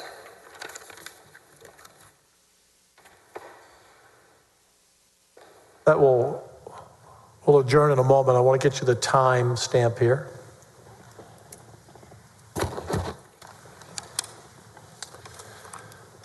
Time remaining, House 9 hours, 19 minutes and 12 seconds. Respondent 12 hours, 14 minutes and 15 seconds. Tomorrow will be another long day. We'll come in at 9. We'll go to about the same time, 6:30 to 7, whenever the natural ending. Until then, we are adjourned. You may be dismissed. Thank you. Can she be excused? Mr. Harden? Mr. Busby, can she be excused? Yes. Yes. Yes, Your Honor, but with the same understanding, she could be on call. All right, thank you.